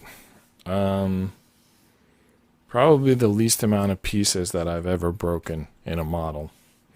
Not that I did it perfect, so I guess I've never done a model perfect. At least not one of these wooden ones. There were no gears in it, so there were no gears to mess up on. The wheels don't always turn, so that's a bit of a mess up.